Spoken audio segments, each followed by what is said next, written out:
Hello everyone, in today's video I will be narrating stories that I found off of Reddit. If you enjoyed this video, make sure you subscribe to my channel, like this video, and comment something down below. Before we begin this video, I would just like to let you know about my new store page, which can be viewed on my channel page. So if you're interested in buying anything and buy something, it's greatly appreciated. Thank you.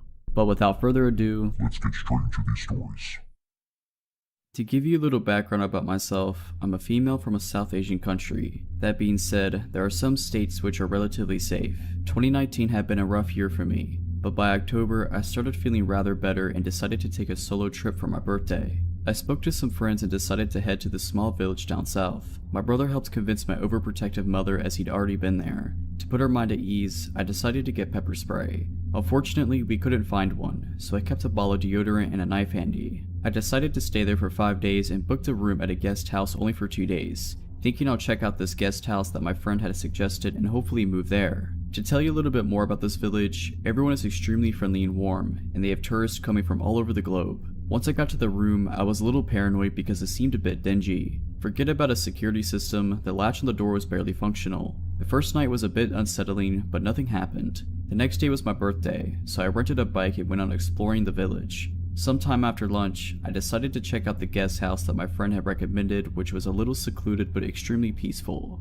As I reached there, I was greeted by the owner, who showed me around. This place had big huts on one side and a row of small rooms on the opposite side. I decided to take the latter as it was cheaper and I didn't plan on being in the room much anyway. We exchanged numbers and I told him I'll move in the next day. The next day, I got there and had lunch with the owner and he told me about the history of the place and a bit about himself. I realized that he wasn't around when my friend had been there. I was trying to read him, seeing if I was getting any creepy vibes from him since I was going to spend 2 nights there. I didn't see any red flags in particular. After lunch, I went to a restaurant that was right behind the guest house. I met some of the locals whom I was already acquainted with. Along with them were 2 new guys, one of whom was from my city. The 3 of us instantly clicked and started hanging out. Once it got dark, we came back to my guest house to chill, when the owner told us that he's planning a bonfire with some of his guests/friends who were sitting at another table. An hour passed as we ate and played cards, but those guys didn't seem like they were in the mood for a bonfire and soon left the place. Since the owner had already set things up, we decided to spend some time by the fire with him. We were all sitting and talking up until midnight, when the other 2 boys decided to take off as they weren't staying there. I told the owner that I'd head back to my room too. He tried to convince me to stay a bit longer, but I didn't want to be alone with him. My room's door had around 4 to 5 locks, but only 2 of them were functional. So I locked them and realized that the windows facing each other did not have any panes and the curtains were made with scraps of thin cloth, which meant anyone could peep inside and see everything. So I went into the bathroom to change and clean up. As soon as I stepped down and started taking my stuff from my bag, I heard someone whisper my name, twice.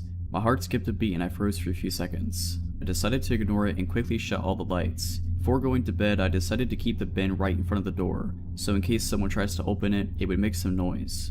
I took out my deodorant and knife and kept it right next to my pillow before laying in bed. I kept looking at both the windows on the side to see if anyone's outside. After about half an hour, the metallic door started rattling violently, as if someone was trying to force it open. Instantly, I stood up and got hold of the knife and deodorant. My mouth went dry and my heart started beating fast. I didn't know if I should scream because I only knew of one other girl who was staying in the opposite hut. After what felt like forever, the door stopped shaking and I collapsed into the bed. I checked the windows to see if anyone was walking by, but no one did. I tried to think of what it could have been. Maybe it was just the wind, but the curtains hadn't moved one bit.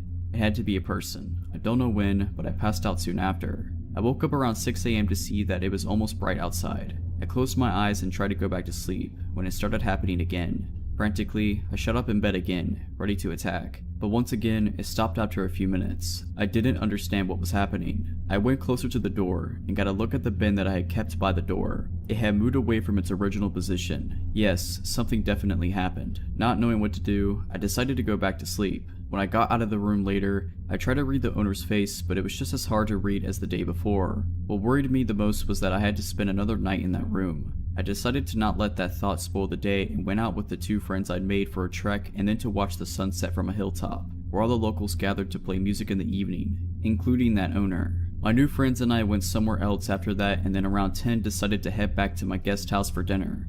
As I was nearing the hotel, I got a text from the owner asking where I was. I didn't think much of it because it was late and he was probably wondering if I was safe. I didn't reply as we were almost there. When we sat down on the futon, the owner said I was just about to text you and showed me the message he typed on his phone. I was just thinking about you. I'm not sure what that meant, so I looked at his face trying to read him and realized he was trying to do the same. Quickly I decided to act normal and told him where we were. We all sat, met a couple more people, ate, smoked, and around 11, the guys decided to head to their guest houses. At that point I got up and told him I'd head to my room too. He looked at the time and asked me why I was ending the night so early. I told him that I was really tired from all that walking and that I wanted to be up early. He didn't push any further as there were other people around. I went back to the room filled with anticipation and dread, but thankfully nothing happened that night. The next day I checked out, but my bus wasn't until 5 p.m. I didn't want to be left alone with the owner, so I met up with the guys, leaving my luggage at the reception, which was also the eating area. When I came back, I picked up my bag, thanked him, and left in a hurry. I still have no idea if it was the owner or the only helper that I saw around. Whoever it was trying to forcefully get through my door, let's not meet. I may have been 8 to 9 years old. I lived in a nice little middle-class neighborhood. One of my best friends, Raven, lived across the street diagonally, one house down, so I often spent evenings at her home after school. Raven's mom would always call my mom to let her know I was leaving and to expect me in the next minute or so. This way mom knew to unlock our front door. Often she stood and watched from the screen door to make sure I got across okay. I had begun noticing this beat-up red car, possibly an old Volkswagen or Buick, that would pass by almost every night as I ran back across the street. I would always head home just after dark, so possibly around 8:30 anytime I was leaving Raven's house. It was always rolling super slow, speed limit was 25 miles per hour, and I want to say this vehicle was always passed at maybe half that. One night as I was leaving perhaps a bit later than usual, I stepped out the side door of Raven's house just as the car was about to pass the house completely. It stopped in the road and backed up as I approached the side of the road. The window rolled down just as the car stopped in front of me. A little woman with short reddish brown hair and blue framed glasses was smiling sweetly at me. "Hi sweetheart, it's a little late for you to be out right now, isn't it?" she asked me. Her voice was low and pleasant. "No, mom lets me. I'm just walking home," I replied stupidly. "Oh gosh, how silly of your mom. There's all kinds of bad people out late at night. Where do you live, sugar? I'll give you a ride." Just then, my mom came bursting out the front door and screamed, "Leave her alone," as she began running to me. The woman's pleasant demeanor dropped and I heard her mutter a word, possibly as she slammed her foot on the gas and took off at well over the speed limit. She didn't stop at the nearby stop sign, just blasted through it to make her escape. I got a nice lecture that night, but also a lot of tight hugs. My mom was super glad that she chose to look out the storm door to check on me instead of just letting me wander home. I could have been taken, and she told me as much. I cannot remember if the police were called, but I never interacted with any officers. This doesn't end here though. Like most little kids, I really liked setting up lemonade stands. Like most little kids, I also enjoyed hand making and baking cakes and brownies and cookies, and also selling those at my lemonade stands. About 2 weeks after the prior incident, a beautiful sunny Saturday, mom helped me with the baking and helped me make lemonade and set me up in the front yard with my sign. She had been paranoid ever since the prior incident and had hardly let me out of her sight, aside from school and the bus, and this was no different. She stayed outside with me all while I sold my little treats to passerby, until she had to run to the restroom. It would obviously be a pain to take everything down and bring it inside while she went, and then to bring it all back out and set it up again. She figured I'd be okay for a few minutes, considering it was the middle of the afternoon and usually kidnappers aren't that stupid. Mom left me alone for several minutes when she went to the bathroom and presumably went to grab a snack as she was gone for 10 or so minutes. A familiar face walked up, about 8 minutes in. She appeared from around some bushes down the street. I didn't see her in the distance walking up. I honestly saw her stand up from behind some bushes and brush herself off and begin walking towards me. Her clothes were smart and sophisticated looking, almost like a pantsuit. It was a real clash with how ratty her car had been, but that same placating smile was on her face and her eyes glinted behind the same glasses. "Aw cute, a lemonade stand. Hi again, sweetie. Sorry for bothering you the other night. I didn't realize how close to home you were. Mama told me to not talk to you. Go away." I said it as meanly as I could muster, but Mom had rightfully made me so frightened of this woman that I'm sure I just sounded like the scared little girl I was. "Come on now, Mary." She spoke my real name, first and last, and my eyes got big. "I'm a friend of your parents. I live down the street. Remember, we met at the pool this past summer. I had no recollection of her. If you're their friend, why did you leave so quick?" "Mom," I began shouting for my mother. This made her crouch down in front of my table, eye to eye with me. "We don't need to do that. I just want to talk to you. You like to bake, right? I have a really fancy kitchen with a nice baker's oven. All sorts of cool gadgets to make baking cupcakes and stuff like this super fun." "No, no, no, Mama." I stood up and pushed the table into this woman and started running for the front door. This woman kicked the folding table away and started to chase me until my mom appeared in the doorway. She flung the door open and I barreled into her, and the woman stopped running and stood in the yard. "What are you doing to my daughter?" my mom shouted at her. "My God, your child is rude." I was just trying to buy a cupcake and she shoved the table into me and ran. Now I have lemonade all over my clothes. The woman lied through her teeth. I don't think she was expecting my mom to come back. That's the lady from that night in the car. I was now trying to get around my mom and hide behind her. My mom pulled out her cell phone and this time I know she called the police. The woman immediately ran off back the direction she came. The cops appeared, one took statements while the other one patrolled the neighborhood searching for her. They ended up finding her car parked at the grocery store that was up the road about half a mile up the other end of the neighborhood. They waited for her to show up and claim it. She never did. They couldn't find her. So, random lady in the red beater, please, let's not meet again. This happened a couple years ago when I was 16. I had just recently got my first job at a chain sandwich shop. It was located in the shopping mall outlet at the far end. There were quite a few businesses around it, including a restaurant down the way and a super Target on the other side of the mall on the far end of the parking lot. My parents were always super protective and taught me at a young age to be aware of my surroundings and protect myself, and rarely even let me walk alone to begin with. On this particular day, I had left my phone at home because I wasn't allowed to have it at work and had a daily time limit on it anyways. Thanks, Mom. I had ended up finishing up my shift early, and my mom was still shopping at the Target, so told me to go ahead and walk over to meet her. I began walking towards the Target and had to wait for passing cars. One silver car stopped and let me walk across. I smiled and waved thank you, and the man in the car did the same, and turned on the street going the direction I was walking. I didn't think anything of it, as it was a relatively busy parking lot and most of the shops are over on the other side by the Target. A minute or two goes by and I spot the same car now driving in the opposite direction towards me. I make a mental note but think I'm just overreacting.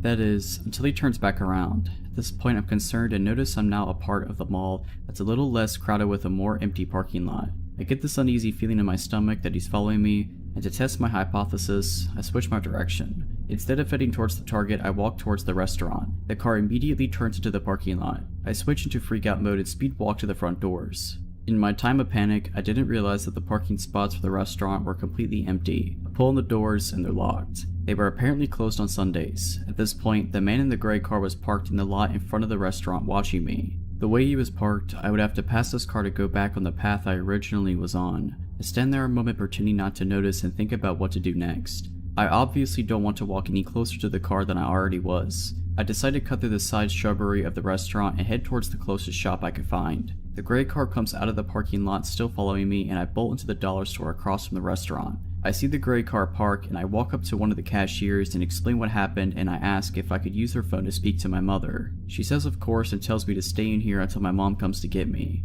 I call my mom and tell her about the car and she of course freaks out. By this time, I think the man in the car caught on because he eventually backs out and leaves. My mom shows up and thanks the cashier lady and we drive to the Target. Aside from us both being shaken up, we were okay. It definitely ruined me for walking alone again. Now that I'm an adult and live on my own, I carry pepper spray and a pocket knife anywhere I go just in case.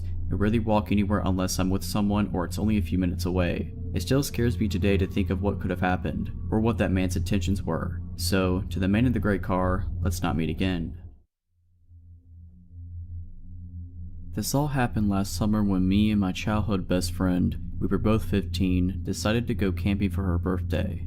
We were originally supposed to be a 5 to 6 person group, but it ended up being just the two of us. So we met at her grandma's house, me with my scooter and her with her mom in a car, and headed to our camping site for the next 2 nights. The camping site was very deep in the woods beside a public trail, but there were still neighbors who had a lot right next to the one we were using. My friend's mother warned us to not go take a walk on the left side of the trail, which would lead us to the weird and possibly dangerous neighbors. We obviously listened since we didn't want any trouble at all. So after unpacking most of our stuff, her mother left, letting us alone in the middle of the woods with only a 50cc scooter to get out in case of emergency, which, don't get me wrong, is very useful but not very fast. So we started doing our thing, eating junk food, listening to music, catching up on both of our lives, since we haven't talked in a very long time. She moved away a few years prior to this, so we don't get the chance to talk to each other that much. The sun was slowly going down. It was getting darker and darker. We were talking and singing when we heard an ATV coming on the trail.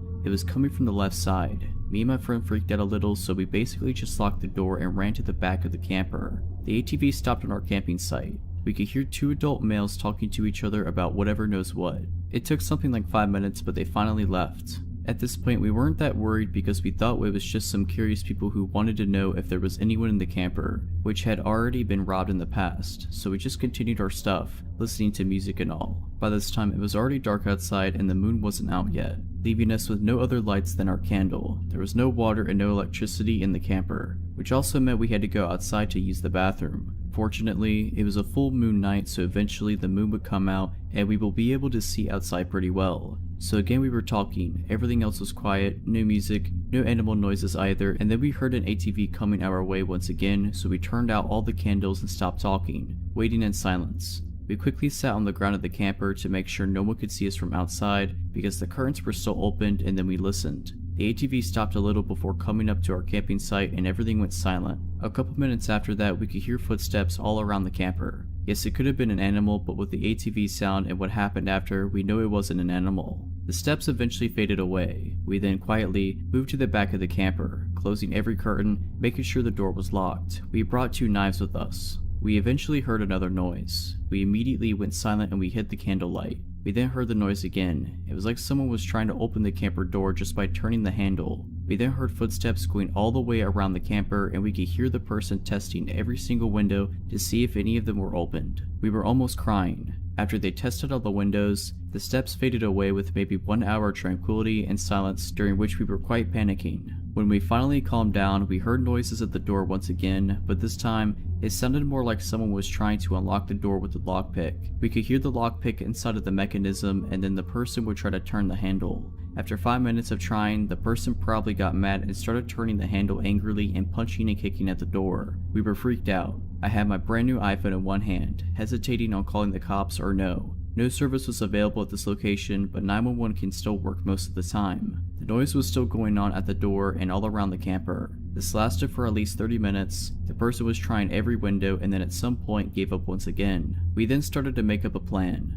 The noise at the door happened a couple more times. We acted as if we were more than 2 people in the camper, so we started acting like my friend's mother and sister were there, as if one of our guy friends was there, and we acted like the noise woke us up and we screamed at the people to go away and we got mad. Our plan worked, I guess, since we heard multiple people running away. The next morning, after making sure everything was okay, we got out of the camper and we saw that a bunch of the plants next to the camper had been stepped on. There were footsteps everywhere in the mud and everywhere around the camper. Since it was daytime and my friend's mother was supposed to come back to see us, to make sure we were okay, we decided to sit outside waiting for her. We were walking around waiting when a car slowed down in front of our campsite. It never stopped, but we saw the driver staring at us. Then maybe 10 minutes later it went by again and again and again, always giving us that menacing stare. When my friend's mother finally arrived, we asked her if anyone tried to prank us or make a joke, and she went on and asked every possible suspect, and no, it was not a prank. Everyone promised that if it was them, they would have told us, but it really wasn't them. We didn't sleep alone this time. We had someone else come sleep with us for the second night.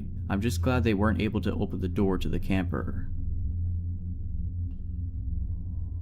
So I'm 23 now, but when this happened, I was 17. In my last year of high school, I was the art girl. I was working on my portfolio so that I could apply to art school. I mainly did landscapes, but part of the requirement for our portfolios was life drawing. Obviously, my high school didn't have any life drawing classes, so my art teacher linked me up to a life drawing class at a local university, which is one of the top art institutions in the UK. So for my school, I had to get a half-hour bus to the center of the city, and then walk maybe 15 minutes up a long stretch through the student district. It was a 6-week course and this happened the 5th week. The class was really interesting and I learned a lot since this was my first time working with life models. I was pretty confident and not too worried about walking alone at night. The class finished at maybe 9 p.m. and it was pretty dark by the time I got out. So 4 weeks walking there and back, uneventful. 5th week walking there, totally fine. 5th week walking back to my bus stop, also totally fine. 5 minutes at the bus stop, it was very freaky. So the stop I had to wait at was outside the expensive private school in my city. There's a strip with about 4 bus stops and it's also pretty busy. So busy that people don't even see what's happening right in front of them. So I must have been one of the first people there, so I'm standing just outside the shelter because I'm smoking, and obviously I don't want to be a jerk and make other people breathe in my smoke. So there's only about a few minutes left till my bus and I'm minding my business when this guy comes and stands super close to me. Like, not as in infringing a bit of my personal space here close, like literally I can feel him standing against me. He must have been in his 40s and just had that general creepy vibe and looked really grubby. So obviously I'm a bit freaked out and sidestep away. So does he. I look at him and he has the creepiest smug grin. But at this point I'm like, okay, he's trying to freak me out and he knows I know. I step away again, like fairly far away this time. He follows me again and is literally standing with the front of his body dead up against the back of mine. Honestly, I do not know how nobody noticed this or called him out. We were outside the shelter and it was dark. People are on their phones or their own conversations. I guess it must have been just that. I literally just froze in the moment, even though there were people around who would have helped. I don't want to overreact, maybe it's just a misunderstanding. I don't want to seem rude. So anyway, it gets worse. After dodging this creep for a few more moments as time dragged in slow, finally this bus comes around the corner. I know if I get on this bus before this guy, he is going to sit next to me, which is what I want to avoid. So politely I gesture and say after you. He gives me that creepy look again and says no, you go first. I insist but he refuses again. There's a big queue now and I don't want to hold anyone up, so reluctantly I get on right before this guy. I get on the bus and do the only reasonable thing, which is to sit next to an old lady right at the front of this empty bus. The seats are only in pairs, so there's no way he could sit beside me now. Like I said, this bus is almost empty, so where does he sit? In the seat directly behind me. I'm just sitting trying to ignore him, which is pretty difficult to do when this guy keeps leaning forward and literally playing with my hair. I have really long hair and his hands are on it. I pulled out my phone and tried to text my mom, but the sending bar would just stick. It happened to literally every time I tried to message her. Obviously, I was scared to call her. I didn't want him hearing what I had to say. I messaged my friend and told her what was happening and that I thought that if I got off this bus, the guy would most definitely follow me. I still had a 10-minute walk home after I got off this bus up a long straight road, so my friend calls my mom and tells her what's happening. My mom then calls me and relays what my friend had told her. Now, I'd been on this bus for about 15 to 20 minutes and my stop was coming up in 5. It's not a big city. My area is suburban and I don't know everyone, but I think I recognize most. I'd never seen this guy before. He wasn't local to my area, so I reasoned he had definitely been on this bus longer than his stop. Anyway, my mom called. I just said to her, I will be getting off this bus in 5 to 10 minutes. You need to get to X Street now and meet me. As soon as I said that, the creep pushes the button for the next stop. Literally as soon as I say it. He stands up and makes sure to bang into my arm and drag his body hard across me as he walks past. He stares at me from the door and through the window as the bus drives away. I'm not 100% certain if he actually had bad intentions, or if he just got off on a 17-year-old girl who was on her own. The fact he pressed the button as soon as I confirmed someone was meeting me makes me think he did intend on following me. I didn't go to the final week of that class. This happened this past year, my senior year of undergrad. I attend a big university with 2 bus stops. The first one is for a smaller portion of the school, and the second one is the main one that people use, but they're pretty far apart. I got out of class and was next to the small bus stop around sunset. This guy, I'll call him Eric, comes up to me of all people in line and starts asking if this bus would take him to one of the student housing areas. It was kind of odd because it was partway into the year, but whatever, he seemed genuinely confused. I explained yes, this bus would take him there and his stop is the same one I get off of. He asked if he can wait in line with me and he was nice, so I said sure. We're talking and waiting for the bus and it doesn't come, so I decide to walk to the main stop and he follows. Again, at this point it's not creepy because it's just small talk. We walk to the other bus stop and we just jump on one over there. Eric sits next to me and is berating me with questions that I'm now answering very shortly. Then everything he says is flirty, like, yeah, come see my pool so we can tan. Let's work out together and get sweaty in the sauna.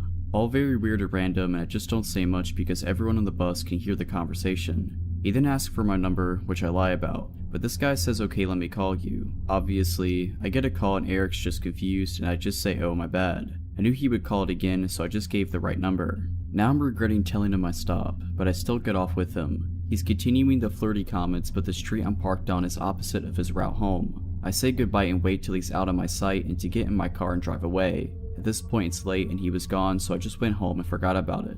He texted me a couple times the next few weeks, all of which I ignored. Eventually he stopped and I forgot about the encounter. Fast forward a few months and I rarely use the bus anymore because I have a parking pass. One day after class I decided to go to the Vons right next to my original bus stop.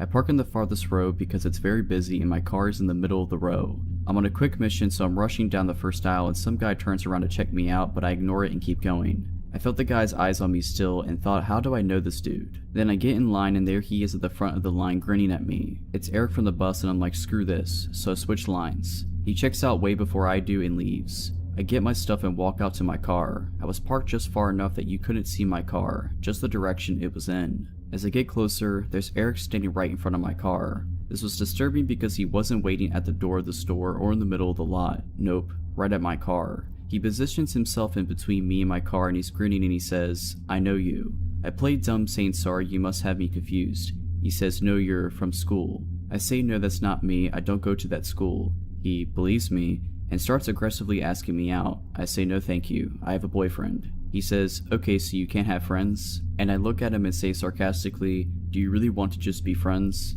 He just grins at me and replies no. He then says, "Don't worry, when you're single I will find you." The way he said it was very unnatural and creepy. He finally gets out of my way and lets me into my car. He watches me leave the parking lot and I drove to my brother's house just because of how unsettling that encounter was. On one occasion, I came from a group project and had to take the bus. It was crowded when I got on, so I sat in the first seat I saw. I can hear the conversation behind me and instantly recognize Eric's voice. The girl he was talking to seemed to be really into the conversation surprisingly. But now here I was on a bus to a school that I told this creep I didn't go to. I tried to get off quickly but somehow Eric and the girl got off before me. I'm relieved and try to keep a distance. I don't see them anymore and turn a corner and there he is again waiting for me. He doesn't move though, he just grins at me and says, "Hi, are you going that way or this way by now?" He used my real name and the fake one I used when I played dumb at Vaughn's. I just walk away and call my friends to meet on campus. The shelter in place was issued the next week and I moved home. Luckily I never have to see Eric again.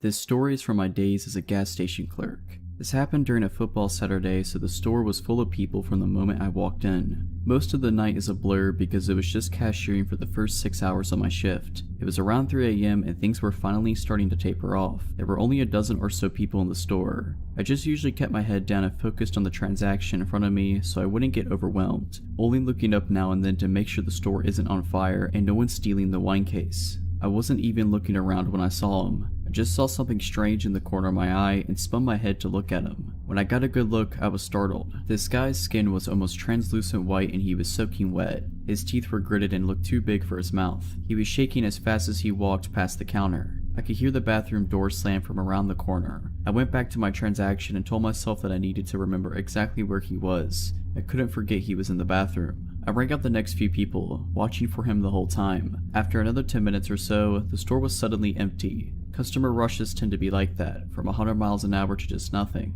I knew he was still in the bathroom. I thought about going to knock, but I felt repelled. I had no intention of going near that door. I look at the clock and it's nearing 4 a.m., which is when I need to start brewing coffee for it to be ready when my manager comes in. The coffee grounds are all in the supply closet behind the counter, so I tell myself it's totally fine to go get them. It satisfies both my paranoia and my arrogance as well. I'm still doing my job, but doing something I believe to be tactically the best move. If for whatever reason the guy opened the bathroom door and tried to run behind the counter and do something to me, I could shut the door and lock it from the inside. Besides, the bathroom doors are old and loud. I can easily hear them open from inside the closet, so I can just come out and wait near the panic button until he leaves. This all seemed like a very good idea at the time. So I decide to go get the coffee packets and I'm listening carefully while I load up on all the flavors I need. I figure I will only be a minute or so I don't even turn the lights on. I'm listening carefully and I don't hear anything. I still don't hear anything. Then I hear a weird noise. It sounds like the water pipes in the back hissing at first, but it's too ragged. I suddenly realize the noise is breathing, and it's getting louder. Then it's right on top of me. That's when I stood and turned to leave, and saw him in the doorframe. We just stood there both staring back at each other. Later when my manager reviewed the footage, she saw him leave the bathroom by slowly pushing the door open. Without making a sound, he had wandered behind the counter and peeked into her office, stepping in far enough to trigger the automatic light.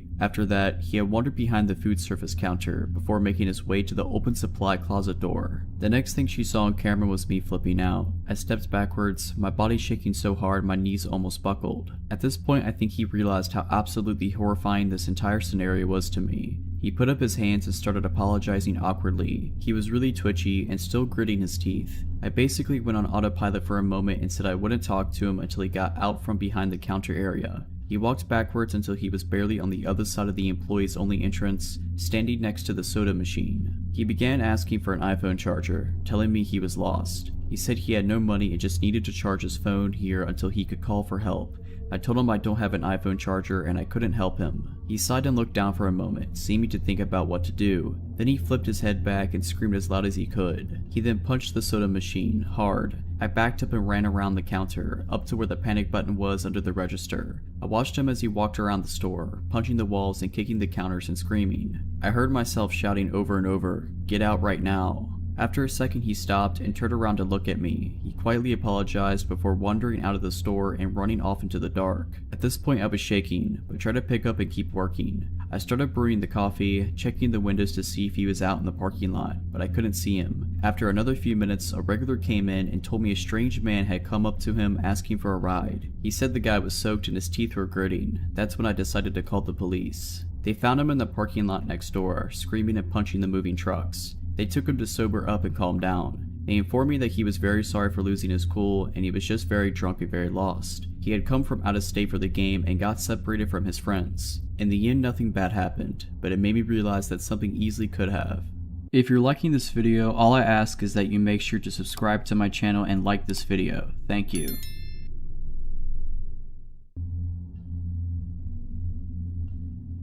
My skin still crawls thinking about this guy. He saw me shopping for school supplies and things for my new apartment one evening during my first week of grad school and decided I was his mark. I had just moved to my new college town, didn't even have a cell phone yet after leaving the one my folks paid for during undergrad behind. As I left the parking lot with my purchases, I noticed this truck pull up behind me at the exit. It was late and there weren't too many people out. I pulled out and so did he. It was a few miles down a long retail street with lots of stoplights before my turn. As I drove, I realized the guy in the truck was trying to get my attention. Over the next few miles, he kept trying to get me to look at him. Some red lights he would end up ahead of me, some behind or beside. At every light he positioned himself so he could stare at me, either directly or in one of his mirrors. His gaze was unwavering and my anxiety rose. He was driving oddly, speeding up close to my bumper, hitting his brakes when he was in front of me, swerving close to my car a couple of times. Finally, at a red light where he was beside me, I glanced over and absolutely started to panic when I was met with an unbelievably empty, unwavering stare. He saw that I was terrified and he was following me, and he was trying to force me to pull over. At one point I scooted through an intersection on a hard yellow a couple of cars ahead of him thinking I could shake him. Nope. He went around the cars at the light and ran the red and got back in front of me. A freeway entrance ramp came up and I tried to fake him out by putting on my signal and getting into the merge lane for it. He took the bait and started up the ramp. I quickly got out of the merge lane and continued straight. Again, I'd hoped to lose him, but he drove his truck down the embankment to keep following. At another light where he was beside me, I pulled through the light and then he turned at the last possible second. He made a U-turn and ran another red to follow me. My panic really ramped up at that point. With no cell phone, no sense of direction, and a new city, I really didn't know what to do, so I turned on some music and forced myself to sing along and forced myself to go to the speed limit so I wouldn't crash out of terrified stupidity. I decided to drive to the supermarket across town because I remembered it had a police station in it. He followed me all the way there. He burned out of the lot as soon as he saw all the cop cruisers parked out front. I filed a report and asked for a police escort home. I insisted because something told me this creep was waiting for me to leave the police station. He was. As soon as I pulled out, I saw him. I pulled over and told the officer following me and he went after him, but the truck had taken off and the cop couldn't catch him. The police got the surveillance video from the first store. It turned out this jerk had been dodging me the entire time I was shopping. I saw my surveillance footage following me through the store. I saw him follow me out, close enough to grab my elbow. I saw footage of him circling the lot in his truck, waiting for me to pull out when I took too long to unload my cart. My heart sank. I was able to remember 6 of 7 digits of his plate and the make and model of his truck. In the end, the cops did nothing. They said it was a he said she said since the surveillance video didn't catch him doing anything particular unlawful and was a losing case to try to charge him with anything. I ended up trading vehicles with a friend for a couple of months to try to feel safer and went on with my life. I had no idea what this guy did just a handful of months later until almost 15 years had passed. I was watching a Discovery ID show about the kidnapping and murder of Sandy Jeffers. I almost fell out of my seat when I saw the mugshot of her killer, Aaron Lee Skeen. It was him. I was so disgusted that law enforcement did nothing in my case that I tracked down the investigator in the murder case and, after verifying some things about his vehicle that were changed in the TV reenactment to weed out people making stuff up, she took my contact info and official statement. She could neither confirm nor deny that my run-in was with Skeen, but qualified her statement by saying at least you don't have to worry about him anymore because he got life without parole. I only wish something could have been done when he terrorized me. Perhaps things would have been different for Sandy. So yeah, creepy murderous stalker crazy dude, let's not ever meet again. I go for a short run every night. right after sundown, when it's finally cool out. I always take the exact same route, a loop through a quiet and sparsely populated neighborhood, and now I realize how easy of a target that's made me. A short section of the route passes by an unlit park. A couple of weeks ago, I'd seen a guy hanging out behind a truck that was parked next to the entrance, and it was so unusual to see someone else up there that I decided to be extra cautious, turn around, and head back home. I didn't get close enough to get a good look at his face. A few days later, I saw what looked like the same guy by the park again. I figured I was probably just being paranoid, but I decided to turn around again just in case. I hadn't noticed any activity by the park in the last several days, so I resumed my normal route and didn't even think about the guy I'd seen up there. Then last night, as I was passing by the park, I had this inexplicable feeling that I was being watched. I couldn't spot anyone nearby, but the park extends into pitch black darkness, so someone could easily hide there unseen. I decided to just keep running, look confident, and try to hurry past the park as quickly as I could. Suddenly, I smelled a strong wave of cologne in the air that immediately put me on edge, and I'm pretty grateful he was wearing it so it tipped me off. After I smelled it, I had no doubt in my mind that there was somebody nearby, but still, I didn't see any movements in front or on either side of me, and I was afraid to turn around. Immediately past the park, there's a bend in the road. There's a house on the corner as you turn down the road. The house has lots of tall bushes in the front yard. I normally run right past those without even thinking of it, but since my gut instinct was blaring like a siren, I quickly moved to the middle of the street as I rounded the corner. I shot a glance behind me to see if anyone had actually been nearby. I saw a man slowly walking through the front yard of the house on the corner, looking towards me. He paused behind the bushes, as if trying to remain hidden. I could see his jeans and a pair of black-white sneakers, but little else. His slow footsteps were so creepy that I can't get the image out of my mind, as if he was trying to be quiet as he could. If I hadn't made the split decision to run into the middle of the street and away from the yard, I would have been within grabbing distance. I turned on the flashlight on my phone, aimed it right at the bushes hoping it'd startle or blind long enough for me to get some distance between us, and started sprinting at full speed down the road. It was probably the fastest I've run in my life. At the end of each block, I glanced behind me to check if the man was there. Fortunately, I lost sight of him. If he decided to sprint after me, I'm not sure what I would have done. From what I could make out, this guy was at least a foot taller than me. By the time I got home, the adrenaline had dissipated and I was shaking with fear. I couldn't sleep at all that night. What scares me most about the whole thing is that I'm 99% sure this was the same guy I'd seen hanging out in front of the park recently, and now I can't shake the idea that he'd been watching me and calculating the right time and path to try to sneak up behind me. He knew that I always ran past there around the same time. The thought that he was probably watching me from the darkness in the park last night before quietly moving out of it and starting to follow me makes me sick. Needless to say, I won't be running past the park at night anymore, or running alone at night, period. The terror I felt when I turned around and saw the guy's shoes slowly moving behind the bushes and his head facing me is like nothing else I've felt before. I live in a small town, the kind where almost everyone knows each other, and it also really creeps me out to think that this might have been someone I've seen around town in the past. Part of me wishes I could have gotten a better look at his face for the police report. So this encounter took place approximately 10 years ago when I was 15. I was from a suburban area where my part of town was divided into a grid, approximately 8 blocks long and 8 blocks wide. Me and my friend Jesse were walking home from another friend's house who lives on almost the exact opposite of corner of the development from me. We were on the way home, and as usual I walked him to his house and then walked to mine. We noticed a blue Ford Bronco was circling the blocks throughout our walk, but didn't really think anything of it. We got to his house and we hadn't seen the truck for a few blocks. I assumed I had nothing to worry about. I get another 2 blocks or so and I see the truck again. He was parked on the side of the road, but you could hear that his truck was still running. He followed me all the way home, but was sure to not take the exact same route. I got to my front porch and could see he's parked just a few houses down on the same side of the street. I mentioned it to my dad, an absolute mammoth of a man, and he went out to see the truck. He saw it and started walking down to it when it took off. 2 weeks go by and I haven't seen the Bronco since. This walk home was almost a daily routine at this point. We had a snow day from school and just me and my sister were home. I'm playing on the computer when something catches my eye.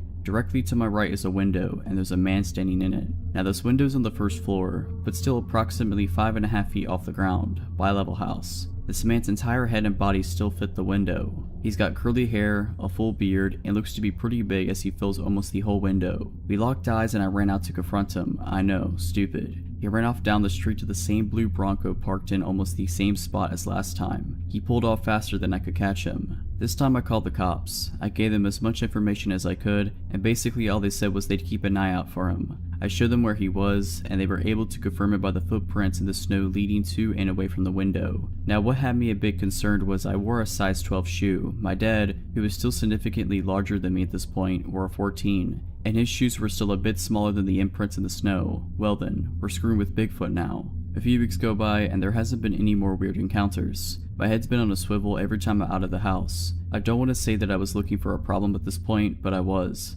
I was kinda hoping that this dude would show up and try something. I was ready for it. I wasn't ready. Me and Jesse were walking home from the same friend's house one night and we saw this Bronco again. Screw it. We're young and stupid dudes, so we figure we're gonna trap him. We went completely out of our way to go to the only dead end in the development to try to get to him once we confirmed he was following us. You never know it was a dead end unless you knew the area because there were never and still aren't any dead end or no outlet signs. I guess he had an idea to what we were doing because he knew where we both lived. He didn't follow us down. We thought it was the perfect plan because of how many moves he'd have to make to turn around. Several cars parked on the street, and it's not a cul-de-sac, just a road with no outlet, and thought we could run up on him when he tried to back out. He outsmarted us that day. The next day on the same trip, from the same friend's house, on the same road we see him again. I walk my friend home and figure screw it, I'm fine. I dare this dude to come out at me, and he didn't. This happened several more times over the next week or two, until the guy decided to make his move. I was on my way home after just leaving Jesse at his house. I got another block before I saw the truck. I'm walking perpendicular to his truck when as soon as I'm in his path, he turns on his lights.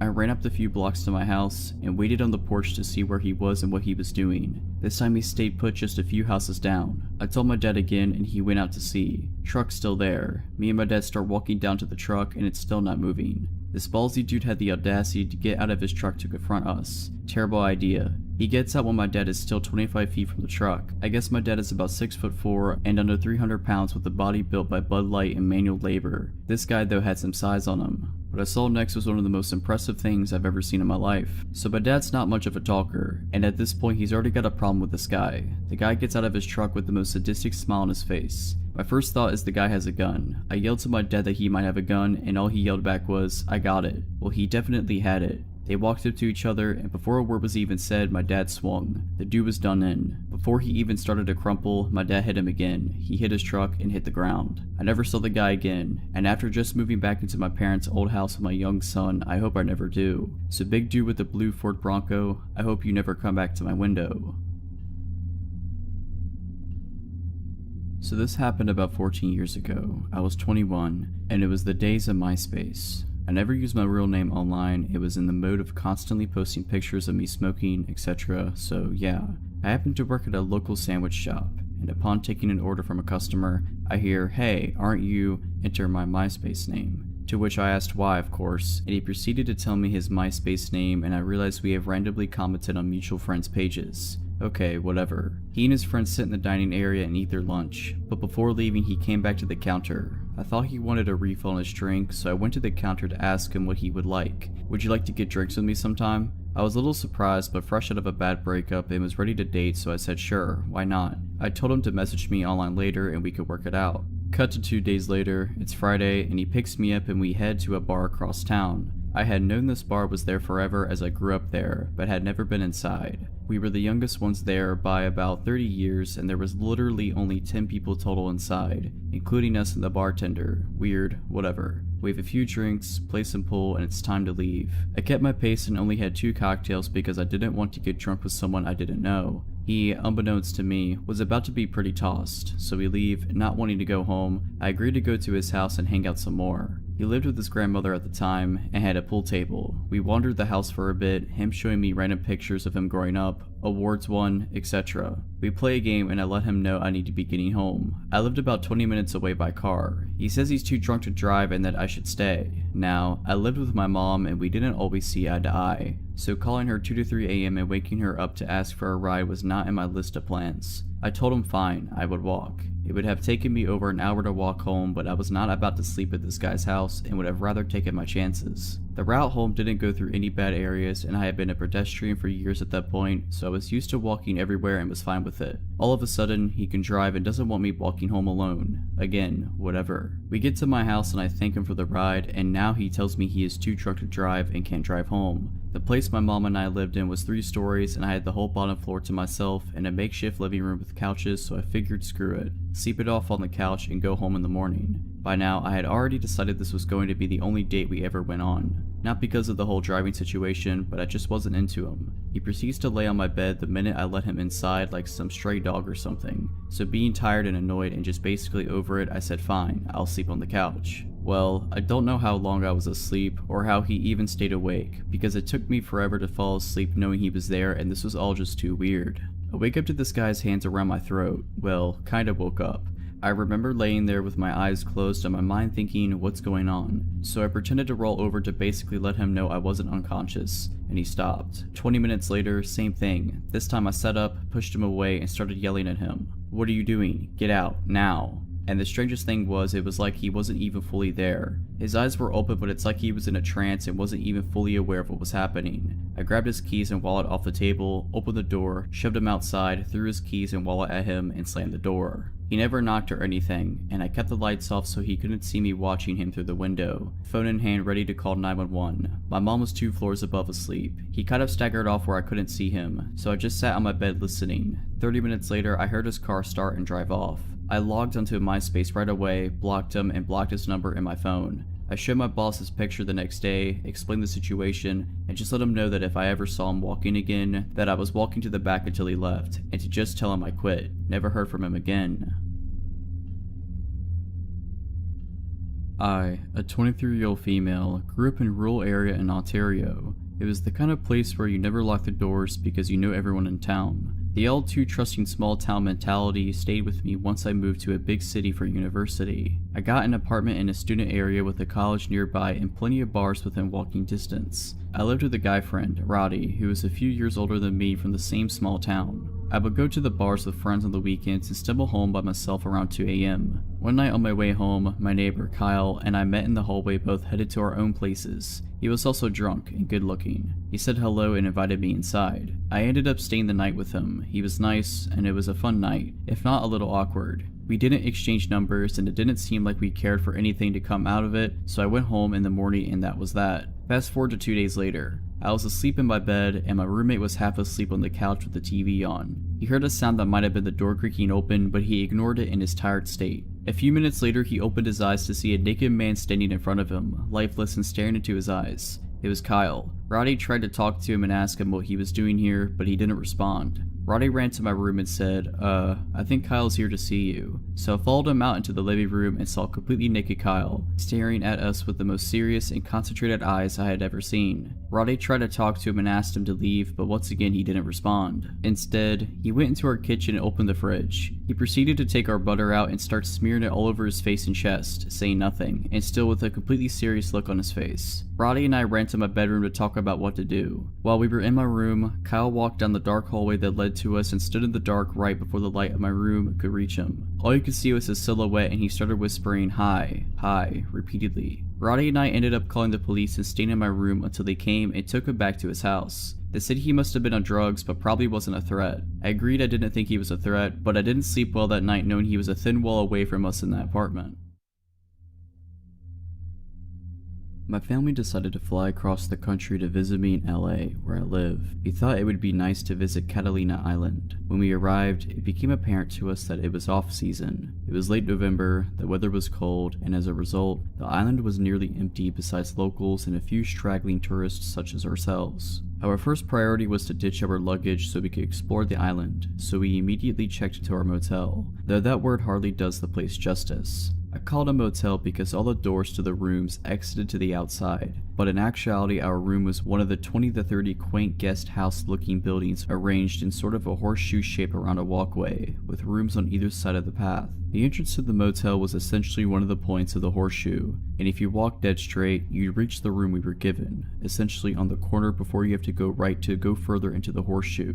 So from our room, one path led back to the street, the other further into the secluded maze of rooms. After a day of exploring and having just finished dinner, it was time for the cold, dark walk back to the room. Catalina Island is a decent distance from the mainland, and it gets dark. I pulled my black hoodie tighter over my freezing ears and walked ahead of my parents to the hotel room, telling them I just wanted to go to sleep.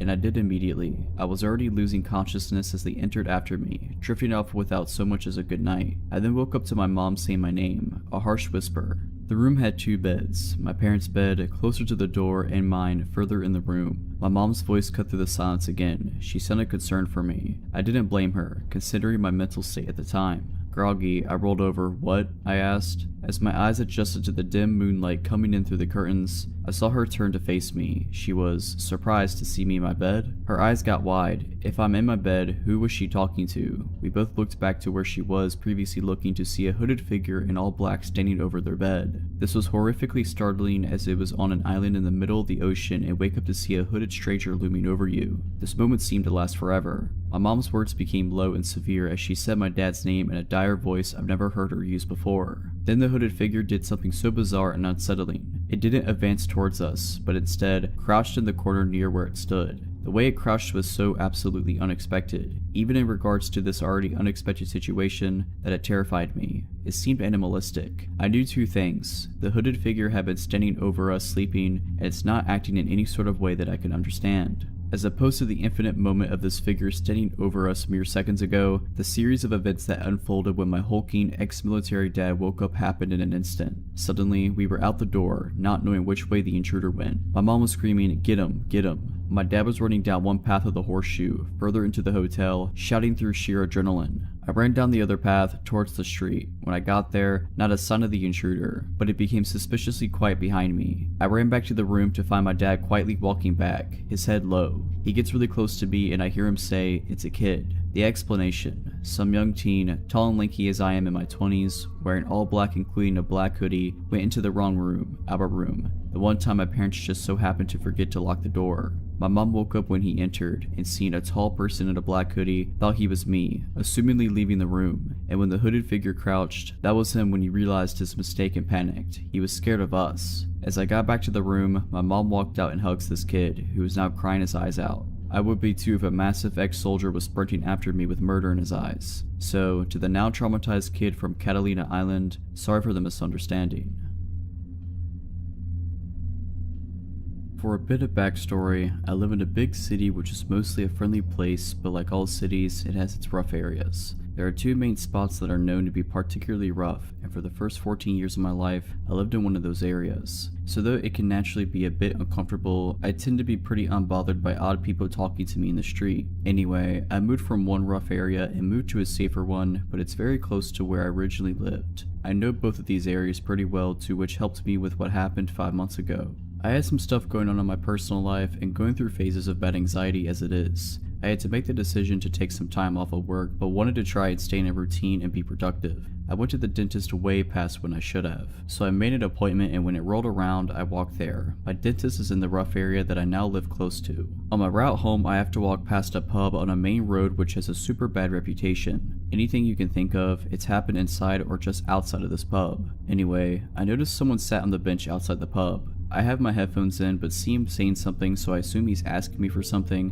and take an earplug out. He asked me if I want to join him for a drink. This was around 11:30 a.m. by the way. I just said no thanks. Now as soon as I got a few steps away, I had this bad feeling like something was just not right. As I mentioned though, I was going through a phase of bad anxiety, so I chalked it up to just being that. After about 2 minutes, I go to turn left and see the man walking in my direction in the corner of my eye. I told myself it was nothing, but took my headphones out anyway just in case, as I was about to walk through a narrow road that leads to a car park and is always very empty. All of a sudden I hear him shouting at me, "Hey miss, I'm talking to you, wait." He catches up to me and tells me, "I'm not a creep, but you're too beautiful to let go." I try and stay polite but also make it clear I'm not interested. He asked if I was single. I said yes. When he asked what I was doing that night, I said I had no plans. I 100% know I should have lied, and as the truth came out I was really annoyed with myself, but whatever. He seems to get the message and I say I really have to go, so I carry on walking thinking that it's the end of it. So I make my way across this big car park. At the end of the car park is a cycle/pedestrian lane that has a massive wall on one side with 2 lots of steps that lead to a car park to a retail park,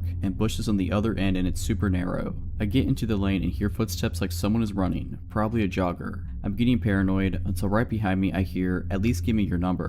I finally start to panic and realize actually it's not my anxiety and this is super shady. I give him my number but change the last digit and this guy proceeds to attempt to drop call me. Clearly my phone doesn't ring and then he starts getting annoyed saying I need to give him the right number. He then has his hand basically on my phone, standing way too close to me and orders me to type his number in and drop call him. Creep now has my number. Still not enough for him, I reiterate that I'm on my way somewhere and seriously need to get going. He then grabbed me by my elbow and I had a massive adrenaline rush. Next thing I knew, I was at the top of one of those sets of steps that lead to a much busier and open space. I ran as fast as I could. Luckily, one of my friends works in one of the stores in the retail park, so I ran over to it practically looking over my shoulder the whole time. I find my friend, visibly shaking, can barely speak. She asks if I'm okay and I just burst into tears. I gather my thoughts and tell my friend what just happened. He's been calling my phone this whole time. She takes my phone and notes his number and then blocks him. She takes me to the staff room and convinces me to file a police report, which I do. Unfortunately though, I found out street harassment is not actually illegal where I live, but because he made physical contact, it might not be a complete lost cause. The police tell me they will be in touch. Now fast forward until around 2 weeks later. A mom's friend who knew about what happened sent her an article and asked her to show me. I genuinely couldn't believe my eyes. It was about a man who had followed a girl and then assaulted her in the same rough area. At the end of the article is a picture. It's him. I haven't heard anything from the police, and since he had already been charged, I figured there wasn't any need for me to contact them again. My heart goes out to the girl, and although currently in jail, I really hope neither of us ever have to face him again. His charge was pretty serious, so he will be there for a long time, thankfully.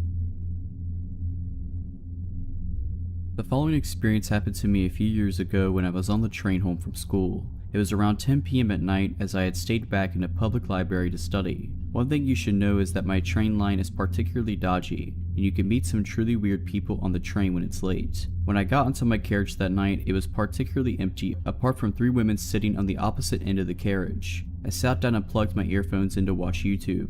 My train ride usually takes around 45 minutes. About 3 stops into the train ride, and the only other person who had gotten onto my carriage at the time was a man who was wearing construction clothes. He sat near the 3 women, so I assumed he knew them. I turned my attention back to my video. A few minutes later, I noticed that the 3 women who were sitting on the opposite side of my carriage had moved to my side. I didn't really think much of it as I was engrossed in the video I was watching. That's when I noticed someone take a seat opposite of me. It was the man who had gotten on earlier. He asked me my name, but he was giving me a weird vibe, so I pretended like I couldn't hear him. I had my earphones in after all. He then proceeded to tap my knee to gain my attention. There was no use ignoring him, so I removed my earphones and looked at him. He was a big guy, probably around early 40s, and he was clean shaven. He asked me my name, to which I gave him a fake name. He then asked me how old I was. I was in my school uniform at the time, so I told him. He reached out his hand and introduced himself. Not wanting to be rude, I extended my own hand to shake his hand. This is when things started to get weird. His handshake was super weird. His grip was abnormally tight and he seems to pull my hand towards him as he shook it.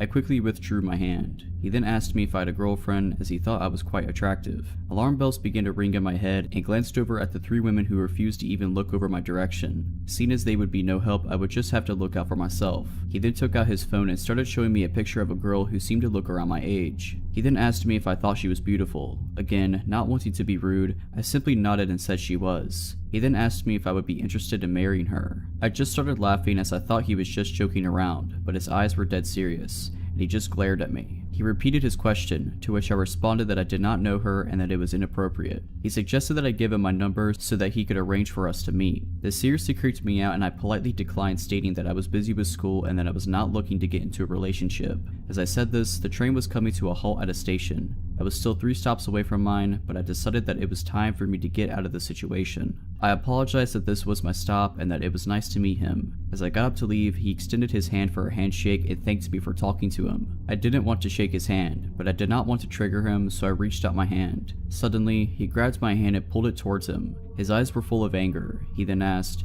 "What, you don't want to marry my daughter? I will break you." I quickly broke the grip and left the carriage. As it was nighttime, there were always police officers patrolling the platforms. I rushed towards one of the officers and told him everything that happened. I then described his clothing and which carriage he was sitting on. While waiting for the next train, the same officer came up to me and told me that officers had picked him up 2 stations down and thanked me for letting him know. Although the officer asked for my details, I was never notified as to what happened to him. I just hope that I never have to experience a man on a train like that in the future. If you're liking this video, all I ask is that you make sure to subscribe to my channel and like this video. Thank you.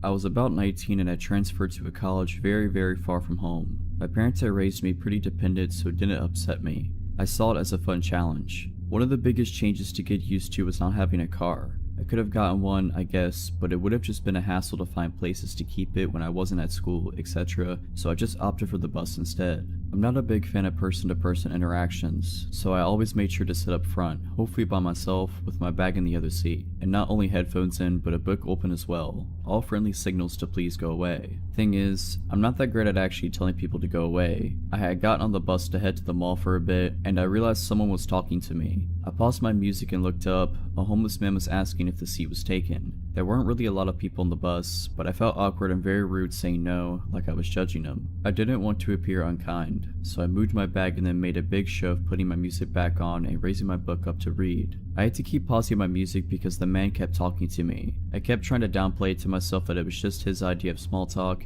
even though the questions pointedly fixated on details about me, my age, how pretty I was, if I had a boyfriend. I lied and said yes, of course, and that didn't dissuade interest at all, and so on. It was a very long 20 minutes. He kept getting closer, never overtly touching or filling the space in a way that I could make an obvious complaint about, but by the time we arrived he was practically faced completely toward me. It was definitely blocking me from moving to another seat. Finally my stop came and I jumped up.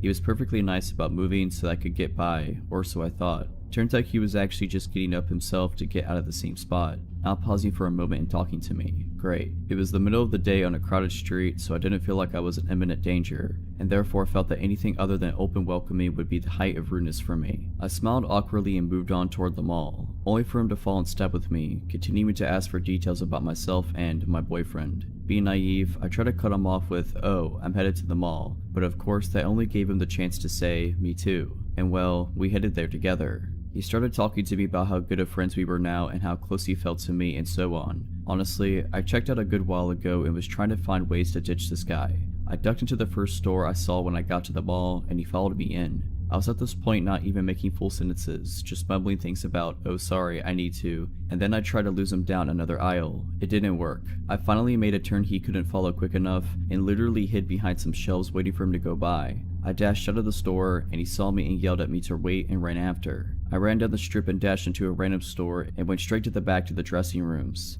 I hid in one of them for as long as I felt that I could, and then I peeked out and saw him in the larger mall area, scanning. He finally moved off down the wrong way and I stayed in the store another half an hour, pretending to look at clothes. I don't know what the shop girls must have thought. I was clearly shaken into the point of tears, but I had called my mother by that point and was keeping her on the phone. When I left, I ran out of the mall and went around to a different bus stop, in case the man would be back at the first one. I was so scared that he would show up again and this time follow me to my apartment. There's a lot I didn't do right in that situation, but I'm just glad I was lucky enough to lose the guy.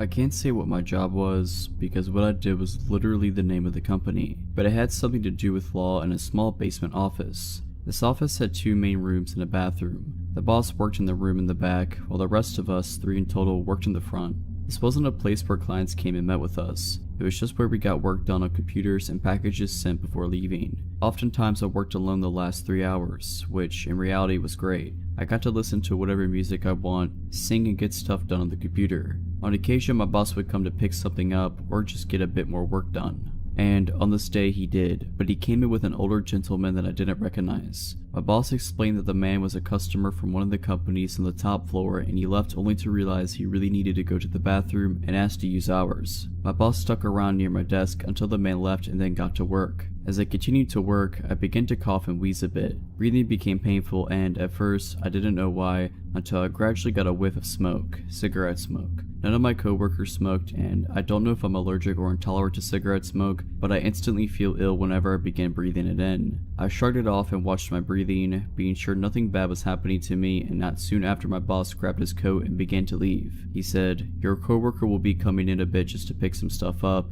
and as he opened the door, the scent of smoke burst through and on the ground were cigarette butts from what he said. Thus, he continued with, "And let's have you lock the door behind me too." I couldn't agree more. That was creepy. But if it was the man who used our bathroom, it wasn't too strange to assume he hunkered at the bottom of the stairs to take in some smoke before leaving. When my boss left, I made extra sure that the door was locked before continuing with my work. Another hour had passed by, about an hour and a half remaining of work when I began to smell smoke again. My heart sank as I turned my eyes to the door and quietly got up from my chair. I usually took off my shoes at work. Like I said, we didn't have clients come there. We were pretty chill when it came to wardrobe, but even with them off, I tiptoed over to the door and pressed my ear against it. I didn't hear anything at first, however, the scent of smoke was prominent there. For one reason or another, I decided just to go back to my desk and wait until my coworker got there. Not 10 minutes more in though, I heard this click, click, click sound. It was subtle and I had to look around to spot where it was coming from. It was the doorknob of our office. From where I sat, I could see it just slightly jerked back and forth. The person was doing it slowly as I was sure they were trying to be quiet. By this point, I called up my coworker to come sooner. In some ways, I felt safe.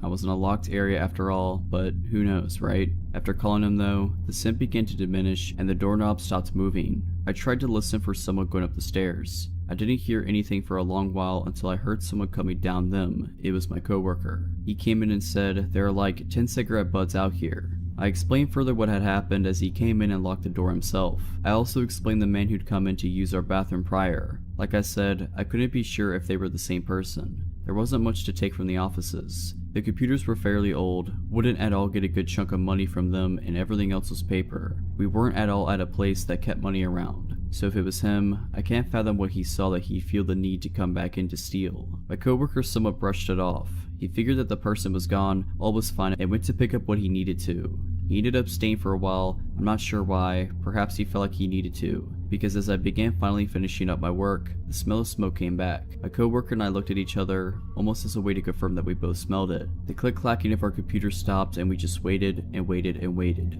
We didn't take our eyes off each other as the click, click, click came back. I just didn't want to deal with this and go home as soon as possible, but I shirked the thought of walking out there. My coworker was far more fed up. He stood, stomped at the door, unlocked it, and opened it. There was a man there. I didn't get a good look at him. I saw him raise his arm, freeze, and then he disappeared and sprinted up the stairs. My coworker walked me to my car soon after, told our boss about it, and we made it a rule that we always lock the door from that point on. Especially me, because after that day, every now and then, I'd smell smoke and hear the doorknob attempt to twist. Whenever I did, I either called up my boss or waited every now and then I heard the steps leave. Frankly, we should have put a camera up or called the police, something at least. When my coworker described him to my boss, it seemed like he was the same man who used our bathroom, but that is just speculation. We have no idea what he wanted or if there was a purpose. Be careful letting people use bathrooms. They could have ulterior motives.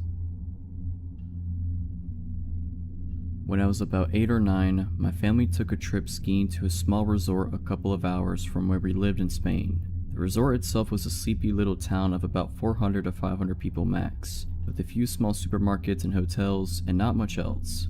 Typically, we picked the worst time possible to embark on the trip, which we had been planning for a good few years. The night after we arrived there was a blizzard, and so we spent the first half of the week locked in the hotel. Although we were able to go outside for the remaining few days, we had little to do given that the slopes were shut. The story I want to tell comes from those first few days locked in the hotel. Despite my parents' annoyance at the timing of the trip being a nightmare, myself and my sister, who was 11 months older, were having a fantastic time. Locked up in the mountains with nothing to do, we were able to spend our days running around the hotel, eating sweets and watching the TV in the lobby.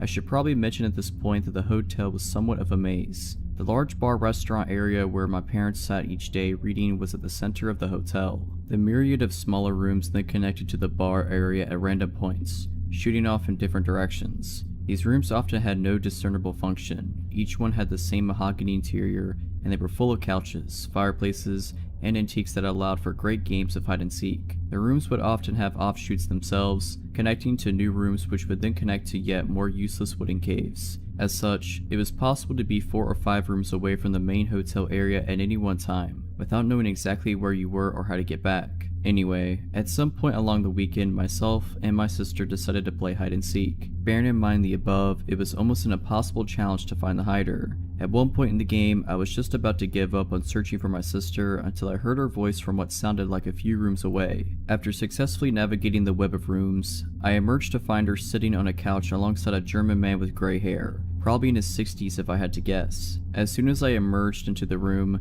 the man turned to me and told me he was taking my sister to the swimming pool and asked if I wanted to come. I remember immediately thinking it was odd that there was a swimming pool that we hadn't heard of. My parents had been complaining that morning about how much TV we were watching, and so I was sure they would have taken us there if they had known about it. And besides, the hotel did not seem of the size to be able to host one. I told the man that I have to ask my parents first, and told my sister to come back with me to find them. He immediately replied that I should go and that he should take my sister on ahead. I told my sister that she absolutely had to come with me, but excited at the thought of the swimming pool, she said she didn't want to. We began to argue, with the man taking my sister's side and encouraging me to go ask my parents' permission whilst he waited with my sister. I dug my foot in, telling my sister that our parents would be very cross if we went somewhere on our own. And after a few minutes bickering, she eventually gave in and came back with me, giving her assurance to the man that we'd come back. Of course, when we told our parents, they were livid. My dad went back to the room to try and find the man, but with all the offshoots and given that all the random rooms looked the same, it was almost impossible to be sure that we were in the right one. In any case, there was no sign of him. I remember my dad screaming at the hotel lobby that he needed a list of all male guests and their room numbers, but of course they wouldn't give it to him. We spent the rest of the trip by our parents' side, terrified at the thought of being locked up in a blizzard with him. Thankfully, we never saw the man again.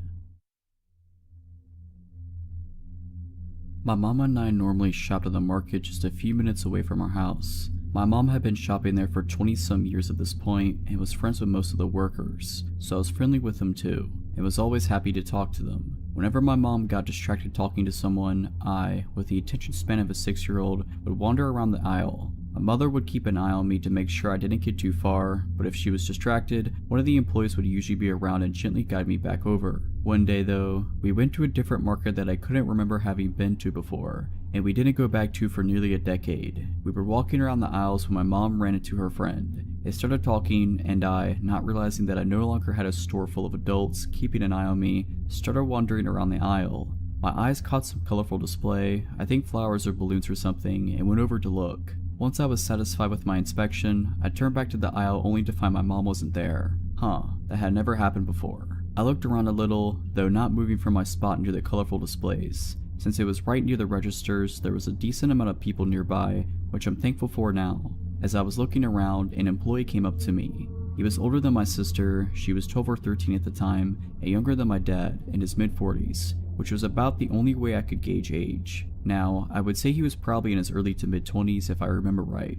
"Hi there," he said sweetly, in that tone you normally speak to kids in. I cheerfully said hello, actually stepping a little closer. "Are you looking for mommy?" I say yes, happily explaining that I had last seen her talking to her friend and that I could normally find her easily when I wandered away, so I wasn't sure where she could have gone. "Does she leave you alone often?" "Not really. My older sister was normally with me if my mom wasn't. She was 12 or 13 and she was super mature, so if my mom had to leave her for a little bit, she knew I'd be okay.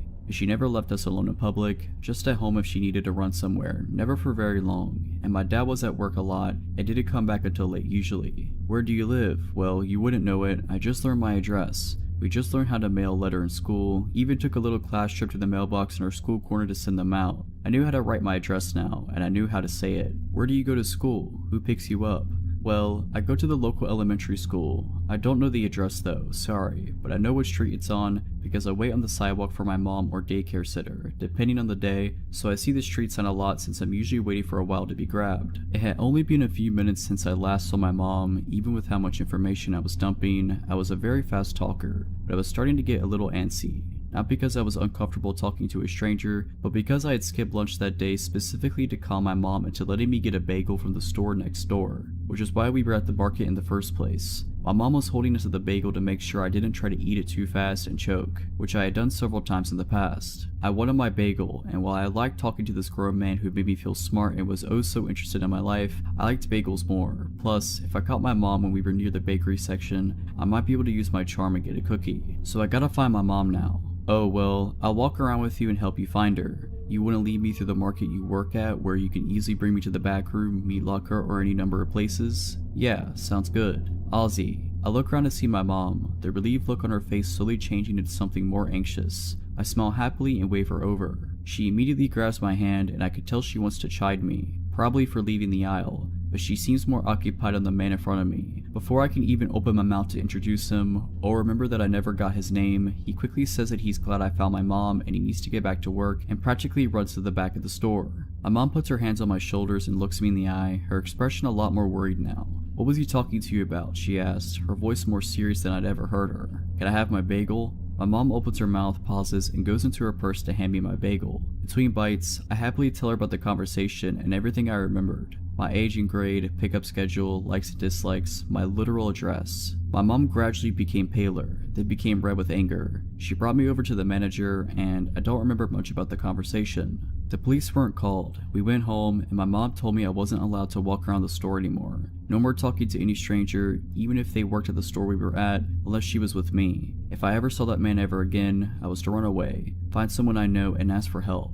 If all else fails, scream at the top of my lungs. If my mom hadn't found me, something bad might have happened. If not in the store, then in front of my school, and if not in front of my school, then my house. A little over a decade later, I've never seen the guy again. Let's keep it that way. I had started hanging out with a very nasty crowd. They loved to party, never had their own cash, destructive, impulsive, you get the drill. An ex-friend of mine, we'll call him Bob, started hanging out with me quite a bit more and more as the weeks passed by. Bob worked as a pizza delivery driver. He never washed his clothes, to which he owned maybe 3 outfits, including his work uniform and only women's clothes. The women's clothes he wore to be punky. I saw no shame in that. Even thought it was kinda cool how he didn't care what others thought about it. But that also means he liked my clothes, so like a little sister might do, he constantly took my clothes. Keep in mind, he also barely showered. Often, he even woke up before 5 p.m. in time for work. He jumped off my couch, took a pack of my cigarettes without asking, and sped off. Within the 4-month period he stayed in my home, I literally saw him go to take a shower about 5 times. Long after the situation was dealt with and he was gone, I left that home with a stench. He paid nothing, not a single bill, never contributed to groceries, cleaning, nothing, nor was he on my lease. Yet, he established residency in my home legally. It didn't bother me so much at the time. I was at my rock bottom and was basically just happy to have someone be there with me. I considered him to be my goofy and annoying best friend, until that wasn't enough for him. He began to become obsessed with me. Very quickly he went from basically having everything he needed in life for free, while he kept any money or tips he made, but decided on his own accord that we were to be together. If I'd return home from work, friend's house, etc., he'd cry and follow me room to room, asking repeatedly why we can't just be together. That we were best friends already, we should date. I was not attracted to him. Going through a divorce at the time, I did not want to ruin our friendship. It got to the point where I avoided going home. I'd stay with my mother or friends because he'd cry and follow me, desperately trying to convince me to be with him. I'd almost often find him in my bed at this point, and he quit his job to have a better chance of seeing me. I had told him if this continued, I would no longer allow him to crash there. At one point, after avoiding him for a few days, Bob really started to come out of his shell. He cornered me screaming, "I'm sick and tired of being rejected by you. It's not happening anymore." Now I was scared. I never saw him as a threatening individual before, just a goofy character. I asked him to leave and he was no longer welcome. He refused. He said by law, he was required a 30 days notice to be evicted. When I spoke with the police, they understood my situation, but explained he'd either have to be evicted or I'd have to get a restraining order. I filed the restraining order, which they immediately granted me, but he chose to ignore it. Once he left my home, I locked all doors and windows. When he returned, I showed him the order, to which he replied, "I'm not leaving." I tried calling the police every time he showed up, but by the time they'd get there, he was gone. There were shoe prints on the door and cracks from all the attempts he made to force it open. It never shut correctly after those attempts, and they were never able to officially serve him because they supposedly couldn't find him. I honestly believe they tried once, then gave up. I provided them with his plates, friends' addresses where he'd stayed, previous employment, everything needed.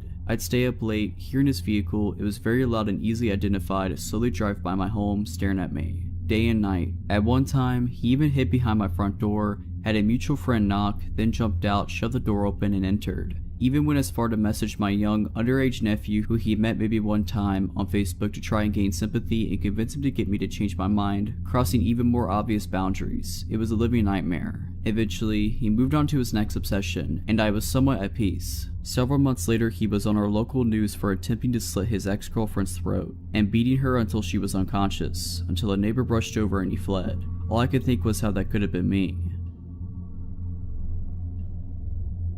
When I was 18, almost 10 years ago, I had a phone call that completely changed my life. I got woken up at almost 6 a.m. by an unknown number. I figured it was my boyfriend, now husband, since his phone number usually showed up as the famous unknown number. He usually called me before going to work at around 7:30 a.m., but sometimes he'd call me at 6ish if he wanted to talk to me while waking up.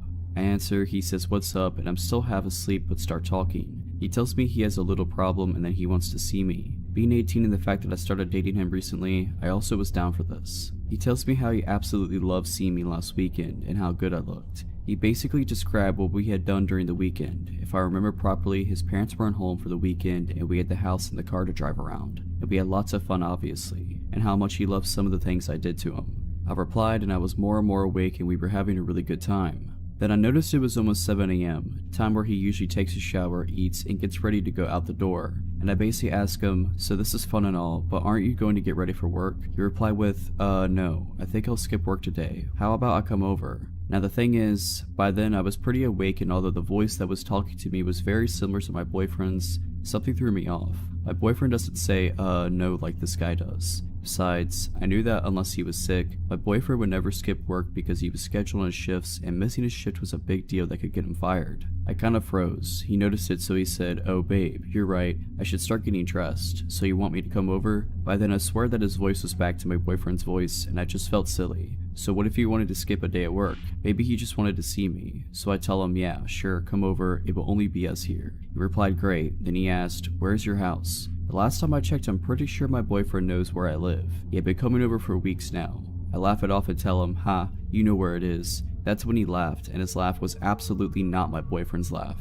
I instantly ask him, you're not my boyfriend's name, are you? He said, can you just hang on please? I need to go grab something. Meanwhile, I get a text from my boyfriend. I figured that maybe this is just a sick joke. Maybe he coordinated it perfectly. Maybe he's sick and his voice doesn't sound the same. The text from my boyfriend said, at the subway, going to work now, love you. I texted him saying, why are you texting me? We are talking right now. At which point my actual boyfriend called. He was very confused at first and figured someone had hacked into his MSN. When I told him it was by phone, he reassured me that he absolutely did not call me and that whoever it was not him. He had to go as the subway train was there, but that he will call as soon as he was at work. Then, the other guy called back, I picked up and I asked him, who are you? What do you want? I pretty much went crazy on him. He said that his name was Mike, that we had met a long time ago, which was impossible because my phone number was fairly recent, and that he just wanted to have fun, that he didn't know I had a boyfriend. I asked him how did he know that I was wearing and what did we do and how he got my phone number. He just said, where are you? Why don't we meet? At which point I hung up. He called again, I didn't answer. Within minutes, I had called my mom to tell her what happened. She told me to change my phone number and not to stay home alone. I changed my phone number right away. I also alerted local police. They opened a file but nothing ever came out of it. I still wonder how he knew what we did and what I was wearing. My boyfriend swore at the time he would never let any of his friends know all that, but his parents' house did have lots of windows and we weren't exactly careful. So Mike, let's never meet again. This happened while I was in college 5 years ago. I was a transfer student and was 21 at the time. I was set up to be living in a building that was for students 21 or older and moved in a week and a half before classes began. This school was in northern Michigan, so when I first arrived, campus was dead. I mostly kept to myself, but was friendly with a few people in my building, namely one guy named Khalil, an exchange student from Lebanon. He seemed nice enough, though there was a distinct language barrier, so things were easily lost in translation. Our RD and RA, resident director, resident assistant, made everyone who had moved in have a meeting to go over basic rules and whatnot. At the end of the meeting, as I'm leaving the rec room, Khalil suddenly puts his arm up on the wall in front of me, almost clotheslining me. Caught off guard, I am peeved and creeped out about this. He begins explaining that he would like to be my friend and would like to go out for dinner to get to know me. He worded it oddly, so I wasn't sure if it was just a date or just a friendly invitation, but I attributed it to his bad English. Like an idiot, I felt cornered physically and socially. I am awful with confrontation and could be too nice, so I agreed. He meant right then and there, however, and said, I will get us a taxi and we'll go now. 10 minutes later, we're getting into this taxi, and as I'm entering, I feel this sense of dread. I think, I barely know this guy, and Hudson's, the restaurant, is a couple miles away and we will be stranded out there with this stranger if it gets weird. As we drive, my guard rises higher and higher. He wants to know everything about me, and is throwing questions rapid fire. My age, dating history, physical preferences in men, religion, family, everything. I am thinking, this is going to be really awkward, and wanted the night to be over before we even get to the restaurant. At the restaurant, we both look at the menu for a bit. The waiter comes and takes my order, salad, small and quick to eat, and then the waiter asks what Khalil wants. He says, oh no, I'm not hungry, I just want to watch her eat. What? Why would you ask me for dinner if you weren't hungry? And why did you just want me to eat? I was horrified. All of my family was in the lower peninsula of Michigan, 8 hours away. I had no friends up here. The only local numbers I had were of my RA and RD. I speed eat all of my salad as Khalil watches me, now talking about himself. He tells me about how he has anger problems and is looking for a woman to help calm him, but still be a submissive traditional wife. I am trying to hide the horror and uneasiness as I nod and eat. He continues explaining how he was known for his temper back home, and how his brothers have stopped him from doing awful things. At this point, red flags blinding my vision, it's time to end this. I finish my food and tell him to get a taxi back to campus. I intentionally sat in front of the taxi. I wasn't allowing the possibility of physical contact. When we get to the campus, we get in the building and I say a quick thank you and haul back to my room. Door locked, I get into my sweats and try to chalk it up to a weird experience and vow to avoid Khalil from then on. Around 12:30 a.m., I hear a knock on my door. I was watching Netflix and took out my earbuds to make sure I was hearing right. The knocking continues. Not a courteous knock knock knock, but a closed fist pounding. I am petrified and making as little noise as possible. Get to the door and look out the peephole. I see Khalil. My room is at the very end of a long hallway. All rooms around me empty at this point, with the door outside of my room leading to a parking lot surrounded by woods. Knowing how isolated I was, I slink away from the door, making zero noise just waiting for the knocking to stop.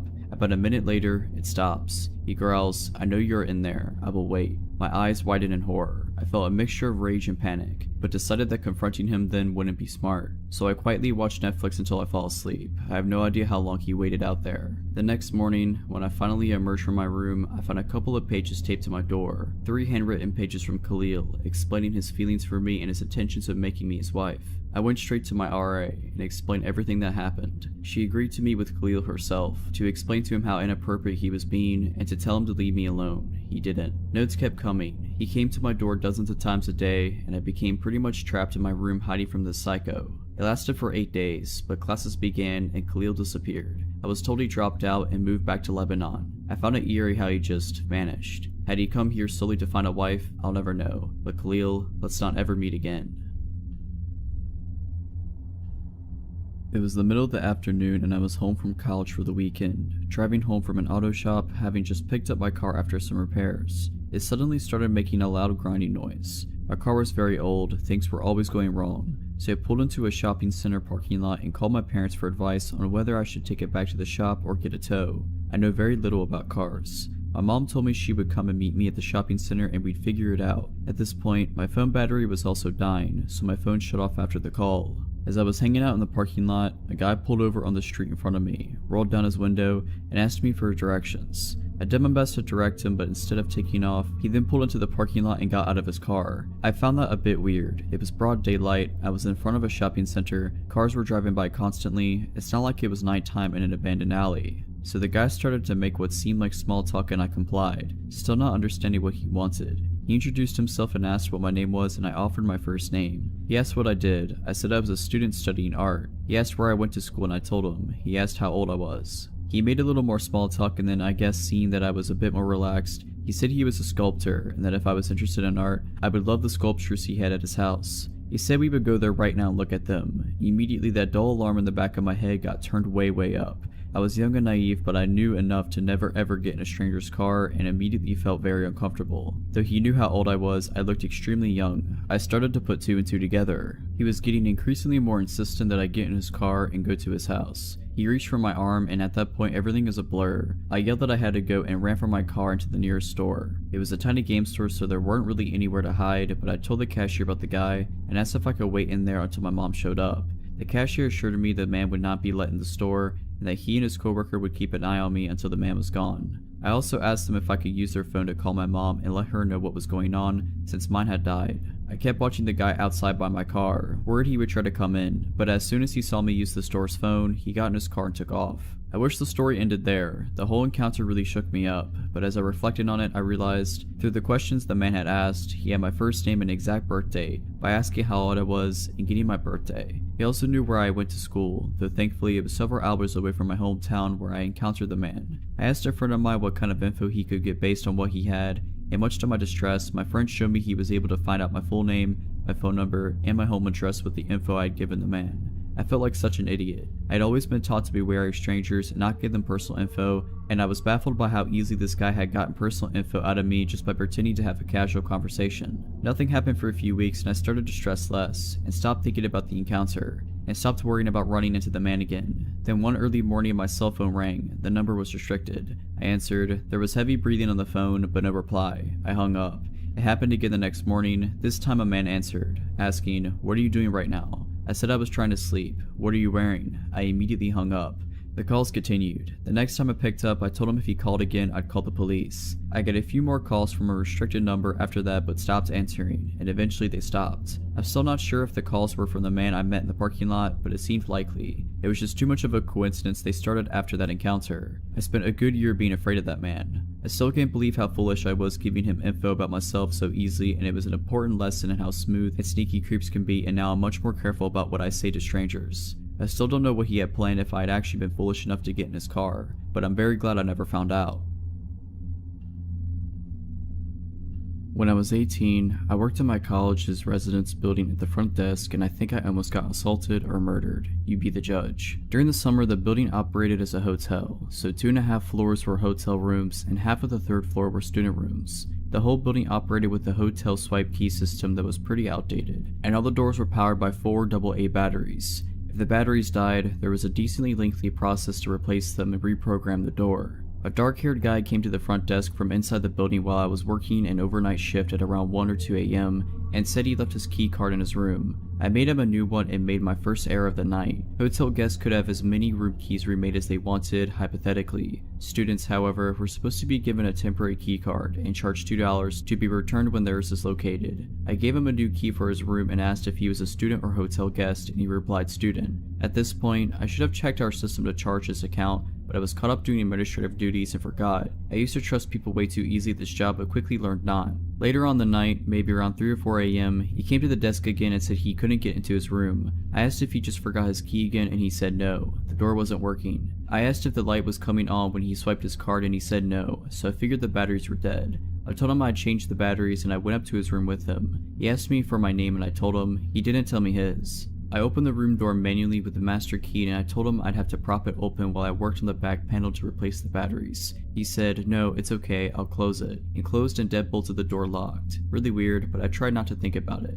I had changed the batteries on plenty of other doors by this point, and some students were iffy about having their doors propped open for their room to be on display for anyone walking by. He also had a really thick accent, and I thought he might be an international student since we had a lot of students from other countries where English was not their first language. I gave him the benefit of the doubt and thought maybe it was also just a language barrier issue. At this point though, I really felt like something was wrong, but I tried to ignore it so I didn't freak him out. While I was trying to focus on fixing the door as quickly as possible, he kept trying to entice me to go further into the room, saying his bed was broken and he needed me to take a look at it, there was something underneath it that needed to be fixed, etc. He held out a little gold house key and said, "I have a key, go get it," and threw it under the bed. He said there was a leak under the fridge. He just kept trying to get me down on the ground, throwing random problems at me. Obviously, I told him no. I'd send maintenance up in the morning to take a look at it if anything was broken.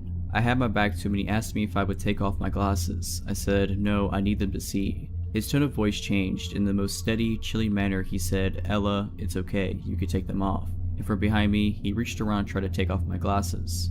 I swatted his hand away and, trying to remain composure, said, "No thanks, I need to keep them on," even though he was creeping me out. I didn't want to be rude to him. I didn't want to get in trouble if he complained about me, or risk upsetting him and having him yell at me. I got up to grab something from the door repair kit and undid the door deadbolt and opened it up in the process. He jumped toward the door to close it again and told me to keep it closed. I told him no, I had to open it to start reprogramming it from the front. While I held the door open with my foot and grabbed something from the door repair kit, he started playing with the little wispy hairs at the top of my forehead and tried to touch my shoulder. I swatted him away again and asked him not to touch me and focus on getting out of there. He once again tried getting me to follow him into the bedroom, saying the bed was broken, and I went as far as the door frame to see if I could spot any actual problem with his bed. This is when I realized that he had nothing in his room. No dishes in the kitchen, no shower curtain in the bathroom, no sheets in the bed, nothing. This wasn't his room. My brain once again went back to the international student theory, thinking he had just arrived today and hadn't got a chance to buy anything yet. But in the pit of my stomach, I knew something was wrong. I fiddled around with the door for a few more seconds before announcing that it was fixed, and quickly gathered the door kit and left. Before I had reached the elevator, he came back out without his shoes on to follow me. He tried to get back in to get his shoes and called out, "Ella, the door isn't fixed, you need to come back." I went back and opened the door manually and told him if the door was broken, I'd have to send up maintenance to fix it in the morning. I knew he was going to follow me to the elevator again, so I closed the door behind me once he went inside and ran down the stairwell as fast as I could. When I got to the front desk, I checked the computer and saw that the room he was in was supposed to be empty. It wasn't a student room or a hotel room. I locked myself in our back office and called campus security. He came down a few minutes later and went behind the desk. I yelled at him to get on the other side and wait, now that I knew he wasn't a resident. He tore the corner off a slip of paper I had sitting on the desk and drew a flower on it, then put it back on top of my papers. When security arrived, he ran back up to the empty room and tried convincing them he lived there so he wouldn't have to leave. He kept showing them his key, which I decided to work on the door again somehow. They escorted him back downstairs and came to ask me if he really did live there. Obviously he didn't, that's why I called you guys crying and terrified. He kept interjecting to argue that he did live there, but couldn't even recall his room number when asked. Security asked him for a student card and he couldn't produce it, so they told him he would have to leave if he couldn't prove he lived there. While they were grabbing his information, I listened from the office and could immediately tell he was lying. The phone number he gave was just a bunch of random numbers. The name he gave was prefixed by, as if he was trying to think of a name. When they asked him for his address, he just said, across the street. One security guard asked if he lived in the apartments across the street and he said yes, but couldn't tell them what the building number was. He said his apartment number was 1200, but I moved into that building a few months ago later and apartment 1200 doesn't exist. When security asked what his purpose was to be sneaking into a room, he just kept up the ums and the uhs and saying he didn't know. They'd ask, were you trying to see a friend? Do you know anybody who lives here? Were you here to hurt somebody? And he kept fidgeting and saying, I don't know, no reason, I was just here. At one point he tried to tell them he was my friend, at which point I poked my head out of the office to say that I literally had never seen him before that night. He left. We didn't call the police because he didn't actually do anything, but it was still unsettling. Later on, it dawned on me how he figured out that the room was vacant. One of the housekeepers had been using it as her personal break room. A few days later, a housekeeper came to the desk and told me they found the door deadbolted open, the TV on, and a housekeeper inside watching TV. She must have forgotten to close the door when she left for the night, and when the creep let himself into the building, he found out.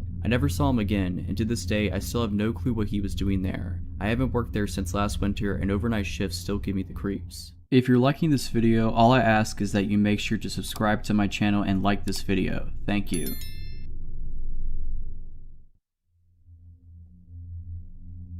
The lesson I took from the story was always read through your lease/rental agreement fully before signing. This takes place 4 years ago in Kansas City, Missouri. I'm originally from California, so trading up city life for a less urban life was very challenging for me. Making friends was hard, but I made the move to be with my dad, who lived in an apartment complex with a roommate. My dad was a trucker, so he was gone for weeks at a time, while I was left alone to work and come home to a foreign place that I was slowly being accustomed to. My roommate was gone most of the time because he had a girlfriend, and he would leave his dog with me, so I never truly felt alone. I had an old lady for a neighbor that would come up and check on me too. That's how people were in that area, and I found it kinda nice how people knew their neighbors. I got to know everyone in my building's name after about 6 months of living there, except one. There was a man, I'd say in his early to mid-50s, who lived directly below my apartment. He looked, for lack of a better description, like a creep.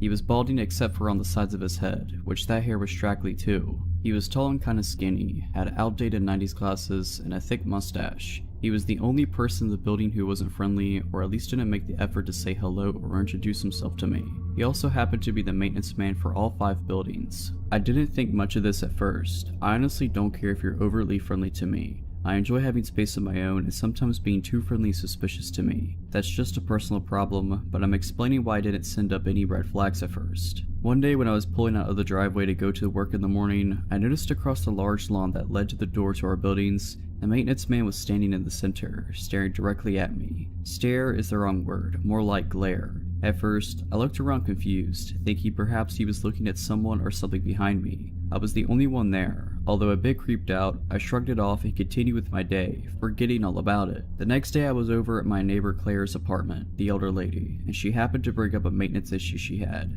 but she mentioned that she would never ask the maintenance man for anything, and neither should I. I tried to ask her more about what she meant by that, but she ended up being very broad and said something along the lines of, he's just a known creep around here. Fast forward to the first incident. It was around 2 AM and I was still awake, but only barely, sitting on the couch watching TV alone in the apartment. I was starting to drift off into sleep when I heard a soft noise near the front door. Thankfully, the show was very low in volume, because I normally don't pick up on quiet noises most of the time. I turned off the TV and began listening. Next to the living room on the right side is the patio area, and on the left is the kitchen and the front door. The light from the moon and outside lamps were flooding through the patio glass door, so I could see the doorknob to the front door moving, not just moving, but someone was using a key. In an instant, the door flung open and I was on my feet, with nowhere to hide at that point. I stood my ground and saw the silhouette step into the kitchen. That's when I saw it was the maintenance man. My stomach dropped and he stopped dead in his tracks when he spotted me, looking as if it was unexpected to find me awake. I noticed he had a large coat on, even though it wasn't winter or even cold that particular night.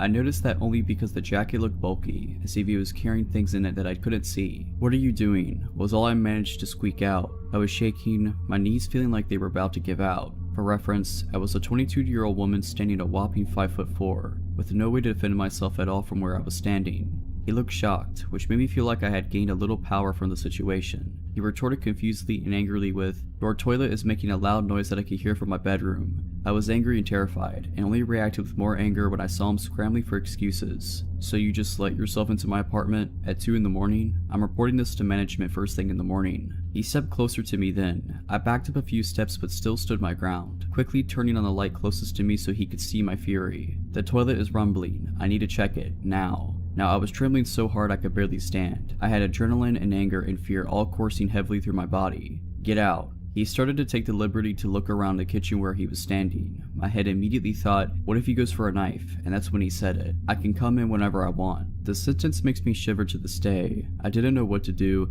and felt the power over the situation quickly dwindling down to a bad feeling that something bad was about to happen. "If you don't get out of my apartment now, I'm gonna start screaming as loud as I can." My voice was crackling and shaky, which made my heart drop into my stomach. I immediately felt like I was going to be sick when he took yet another step forward towards me. "Check the lease. I could come in whenever I want. I'll see you later." He winked at me, creating a wave of nausea, and I felt faint. He slowly turned around and walked out, closing the door behind him and even going far enough as to lock it from the outside with his extra key. The next day, I contacted management as soon as their office opened. I could tell the conversation wasn't going anywhere when the manager sounded irritated right off the bat. When I told her that the guy entered my apartment illegally, she cut me off and told me that they do not allow any illegal activity, and take what I was saying very seriously. I thought, yes, I've got him, until the manager said, "You can't just throw around accusations without proof. This man has dedicated over 20 years to working for this company, and we don't plan on getting rid of him anytime soon. Perhaps if you had read over your lease like you should have," yes, she was actually scolding me, "you would have seen the clause that states that a maintenance worker has keys to the entire property, and if there is a maintenance issue, they are permitted to access the property at any time of day." This floored me. It couldn't possibly be legal, but of course I'm from California, and of course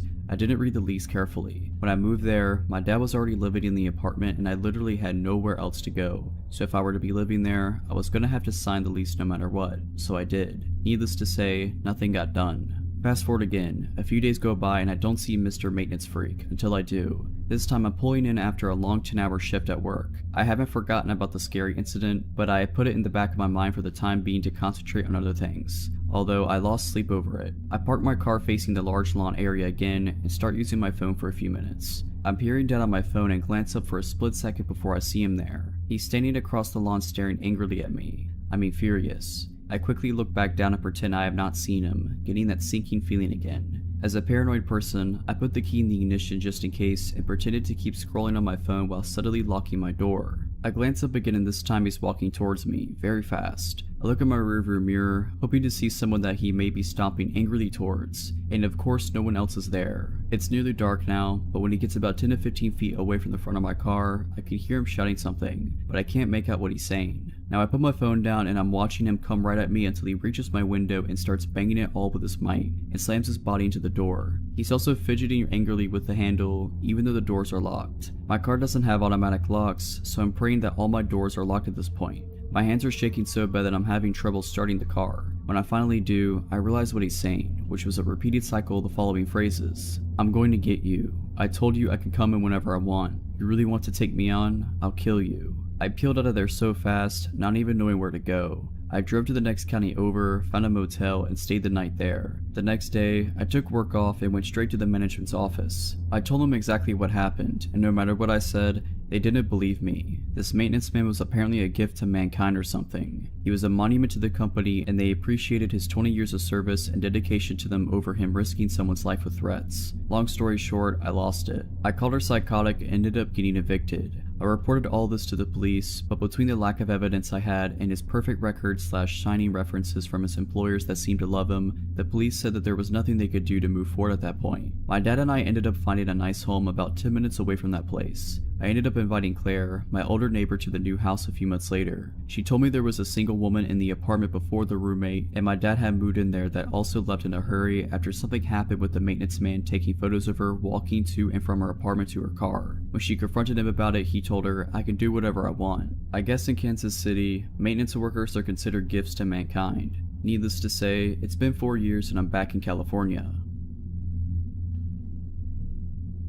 This happened when I was about 18 years old. I was big into running back then and lived in a town that was a suburb but had big swaths of farmland, as in smallish tomato and strawberry fields, not huge never-ending wheat fields. I preferred running on the dirt at the edges of these fields because it was a lot easier on my legs than running long distances on concrete or asphalt, and I was usually training for half marathons. This particular day I was planning to run an easy 6 miles. I told my mom and she suggested I do a loop and then meet them at the dog park about 3 miles from our house as my halfway point. This is pre-cell phone area, but being careful I took a walkie-talkie my dad always used and my mom took the other one. Now, the walkie-talkie had a range longer than the ones my brothers and I played around with when we were younger, but it definitely did not work 3 miles away and I honestly had no idea what its exact range was. So, I take off to my run. I'm planning to go on the sidewalk for a little bit until I get to the fields. I think it was lettuce or something then, but short small plants. I'm running in the dirt with the road a few yards to my left. I have to run south and then turn right onto a slightly smaller, less traveled road to get to the dog park. As I'm running on the first dirt part, my parents drive by and, being dorks, they honk and wave and yell at me. I wave and then soon after I make my turn onto the smaller road. This one is road, me on flat dirt, small drainage ditch, forever of lettuce field, then a wall that is the backyard of some houses. I start noticing how quiet the street is and how few cars are passing me. Then I randomly start thinking to myself, if someone tried to do something, I could run to those houses. Then I hear a car, but this one doesn't pass me like all the others. I hear it slow down so that it is behind me, just out of my peripheral vision. My senses go super alert and I immediately realize what an idiot I was to pick this route because I'm stuck out here with no one to help me and nowhere to hide. The car starts speeding up enough so that it's next to me and I glance over and see a man. Middle-aged, white, dark hair. Totally normal looking, but I get a chill down my spine immediately. He sort of leans over into the passenger seat and says in a super sweet voice, "Hi, where are you going? Do you need a ride?" I am scared and realize that this is not good. Immediately nothing has happened yet and he could be totally innocent just wanting to chat, but my intuition is in overdrive telling me I'm not safe. I hop over the ditch thinking at least that will make it harder for his car to follow me if I need to take off across the field to try and make it to those houses in the distance. Well, this pisses him off. He guns it and gets closer to the ditch and in front of where I am, and then he says in a voice I can only describe as bone-chillingly evil, "You know, you shouldn't be out here all alone. Something horrible could happen to you out here and no one would ever know where to find you." He put his car in park and is taking off his seatbelt when I remember the walkie-talkie. Piece of junk is all static because I'm too far away, so I immediately turn down the volume and say loudly, "Hey dad, yeah, I see your car. I'm over here by this red Buick. Do you see me?" Fake wave to no one. There was no car coming from the direction my parents were, and when I had started talking, there was no one behind us either. But by the grace of the universe at that exact moment, a car turned onto the road. The guy saw it, looked at me, and sped off so fast he left skid marks. I have never run faster in my life, and I was looking behind me every few seconds and thought he'd be waiting for me at every intersection I had to cross. I was shaking and I was scared and relieved when I got to the dog park. I told my parents everything and my mom called the cops. They took a statement but said it would just help if something actually happened to someone else. The weird part was, I was having trouble getting my story out and I was so upset, and before I gave a description of the car, the cop asked, was it a red Buick? He wouldn't tell us why, but that just added to my feeling that I had narrowly escaped something awful. This was back in 2013 when I was living in New York City as a 23-year-old. I was living with my best friend from college on the west side near Times Square in K-Town. I was going through some tough times back then as I was unemployed at the time. I had a lot of time, so I would go on walks by myself to clear my head time to time. One night, I was feeling exceptionally depressed, so I decided to walk to K-Town to grab a drink by myself. I walked into a Korean bar and I got some weird looks from the waiter as I asked for a table by myself. After ordering a couple of soju bottles, I was feeling pretty drunk, so I decided to walk back home. However, as I was exiting out of the bar, this Korean guy followed me. He looked very normal, just like a nice Korean guy. He told me that he saw me drinking at the bar by myself and that he would love to walk me home to make sure I got home safe. I politely declined. After all, my apartment was pretty close, but he insisted and he looked so harmless that I decided to take him up on his offer. We walked like 10 minutes I think, and it was quite pleasant. We were both a little drunk, but I remember talking about all sorts of things, nothing personal. When we finally arrived at my apartment, I thanked him and wished him farewell. Now, my apartment was a 5-story walk-up, and there was a main door where we needed a key to open to get into the building. No doorman. I didn't think much of it and inserted the key to open the door and went in. The door takes a while to close shut, and it was my mistake for not checking before I went up the stairs. While I was approaching the second floor, I heard someone grab the door from closing, and I heard footsteps coming up the stairs. I literally got goosebumps all over my body, and I felt like I was in danger. As I started to pick up the pace, I heard the footsteps going faster up the stairs. I lived on the 5th floor, and I started to run up, clutching my keys in my hand. The guy started to run up the stairs as well, and I could literally hear him getting closer and closer to me. This all happened in a couple of seconds, but it felt very long. I finally got to my floor, and as I tried to open the door, I looked back and literally saw the guy's head on the staircase. I rushed to open the door, and I managed to close the door right on his face. My heart was beating so fast, and I didn't know what to do at that point. It was already 3 AM and my roommate was asleep. Luckily, he didn't knock or anything, so I decided to just go to my room and hope that he's gone home. Around 7 AM, my roommate woke me up. She said that there is a man standing in front of our apartment door. My heart sank and I explained the whole situation to her. She and I went to the door and screamed that we were going to call the police if he doesn't go home. I looked at the people and he told me that he will only go home if I gave him my number. We then called the police and saw him being escorted out. My roommate had to go to work, so she left the apartment and called me a few minutes later. She told me that she saw the guy speaking to the police downstairs. Apparently, he tried to lie to the officers that I'm his girlfriend and that we got into a fight. My roommate went up to them and explained to the officers that I do not have a boyfriend and that she doesn't know him at all. The police let him off with a warning. About 2 hours later, I heard a buzz from the main door downstairs. Maybe it's the police? Surely it can't be him again, right? I answered the intercom and I was shook. It was him again. "Just give me your number and I'll go away," he said. I warned him that I'm going to call the police again if he doesn't leave. A couple of minutes later, I heard ferocious knocks on my door. He must have gotten in when someone was entering the building. I was so scared at that point, so I immediately called the police. Unfortunately, the guy ran away before the police got there. The worst part about this experience was that my roommate and I were so scared to leave and come back to our apartment. I would have anxiety every time I come home, worried that I might see him in front of our apartment door. For about a week, the police escorted us when we felt scared. Bless them. I never saw him again, but it was one of the scariest moments of my life. So creepy stalker dude, let's not meet.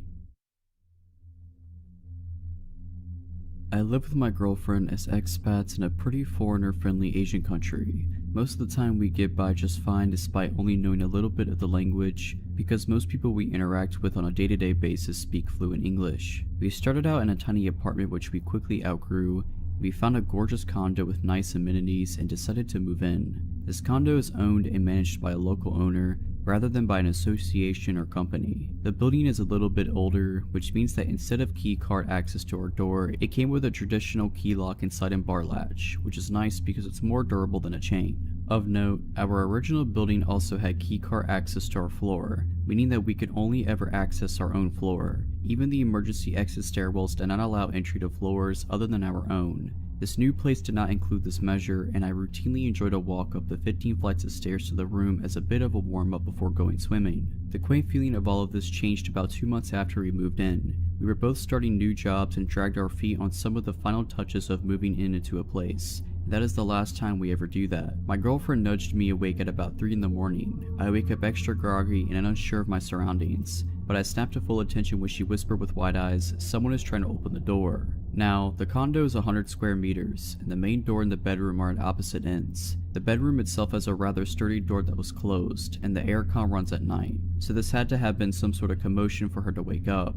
I sprung out of bed and made it to the door in seconds. There was some guy outside our door, studying very intently at our lock. He was about my height, though probably 15 kilos heavier, and he was not a foreigner like us. "Wrong room," I had to yell, because the door is pretty thick. There was a pause and then a thud, then a smaller tock tock tock as he was knocking. From experience, I know that it's hard to hear through the door, and if English was not his first language, then understanding me through the door was going to be a real challenge anyway. Looking through the peephole as he kept up steady knocking, I noticed he swayed back and forth slightly, so I figured he maybe had a couple drinks and had the wrong room. I turned to my girlfriend and told her so, and that I was going to open just the key lock but not the bar latch and tell him he had the wrong room. She didn't love the idea, but what was a good alternative?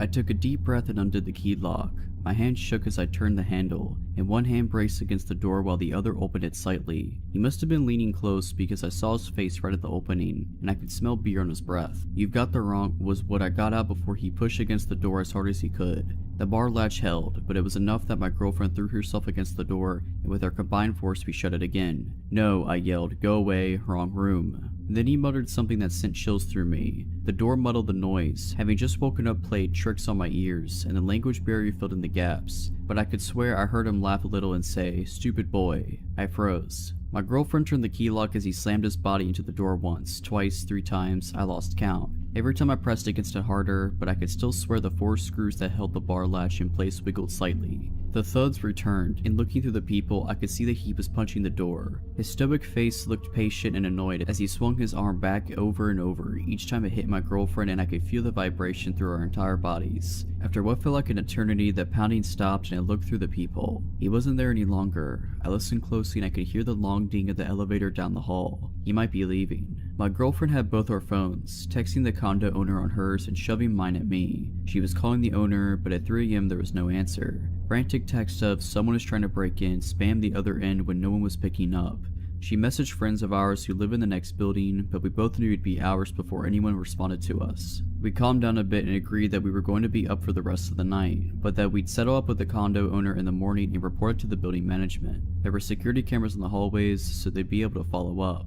Then I heard the elevator ding again. I was shaking as I returned to the peephole and watched as the chunky man returned. He was hanging up a mobile phone, and he retrieved something from his pocket, a knife, a multi-tool, and that's when I said, "He's back," and I grabbed the biggest kitchen knife within reach and reached to brace the door. My girlfriend was almost in a full-blown panic as she grabbed the cast iron skillet. That's when I realized for the first time that there was a chance that someone was going to die. The door handle was wiggling as he started to poke at the lock with whatever was in his pocket. If he opened one lock, the only thing between him and us would be 4 tiny screws in the bar latch. And if he got in this condo, we were going to defend ourselves as best as we could. And that's where I realized we were foreigners, and dealing with manslaughter charges in a foreign court system would be an absolute nightmare. Or if we severely injured him and he was able to communicate his story, his way to the police, while we struggled with an interpreter. And of course, this is all assuming that we would be the ones to overpower and subdue him. All this is running through my head as I called the equivalent of 911 and shouted English into the phone until someone spoke English. My brain wouldn't quiet down enough for me to be polite. I finally got an operator that spoke English, and I explained someone was trying to break into our condo, that he had left and returned, and gave him the address. He sent a car and asked for an ETA, and he couldn't give me one. He wandered off again, but my spider sense was in full alert mode. It wasn't until half an hour later when several people wearing police uniforms and building management jumpsuits knocked on the door that I calmed down even a little. Still, I wasn't sure what to expect. One of the group spoke English while the rest stood back. I explained everything in detail and pointed at the camera in our hallway, saying I wanted whoever it was found. One of the cops pointed at the nearby knife and raised an eyebrow, and I just confidently said, "Yeah, I would have if I needed to."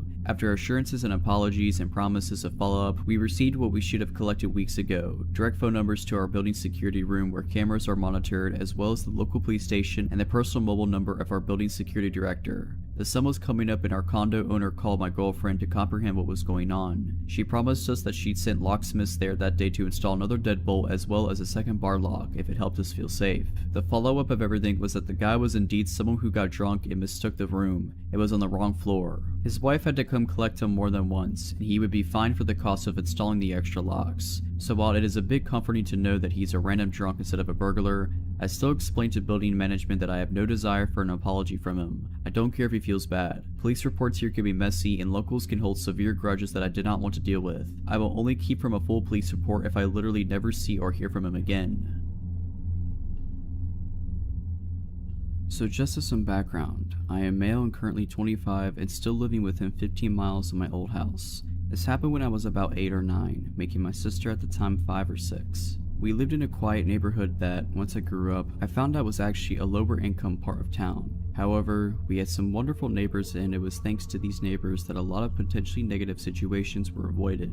At the time, my dad was working an 8 AM to 8 PM job, and my mother was a secretary at a hospital, which meant that during the day she was often at work. Usually my sister and I had a babysitter, but once I reached about 8 or 9, I began to be old enough to look out for us without a babysitter. Now mind you, this was the 90s, which certainly were not safe but were much safer than they are now. Also, we had the previously mentioned neighbors who generally did a good job of keeping an eye on us in our house. This particular incident was one of the first times I was charged to babysit for my sister. She was in her high chair eating whatever my mom had left for us when I got a knock on our front door. And this was strange since we never got visitors on a regular basis, other than the boy across the street who would want us to come out and play, but he usually just yelled my name while knocking. I was young and naive and decided to open the door. There was a locked screen door beyond that. I left that closed and locked. Outside was a middle-aged man. I hardly remember his facial features or even body type. I remember his yellow shirt and dirty jeans. "Can I help you?" I asked innocently, no alarm bells going off yet. "Hey there, are your parents home?" Alright, first alarm bell. My parents teaching me not to trust strangers rushed through my head, but I still didn't quite fully grasp the potential danger here. My mom went to the store, she'll be back any minute. Weird half lie. I could have said she was here but in the shower or that she was laying down upstairs. I'm glad I didn't tell him that she wouldn't be back for quite a few hours, but looking back it's scary how naive I was. "Well, that's no problem. Hey, so look, my dog went missing and I think it went into your backyard. Do you mind if I can come in and we can go check it out?" Okay, so I might have been dumb, but I wasn't that dumb. There was no way I was letting this stranger into my house, especially with my sister there. She was my first thought. Sure, I didn't want to have any harm follow me, but she was my sister and it was my job to keep her safe. I should have closed the door right then and there, but once again I went with the less safe but still not totally stupid route. Well, the gate should be unlocked. If you want to go check the backyard, you can. And promptly closed the door. Now, of course I was very curious if there was a stray dog in my backyard. Dogs are great. Even with the weird guy being around, I was pretty interested to see how his search in the backyard went. So I decided to go check the back window and see if there was actually a dog, and if so, if the man would catch it. Now at this point, I am sure you have figured out that there was no dog, and when I looked out the back window, I could see almost the entire yard, including the gate. The man wasn't there. This was mere seconds after I had closed the door on him. I waited for a few minutes, but he never showed up. After about 5 minutes, there was another knock on my door. This time I was much more wary and I didn't like this guy showing up. I was pretty tired of the whole ordeal, but I still hadn't fully grasped the situation. I kept the chain lock on the door and cracked it open. "Did you find your dog?" Again, I can't remember his facial features, so I can't really recall his expression, but I remember his tone was a bit desperate as well as annoyed. "No, I looked all over the yard and I couldn't find him. I have a picture in my car if you want to take it just in case you see him." Nope, no more. I still didn't understand abduction, but I certainly was not going to go anywhere outside of the house with a stranger. I told him that he can leave a picture in the mailbox and we will keep an eye out. Once again, promptly closing the door. What followed is what really creeps me out to this day. Looking back, I was freaked out that I had to come that close to exposing my sister and myself to danger, but this really scared me. Suddenly there was more knocking on my door. Not the screen door separating the door itself. Like I mentioned previously, the screen door was locked and unless that was open, it was impossible to knock on the door itself. It freaked me out and I took my sister to my bedroom and crept back out to the kitchen where I could see out onto the front yard and saw the man quickly getting back into his car while my saint of a next door neighbor Joan stood on our front lawn smoking and watching him intently. It took a long time for me to add it all up and honestly, I had forgotten about it for a long time. When I finally remembered it all, I couldn't even believe my own memories. Either way, Mr. Yellow Shirt Man, yeah, let's not ever meet again. Also, thank you Joan wherever you are. You saved me on multiple occasions and I didn't even know it. When I was in 4th grade, my family was still living in Denver, Colorado in a small condo near my school. My brother, kindergartner at the time, and I only had to cross the street and walk between a couple of apartment buildings to get to the football field attached to our school. It was normally a pretty quick and safe trip to and from. My mother was taking night classes at NAU at the time, and her boyfriend, whom we lived with, would usually watch us in the evenings, although he wasn't off work until about 6:30 p.m. We grew up as latchkey kids, so this wasn't a big deal. One day, my brother and I were walking home together after school like we'd usually do and had just gotten to the street in front of our home when a white car pulled up in front of us. The man driving the car didn't seem like your typical weirdo, maybe in his late 20s and looking pretty clean cut. Looking back, the fact that he was driving such a fancy car, a Benz I believe, and wearing such a crisp outfit didn't really fit with our neighborhood. He asked my brother and I if our parents were home. I immediately got a serious sensation of stranger danger from this dude. I looked at our apartment across the street, then back at him, and in the most I'm not stupid tone I could find, I asked why. "It doesn't matter," he replied dismissively. "Are they home?" He seemed a little more insistent with his question and glanced around. Yep, despite fully knowing they were not home and that my mom's boyfriend wouldn't be able to be there for another 2+ hours, I figured it was better to lie and say yes. "What are they doing?" he asked, really looking us over. I then turned to my brother and ordered him, "Let's go," but he wouldn't follow me. I went to grab his hand and he quickly withdrew with a sharp no and looked back at the guy. The guy then looked at both of us and then back to my brother, and with a facial expression that made my hair stand on end, he said, "Come closer, I have something for you." My brother started walking to the door of the car and the guy was reaching with his hand out, nothing in it, like he was about to grab him. I grabbed my brother's coat immediately and started hauling him towards our apartment as fast as I could. He was screaming for me to let him go, but I was terrified so I just kept dragging him. The guy quickly put his car into gear and literally peeled out of there. My mother's friends started picking us up from school after that and a PSA was issued to the community. I still get a little creeped out when cars slow down near me while I'm outside walking. Potential child abductor, let's not meet again. If you're liking this video, all I ask is that you make sure to subscribe to my channel and like this video. Thank you.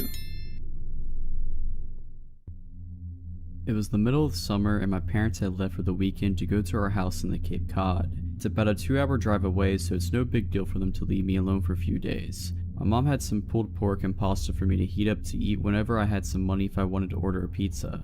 Things were all good. The first night I was alone, I stayed up till 3 in the morning playing Xbox, so I woke up really late the next day. I checked my phone when I woke up and saw it was a little past 1. I had made plans to play some street hockey with my friends at 3, so I threw myself out of bed and stumbled into the shower. I take really long showers, so when my parents are gone I go mental. I was in there for about 45 minutes on my phone scrolling through Reddit and Twitter and whatnot, when I heard my front door open. The bathroom is directly up the stairs from the back door, and the thing is pretty loud when it opens and closes. I immediately froze, since obviously I was supposed to be alone. I waited for about 2 minutes, ears trained and trying to hear anything else. Nothing. I figured it was just the wind or maybe my parents were home early, so I turned off the shower, wrapped my towel around myself, and slowly walked down the stairs to check it out. Even though my house is old and each step on the stairs makes a super loud creak, I still took my time and tried to be as quiet as possible. I probably took 45 seconds walking down all 12 of the stairs. So when I get to the second to last stair, right before I could see around the corner to the kitchen, I take a little breath to compose myself. In my mind, I knew I was being stupid. There obviously wasn't anything in the kitchen. There's no way I wouldn't have heard another noise, and there's no reason for them to still be in the kitchen even if they were burglars or something in the house.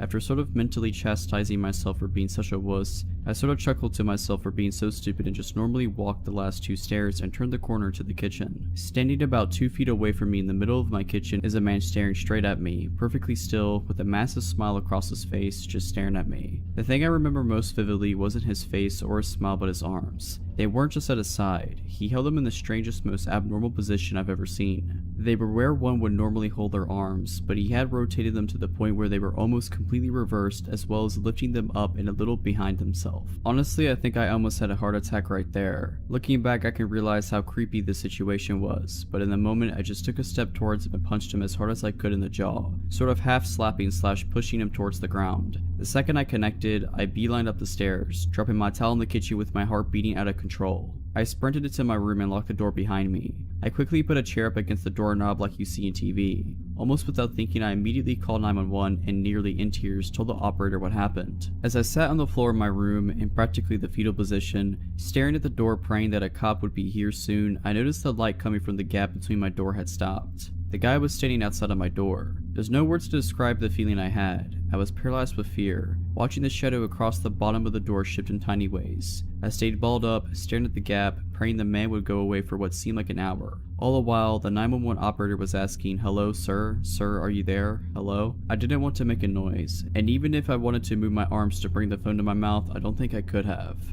Eventually the light returned to the gap and I heard the faintest of footsteps, slowly creaking the wooden floorboards as he walked down the hall. It was silent for minutes as I just sat there curled up, unable to even speak. I heard banging on the front door and the sound of 2 officers entering my house. I finally felt safe, and I opened the door to the 2 of the men standing there as I almost cried. Nowadays, my parents don't even leave me alone home anymore, and I check every lock on the house before going to bed. Even working with sketch artists in a few lineups, the police never found whoever was in my house. I have no idea what he wanted or who he was, but regardless, let's not meet again, ever. I'm 29 now. This story happened 10 years ago. At the time I was jobless, and I found a job as a security guard in an office building. The office building was in a forested area, away from any busy streets, like secluded. The person who had the job before me had a car accident and apparently was paralyzed from the waist down. Nobody was interested in the job since you worked during the night and the office building was so big, it was just really boring. But hey, a job is a job. Once I started, a supervisor worked me in for a week, what to do, etc. This was my first night working by myself. I came to work and took the shift over from my colleague at 9 p.m. and he told me there will still be some people left in the building. Before I went up to the 15th floor, I closed the main entrance in such a way you could only exit when you're inside, so no outsiders could come in. After I did this, I went up to the 15th floor where these people still worked, to ask them if they needed to go anywhere else in the building, and if not, I could make my round and close off all the other floors, which I did. So I made my rounds and found nothing peculiar. I went back to my front desk. This was around 11:30 p.m. and the last people who were working on the 15th floor were just leaving. And the guy told me he was the last one to leave and wished me good night. Once the last person left, I went up to the 15th floor, checked all the offices and locked it down. I went down to my front desk again. Since there were no people left, I put on the alarms, which work on motion detection and also when you open a fire exit, on every floor, except the ground floor where my desk was. Within 5 minutes I put the alarm on all floors. The alarm went off on the 10th floor and there was nobody on the building. The rule is if an alarm goes off, you first call the security company before you take action. I told them I would investigate the alarm and I would call them back once I checked it out. Otherwise, if I don't call back, they would send a police car to check it out, just as a precaution. I checked the whole 10th floor and I found nothing. Went back to call the security company, telling them it was a false alarm. I kid you not, the alarm on the 10th floor went off like 7 times in an hour, and every time I checked the floor, I couldn't find anything out of order, or even that there was someone there. Since this was my first day working alone and the alarm went off so many times, the security company thought I was screwing things up and wanted to file a complaint to my boss, which would mean I would lose my job I just had for a week.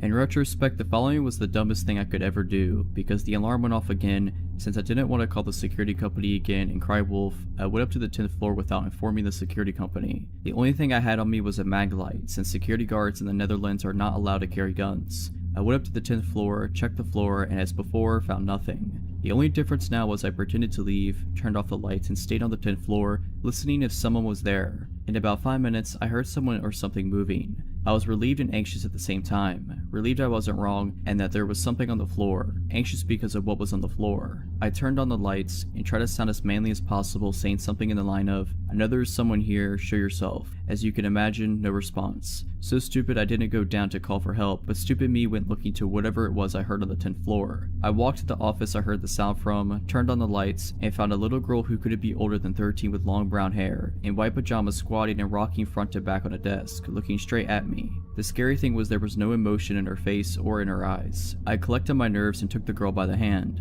I took her down to the front desk, offered her a Coke, but she didn't respond whatsoever. The only thing I could do was call my supervisor and told him about what I encountered. My supervisor's response was, "Stay there, I'll be right over." The time I hung up on the phone until my supervisor came, I just had this underbelly feeling with this girl, that there was something really wrong with her. Before my supervisor turned up, he called me and told me to call an asylum which was pretty close to the office building I worked at, just to check if someone was missing. Why would there be a 13-year-old girl in an office building with no houses nearby whatsoever? So that's what I did. I called the asylum, asking them if there was someone missing from the asylum, and I got the scariest response you can get. Yes, as a matter of fact, someone is missing. I gave them a description of the girl sitting next to me, and it was in fact the girl who was missing from the asylum. They told me she was really dangerous and that I should watch my back at all costs. They immediately sent people over to take the little girl with them. A week later, my supervisor told me the story of the girl I found, since he talked with the people from the asylum. It turns out the girl killed her mom and dad and little brother whilst they were asleep when she was 11. Even in the asylum, she wounded staff members, either by stabbing them with a pencil or in another case biting a piece of an ear off.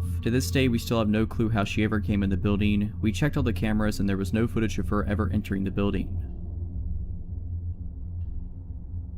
I grew up in a very safe, very affluent neighborhood. It was unheard of for anyone to lock their cars or houses, and when someone new moved to the neighborhood, it was mere moments before they were welcomed with open arms and open doors. Despite being surrounded by what could be described as one large neighborhood family, my mom was very particular about house rules being followed, one of which was never going out alone. Walking to a friend's house, 3 of us had to go, so 2 could walk home together after dropping you off. It was rare, but occasionally just 2 of us would be able to sneak out from under her watchful eye and run to the corner store a few blocks down for some candy or soda.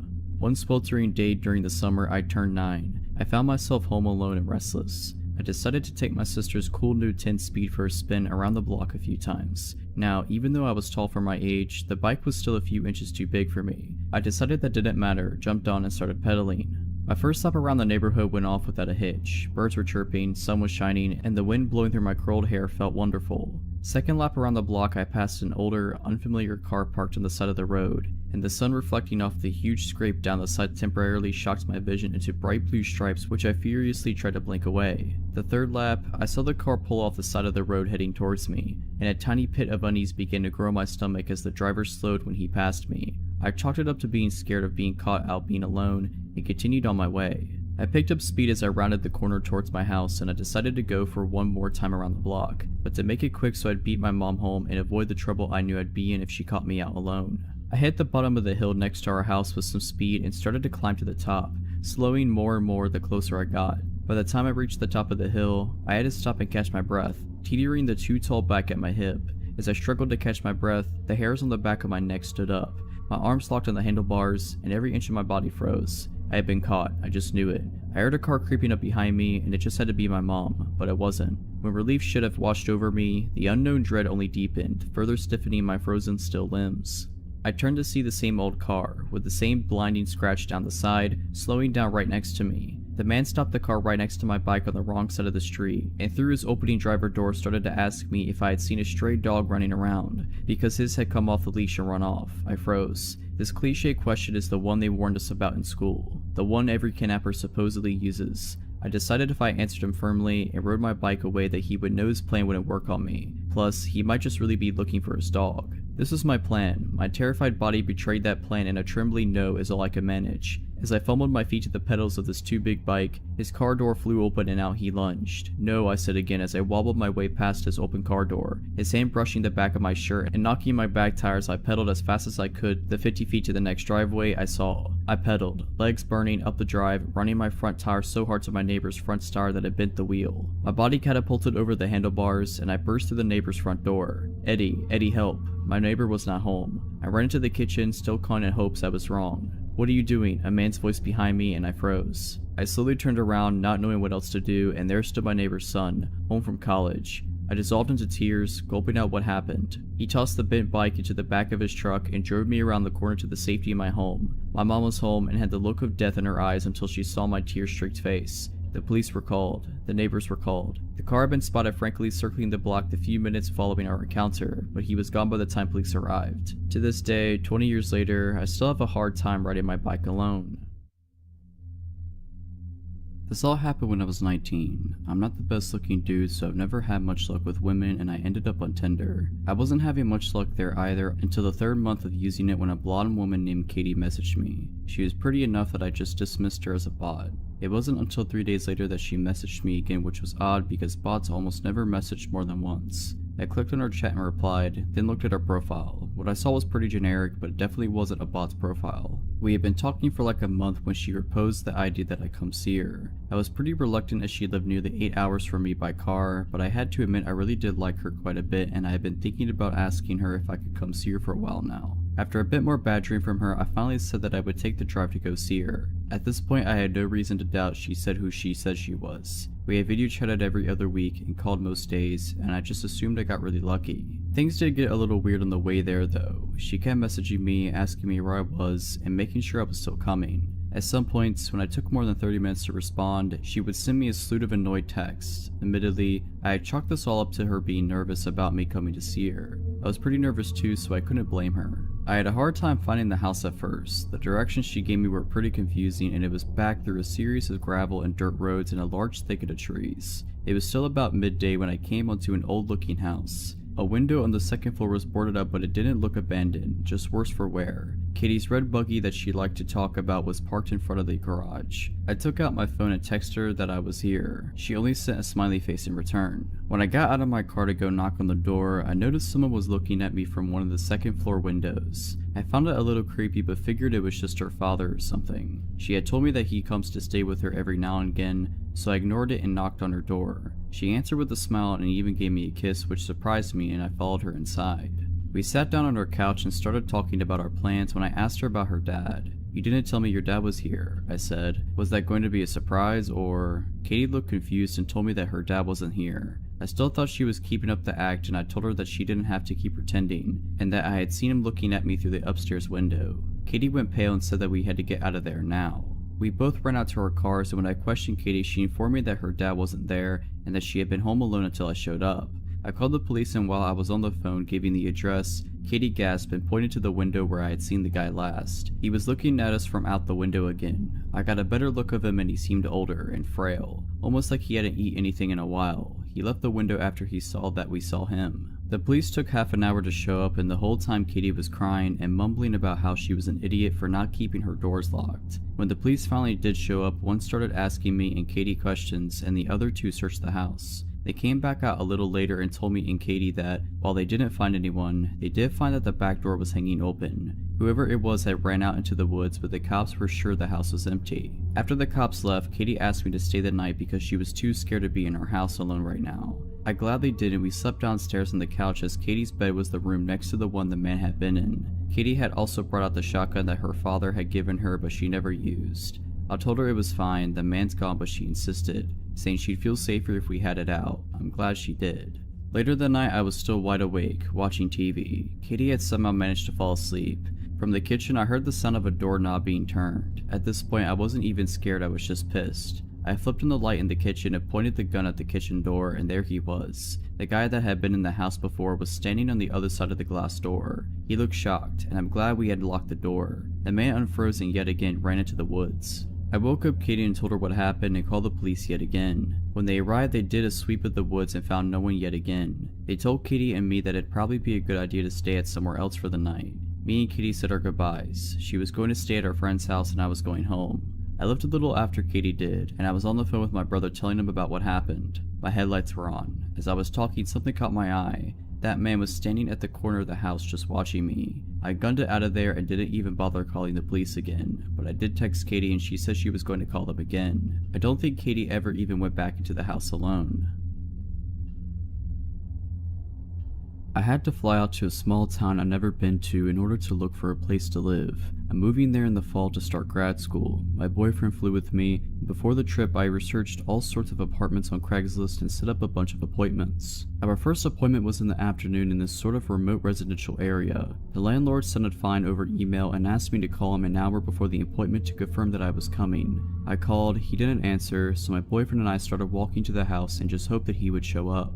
Maybe 10 minutes before the appointment, he called me. "Are you coming?" he asked. He sounded like an older man and had this very strange, slow way of talking, but I just thought that he was just older. "Yes, we're in front of the house now." He got extremely upset. "We? Oh yes, my boyfriend's with me. You never told me you had a boyfriend. You never said that." It had never crossed my mind to tell him this information, since my boyfriend would not be coming to live with me. He was just helping me look for apartments on the trip. I told the man so, and after a very long pause he said, "I'm sorry, it's just sometimes people don't tell me when they're married, and it surprises me. I'll see you soon." Then he hung up. I told my boyfriend about what the man had said and he was immediately weirded out. He wanted to leave, but they were slim pickings in terms of real estate at this point, so I stupidly said that we had to stay, in case this place was the place. As we're discussing it, we see a man leave the house we're going to view. This man was young and extremely sketchy looking, greasy hair, furtive eyes. He took one look at us and ran out of the house to his car and pulled away from the curb with a screech. Okay, so now we're really weirded out, but this isn't enough for us to bail just yet, and as we look at each other wondering what to do, the landlord arrives. He's in his 50s, very tall and very strong looking. His eyes are completely blank and empty of warmth or emotion. He slowly walks up to us and says, "I'd shake your hands, but mine are dirty." "What from?" my boyfriend asked. "Work," is the flat reply. He asks us a lot of questions about me, completely ignoring my boyfriend. The entire time he stares into my eyes without blinking. What am I going to school for? What other places am I considering for living? Is my boyfriend moving to this town too? I try to give answers that are as vague as possible. Meanwhile, my boyfriend asks the landlord questions of the same kind, which he refuses to answer. Then he says, "Apropos of nothing, let me show you the basement." At this point, I should have noped out of there, but I didn't. I kept thinking this was an eccentric old man from a small town. We're city folk, and that we were just feeling paranoid. My boyfriend, on the other hand, wanted out of there, but he followed us as the man led us back to the house, away from the street to this sort of detached shed. He opened the door and we saw that there were stairs leading down into the utter darkness. He flipped the switch at the top of the stairs and the light didn't come on. Normally the response for this is, "Oh, the lights are out," or something like that, but he just said, and slowly walked down into the darkness. Then he stood there without moving in the dark and said, "Aren't you coming down?" "There's nothing to see if the light's out," says my boyfriend. The landlord just stands there for a long time, then slowly walks up the stairs and closes the basement door without saying anything. He took us into the house. Weird and increasingly creepy things ensued. The front door, the only exit to the house, locked automatically, and when my boyfriend tried to fiddle with it, the man got really upset and told him to leave it alone. He managed to get it open secretly though. The man kept trying to box us into small rooms and, according to my boyfriend, kept reaching his hands into his pockets, only to take them away when he caught us looking. On Craigslist and in person, the man claimed that there was a grad student already living in the house, but the evidence of that seemed arranged. There were neat piles of generic textbooks on the table, but not other things a 20-something might read. There was a bowl of fruit on the table, but no other food in the fridge or pantry, or utensils. There were maybe 3 t-shirts in the closet. This supposed grad student wasn't out of town, but the landlord couldn't say what school he went to or how long he'd been renting the house. Finally, the man had showed us every single room in the house but one. This one he refused to open, claiming it was just the attic and we didn't need to see anything up there. He gave us several reasons when we inquired. It was unfinished, there was furniture up there, it would smell bad. This last one I believed, because standing near the door, it smelled terrible. Finally, we made our excuses and bolted out of there. The man walked us out, pretended to go into his car to leave, and when he thought we had turned the corner, slowly sauntered back into the house. My boyfriend, fixated on the idea that there was something wrong with this guy, googled the man that night. We found out 3 things: that he was a pillar of the community, known by a lot of the townspeople, and that there was no evidence of him owning or managing a real estate company, as he claimed on Craigslist, and he had listed his home address as the very house we had been touring, the house where the grad student lived. Yeah, we won't be renting this place. This happened sometime in 2011. I had been married for a little over a year and had given birth to a son a couple months prior. I was 23 and had just started working in a hospital while I took classes to finish my degree and hopefully apply for the police academy. I had met one of the security guards named Joe a few times as I frequently assisted in the ER with various tasks. As I got to know him, he had a son a little younger than mine and was a veteran also applying to police academies, and we formed a friendship.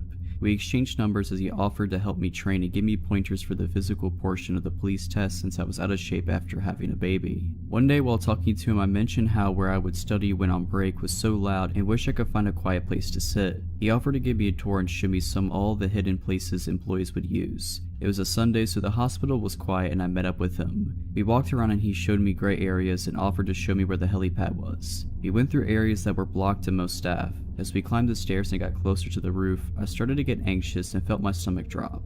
I couldn't explain it and felt fear as we got closer. I'll admit, I'm afraid of heights and thought maybe that was it, but when we got on the roof, the fear got stronger, but it was directed towards Joe. Something was off, and I had this feeling that at any moment he might try something and push me over the edge of the building. I just had to get out of there. Fortunately, at that moment, the phone I carried rang and my coworker wanted to know where I was and if I'd be back soon to help her with something. I told him I had to get back and followed him back out, making sure he was never behind me. After that day, I avoided Joe at work and would only keep text messages short. I felt bad at first, thinking I was overreacting because he had never done anything to me to make me feel that way. As time went on though, the texts became more frequent and he would try to ask me what I was wearing. I told him it was inappropriate as we were both married. I started seeing him more frequently and felt he was everywhere, just lingering like he was waiting for me. Finally, one of my coworkers, Stan, asked me about it and I confided in him what was going on. I told him how I was scared to report him because he was part of security. I also mentioned how I would see him sometimes when I would leave at night around midnight and was scared that one night he'd be waiting by my car even though he didn't know what kind I drive. After that, Stan walked to my car every night at work since we had the same shifts together. After he noticed I was never alone, he stopped bothering me. A few months later, I found out that he was fired for harassing another girl, who had the courage I didn't have to report him. I feel bad that I didn't speak up at the time and someone else had to experience it. So Joe, I hope we never meet again and I hope you never got into police academy. I grew up in a small town in the Midwest where you left your doors unlocked and came home when the street lights turned on at dusk. After moving away for college, I decided to move back to my quiet, sleepy hometown in one of the 2 apartment buildings. I'm living there for roughly 3 months when one night I go to sleep early on a Friday night. Now, I'm a reasonably hard sleeper, so when I wake in the middle of the night to noises, I'm immediately alarmed. I'm going to describe my apartment layout for a better understanding. As you walk in the front door, the kitchen is to the left and the living room is to the right. There's a hallway straight ahead with one bedroom at the end. A bathroom is to the left in the hall and my bedroom to the right. I get up from my bed, walk around the end of my bed, and peek my head out of the bedroom door. I look to the left to see my front door open to the outside hallway. There's a loud voice coming from my enlightened kitchen. From my vantage point, I'm unable to see into my kitchen. I froze. I come to my senses after realizing that I've stopped unconsciously breathing. I take a shallow breath to steady my mind and gather my bravery. There's no thought process about what to do at this point. I let my body and my instincts take over. I turn around and head back to the far side of my bed. I grab my phone from the nightstand and quietly remove it from the charger. Luckily, my bed frame is high enough for me to squeeze under without much difficulty. I immediately realize that there is no escape from my hiding spot if things turn south.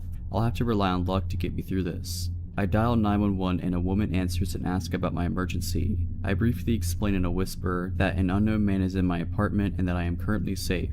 I lay there, listening to the chaos of my home, reassured by the presence of my cat, Marcy, laying under the bed with me. It seems to me that he's in a phone call based on the one-sided rambling. I tell the operator this fact and explain my fear that he's going to bring other people into my home. He was making enough sound to allow me to give a play-by-play on the call. He starts screaming about killing someone. I'm unsure at this point whether he's talking to the person on the phone or if he knows I'm there. The voice is unfamiliar, but this does little to ease my terror. He then starts ringing the doorbell in the outside hallway and yelling for me to come out. My blood runs cold as I realize that he might come try to find me. Marcy is alarmed by the doorbell that hasn't ceased ringing, and she creeps out from under the bed. I panic. What if he hurts her? I start whispering as loudly as possible to get her attention without letting him know my location. She senses my unease and crawls back under the bed with me. At this point, it's felt like an eternity, and I ask the operator how long until the police arrive. She is unsure but assures me that they are on their way. My town is roughly a 30-minute drive to the nearest city police, but I assumed there's a highway patrol that would be coming soon.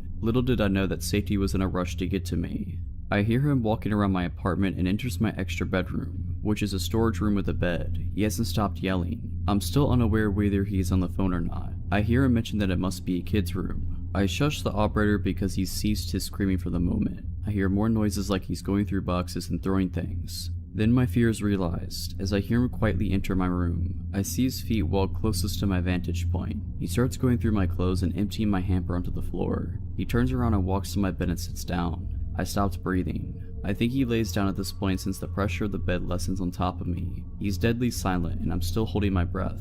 They're shuffling and moving around and he gets up and walks out of my room. I take a shallow breath and steady my conviction. He starts making noise again like he's throwing and punching things. I inform the operator that he was just in my room and the police need to hurry. I don't know how long I can keep Marcy under the bed and concerned about what could happen if he finds me. He walks back into the kid's room quietly. I shush the operator again because she is continually asking for a play-by-play. I hear him breathing from the other room. After the quietest few minutes of my life, he yells, "Who's there?" I freeze again listening for movement, nothing. I'm starting to get lightheaded from my shallow breathing. The silence is deafening, and I fear he's trying to detect me. After a lifetime, I hear footsteps entering my apartment. I hear a man's voice say, "Hey bud, you're in the wrong house." I've never felt more relief in my life before this night or since. I hear my door close, and I crawl from under the bed and break down. The adrenaline and anxiety take over as soon as the feeling of safety washes over me. A female officer comes around to my side of the bed and puts her hands on my shoulders. I'm trying to keep it together and failing miserably. She let me put my clothes on, and I could hear 3 male voices coming from my apartment.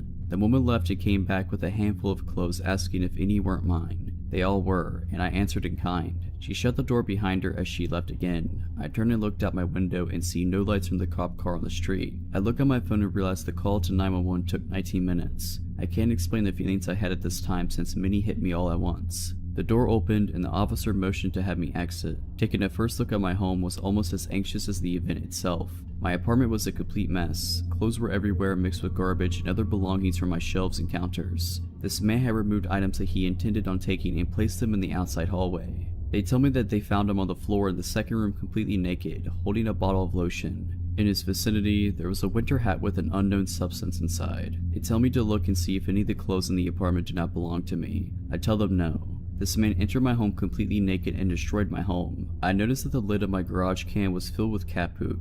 It seems that it had been separated from the rest of the bag. The rest of the garbage was littered across the outside hallway. They asked me if I would like to stay here or go elsewhere. Thankfully, my parents lived on the street, and I had an officer drive me there. I explained to my parents what had just happened, and in the next few days, I had to explain the situation to what felt like half the town. The ridiculousness of the story catches people's attention and becomes a slight joke. Now I should feel better knowing that he is in custody, but the events after the break-in do little to comfort me. An officer shows up with a subpoena to appear in court to testify, but I receive a call for a postponement. I just want this to be behind me. After a month, I call the phone number on the paper I received and ask when they are rescheduling for since I hadn't heard anything. The woman informs me that they mailed another and I had not shown up. I asked where was it since I have not received a summons. She tells me that they sent it to my address, but the wrong town. It has been 2 years since this happened and I've since moved 3 times. I don't know if I'll ever be content and happy anywhere, but I'm hoping that is not the case. He was released 6 months after his conviction for some reason or another on parole. He immediately disappeared and fled from his parole officer. So naked man, I hope to never meet you again. So about 6 years ago, I was 21 and I was home from college for the summer and living with my parents. This is deep Texas suburbs, so the houses are all cookie cutter houses built around the same time by the same developer. Every few blocks there's a pool or a park of some sort. Well, every year the community people, I honestly don't know how this gets organized or by whom, have a Rock the Park event at one of the pools/parks within walking distance of my house. Some old guys bring their garage band and cover songs by Aerosmith and the Eagles, etc. The pool stays open late, there's a playground, and you can hear the music from every corner of the park. It wasn't too loud though, unless you were nice and close. Well, my parents went on a dinner date that night, so I decided, with my 21-year-old brain, to pour some vodka into my Coca-Cola bottle and walk up to the park for some tunes and have a good time. It's only about a block away from me, so I get there pretty quick and down a good amount of vodka along the way. I'm feeling pretty good by the time I get there, so I head right up to the closest bench to the stage. They were just standing within some cones and speakers on the grass. There's a person sitting on the far edge of the bench, but I don't really pay attention to him first. There's a good 4 feet of empty bench between us. It didn't take long, however, for him to strike up a conversation. He had a bony face and looked to be about at least 30. He said hello, how are you, etc. I was polite back, but pulled out my phone so he might get the message that I didn't really want to talk. He asked if I'm having a good time, and like a fool, I tell him that of course I am. I'm a couple shots worth of vodka in. I shook my Coke bottle and the small amount left and it fizzed. That was when he started to ease his way in. I stayed on the far edge of the bench, but as he kept talking to me, he kept moving closer. He asked if I lived around here and I said yeah, don't worry, I walked. I honestly thought he was asking because I was not sober enough to drive. He told me he lived in some vague direction and then asked if he could have my number.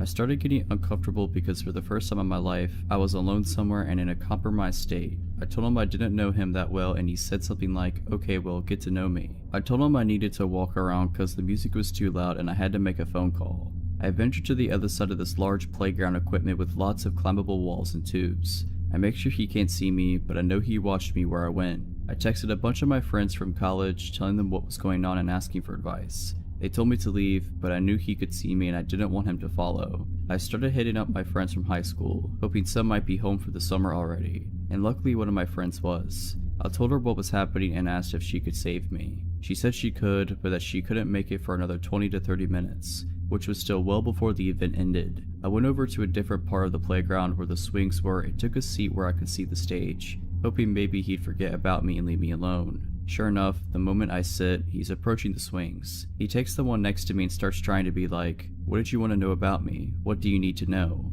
I was like, actually, I'm getting really tired. I am probably going to go home soon. I just want to enjoy the music a bit longer without talking. That was when he became adamant about walking me home. It was a suggestion at first, but the more I told him no and that I'd be fine, the more aggressive he got about it. My parents wouldn't be home for another few hours, so if I did go home and followed, he'd know where I lived and have me alone. He asked which direction I lived in and I pointed in the opposite direction of my parents' house. He got up and took a few steps in that direction, then turned back to me like he expected me to follow. I told him that I wasn't ready to go home, but it became very clear that if I was walking home that night, he was coming whether I wanted him to or not. He stayed near me for the next 10 minutes or so until my friend arrived. I saw her car pull up and immediately got to my feet like, hey, that's my friend, and I sped off towards her car. She parked and got out and started heading back towards the park. I was like, no, hey, we gotta go now, but it was too late. He followed me and touched my shoulder. He said, hey wait, you promised to give me your number. I hadn't, but I felt rather trapped and figured that if I gave him a fake number, he'd be satisfied enough to let me leave. Sure enough, immediately after I spouted off, he calls it and starts looking at my phone, expecting it to ring. That's when my friend goes, hey, didn't your phone die? And I was like, oh yeah, I forgot, I'll get you later man, text me. And I waved to him and we both walked back to her car. He didn't follow, but he watched us drive away. I told her to go to the opposite direction of my house and to take the long way around. So weird guy from the party that wanted to walk me home, let's not meet again. If you're liking this video, all I ask is that you make sure to subscribe to my channel and like this video. Thank you.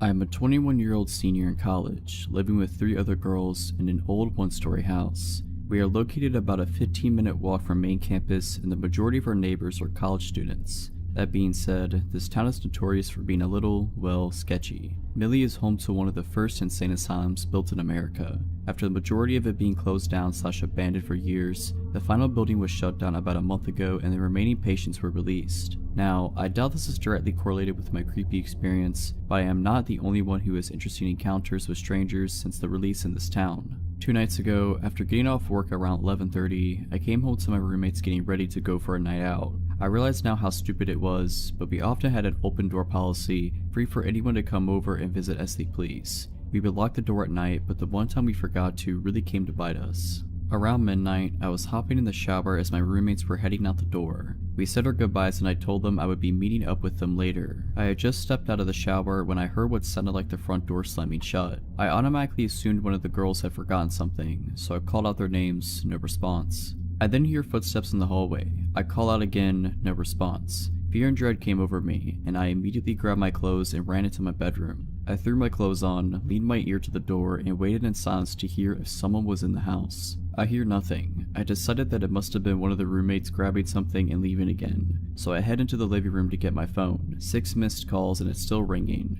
My roommate, Carrie, was on the other end. I answered and immediately could hear the panic in her voice. "Lay, are you in the house?" Me. "Yes, why?" Carrie. "You need to get out. Sam drove by and he said he saw a man walking through the front door. He called the police, but you need to leave." Nothing was going through my head besides pure adrenaline and fear. I wasn't sure of the man's intentions, but I sure wasn't going to wait and find out. While remaining on the phone with my roommate, I bolted out the front door and hid behind my car. I watched the house from afar, waiting anxiously to see any movement. As my friends approached in a truck, I sprinted out from behind my car and jumped in the back of their truck bed. Just as I did that, a dark figure scurried off into the woods running in the opposite direction. I can only assume he had been inching closer to as I was waiting for them to arrive. I screamed and we floored it out of there. I refused to go back into the house until the police arrived and it had been triple checked. There were no signs of anything being touched or stolen, which makes me wonder what the man's intentions were. You can guarantee that I've locked my door every night since, and to the stranger who walked into my house while I was in the shower, let's not meet again. Back when I was 18 years old, I started working at a gas station. This was my first job. Near the end of my first shift, I was cleaning the hot dog rollers and a man walked in. He was rough looking, not in a bad way, but like he had been working outside all day. As soon as I set eyes on him, I got the gut feeling that I needed to stay away from him. Since I wasn't the one at the register, there was no reason for him to talk to me. However, the moment he saw me, he walked over and asked if I was new. I said yes, and he told me I was doing a good job and went on his way to check out. I noticed that he had a Jamaican accent, which was weird to hear since I lived in Michigan. Honestly, at that point, I thought that my gut was wrong about him. I was right the first time. During my next shift, he once again came in, and again I was cleaning. He came over to me and I still got the bad feeling in my gut. He asked me how my day was and I told him that it was okay. He then looked at my hand. I was wearing my high school class ring and I put it on my left hand ring finger because I didn't want to scruff it up while cleaning with my right hand. He asked if I was married. I said no and I told him it was my class ring. He then asked if I was dating and I lied and said yes. He started asking me questions about my boyfriend, like how old he was, did I want to marry him, and if we were in a physical relationship. I told him I wasn't comfortable with answering that and he got mad but dropped the conversation. He would continue to ask me questions about my love life every time he would come in. After about a month and a half of this, I noticed that he would come in every day that I was working. This was weird because the days and hours that I worked changed from week to week. I asked my coworkers if he came in when I wasn't here and all of them said no. I also asked if any of them had told him what shifts I had been working, but again they said no. This honestly freaked me out and I'd start to feel nervous when I would see his car pull in. One day he tried to give me his phone number and I politely told him that I wasn't interested in it. He got mad and was telling me that I needed to take it. My coworker at this point told him that he needed to leave. The next day he came in and asked me on a date, and when I declined, he told me that I was going to regret it. He asked me several more times and each time I said no. After a while of him asking, I told him that it was never going to happen and that I had absolutely no interest in him and never would. This only made things worse. He told me that I didn't have a choice and that he would be here when I got off work and that I was going to go with him. When he left, I called my father and told him what happened and asked if mom and he could come to pick me up at the end of my shift. He said yes. I didn't get off until midnight, and about 10 minutes before my dad walked in and told me to act like I was going to go to my car as normal, but he was going to be in there. A few minutes after, the guy pulled in and got out of his car and was just standing there. As my shift was over, I hurriedly walked over to my car. He started approaching me and I jumped into the passenger seat and slammed the door shut. When he got to my door, my dad rolled down the window and pointed his gun at him. The man ran off and I thought that it was the end of it since he didn't come back into my work the next few days. However, it wasn't. About a week later, I was at the store with my mom when I got the feeling that someone was following us, and sure enough it was him. We got out of there as fast as we could, and from then on out, my mom and I were not allowed to leave without my dad. Everywhere I would go he would show up, even when I went to my friend's house who lived about a half hour from me. We caught him driving by the house several times. My mother also caught him following her several times, which freaked her out. We contacted the police and told them what was going on, but they said there wasn't enough evidence and that there was nothing they were able to do. To this day, I am still mad at the police for not doing anything. He started coming back into my workplace, and I asked my boss to ban him from the store, but she said no. Later, I would find out that they were friends, and that is how he always knew when I was working. I also believe that she was the one to give him my phone number, because it was around this time that I started receiving strange messages about how I looked, about my parents, and other creepy things. I got to the point where I was so paranoid that I wouldn't leave my house without my father. I had to have him drop me off and pick me up from work, and when I was at work, anytime I had seen a car that even somewhat looked like his, I would run and hide in the back room. Even my poor mother was paranoid and wouldn't go outside without someone with her. Finally, my father had enough and told me to quit my job and that he would help me pay the few bills that I had. Even after quitting my job, I was freaked out and decided to go stay with my aunt and uncle, who was a police officer, who live about 6 hours away from me. When I got there, it was the first time in nearly 6 months that I was able to relax. It didn't last for long. One night, my uncle and I went to pick up a pizza. Less than a minute after he walked in, the glass on my door was broken and hands were grabbing me. It was the Jamaican man and another guy. They got the door open and were pulling me out. I fought them as hard as I could. I got a few good hits on them, but it didn't do much good. Thankfully, my uncle came out and both of them ran after my uncle when he announced who he was, and my uncle chased down the Jamaican man after I shouted which man he was. That day he was arrested. Later on, I found out that he was illegally here and was deported. It took me about 2 years before I would go anywhere by myself. Honestly, it wasn't until I got my CPO that I was comfortable going places without someone with me. So Jamaican man, let's not meet again. I was in college and I lived in a house with 5 roommates. I lived on the second floor, and the way it was set up is important. There were 4 bedrooms on the second floor and 2 bathrooms. 2 of the bedrooms each shared a bathroom, which was accessible only by the bedrooms, not the hall. So I could walk through the bathroom to my roommate's room and vice versa. My door had both a handle lock and a deadbolt, which I used every single night because it was a habit I'd had since freshman year. Because in dorms, drunk roommates or floor mates tend to wander in and wreak havoc if you don't. The door to the bathroom, however, didn't have a lock, so I could never secure that. One of my roommates had her boyfriend visiting, and he'd brought a friend with him. I hadn't spoken to the friend or gotten to know him at all, and I didn't really have any opportunities to since I didn't hang out in any of the common areas of the house, and frequently didn't even sleep there because I was casually seeing someone at the time. My first interaction with him was about 2 days into his visit. I was coming home around 6 AM from the house of the guy I was seeing, and I walked into the living room. When I came in, the visitor was alone and shirtless in my kitchen, which is open to the living room. He didn't even say hello, he just angrily asked me, "Where were you?" which I was taken aback by, because he sounded like a jealous boyfriend, but I told him I had been at my boyfriend's house and he said, "You didn't tell me you had a boyfriend." Well, of course I hadn't told him, I've never spoken to him. I made a weird face at him and went upstairs and didn't see him again for the rest of the day. I slept in my own room that same night, deadbolt secure. I woke up at around 7 in the next morning to him entering my room from the bathroom. Before I could say anything, he saw that he woke me up and said, "Sorry, I was looking for the bathroom." I replied, "Well, you're standing in it, so," and he retreated and closed the door. I didn't think much of it at the time because I was groggy and I just fell back to sleep. Now, despite all that, up to this point he didn't really creep me out, he just seemed weird. But later that day is when it got worse. I came home from my classes and went up to my room. He followed me and let himself into my room without knocking. The door had been closed, and I made it clear that that wasn't okay, but he was being friendly, so we chatted normally for a couple of minutes because I didn't want to be rude. Then he decided to say, "I think you're the one. The first moment I saw you, I knew you were the one and you're gonna marry me." Obviously, I was taken aback by this as this was only our 3rd interaction and we'd spoken for maybe 2 minutes total. I told him that I had no interest in marrying him, that I wasn't even attracted to him, and told him to leave me alone now. I decided to leave and called the guy I was seeing and told him what was going on, and he told me I could stay over at his house until this weirdo left. A couple of days go by and the weirdo was supposed to have left for good, so I went back to my house. I slept in my room that night with the door locked as usual. I woke up to hear someone trying to come in through my main door, but thought it was just one of my many roommates. Then, I hear the bathroom door open and someone walking into my room. I rolled over and he was standing maybe a foot away from my bed and said, "Hey beautiful, where have you been?" I said, "Weren't you supposed to leave? Why are you in my room?" He said, "I wanted to wait for you to come home. I couldn't leave without saying goodbye." And then he tried to climb into my bed with me and kept touching me while saying, "Scoot over, I want to say goodbye properly." To which I started yelling, "Get out of my room. I didn't invite you in. Leave now." I smacked his hands away from me and he got upset but left without much of a fight. I immediately left my house and went to my boyfriend's. The guy did finally leave later that morning. The next day, despite me yelling profanities at him and telling him how creepy he was when I last seen him in my bedroom, the guy still decided to find me on Facebook and try to add me. Nope, blocked immediately. So, creepy guy, let's not meet again. This was back in November of 2018 and takes place in North Carolina.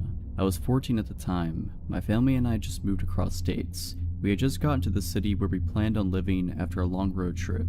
We were all hungry, so decided to go grab dinner before we went to pick up the keys to our new house. We went to this local pizza shop. Since we had our dogs with us, we hadn't moved into our house yet. We decided to eat in the car. I'm a pretty fast eater compared to the rest of my family, so I finished way before them. After I was done, I decided to bring my puppy out to do her business. We were standing just a little ways up from the car, playing in the leaves on the ground. I grew up in Florida, so I wasn't used to seeing piles of autumn leaves, so was just living my best life, not paying attention to my surroundings. When a man taps on my shoulder, my dog notices him and immediately tries to jump on him, as she does with anyone, so I pull her back while I'm backing away from him. He looks to me in his mid-40s to 50s. He smiles creepily at me like it was forced. He says in his scruffy southern voice, "You have my dog, my border collie." Immediately a red flag goes off in my mind, as my dog looks very obviously like a boxer, nothing like a border collie. I just say nervously, "I think you're mistaken, sir, this is my dog." Not even telling him how my dog does not look anything like he was describing. I look over to my parents' car that was just a couple feet ahead of me, unsure of what to do. They hadn't even noticed the man approach me. They were on their phones. The man now asked me, "Well, you would be able to come help me look for my dog, right?" I can feel my stomach drop in that moment. I still don't want to make a scene, as I'm probably overreacting.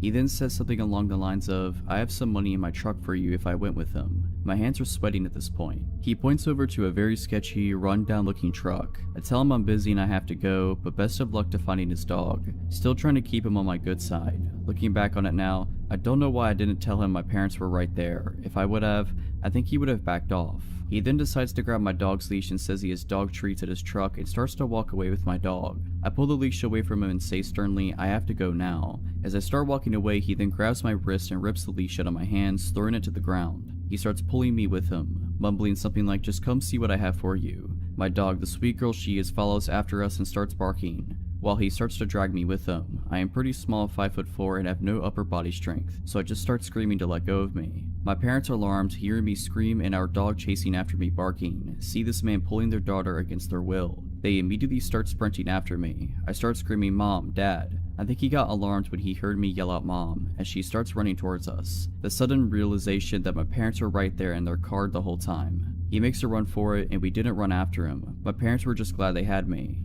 This is definitely not a good way to start off our new life in North Carolina. Not even have lived there a day yet. I did not wish this to ever happen to anyone, as it was terrifying. But my advice is for you, don't be afraid to use your words, even if they offend the person.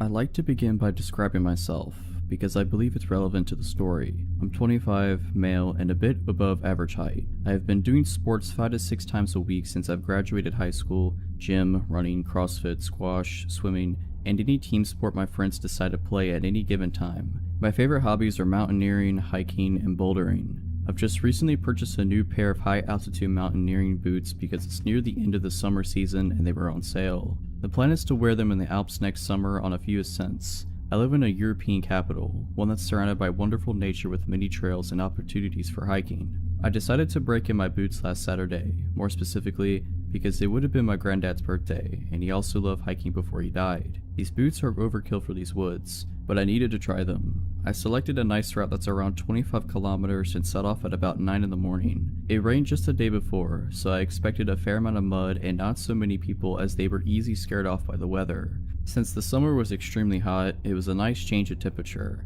especially between trees and such, where it's a few degrees cooler than in the city. In the not so distant past, my dog would have definitely joined me on this hike, but she's turning 14 this year and she doesn't enjoy long distance walks anymore. My girlfriend had to do something for work on short notice, so I knew from the moment I woke up I would be doing the hike alone. The first half of the hike was perfect, the altitude difference along the trails minimal, I barely broke a sweat, and I misjudged how many people would be out due to the storm the day before. I met at most 6 to 7 people during the first 2 to 3 hours, and most of them were cross-country runners. It's worth mentioning that I wasn't walking quickly. I stopped on many occasions to take pictures or study some animal tracks. There are deer and wild boars in these woods, nothing more menacing, not animals anyway, but I won't get ahead of myself. Between 12 and 1, the path ran into an actual road, one where cars can go. This road is asphalt, but deep in the forest and can only be used to reach certain landmarks that are also in the forest, so cars seldom go here. My trail required me to take this road for a few hundred meters. As I was walking along the road, I heard a car approach from behind me. It went past me, not too quickly or too slowly. It was an older, green SUV with a fresh registration. You could tell by the license plate. Probably an import. Anyway, I thought nothing of it at the time. Then I heard it come back. It drove me past for the second time, now very slowly, and I could clearly see 2 men sitting in the front seats, wearing baseball caps and sunglasses. Both had stubble beard game going on as well. I assumed they were gamekeepers, even though their cars have a crest on the hood and on both front doors. As I hike a fair amount, I know these things, I see them around quite a bit. They would also not be driving a car like this. They have Jeeps which are more suitable for the forest. Still, I felt no discomfort, and again, I thought nothing of it. Then, my trail left the asphalt road and began snaking in the woods again. I walked ahead serenely, gazing at trees and whatnot. Then, I suddenly had the strange sensation that something or someone was behind me. An engine sound was becoming more and more clear as well. At this point, the trail was quite narrow, but if, for whatever reason, you want to drive a car in it, you could, just about. Now when I turned around, the aforementioned SUV was basically in my face. It was an arm's length away from me, and it stopped just as I had. I looked at the driver, who was staring back, as I can only assume as he was wearing sunglasses. I calmly asked him, "What's wrong, shall I let you go?" in a polite tone as his window was rolled down. He didn't speak. He slowly started reversing, and he soon disappeared behind a curve. Now I was quite uncomfortable. I also noticed that he was alone in the car, unlike earlier. I listened intently, standing still, since I wasn't sure what was going on. At this point, I was not scared, but there was a faint feeling of unease in the air, and bad thoughts began gathering in the back of my mind. I heard the car and the engine stop just behind the curve. I heard a door open and shut, but nothing from that point on. I turned around and began walking towards my destination, at a much faster pace than before. Now I was a bit scared. I didn't understand why he didn't answer, and why he just reversed and left without a word. I wasn't sure what to make of it, and I had no desire to ask him again, or to see him again for that matter. I had just walked enough for these unpleasant thoughts to slowly be erased from my mind. As I had been drinking a lot of water as I usually do, I decided to use the bathroom. I saw a perfect spot, a very narrow path off my trail that led quite clearly to a little hunting tower. I walked over to the tower, put my bag down by the ladder that led up to it and began peeing. I was also interested in checking Google Maps to see where I was, but since there was no signal, I decided to check my map. I also had a sip of water. I had been camping there for a good few minutes before I headed back at the trail from where I deviated to pee. Right before I arrived back to the main trail, I thought to myself how extremely quiet it was. No wind, no noise of any kind, absolutely nothing. This made me realize, just a moment later, how alone I was. Except for the man who was standing maybe 50 meters away from me on the trail, in the direction where I was headed. I only saw this as soon as I stepped back on the trail, since the small one to the tower was well hidden by trees and you couldn't see the main trail, as it was running perpendicularly to the small one. I looked at him and I was instantly chilled to the very bone. He was dressed in tactical clothing, with a baseball hat on his head. The only reason he was standing still, I believe, was a moment of surprise that I had appeared from a place where he didn't expect me to appear from. At this point, I was fully and utterly alarmed. He was holding a rifle that had a scope on it. Had this happened without the incident with the SUV, I would have probably walked along the trail thinking he's a hunter. However, in light of the strange encounter with the SUV, from which the second man was missing, something in me snapped instantly. In hindsight, it's also illegal to hunt in these woods this time of year. I figured in the matter of 2 seconds that I was going to sprint through the woods until exhaustion, towards and past the tower, as it seemed natural to do at the time.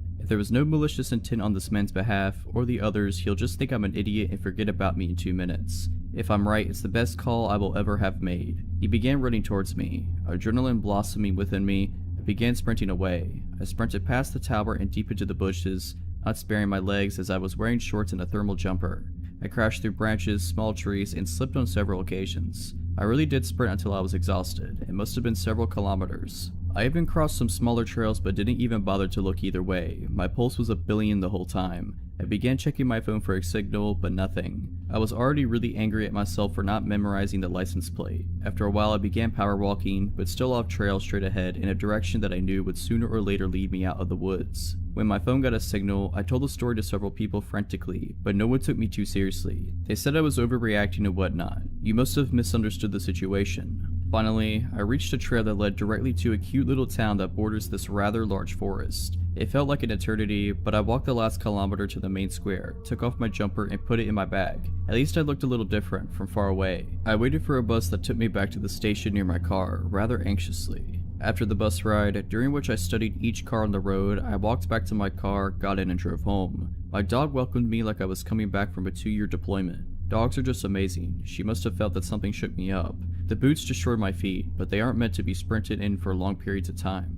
I called the Forest Gamekeeper's office. I inquired about whether they have such cars in service as the one I come across. They do not. Their gamekeepers also don't typically work in pairs. Like 99.9% of the time, they are alone. I told them my story and they took me a lot more seriously than my friends, but they assured me that the police wouldn't. No one could have been legally hunting in the area during summer either. I've been reading local news but nothing extraordinary has been reported yet. I really hope nothing will be reported either. Gentlemen in the empty forest at lunchtime, let's not meet again. This happened a couple years ago. In 2016, I had just turned 18 and was in my second semester of community college. I was lucky to get to take a few specialized classes that were requirements for my major. These classes require me to drive about 45 minutes every Monday, Wednesday, and Friday to the main campus of my community college system. This is relevant because I was going to a town that I didn't know much about and didn't know anyone who lived there. There was a man in my class named Eddie. He was a big guy in his late 40s. We spent a lot of time in the lab for these classes, and he was stationed right across from me. I was a bit more naive and unsuspecting at the time and wanted to be nice, so I talked with him and my other classmates quite a bit. It was a lot friendlier to him than I would be nowadays. He started being overly friendly to me and would stand too close and ask too many personal questions. He'd flirt with me in class, to the point it seemed to make other people uncomfortable to watch. He also started staring at me a lot, with an intense look that scared me. Of course, being young and not wanting to hurt his feelings, I decided to ignore it as best as I could. I told my boyfriend about it, but again, Eddie hasn't actually done anything to me, so there wasn't a lot I felt like I could do. A few weeks after that started, all of us were hanging out in a small break room type area, studying for an exam in our next class, which was about 30 minutes away. I was sitting at one table chatting with some middle-aged women in my class, and Eddie was at the next table over messing with his phone. I noticed that I was going to get something from the vending machine and stood up. As I did, he tried and failed to discreetly turn his phone toward me and snapped pictures of me as I walked in the machine, got my drink, and bent over to pick it up. I realized what was going on as I was walking back to my seat, with him still taking photos, and I shot him a look. He put his phone away and just sat there staring at me. I was trying to look pissed, but honestly I was just really freaked out. I excused myself from the table and called my boyfriend near tears, telling him what happened. He was angry and said that I needed to tell someone, but I said no, I didn't want to make a scene. He tried to comfort me as much as he could, but I had to go to class soon afterwards. Our last class finished at about 9 p.m. and since it was January, it was completely dark out when we all walked to our cars. I was actually texting one of my guy friends about what had happened when Eddie walked up to my car, stopped for a second, and looked at me through my windshield, then slowly kept walking, watching me through my driver's side window the whole time. He was parked nowhere near me and the wind chill was below zero, so he had to have made a point to walk by my car like that. I was terrified and with my hands shaking, I started my car and drove home as fast as I could, calling my boyfriend on the way and crying. After that, I decided I needed to talk to my professor about what was going on. I was so nervous, but I asked her the next week if I could talk to her privately when class was over. We went to her office and I told her about Eddie and what he had done and how he acted weird toward me. She told me that she had noticed tensed up and went quiet when he got close to me, and had noticed paying a lot of attention to me, and told me she believed me about the pictures. She was honestly amazing with how she handled it. She promised me that she would move things around where I'd be away from him in the lab and asked if I wanted her to talk to him about it. I said no, that I didn't want to make him angry, and she said that she'd respect that, but she was going to have the security guard stand at the door and watch me go to my car every night and that she'd tell the program director what was going on, but Eddie wouldn't know that I had talked to her. By the time we had got done, it had been around 30 minutes since class had ended and she offered to walk me outside. I'm glad that she did, because when we came out the elevator to the first floor, Eddie was sitting there in the foyer alone. Everyone else had gone home. My blood ran cold, but I tried to act as normal as I could. He seemed as surprised to see her professor there as she was to see him. She asked why he was still here, and he said he noticed my car was still parked out front and wanted to make sure I didn't have to walk out by myself. I'm pretty sure I was as pale as a ghost, but my professor gave him a look that I couldn't read and said not to worry. She's walking me to my car from now on, and the security guard will be there every night. He said that was good and quickly said goodnight and left. It still chills me to think about what could have happened if my professor didn't walk me down to my car that night. I have no idea what he was capable of doing. After this, she rearranged our seating, made sure we were never grouped together, and I started making sure I walked out to my car at the same time as a few other women in my class. The security guard was usually in the foyer, and we only had a couple months left of class, so there weren't really any other incidents, but I still caught him staring at me sometimes and he looked like pure rage. It's been a few years, and I don't go to that school anymore, and I'm moving to a completely different city soon. But Eddie, let's not meet again.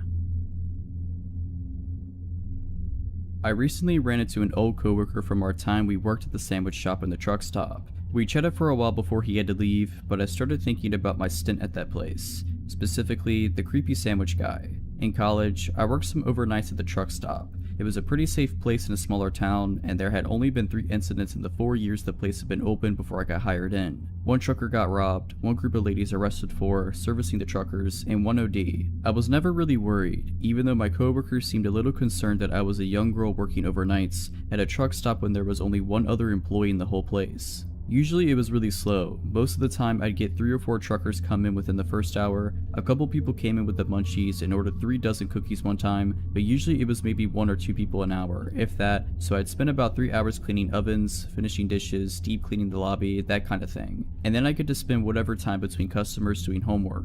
The overnight boss on the other side, the gas station side, was cool as long as everything was cleaned and tipped regularly. A few weeks before I inevitably left this place, a guy came in about 20 minutes before my shift was over, so it's about 5 AM by this point. My coworker had arrived early so he could fill out some paperwork he had to get done, so he was sitting in the back office already. I started making this customer sandwich, making chit chat like usual. Nothing seemed out of the ordinary. He told me he was driving from New York to Wisconsin, asked me a little bit about how my night had been. Nothing crazy. I wrapped up his sub, rang it up, and threw in a small discount for him since he seemed nice and I was just happy. I was getting ready to go home for a few hours of sleep before I headed to campus. When I went to take his change, things went wrong. He dropped the coins in my hand, but suddenly he had his grip tight around my wrist. The next thing I knew, I'm on the other side of the counter on the floor. He had yanked me across the counter and still had a tight grip around my wrist. Thank God my coworker was there. The manager on the other side had slipped into the bathroom, so to this guy's knowledge I was the only one there at the moment. But my coworker, while filling out his papers, was looking at the cameras and had seen everything. He was out of the back just seconds after I hit the ground, and before I really knew what was going on, he had chased the guy outside. He didn't pursue him far, afraid that someone else was nearby who would come after me. So he ran back inside, locked the door to our side of the store, and shouted to the manager to call the police. The cops came, they searched the area and watched the security videos, but nothing ever came from it. The guy disappeared and I never really heard anything about him. I put in my 2 weeks notice the following day after my nerves had calmed down. I was switched around so I worked during the day around my classes for my last few days,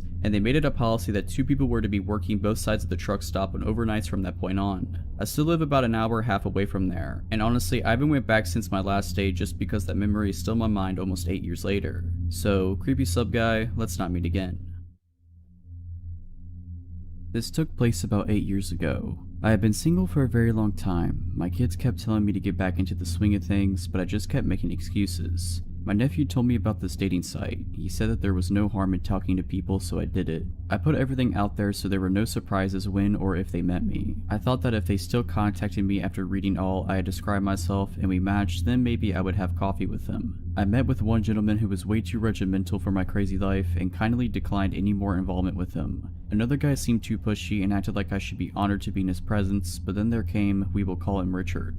Now please keep in mind I had very low self-esteem at the time. That being said, Richard seemed great. We carried on conversations for hours. He lived an hour and a half away, so all we could really do was talk to each other. We talked about our kids, dreams, goals. My daughter even friended one of his sons on Facebook. I was a secretary for some self-help meetings in my town, and he was going to school to be a counselor. Perfect, right? We talked for at least 4 months, but after a while, I noticed that he kept having small problems come up. Arguments with his mom with whom he was living, no money for gas, his truck broke down, his oldest boy was mad at him, just little things, you know? Not anything that would set me off, but it was his poor me to heck with it attitude.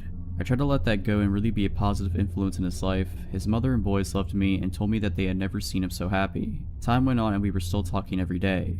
I had an opportunity to come see him, and of course, my daughter went with me so she could meet his son in person as well. I took him and his son out to eat at the only little coffee shop in that town. He knew I was on a fixed income, but I paid anyway because he was going to school and didn't have an income as of yet. We had a good time. We met at his son's house in a hilltop town. We were having such a good time that we didn't notice that the snow was coming down hard and the roads were icing up, so my daughter and I stayed the night in one of the rooms. It seemed like the closer we got to his family, the more distant they became to him. It was odd. The next day the roads were clear, so we said our goodbyes and went home, but before we left, I received one extra hug from his son's mother-in-law. She whispered in my ear, "Don't fall for him." I thought that maybe there was something she didn't like about me. That came out of the left field. The next few days we didn't talk. I thought that was odd. Did I do something wrong? Someone from the self-help meeting told me that there was a man looking for me. She said he looked disheveled and smelled like alcohol. This wasn't a surprise to me because I helped quite a few people get back on their feet, and maybe this one fell off the wagon and just needed to talk. As I was driving down my street, I saw a truck in my driveway I didn't recognize at first. It was him. He found out where I lived and was sitting in the front of my house. At first I was happy until I looked in his truck and saw him slumped over reeking of booze.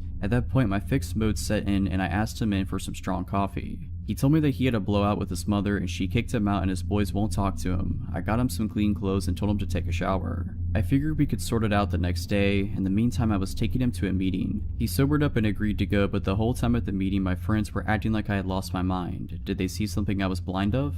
He went back to my house and he seemed okay, almost too okay, like nothing at all happened. My son pulled me aside and told me he didn't like him much, but I thought that maybe he was just being overprotective. I should have paid more attention. We went to the store because I wasn't prepared for the extra mouth, and I bought 4 2-liters of soda, a gallon of milk, and 2 monsters for both of him and my son, some chips and other things for dinner. After we ate, we all watched some TV and headed off to bed. I let him sleep on the spare bed in my room, but in the middle of the night, he tried to get frisky. At that point, no. My grown kids were in the other room and something just didn't sit well with me. Like he wasn't the same man he was before. The next morning, my daughter came running out of the bathroom angry. She said in a loud voice, "Someone peed all over the toilet." He didn't say a word. Later, we were all eating breakfast and he started to let food drop out of his mouth onto the table and floor and was spitting food while he was talking. He took 3 2-liters and drank them back to back, letting some run down his chin. Then, yes, there is more, he took the remote and started to set future recordings for his favorite shows and deleting a few of my grandchildren's. He set recordings for weeks in advance. Wait, what are you doing, my friend? This is not cool. I told him, but he acted like I said nothing. Then he went to the refrigerator and told me that I had to go to the store and buy more soda and stuff because it was all gone. Like it was gone. He even drank my son's monster and the whole gallon of milk. One day, mind you, only one. At this point, my daughter was also livid, so she contacted his son and he proceeded to tell her that Richard's mother kicked him out because he wouldn't get a job and was stealing money and eating her out of house and home. His other son won't talk to him because he keeps asking for money and won't pay it back. He himself was mad at him for lying to me by telling him that he was going to school when he wasn't and using me as his next big meal ticket. Well, that was it. I got all of his stuff together and took it to his truck and asked him to leave. It doesn't end there. He had loosened some bolts on his transmission, making it impossible to move. He begged and pleaded for me to let him stay. He was at that point snot was coming out of his nose. He said that he just wanted to be close to me, and if that meant sleeping in his truck, he would do that and he couldn't live without me. Well, no, I called his oldest son and told him that if they didn't come with a tow truck and get their dad, his fate was not going to be nice. They arrived 2 hours later apologizing for their father's actions. We found out that through his son that for many years he had gone through quite a few unhealthy relationships and took advantage of a lot of women that fell for his lies. He still tries to friend me on Facebook to this day. When I was 16 years old, I decided to surprise my parents with a bouquet of flowers for Valentine's Day. We've always celebrated this as a family holiday rather than a romantic one. I didn't have a car to drive to a florist, but my high school was within walking distance of a hospital boasting a gift shop that sells floral arrangements. Between classes during the week of Valentine's Day, I set off for the hospital by my lonesome, cutting across campus to walk through a network of side roads populated with specialty doctors' offices that kept odd hours. The sort of buildings where traveling doctors mainly hold surgery consultations or perform small procedures a few times a month. The trip there passed without incident. As I was walking back through said deserted roads with a vase of flowers in a tow, I noticed an unkept 1990s car close behind me. While my memory of the car is hazy, I am left with the impression that there were at least 2 men within whose faces I could not see. Initially, I assumed that the driver was simply afraid of hitting me, the reason they weren't passing by, so I made a point of dramatically trudging further into the grassy shoulder of the road, demonstrating to them that they could drive safely ahead. They still refused to pass me by, continuing to creep along behind at a slow pace. Beginning to suspect that the driver was more interested in me than a destination, I began to walk faster. The car confirmed my suspicions by matching my speed. Despite the impracticality of my shoes and the threat of spilling water from my vase, I commenced to run as fast as I possibly could. They hit the gas and again matched my speed. I realized at this point that the car was following me, that there was no one in sight to notice, and I needed to get away. I bolted into the first parking lot that I saw. The car turned in after me. Despite there being only 2 or 3 cars in the spacious front parking lot and there being no other sign of activity at the office, this car did not stop to park in the numerous spaces available there. The driver instead opted to pursue me in the partially under construction back portion of this lot, behind the office. It passed every available parking space to corner me against a pile of debris and rubble from the construction, coming to a diagonal stop less than 3 feet away. Before anyone could emerge from the vehicle, I somehow managed to scale the small prominence of rubble against my back. Base in hand, it jumped from its peak to land painfully on the other side, which fortunately was a plot of undeveloped land within sight of my high school campus. I took a quick peek back over my shoulder to see if they were still in pursuit, but the car had sped off after it reached the top of the rubble pile and was nowhere in sight. They had not parked in the lot at all. They had no business there. The driver was following me. I sprinted at top speed and didn't stop until I was soaked with sweat in the dead of winter and panting in the student lounge on my classmates, who didn't seem to care when I told them. In retrospect, I should have told an adult, alerted campus security, and called the non-emergency line at the local police station, but I was young, foolish, insecure, and afraid of getting in trouble for leaving campus when I didn't have a signed permission from permitting me to do so. I kept trying to convince myself that I had misread the situation or was overreacting. I don't know what I would have even told the police had I called them, as I was entirely ignorant of the subject of cars and I couldn't have identified the make of it if I had been asked, and I couldn't see the faces of the occupants. I was also worried that my parents would restrict my already extremely limited freedoms if they knew I had been in any danger. Whoever followed and tried to trap a 16-year-old girl with flowers at a doctor's office just before Valentine's Day of 2016, let's not meet again. So when I was in probably 2nd or 3rd grade, we had an early dismissal. For those of you who don't know, that's when school goes for longer than half a day, but we still get out an hour or so early. I remember sitting silently in class working on math problems when the phone rang. I joked to my friend next to me that I hoped it was for me. We all watched the teacher answer the phone because we knew that 90% of the time it meant someone was leaving class. When the teacher's eyes met with mine, I suddenly got pretty worried. My teacher said something into the phone and then asked me, "When are you getting off the bus today?" I thought this was really weird. My mom knew I would be getting home because she had to leave work early so she'd be home when I got home. I just told the teacher the normal time. The teacher talked for a few more seconds and then hung up the phone. I asked her what it was about and she told me that my parent just wanted to double check what time I got off the bus. I didn't really think about it too much for the rest of the day. Later I got off the bus and walked home without incident. When I walked in the front door, my mom asked me about my dad and took my coat. I remembered the look on her face when I asked her, "Why did you call the school to see what time I was getting off the bus?" She looked shocked. She said that she hadn't called the school. I told her the whole story and she immediately started making frantic phone calls. I knew that something was wrong. I watched some TV while my mom talked. About 20 minutes later, my stepdad came home early from work. About 10 minutes after that, a state trooper pulled up. I was pretty scared because I thought that somehow I was in trouble. The state trooper asked me a few questions like, "Has anyone tried to talk to you while you've walked from the bus stop? Have you seen anyone parked at the bus stop who didn't have a kid get into their car? Has anyone tried giving you a ride?" The answer to all of his questions was no. I had never seen anyone suspicious as we lived in a pretty nice neighborhood and it was mostly old retired folk who live around us. My mom asked me to go upstairs to pack my bag as it was my dad's weekend for visitation. When my dad got there to pick me up, he was questioned pretty heavily by the state trooper. I had been eavesdropping from upstairs. My mom called me back down and I left with my dad for the weekend. My dad ended up teaching some basic self-defense, which I thought was pretty cool. I never heard anything about the situation and eventually I forgot about it. Fast forward to today. I was watching a horror movie when I then remembered the whole incident. I asked my mom about it and what she told me chilled me to the core. She told me that someone had called my school posing as my dad. This man knew my dad's full name, my full name, and my mom's full name. He kept saying that my mother wanted him to pick me up from the bus stop because she wasn't going to be able to leave work early. The school didn't even bother calling my mother. I believe that the only thing that saved me from being abducted was the fact that I had told the man that I'd be getting off the bus at the normal time, which was around 3:15. I had actually gotten off the bus at around 1:45. So creepy guy who wanted to abduct me, let's not meet. If you're liking this video, all I ask is that you make sure to subscribe to my channel and like this video. Thank you. For context, I'm a 19-year-old girl and was taking summer classes at a community college this summer. One of the classes I took was public speaking, which met Tuesdays and Thursdays. This guy, I don't even know his name, immediately gave off weird vibes. To get from our classroom that was on the 2nd floor, he had to go down a hallway, down a stairwell to the 1st floor, through the main lobby, and out the sliding doors. He started waiting for me after class and followed me all the way down this route to my car. Didn't matter if I pretended to be on the phone, had both earbuds in, kept my head down, literally power walked away from him, gave him bare minimum responses, etc. He would wait for me, follow me / try to walk with me, and the whole way would be talking to me and asking me questions, like asking me about each of the cars I drove to the school since my family has to share cars. Even after I subtly dropped I had a boyfriend, so he definitely knows my car. I got a very bad feeling after a while of this happening and told the class's professor.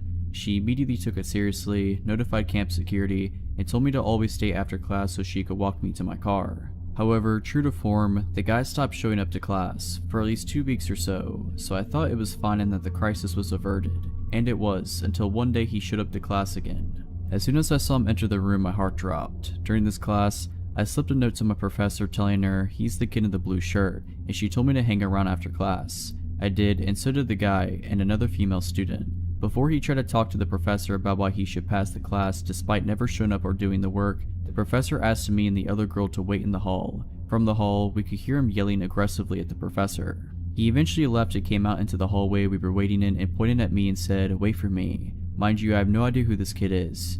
I instantly got the creeps and rushed back into the room to tell my professor, who was equally creeped out. Having overheard our conversation, the other female student came back into the room approximately 10 minutes later and told me and the professor that the guy was just standing in the hall waiting for me. The professor called campus security multiple times, phoned the front desk multiple times, but she received no responses. So we took it to our own hands and came up with a plan to leave the classroom together, pretending to be in a very deep conversation with each other, walk past the guy without even looking at him, and walk down the stairwell to the main lobby. His eyes bore into us as we passed him, and we entered the stairwell. He stood up and followed us. The professor and I exchanged looks of terror but kept her cool act up, stopping at the main desk in the lobby and pretending to converse with the secretary. The guy passed us, still staring at us, and walked out the sliding doors where he was out of our field of vision. We literally had to track down the campus security ourselves and tell them everything that had happened, and my professor was furious. After we saw security camera footage of him lurking around, she contacted the local police because she and I both had that very strong gut feeling that this kid was not right and that we weren't safe around him.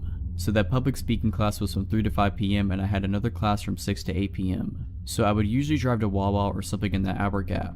However, there was no way I was going anywhere because I knew the guy was waiting for me to do so. For over an hour me, the professor, security, and secretary tried to figure out who this kid was. None of us knew his name because he literally didn't come to class, there weren't photo IDs next to the class roster, and approximately half the original class stopped showing up so we couldn't use process of elimination. All we had was the security footage of him. I was escorted to and from my next class into my car at the end of the night. The security officer asked me to point out my car, and when I did he said, "Oh wow, so he was parked right next to you." Confused, I asked what he meant and he told me that he had been watching more security footage and the guy got into the car parked right next to me, waited in there for a long time, and then eventually left. The thing is, I knew for a fact that I hadn't parked next to anyone when I arrived at the school because the lot was practically empty since it was summer. After finally getting home that night, I was the only person home for a few weeks, go figure. Local police did drive-bys by my home all night in a well check. When I returned to the school 2 days later for my Thursday classes, I was informed of chilling information. Footage showed him waiting for me in his car on Tuesday after our shared class, which I had already been told, but it also showed him coming back to the parking lot at around 8 p.m. when my last class got out and sitting in his car. I never told him about my schedule or any of the classes I was taking. This whole time, my public speaking professor was filing reports, making complaints against the school for their incompetency, and even got a lawyer because she felt so uneasy about the kid that if he showed up again, she would walk out. I was in contact with the president of the entire college, the director of security of the entire college, police, etc. for days. They told me that he was banned from campus and everyone was on watch for him, and that if he was spotted he would be asked to leave. Until the director of campus security, middle-aged man, called me and told me that he identified the kid and talked to him, via telephone call mind you, and he told me that the guy, and I quote, just wanted to be my friend, and told me that whatever I was doing with the guy, you know, literally running away from him, probably made him think I was flirting with him. My professors were absolutely furious and excused me from physically attending class for the rest of the semester. I still don't know his name, and I hope I never have to learn it. My New Year resolution 2012 was to get in shape again. After my first kid was born, I lost my athletic interest, but I had every intention of getting it back. So I started running 4 days a week with my friend Hannah, who is a great runner / motivator. We would run after work, 5 to 10 kilometers, usually favoring the forest trail. It's the kind of trail that got lighting in the darker months of the year, so you could run there anytime really. Once you turn on the lights, you got 45 minutes to run the shorter trails, and longer to run the longer ones. Then the lights shut off automatically. We had been running for about 2 months when we started seeing the same man hanging around the parking lot every time we got there. thin man, 25 to 30 years of age, always dressed in sports clothes but never actually running. He never looked you in the eye either. We speculated that he could be homeless camping nearby because he was constantly there. We got used to seeing him, sitting somewhere close by, silently and always on his own. We felt sorry for him. He never seemed to talk to anyone or interact at all, but there was something about him that made us hesitate to talk to him or ask if he was okay. Can't pinpoint what it was, but something wasn't completely right with him. One evening, Hannah didn't make it to our run and I decided to go on my own. I arrived at the parking lot, my car being the only car there. I did some stretching, turned on the lights, and set off on the 5-kilometer trail. I hadn't seen the thin, silent man when I started my run. Perhaps it was getting too cold to sit there now since it was autumn, dark, and getting closer to the freezing point. He must have been here though, somewhere in the shadows, because when I got to the top of the first steep hill, I could hear heavy breathing somewhere behind me. I look over my shoulder and I see him. He is running like a man obsessed. In regular shoes, not running shoes, with his arms moving in a really strange, stiff manner as he was made of metal. His hands like arrows, straight in an upward-inward angle, sort of like a sprinter but more extreme, moving like a robot. He had never done anything to harm me, or anyone else as far as I knew, but the look in his eyes alone was enough to let me know that I needed to go. I started running faster, trying to create distance between us, and I could hear his heavy breathing getting even more strained. I ran like my life depended on it, adrenaline pumping through my body and giving me new strength. I tore off my necklace and threw it on the ground thinking, I must leave a trace if he takes me, something must be left behind. I tried screaming, hoping someone would be close enough to hear me, but I couldn't scream my lungs out and keep up the phase at the same time. He was still behind me, maybe 100 meters behind now, but I figured that if I trip and fall, or run out of energy, or fumble with the car keys once I reach the parking lot, then I'm screwed. So once I reached the sharp turn on the trail, I went off the trail and ran straight into the dark woods. I ran only a short distance and then I laid down flat on my stomach, my hands searching for a rock to defend myself with if he found me. I realized that I was wearing bright running clothes with reflexes and neon coloring. I had ever felt so visible in the dark before. I could hear him reach the turn and thankfully he kept on running. I started to move slowly and as silently as possible move further into the darkness. My heart sank again as soon as I heard rapid footsteps closing in from the trail. He realized that I must have got off the trail once he saw that there was no sign of me ahead. He stopped and I stopped. I could imagine him listening for any sound and I held my breath and prayed to make him go away. After a while I heard him say something in a language I didn't recognize and walk off. I didn't move. I feared that he would wait for me by the car and realized that I had to get off the trail and onto the main road and stop someone. I couldn't go back to the parking lot. I started to make my way further into the woods, knowing that I would eventually end up on the last part of the long trail and close to the main road. The lights on the trail suddenly shut off. That made me calmer at first. The dark was a comfort and protection, but then, after only a few moments, it switched on again. This could mean that another person had just started their run, and soon I would have someone there to help me, or that he was out looking for me. I decided against waiting to find out, and continued my way towards the main road. It was dark and I fell multiple times, my clothes getting wet from the damp vegetation, and I started to get cold. After what felt like a lifetime, I could see the 10-kilometer trail ahead, and I knew I was close to the main road. Soon I could hear the traffic. Once I made it to the road, I must have looked like I had been in a terrible accident. Blood from several small cuts from the falling, and my clothes dirty. My bright runner's shirt soon attracted the attention of a passing car. My waving and desperate shouting made it stop. The driver, a 40-ish man with his 2 kids in the backseat, spent the next 10 minutes or so trying to make sense of what I tried to say between the sobbing and the crying. He asked if I wanted to lift back to the parking lot and I told him no, please take me home instead. At home, my husband insisted on going to the parking lot to retrieve the car and calling the police. My husband went back for the car. The driver's seat window was smashed and my phone was gone. So was the photo of my daughter that had been hanging from the mirror. I don't know what he was trying to do or why he chased me the way he did, but the look in his eyes, there was no doubt he had bad intentions. So creepy forest trail man, let's never meet again. This is a story from when I was 18. I'm 25 now. My mom and I were regular attendees of our local church. We both attended different midweek groups. I met with some of the younger ones, and my mom went to one with some of the middle-aged people. Anyway, my mom's group was about half a mile from our house, and we didn't own a car, so she would often walk there on our own. For the 7:30 start, this was fine in summers because it wasn't getting dark until around 9ish. When her group ended at 10, she would call me and I would start walking/running to meet her to walk her home. We would usually meet not too far away from her group, but we would always stay on the phone until we met. On the night in question, all was usual. She called, I got my trainers on, and locked the house and began jogging to meet her. I usually ran because it was good training for my rugby. In order to meet my mom, I had to cross up our local park and go through a dark patch of trees behind some of the local houses. It was usually just before these trees that we met. Anyway, I'm running and my mom's walking. We are talking about her evening and who was there when she suddenly says, Joe, hurry up, I think someone's following me. My heart rate goes through the roof and I start to panic, so I start sprinting still with some way to go until I meet her. I tell her to stay calm and keep her updated on my position. My mom is tough but short. I hear my mom scream through the phone and also hear it in the distance ahead. "Get away from me, what do you want? I don't have any money and you can have my phone if you want." This panicked me. I ran like I had never run before. The distance I had to cover usually took me a good 45 to 60 seconds to run, but I did it so much faster. By now I can see them in the distance. My mom's screams were piercing through me. I could see the guy has her by the hair and is dragging her about. She was fighting him all the way. I shouted, "Get off of my mom," and charged in. He was tall and lean but had hardly any weight to him. What happened next is something of a blur, and only through me and my mom talking about it have we come to some conclusion on what really happened. And the guy's injuries, of course. He saw me and immediately let go of her. She fell to the ground sobbing and tried to run. I caught him fairly easy and took him to the ground hard. My mom says I took him clean off the ground before smashing his head/shoulder into the ground. He grunted and we rolled, but I beat him up. It's at this point that I blank out, but apparently I hopped over the guy, headbutted him, and repeatedly beat his face. Someone from the houses behind had heard the screams and called the police. One guy from the street was a policeman and had come out to investigate. I remember him dragging me off the guy, and it was then that I saw the blood and scratch marks on my arms. He had clawed me, but I hadn't noticed it. The police arrived quickly and we had to be interviewed by them, which is all still a bit blurry. Apparently the off-duty cop had thought I was the attacker, as I suppose anyone would have seen me beat up the guy. The guy was on their records as a thief. He had mugged a girl in town not that long before. When police interviewed him, he claimed that he was just robbing her, but I'm not sure. He's in prison now, thankfully. You never think of bad stuff will happen to the ones you love until it happens. So, guy who attacked my mom, let's not ever meet again.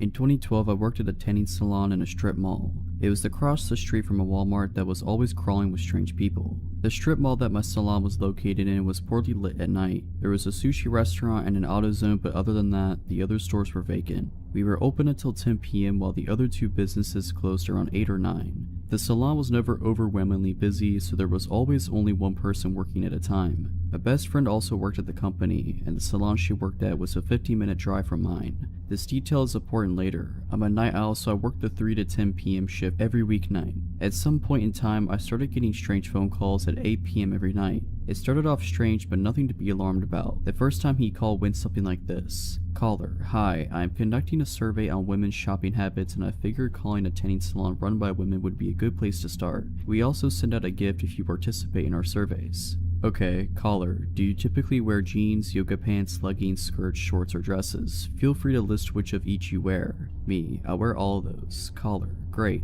Now when you wear dresses or skirts, do you ever wear pantyhose? Me, not unless it's winter. Caller, so how many tights or pantyhose do you own? Me, I have no idea, like 5? Caller, that is great, so would you be interested in us sending you some free pantyhose? Me, I'm not really interested, I don't wear them enough to care. Caller, okay, totally understand. Would it be okay if I call you for a survey in the future? Me, sure. Caller, when do you typically work? Me, every weeknight. Caller, okay, great, talk soon. I shouldn't have given some random person my work schedule, but they were already calling my job, so there was no denying this person could find me if they wanted. Honestly, I didn't think anything weird about the call at the time. Later in the month we had a store meeting and the weekend sales associate said she had gotten a few weird calls from a guy breathing heavily and asking her questions. She didn't go into details, so I didn't make a connection. The next few times he called me, it seemed normal enough. One survey was on skirts and skirt length and brands. The next was about dresses and their lengths and brands. He kept offering to send me pantyhose though. I kept telling him I don't wear them. He always said, okay, I just want to make sure I am offering them after every call as it is protocol. Then the last survey he called to have me do really scared me.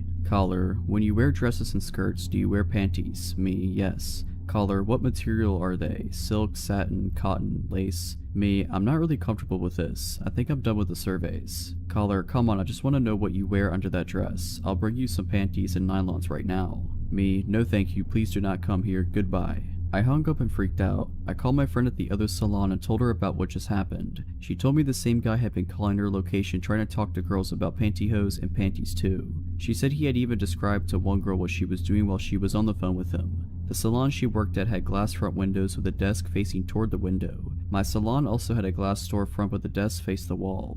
The next few nights were not great. He realized we weren't picking up the calls anymore unless he blocked the number. We had to answer blocked calls because if it was another customer and they complained, we would be in trouble. He started changing up the time of night he called, spoofing numbers, etc.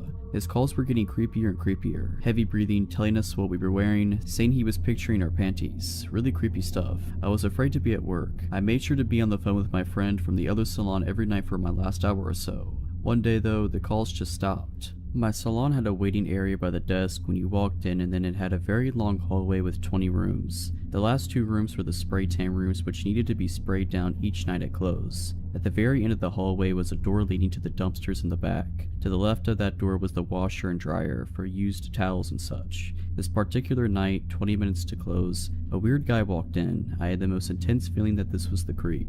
I acted normal and asked him his last name. I'd never been here before. Okay. I explained to him how much a single tan on a regular night cost, like $24. I explained our packages, etc., but I knew my words were falling on deaf ears. He just stared at me with his mouth wide open, breathing heavily. He asked for the most basic bed for 5 minutes. Okay, huge red flag. Why even come in? I put him in the bed and immediately got on the phone with my friend from the other salon. She was the manager at our salon, so she decided to close shop early and race over to me just in case I needed her. I had the back door propped open as it was hot in the salon and I wanted to get a cross breeze going while I cleaned the rooms. The dryer was also running, which could have impacted my hearing. I was in one of the rooms near the front sweeping when I realized it had been 15 minutes and I hadn't heard this guy walk toward the front door yet. I had hoped he would just leave while I was sweeping up in a room so I wouldn't have to deal with him. So I go down the hall to listen outside the room he was in. The room was empty. He clearly had not used the bed as there were no marks or anything and the glass remained clean. I called out to see if he was still in the salon. Sir, no response. I called my friend so fast. I had a horrible feeling of dread. Where are you? I yelled into the phone. I'm pulling up, relax. Did he leave yet? She asked. I frantically explained to her what happened and told her loudly so he would hear if he was still in the store. Bring your bat. My friend comes in about 3 minutes later with a steel bat. Together we started going in rooms one by one. When we got to the 6th room, we heard the back door slam shut hard. We ran to it and locked it. We still checked the other rooms, but we both knew what had happened. He had been hiding in one of the empty rooms and bolted when he realized what we were doing. I don't know what the guy's plans were for me that night, but I'm also thankful my friend was there to save me. So tanning salon perv, let's not meet. About 7 years ago, when I was 17, my parents were out of town for a weekend and left me at home. This is a pretty common occurrence. My parents trusted me. I would usually spend these weekends away staying with friends or family, as my parents' house is a bit creepy to be alone in, even during the day. We live in a small rural town where everyone knows each other, and generally it's pretty quiet and pretty safe. Saturday I was supposed to stay with a friend, but her parents decided at the last minute not to let me stay. It wasn't a big deal that I had to leave. I was somewhat prepared to have to go home because her parents got weird about company sometimes. I left her house, which is about 15 minutes away from my parents' house, at around 9:30 or 9:45.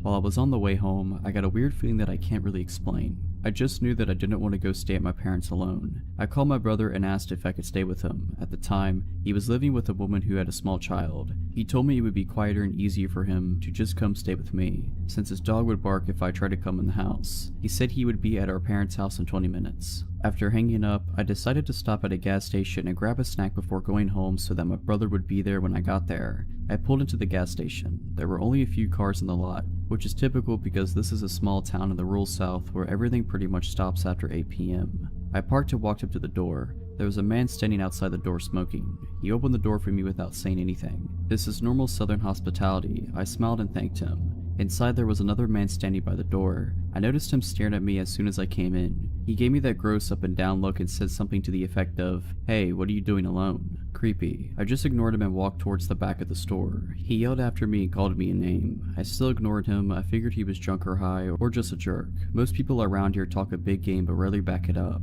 I wasn't scared, just annoyed. I got my snacks and paid at the counter. When I walked back up to the door, both of the men were gone. I was happy to not have to deal with any more catcalling. I began walking across the lot towards my car, which was probably around 100 feet away from my door. As I was walking, I looked down on my phone to see if enough time had passed for my brother to be at my parents'. When I looked up, the guy who had hit on me was standing at the pump staring. I looked at him for a second and continued walking. "Hey, you know you're supposed to answer a man when he speaks to you," he said. I remember saying something snarky back to him and getting in my car. He looked pissed at my sarcasm. I locked my doors as soon as I was in the car, started it, and was thinking of nothing but getting home to eat my snacks and hang out with my brother. I put put my car in gear and realized the man had disappeared. I looked around before pulling out of my parking spot, only to realize that both men were sitting in a car facing mine across the lot. They were both staring at me and talking, occasionally even pointing toward me. I just stared at them, defiant and pissed. I didn't want them to think they scared me at all. While we were sitting having our staring contest, the man who had opened the door for me smiled and gave me the finger across the throat gesture, as in, "You're dead."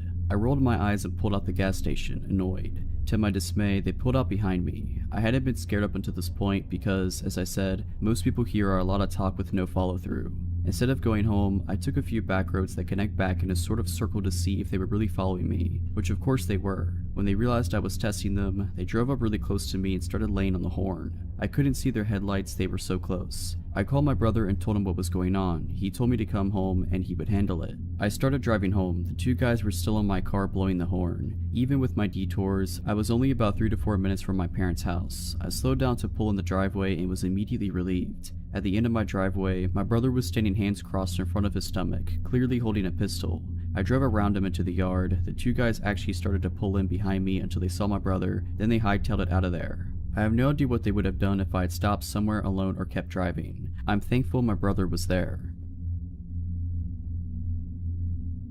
This past New Year's Eve, I went away for the night with my two best friends and one of their moms. I was home for the holidays from college, and my friend Sarah invited me to go to Palm Springs to celebrate New Year's with her mom and our friend Rachel. I didn't have any other plans, so I decided to go with them. We went to a cool city about an hour from where we live that is big on shopping and resorts. We planned to have a pretty calm night, watch the ball drop at a block party thing downtown, have a few drinks at a bar. Since we're on the West Coast, the ball drop is at 9, so at around 8, we ventured from our hotel, walking to the block party about a mile away. On the way, we passed by a very lively bar. We decided to stop by and spend 15 minutes dancing, but didn't get any drinks. We continue on to the block party, get some dinner, a glass of champagne. The ball dropped and they had a DJ, so we spent about an hour there dancing. After we got tired of it, we decided to head back to the bar and hang out there until midnight. Once we get there, Sarah's mom pays for a drink for each of us, but leaves soon after that because she was tired. It's about 10:30 at this point, and Sarah, Rachel, and I are enjoying our drinks and having fun dancing. Rachel tried some of my drink since it was the one she hadn't had before. I went back to the bar to get a second drink, and that's the last thing I remember. The rest I've gathered from Sarah and Rachel. Almost immediately after getting my second drink, I asked Rachel to go to the bathroom with me because I wasn't feeling well, even though I was completely fine 10 minutes before. Once in the bathroom, I just collapsed on the floor, and I was almost unresponsive. Rachel, not worried, somehow drags my half-lifeless body out to where Sarah was waiting for us. Security, seeing my condition and assuming I was wasted, asked us to leave. Sarah and Rachel decided to take me back to the hotel about a half a mile away. By this point, I was unconscious and there were barely any sounds escaping from my mouth. They saw someone leave the bar at the same time as us, who was walking near us, but they were preoccupied with trying to keep my lifeless body off the ground. At one point, I threw up all over myself, the both of them, and the sidewalk, etc. The next part of the story we had to get from Sarah, and Rachel doesn't have any memory of this. Still struggling to carry me, the man they saw leave the bar approached them. He was hitting on Rachel, trying to get her to go grab a drink with him. She was very agitated and told him to leave. Her friend needed help right now. He didn't take no for an answer and continued to follow us down the street, asking if they wanted to get drinks with him, if he could help carry me and such. A middle-aged woman witnessing this came up and told the man off. Something along the lines of, "Stop harassing these young women or I'm going to call the police." He left after that. Next, by some miracle, an EMT and his wife enjoying the holiday ran into us on the street. He checked me out to make sure something wasn't majorly wrong and then carried me the rest of the way to my hotel and into the room, since my friends could barely hold me up. They thanked him profusely and him and his wife left. This is where Rachel's memory kicks back in. 5 minutes later, they get a knock on the door, and it's the EMT and his wife again. They came to let us know that a man followed us to the hotel, and they just saw him pop the gate and start to make his way to our room. My friends called hotel security, but they were unable to find him. My friends didn't get a glimpse of him, but I'm sure it was the same man from earlier. I spent the rest of the night vomiting everything in my body, and dry heaving after that. I woke up the next morning in a pile of pillows and blankets on the bathroom floor. My last memory was at the bar getting a second drink, and my friends filled me in on everything that had happened. Feeling bad, I thought I must have drank way too much, but I had never blacked out before in my life, and the amount of drinks I had, 2 in 2 hours since I didn't get to drink my second at the bar, didn't add up to me being completely unconscious. We decided my first drink had to have been drugged, since Rachel had some of it and had no memory of our walk home, even though she was fully functional. I'm sure that man that was talking to Rachel and then followed us back was the one that slipped something in my drink. To this day, I don't really know how it could have been slipped something. I got my drink from the bar and never set it down. My best guess was that it was already in the cup. Thankfully, I had good friends and kind strangers protecting me that night. This happened back when I was in 4th grade. It's always stuck out to me as odd, but when I became an adult, it dawned on me just how dangerous it was. I had been invited to a friend's birthday party, which was to be held at a popular pizza joint that had a bunch of arcade games and stuff. This pizza place was right next door to a small movie theater, and the movie Titanic just had come out, so there was a decent amount of people in this part of the shopping center. My mom had to run some errands and pick up one of my other brothers, so she dropped me off along the way. She said she was going to stay until others arrived for the party, but I knew she had a lot to do. The place was familiar to me, and I knew my friends were either already inside or would be there shortly, so I just told her to drop me off and I went inside. My mom had also arranged a ride home for me from one of my friend's parents. No one had gotten there yet, so I had to look around at the different games and then went outside the restaurant to wait for my friends to show up. There were a bunch of people outside the theater, lined up waiting to get inside for the early evening showing of Titanic. That's when I noticed that a couple, a guy and a girl, were standing by a car smoking cigarettes and looking over at me. A chunk of time had passed, probably like 20 minutes, and I was super confused why my friends hadn't showed up yet. I knew for a fact that I was at the right place and that I showed up at the right time. I was going over all the reasons why they might be late when the cigarette smoking couple came over to me and started talking to me. They asked me what or who I was waiting for. Obviously at first I was hesitant to talk to strangers, but they looked to be my oldest brother's age, late teens, early 20s, so I had been around older people and wasn't too bashful or shy around them, conversationally. I explained to them I was waiting for my friends to show up for my birthday party, but they hadn't showed up yet, and they were all pretty late. The couple made some other small talk. They told me they were wanting to see Titanic, but when they showed up, all the tickets had sold off for the showing they wanted, so they were just going to hang out until the next showing, which they had successfully gotten tickets for. After a little while longer of waiting and talking with this couple, they asked if I was hungry. I said I was, and they offered to buy me pizza. As a hungry kid who was seriously looking forward to pizza, but was unsure if the party was still going to happen, I wasn't about to pass it up. We went inside and ordered and sat down. I ended up hanging out with this couple for a long time. They were being super nice to me, gave me money for the arcade games, bought me as much pizza and soda as I wanted. I had almost completely forgotten about my friends and the party that was supposed to happen, until I saw what time it was. Almost 2 hours had passed, and I started to get pretty nervous/anxious. I wasn't sure how I was going to get home. I didn't have a cell phone, this was 1997, and neither did my parents. My mom would be furious that A, no one showed up to the party, and B, I didn't seek out help from the restaurant or some kind of security guard or police officer, and C, I'd spend the 2 last hours with strangers, accepting food and money from them. I decided to ask this couple what I should do. This is where things started to get really strange. The guy turned to me and said flatly, "You don't need to go home." Thinking back, I definitely couldn't fully comprehend the weight of what he said. I didn't know what to say, so I kind of shrugged in confusion and said I needed to find a phone. I went up to the counter and asked if I could use their phone, and they let me. I called home, but no one answered. I tried again, still nothing. I then told the people at the counter that I was trying to get picked up, but no one was answering the phone at home. I must have looked pretty panicked, because just then the guy from the couple came over and put his hand on my shoulder and said, "Don't worry, we'll get this figured out." He then gave me some more money to play a few more arcade games while he figured it out with the guys behind the counter. No idea what they talked about specifically, but I ended up playing another game and then went back to the table we were at. The guy came back over and said that they were going to take me home. He was being super positive and upbeat about it and was insisting that it was no problem whatsoever. His girlfriend was also being very insistent and supportive of the idea. Part of me was super hesitant because I was taught stranger danger and all that, but the other part of me was wanting to believe it was all really innocent, and I was really grateful that these people had been so nice to me, fed me, and kept me entertained. They had even missed their movie to stay with me. I said that I wanted to try calling home a few more times. So over the next 15 to 20 minutes, I tried calling home a bunch, but there was still no answer. I decided that I would say yes to these people and have them take me home. Again, I was young, impressionable, naive, etc. The people behind the counter must have been seeing this from the more rational side and realized something seriously fishy was going on. One of them had gone on break and called the police to come over and address the situation. Policeman shows up and comes over to figure out what's going on. I don't remember everything about the conversation, but what it ended up coming down to was who was going to take me home. The couple was still really insistent. Thinking about this as an adult, I find it strange that the cop was even considering letting this whole thing to be an option. As an adult, there is no question in my mind that the cop should have shut the conversation down and taken me home, but for some odd reason, they let me decide. I felt like I was being pressured. I remember going back and forth in my mind. These people had been so nice to me and had hung out with me, and I didn't want to be rude, and I also felt really intimidated by the police officer. I remember this part as if it was yesterday. As I was thinking, the cop went over to talk to some of the guys behind the counter, and while he was away, the guy from the couple looked at me with a smile and asked, "Do you want to go with him or us?" I told him I would go with them. Again, in hindsight, I still can't believe the cop let this happen. As we were getting our things to go, the officer did say that he was going to follow us the whole way, which was a redemptive assurance. The officer asked for my address and my parents' names. I got in the couple's car and told them where I lived, and we were on our way. The girl was driving and the guy was in the front passenger seat. The entire drive, the guy was looking over his shoulder out the back window, glancing back and forth between me and the cop following behind us. We pulled up to my house and I went up to the front door while both the couple and the cop were parked on the street. Opened the door, went inside, and saw that my mom was looking out the window with a very confused and concerned look on her face. She went outside and found out all that had happened and was furious. I didn't tell her the specific things that the couple had said to me. Again, I didn't understand the full gravity of the whole situation until years later. Going through the whole scenario in my head, if the cop hadn't followed us, I more than likely would have been abducted. Thinking about all the things that they had said and done, befriending me and feeding me and giving me money to play games, was them totally trying to come across as disarming and trusting and friendly. A totally screwed up situation that could have been so much worse. Hard to think about. I'm almost 30 now and have kids of my own, and thinking about them in this kind of situation makes my blood boil.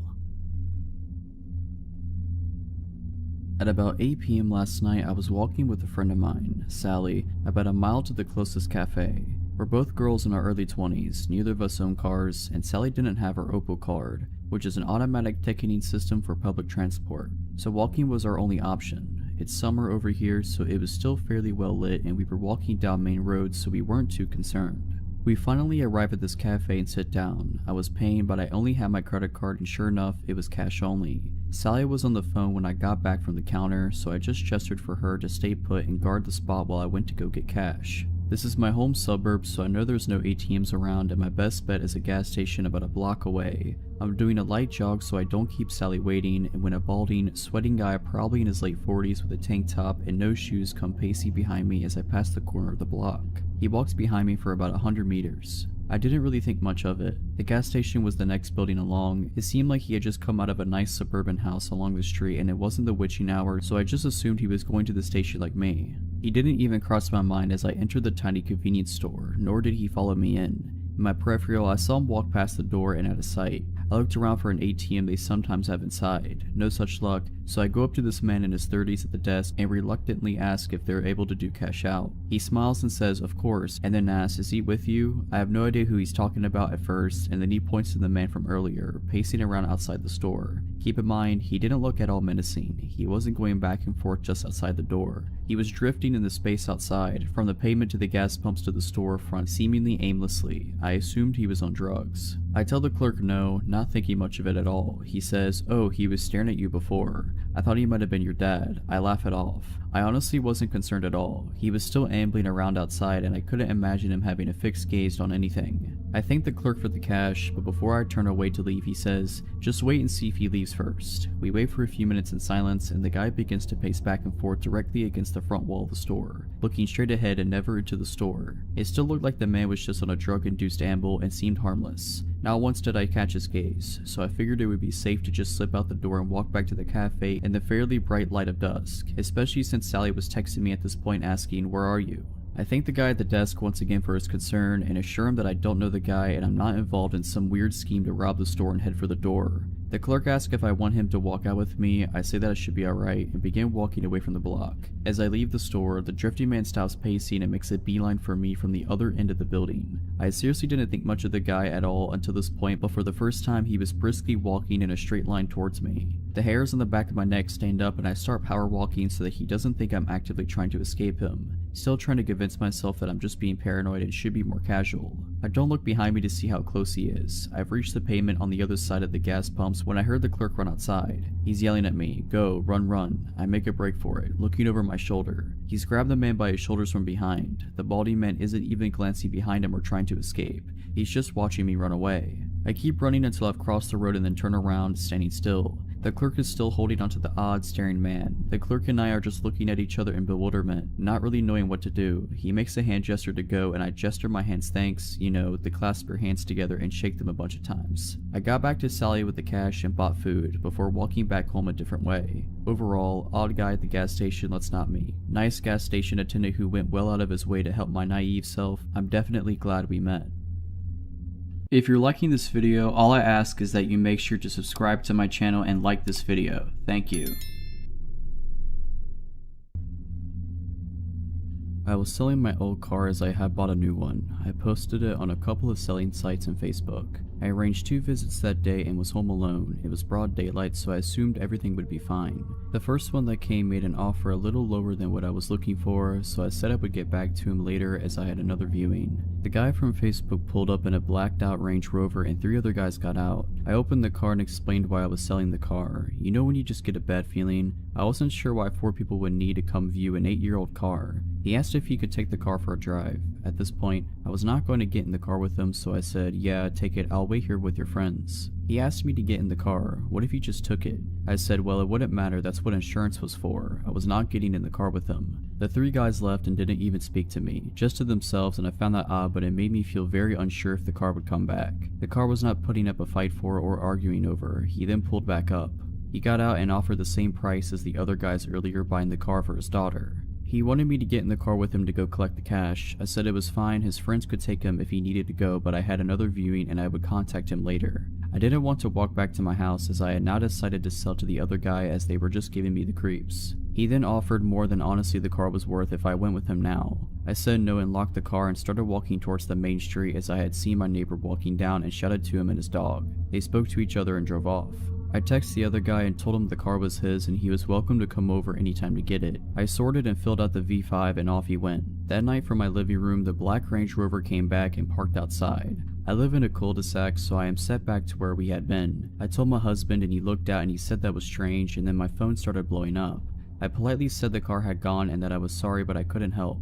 The car drove off and came back again 30 minutes later. This happened about 3 times that night and was a bit strange, but thought nothing more of it as the next few days nothing happened. On the Friday 4 days later, I finished work early and get back and get the dog ready to go out. We were going to head straight to the park and run like the wind. As I got to the end of the cul-de-sac, the same car pulled up and one of the guys jumped out and said hello. I held the lead tighter and my dog was thoroughly unimpressed. She gave a bit of a grumble and he asked if he could pet her. I said no, she's a guard dog and doesn't like to be touched, and went to walk up to me. He then grabbed my arm and the dog latched into his forearm. Q was screaming there was only one other guy with him in the car and he jumped out and started to shout. This is the most placid and loving dog you will ever see, and to be honest, it was a warning nip, as if she had meant to really hurt him she would have gone through the bone. His friend was shouting and pulling him away. I called her back and got her to sit with a few neighbors and came out when they went towards their car. I haven't seen their car since, but honestly I wouldn't sell something that meant someone had to come to my home online again. So a stranger who clearly wasn't interested in the car, let's never meet again.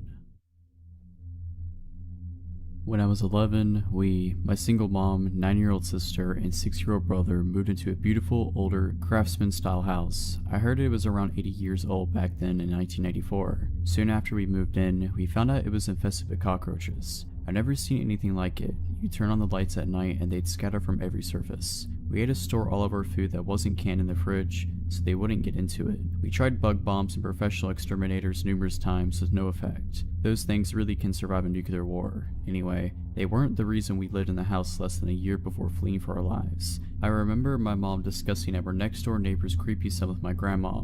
He was in his 20s or 30s. She'd been doing dishes one day and looked up to see him standing directly on the other side of the kitchen window, staring in at her. Normally, she would have kept something scary like this from us kids, but about at that time, she told us to tell her if we ever saw him near the house, and we weren't allowed to play outside. So, one afternoon we were all doing some spring cleaning, when my brother said he found a cigarette butt in the upstairs toilet. Weird, since nobody in our family smokes. Being a dumb little 6-year-old, he flushed it before telling our mom. I still remember her trying to get the entire story out of him, being upset that the evidence was gone, and thinking he might have been mistaken or maybe he'd picked up a butt somewhere outside of curiosity. She soon dropped it and we mostly forgot about it. I think it was a few weeks later. My brother was spending the night at our grandparents and my sister and I were the only ones upstairs. Our mom's bedroom was downstairs. My sister heard a sound like a screen door slamming, but she insisted it came from in the house and she was freaked out. I told her it was just from outside and to go to sleep. A minute later, we heard a strangled cough coming from just outside our bedroom door, a man's cough, and sounded like he was trying to keep from making noise. I whispered that we needed to get downstairs. We sneaked out of the room and I had the irrational urge to turn on the light in the bathroom, which was just across the hall from our bedroom, and check to see if anyone was there. Then just as strong of a feeling to get away from the bathroom and get downstairs now. The scariest moment of my life was when we were creeping down the stairs in the pitch black. It was a spiral enclosed stairway with walls, the perfect place for someone to hide. The stairway light was burned out and the wood steps were creaky, so it was terrifying making our way down. We got downstairs and woke up our mom, panicked that there was a guy upstairs in our bathroom. She started to tell us to go back to bed, but could see we were seriously scared. She went over to the bottom of the stairway to go up and show us that there was nothing to be scared about. Then she just had strong of a feeling to close the stairway door and lock it now. She did, called the cops, they found nothing and didn't really take us seriously. The next day, she called a PD detective friend of hers from high school to come over and inspect the house. Remembering the cigarette butt in the toilet, she had him look at the upstairs bathroom window. It was a high, narrow rectangular window, not very big but just wide enough for a person. Who knows how many times the intruder climbed our roof to get in and was upstairs while we were sleeping across the hall. The window swung up on hinges. When my mom's friend let the window drop, it sounded like a screen door slamming. He said the locks on all the windows were so old they were practically useless, and we needed to get out of the house immediately. We moved into my grandparents' house that day. When my mom went with her brothers a few days later to pack up some things, a back door had been smashed open, but nothing in the house was disturbed. A few years later, we heard the neighbor's son was arrested for attempted murder. I still wonder what might have happened if I turned on that bathroom light, if my mom didn't lock the stairway door, or if we didn't leave the house when we did. Backstory: my wife and I don't live together. She had become abusive over the last few months, mostly towards our daughter. Our daughter is almost 18 months old and is my whole world. I am unemployed at the moment, but my mother had been helping me out a lot. Today at around 4 p.m, I took my daughter to the store. I usually do this around the time she wakes up from her nap.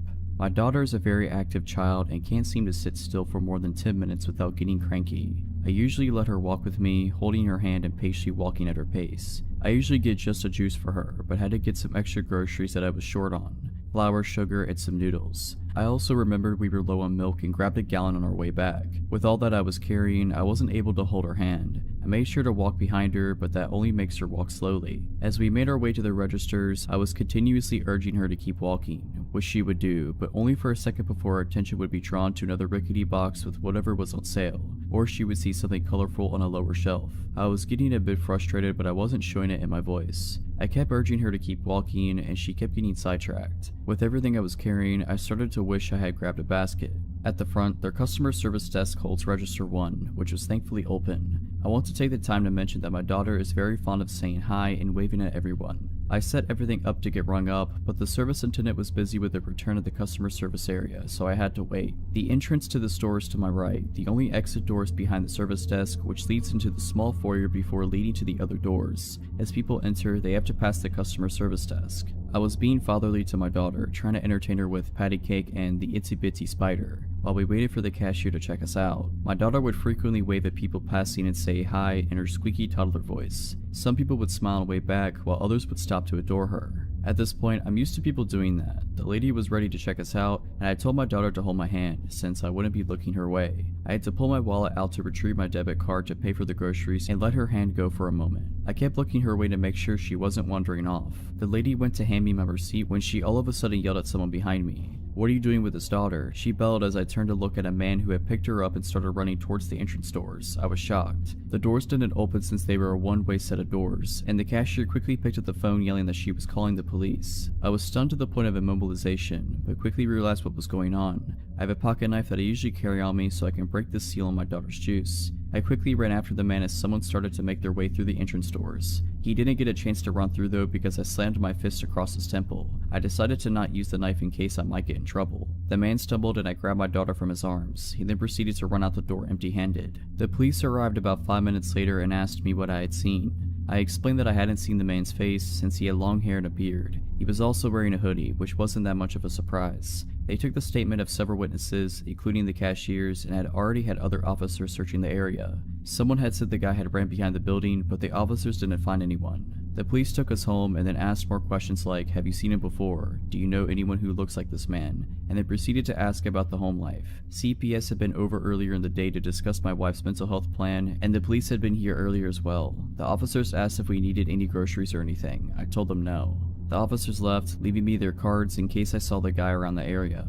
About 20 minutes later, I got a knock at the door. To my surprise, the officers had returned with the largest box of Pampers diapers I had ever seen, a large box of wipes, about 6 large Winko bags of groceries, and a couple bag of toys. They had left us with a Christmas card saying I was a strong father to have had so much go on recently, and that my daughter was lucky to have such a great father. There was a $100 bill in the card too, wrapped in a note that said to get a drink or two if I needed it. I don't drink, so I'll probably get some extra Christmas presents for my mom and daughter. So, to the guy that tried to kidnap my daughter, I hope the police find you.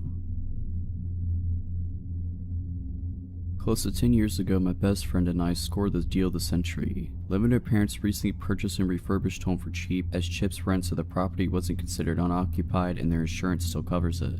They were planning on selling their house in the country and moving closer to town in a year. But when they spotted this place, it was perfect, so they snapped it up. They couldn't be bothered dealing with random tenants for a year, so we offered it. It was a lovely old mid-Victorian style house with a hallway running the majority of the length on the left side, and 3 bedrooms and a bathroom coming off the hallway to the right. At the back of the house was an open-plan living room and kitchen and a backyard. It was an inner Melbourne suburb, so it was totally fenced in with 6-foot fence on 3 sides, and the front had a cutesy white picket fence. On the right side of the property, an outdoor gravel pathway was wedged beside the bedroom walls and the fence line. It began with a gate in the front yard and ran the length of the property to the backyard. This is important later. My friend obviously scored the master bedroom at the front, with lovely vertically opening bay windows facing the front garden and street. I had the next bedroom with the window facing the gravel path/fence, and the 3rd bedroom was our study. We lived here for close to 10 months in bliss. Great house, great company, and even though the area was considered a little dicey, the location was stellar. One hot summer night, we said our goodnights, and I went to bed and fell asleep immediately. My housemate stayed up in bed to read for a bit, with just her bedside light on. She was doing that just for over an hour before she heard a weird scratch in the front window of her bedroom. Initially, she put it down to an overhanging tree branch, till she realized there was no overhanging tree branch. She sat frozen in fear, blankly staring at her book for what felt like an eternity, till she heard the noise again and again. Scratch, scratch. Slowly looking up, she saw a dude wearing a hoodie trying to open her window, looking her dead in the eyes. She screamed, jumped out of bed, and ran straight into my room. I woke up super dazed as she was pulling my hand and whispered yelling that someone was trying to break in. She had a tendency to be a little overdramatic sometimes, but I swear I've never seen someone look so genuinely terrified. I went to grab my phone to call the cops, but we just went completely still when we heard the distinct crunch, crunch, crunch of someone walking down the side path of the house. We both rolled off my bed onto the floor and went completely still. The crunch, crunch, crunch continued, getting closer to my bedroom window. I don't know what it is about distinct sounds at night when it's otherwise quiet, but it sounded deafening. And then I realized why it was so loud. My window was wide open. I jumped up, slid the window down, and slammed the lock shut just as he reached the window. He looked at me, but he didn't react at all. He just calmly tried to open the window, but when he realized he couldn't, he continued down the pathway to the backyard. I was extremely terrified now, and my housemate was crying. I sprinted to the back door to thankfully find it locked and ran back to my room and called the cops. I didn't know what the cops knew that we didn't, but they must have broken a land speed record to arrive all at 3 minutes later, lights and sirens off. We saw them go down the side path, guns drawn, straight to the backyard. There were some noises from the yard, then a knock at the back door a moment later, and the police identified themselves. Turns out the dude had vaulted the back fence, and another patrol car was headed to the next street over to look for him. The 2 cops at our place asked if we were okay, and then asked if they could come in and look around. They managed to calm us down whilst making sure the place was safe.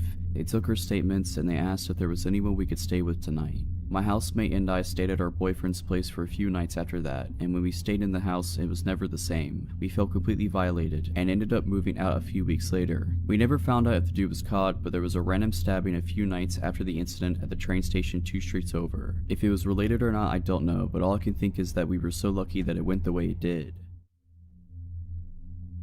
This happened way back in October of 2006. At the time, I was just a 19-year-old kid always on the lookout for adventure. One Friday night, after wrapping up a shift at McDonald's, I met up with some of my friends who suggested we check out this haunted location called White's Bridge. My one buddy Brendan said he had recently learned about it and began telling us the legends associated with the 100-year-old wood-covered bridge. Never one to turn down a spooky experience, we all piled into my green Ford Taurus and headed out on our journey.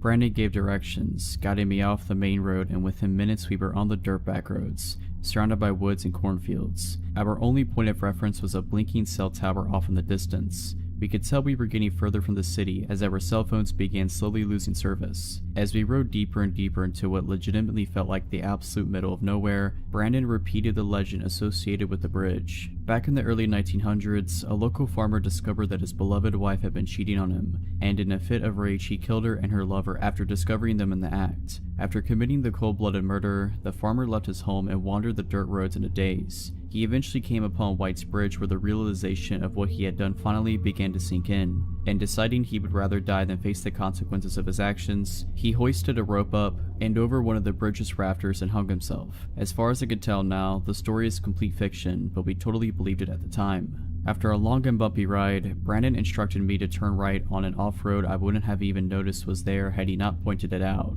I took the turn and there before us was White's Bridge. It looked like something straight out of a horror film, an old wood-covered bridge, aged by time, sitting alone above a river deep in the middle of nowhere. We parked the car on the side of the road and got out to explore. Immediately catching our eyes was a scarecrow lying abandoned at the entrance to the bridge. My friend Mike, who was known as somewhat of a risk taker, and a stupid one at that, picked up the scarecrow and lit it on fire. The hay body burst up into a ball of flames and Mike waved it around proudly next to the old dry wood bridge. Realizing the risk, I told him to throw the thing in the river and put it out, which thankfully he did. After making sure there weren't any rogue embers that could ignite the bridge, Brandon suggested we get back in the car and pull it onto the bridge. He explained that the legend was that if you parked your car in the middle of the bridge, put it in neutral and killed the engine, the spirit of the dead farmer would push the vehicle forward to get it off the bridge. Naturally, we had to try this. We piled back in and did exactly as he said. We parked halfway across the rickety old bridge and killed the engine. We sat in the pitch black, saying nothing, waiting for anything to happen. The only sounds were the creaking of the bridge, the river flowing beneath us, and footsteps. Suddenly, the back driver's side door opens and a woman abruptly enters the back seat, cramming in next to my two friends back there. She looked to be in her late 20s/early 30s, long straight black hair, slim, and wearing a plaid shirt and blue jeans. It's been a while, but this is essentially how I remember the conversation going. "I saw your fire signal for me," she said. Wait, what?" I replied, totally freaked out and at a complete loss of words. "I'm so glad you came. My boyfriend's car broke down that way. I need a ride back." My brain was doing its best to compute the situation. "I'm sorry, but who are you?" I asked. "What are you doing out here?" I told you. She responded curtly. "My boyfriend's car broke down over there. Can you please just give me a ride so I don't have to walk all the way back?" She was pointing ahead, towards a narrow road that forked off to the right on the other side of the bridge. My friend Mike, the scarecrow burner, and never the gentleman added, "I mean, if you need a place to stay, you're more than welcome to come crash at my place." I got plenty to drink and I interrupted him. "No, lady, listen, I'm sorry, I don't know who you are. You just got in my car and this is all really weird. I'm sorry, but you have to get out." She glared at me in the rearview mirror. If looks could kill, I would have been done for, "But you signaled for me." She responded in an irritated tone. "We weren't signaling for you, get out." She let out an angry sigh and got out, walking back in the direction from which she came and disappearing into the night. I started the engine right up and looked at my friends. They all had looks of disbelief on their face. Without saying a word, I put the car in drive and slowly rolled forward and off the bridge. We needed to turn around and go back across the bridge to get to where we had come from, and the only way to do that was to pull onto the side road that the woman said her boyfriend's car had broken down on, and then reverse. As I pulled onto the side road, my headlights illuminated the 3 posted signs that I hadn't been able to see from the bridge. No trespassing, private property, and do not enter. Looking up the road, there was no sign of the woman. Wherever she went, it didn't appear she went that way. I didn't want to stick around though, so I backed up and crossed the bridge again, and from there began the journey home. We didn't have much to say on the ride home. I think we were all equally stunned, except for Mike, who asked if he knew anyone that would be awake at this hour that he could score some weed from. I visited White's Bridge a couple other times after that, but nothing of note happened in my subsequent visits. Sadly, some people burned down the old White's Bridge some years ago. It was rebuilt, but from what I hear, it's just not the same as the original. I don't have any plans to go and check it out. To the strange lady who entered my car out in the middle of nowhere at 2 a.m., let's not meet. This happened in 2019. I was in my second year of college and living in a townhome about a 10-minute walk from campus. I lived with 2 other girls at the time, but they were all back at their parents' house for the holiday. I work in healthcare and was working Christmas this year. A little bit of backstory. There used to be 4 of us living there, but one girl had moved out due to issues with her boyfriend. He was a jerk who abused our kindness and allowing him to stay there, was only supposed to come every so often but basically ended up living there. We told her she needed to kick him out after an incident with him one night after he got physical with her and verbally abusive with the rest of us. She wouldn't listen and we told her we would have to talk to the landlord then. Long story short, she ended up moving out and left on bad terms with us. At this point, it was affecting everyone and we didn't feel safe with him there, etc., so she moved out. Okay, so back to the story. It was Christmas Eve and I worked the next day, so I was getting ready for bed, locked the doors, turned the lights off, and went downstairs where my bedroom is. I was scrolling on my phone for about an hour. It was Christmas Day at this point, when I heard what sounded like the chairs in the kitchen move. The kitchen is right above my bedroom. I thought maybe I was hearing the neighbors next door as we share the same walls and sometimes they can be loud. But I remembered one of them texting me and asking me to bring in a package they were expecting while they were all gone at home. The noise was short-lived, so I brushed it off.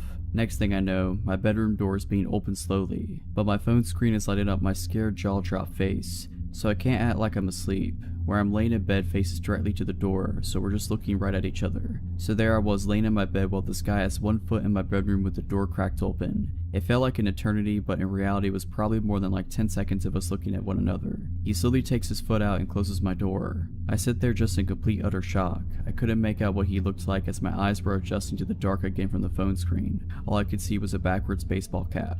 I knew I had to call the police, but my anxious self knew if I called, it would alert my parents' phones that I called. Me being dumb, I was like, well, I don't want to make them worry. Also, I was scared he might still be somewhere in the house, and I didn't know what he would do if he heard me call. So I text the guy I was seeing at the time and tell him, some random guy just broke into my house and came into my room. He snapped me out of it and told me to call the police, and so I did. The dispatcher asked me if I felt comfortable to go unlock the front door for them so they didn't have to break it down, and I told her no way, I don't care if the door is broken, I'm not going up there alone. A couple minutes later I see flashlights shining through my window. I hear the police knocking at the door and announcing themselves. They got in and asked me where I was. I came out of my room and they came and got me. They told me to wait on the back porch while 2 of them searched the house and 1 stayed with me. They didn't find anyone and I said nothing looked like it had been taken. They even tried to get fingerprints but were unsuccessful. They then started asking me questions and informed me that the back door was unlocked and had no signs it had been broken. I told them I had locked it. Luckily the guy I was talking to stayed with me that night, but I still couldn't sleep. I kept having to go check every inch of the house over and over. I placed chairs under the door handles on the front door, back door, and my bedroom. The next day I informed our landlord and she refused to come out and change the locks, and she never ended up changing them for the rest of the time we lived there. Every time I go to bed now, I triple check all the doors have been locked. Doesn't matter where I am. I have a dog now and he helps my anxiety of intruders, as well as a recent purchase of a Ring doorbell. I believe it was our old roommate's boyfriend. I think they may have made an extra key for him because he was basically living there, but I don't understand why he didn't do anything to me, the house, or our belongings. If it were someone random, I don't know why they wouldn't have done what they intended, and that could be many different possibilities. I don't know what their intentions were that night, but to the man who broke into my house on Christmas Eve, let's not meet again. Over the summer, me, my fiance, and my stepdaughter, then 2 years old, went on a vacation to Presque Isle in Pennsylvania. We stayed there throughout the afternoon and decided to get dinner in a nearby town, Erie, Pennsylvania. We go there and see a water fountain that kids play in. We think our kid would like that, so we get food and take her there. Now, it was kind of a pretty sketchy area, but there were also kids and it was still a little light out, like 6:30, 7 p.m.-ish. Me and my fiance sit down and watch our kid play for a bit. At some points, our kid wants me to run in the water with her, so I do. I kinda keep going back and forth between playing with her and keeping my fiance company. After playing with my kid for a while, I come back to my fiance. She looked kinda pale and said, "Go get our kid. We need to leave right now." I didn't know what was going on, but I got my kid. As I was turning to go back and get her, I noticed a group of about 3 really weird guys staring intently at us. When I looked over, one of them stood up a little bit and was giving me a stare. I grab our kid and start following my fiance who is booking it. As we were walking away, she tells me that somebody is following us now.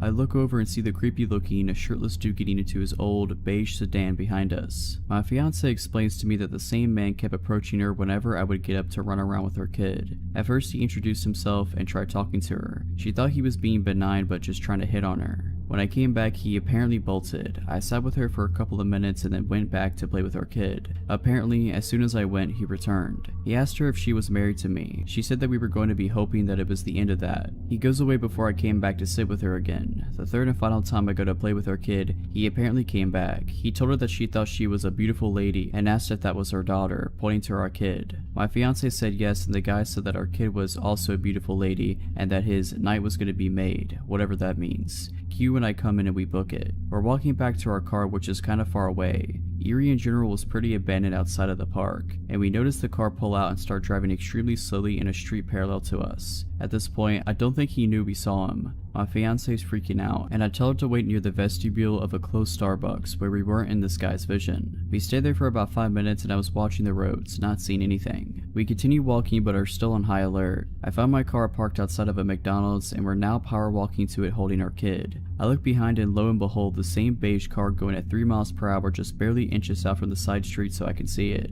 As my fiance and the kid are getting in, I turn around and stand at the back of the car and shoot this guy the death stare. After looking at his car for about 10 seconds solid, he peels out and speeds off past us, nearly hitting me. Not sure what this guy's problem was. I assume that he wasn't tailing us for any good reason. Afterwards, I bring up the 3 guys that were staring at me. My fiance said that the pervert following us was sitting with them when he wasn't coming over to her and saying creepy stuff.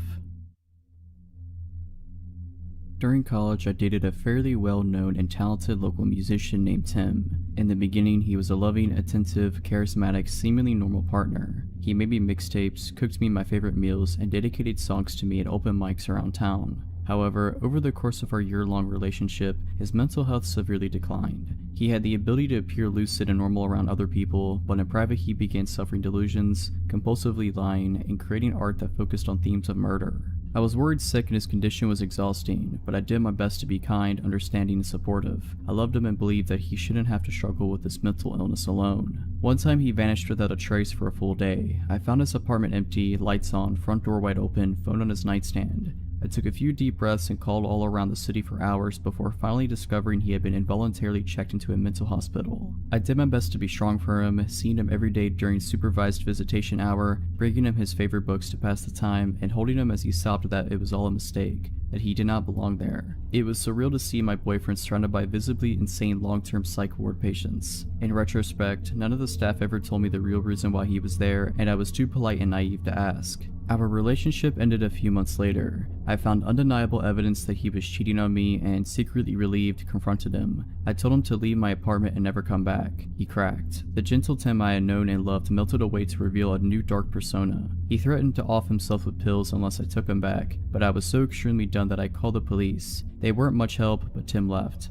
I blocked him everywhere and never contacted him again, but he left me insane voicemails from different numbers for weeks afterwards. I was relatively unshaken and things returned to normalcy. I graduated and got a sweet job in the same cool college city. 6 months later, I woke up to concerned texts from mutual friends saying that they didn't want to freak me out, but Tim was off his meds, clearly manic, and was posting a newly written song all over his social media. His best friend, who hadn't been in touch since before the breakup, sent me an apology along with a screenshot of the lyrics. That got my attention. The song was pretty explicitly about my murder, but in a sort of clever, disguised way. I checked his profiles myself from a friend's account, and he was posting dozens and dozens of totally insane rambling statuses, most of them about me. They flip-flopped between flowery love prose and murder imagery. His friends were reacting with concern, but a few egged him on, probably thinking he was just venting about his ex. I decided it'd be best to continue ignoring him, but I saved screenshots just in case. A few days later, while at work, I looked up from my computer to see Tim enter into the far side of the studio. My blood turned to ice. He was talking to my creative director. It looked cordial enough, and I saw Tim begin to casually scan the studio. I ducked down and bolted into my favorite project manager's office, slammed the door, and unleashed upon her what it must have been a nearly unintelligible explanation of what was happening. I was shaking so hard I could barely speak, but Nancy was amazing, and she understood almost immediately. She snuck me out of the building and drove me in her car to the police station, where I showed officers the screenshots and filed a report. My coworkers later told me that Tim was there to inquire about the open designer position. He is not a designer. He had brought with him a portfolio and an elaborately fabricated work history that sounded legit. At the end of his interview, he casually asked if I still worked there. He said we used to collaborate. Oh, and he had written a song for me, and it had been picked up by the local radio this morning. He asked my coworkers to let me know with warmest regards. That phrase still makes my skin crawl. He then left, found my abandoned car in the parking lot, and paced behind it until the police arrived. Unfortunately, he wasn't enough of a public menace for police to bring him in that day, but the incident helped me to secure a restraining order against him. My company was amazing too. I was deeply embarrassed about my literally insane ex coming to the studio, but the CEO filed trespassing charges against him and created an action plan to keep me safe if it happened again. Not long afterwards, I moved to a different city, and that was that. Haven't heard from him since. But I discovered the most alarming part later. His roommate at the time, Liz, went through a similar experience with him during his breakdown, and when he compared notes much later, she said she had seen a large axe in Tim's car the same week it had all gone down. She said that she was worried about Tim's Facebook activity, so she removed the axe and hid it. Tim was so angry that he completely trashed their house and never came back. And if our timelines are correct, that must have been just before he came into my workplace for his interview. When I was about 12, I decided making a newspaper for my entire neighborhood was a really great idea. My friend and I were both at middle school and decided to get together once a month and write absolutely enthralling articles about the weather or when the pool would be open, and then deliver our front/back one-page newsletter to every single house in our 2-street neighborhood, whether they wanted it or not. We kept this up for about 2 years until the time of the story. So we were on our once a month paper route, if you could call, walking around our small neighborhood and putting a single sheet of paper in every mailbox of paper route. It was raining this particular time, so we had umbrellas and we were carefully walking to each mailbox, trying to keep our newsletter as dry as possible. This also meant all the cars that came by had their headlights and windshield wipers on, and also made sufficient noise with their tires splashing through the puddles. My point is that we knew when a car was approaching behind us. We were about halfway through, on the street we weren't so familiar with, the one we didn't live on, when we noticed this souped up old white car coming really slowly up the street. Now, the way my neighborhood was set up, the only reason why you would be on the same street as us is if you lived there or you made a wrong turn. So there were even less cars on the street, and the ones that passed usually were people that we knew. We continued walking from mailbox to mailbox, while periodically checking to make sure the white car wasn't just parked.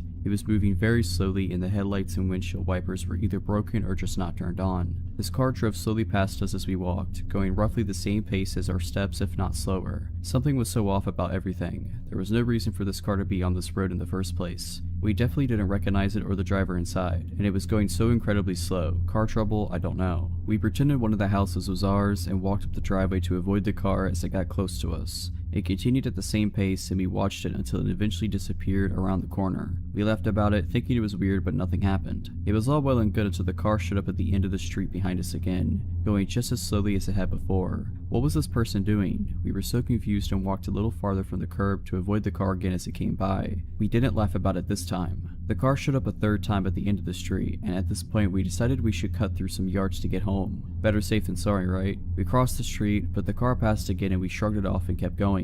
The fourth time this car came around, it pulled up right next to us and the driver had his window down. Being 12 and living in a bubble, my friend and I hadn't really experienced shady people, but we knew something was up with this guy. He had a white towel draped over half his head, was wearing a white tank top, while we were in long sleeves and rain jackets, had his window down, and when he spoke his speech was slurred. We were polite and said hello, and he asked us what we were doing through his open window. We continued walking as this interaction took place because we knew this dude seemed sketch, but at the same time we didn't want to assume anything and be rude. When we told him we ran a newspaper, he immediately perked up and enthusiastically asked us about placing an ad. He also took his hands off the steering wheel and leaned over so he could get closer to the window. He smelled of cigarettes. My friend and I looked at each other. We knew something was wrong. We told him no, we don't place ads in our newspaper, even though we did. He told us we were pretty girls and probably cold. Our idea to cut through some yards was decided. We hurriedly said something about needing to go home, and he began shouting at us from inside the car as we crossed the street. We bolted to a neighbor's backyard when we heard the car begin to move quickly and hid in some bushes until we were sure the car was gone. We stopped writing our newsletter after that. Meeting a creepy person while you're alone in the rain in your own neighborhood was a good deciding factor for calling it quits. So, weird and probably high dude that tried to talk to a 12-year-old me and my friend, let's never meet again.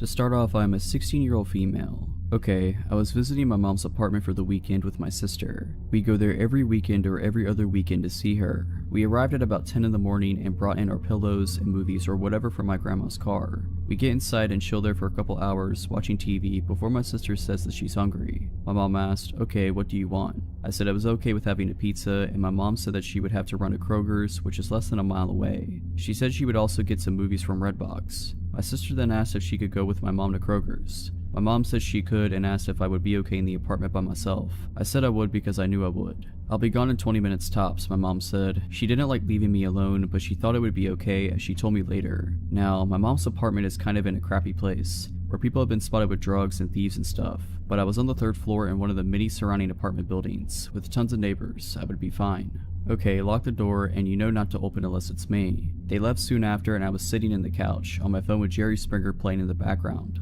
It was about 10 minutes after they left when I heard the doorknob jiggle. I looked up, not feeling scared right away, but also feeling a little wary. I should mention that I carry a pocket knife everywhere with me, and the blade is about 3 to 4 inches long.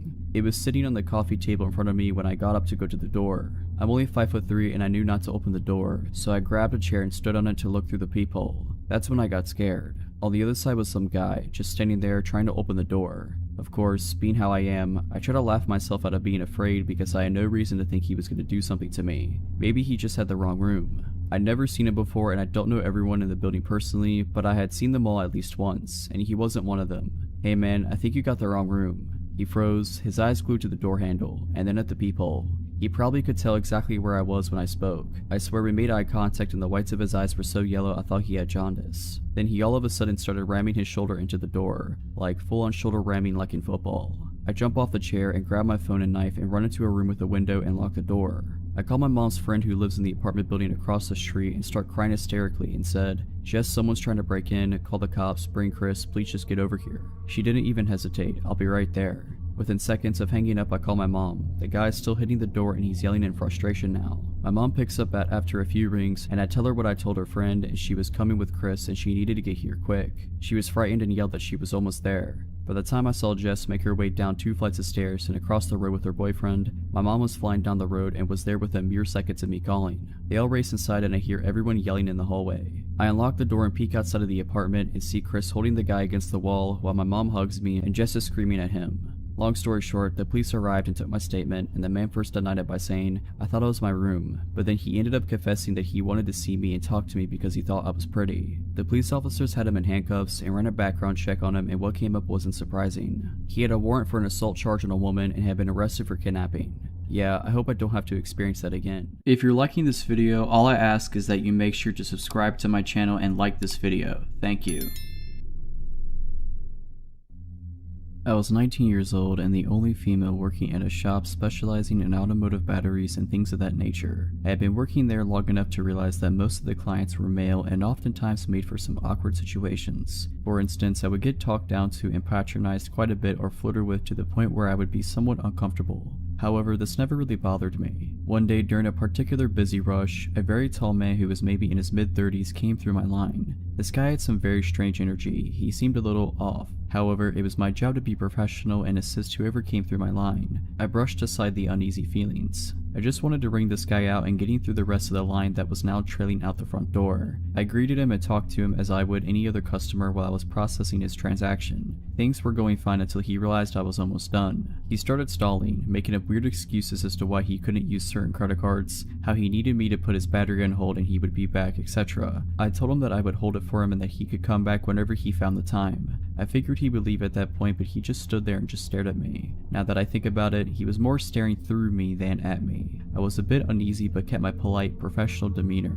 "Sir, if you're not purchasing anything at the moment, may I ask that you step aside so I can assist the other customers," I said. He completely disregarded my question and, in a slow, raspy voice, asked, "So, what's your name?" I didn't wear a name tag specifically for reasons like this. Customers had found me on Facebook before and it was really unsettling. Thinking quickly, I threw up my nickname. "It's Rhea." "Rhea," he said as he kept staring. I just smiled awkwardly and said, "Yep, that's me." By this point, my manager had realized what was going on and he proceeded to ask the man to step aside as well. After hearing it from my manager, the man walked to a corner of the store by some shelving and continued to stare while I was ringing the rest of the customers out. A bit of time went by and the line had cleared up, but he was still standing there, staring and now smiling the most sickening smile I think I've ever seen. It made my skin crawl. Of course, my manager and coworker saw this too, and my coworker grabbed my arm and said, "Come on, let's go out back." As we were walking to the stockroom, my manager asked the man if there was anything else he needed. The man muttered that there wasn't and left. I wish that was the end of it, but of course he had to come back in to purchase the battery. When he came back the next day, we again had a line. He let people go ahead of him and waited until I was free before coming up to the counter to make his purchase. I greeted him again and tried to remain professional, but it was hard considering how creeped out I was. I was again met with the same stare and the same freaky smile. I can't remember the entire conversation, but at one point, the questions he was asking became personal / weird / inappropriate enough for my coworker to cut in. He looked at the guy and then at me and said, "Rhea, go take your break," before he basically pushed me out the way of the computer and rang the guy out. I stayed in the back until my manager came and got me, telling me it was safe to come out. We were all pretty creeped out but thought that was the end of it. A few days went by and we had all mostly forgotten about this creepy dude until he walked in again. This time though, he didn't look through the store, didn't approach the counter, didn't say a word to anyone. He just stood, jacked hood pulled over his head, in the corner of the store, staring and smiling. The smile had become even wider and more sinister looking, and at this point I started to freak out. I started shaking and feeling sick to my stomach. Then my manager cut the horrible tension by pretty much screaming at the guy, "Hey, I'm sick of you coming into my store and pulling this crap." The creep paid him no mind and kept right on staring. This pissed my manager off and he walked out from around the counter and told the dude, "Look man, if you don't quit coming in here and staring at her, I will not hesitate to call the cops. What you're doing is harassment, so you need to get out of my store." At the mention of police, this dude's smile dropped and he slowly sauntered out of the store. We never saw him again, but I was immediately taken off closing shifts due to fear that the man would come back and try to catch me when I was alone.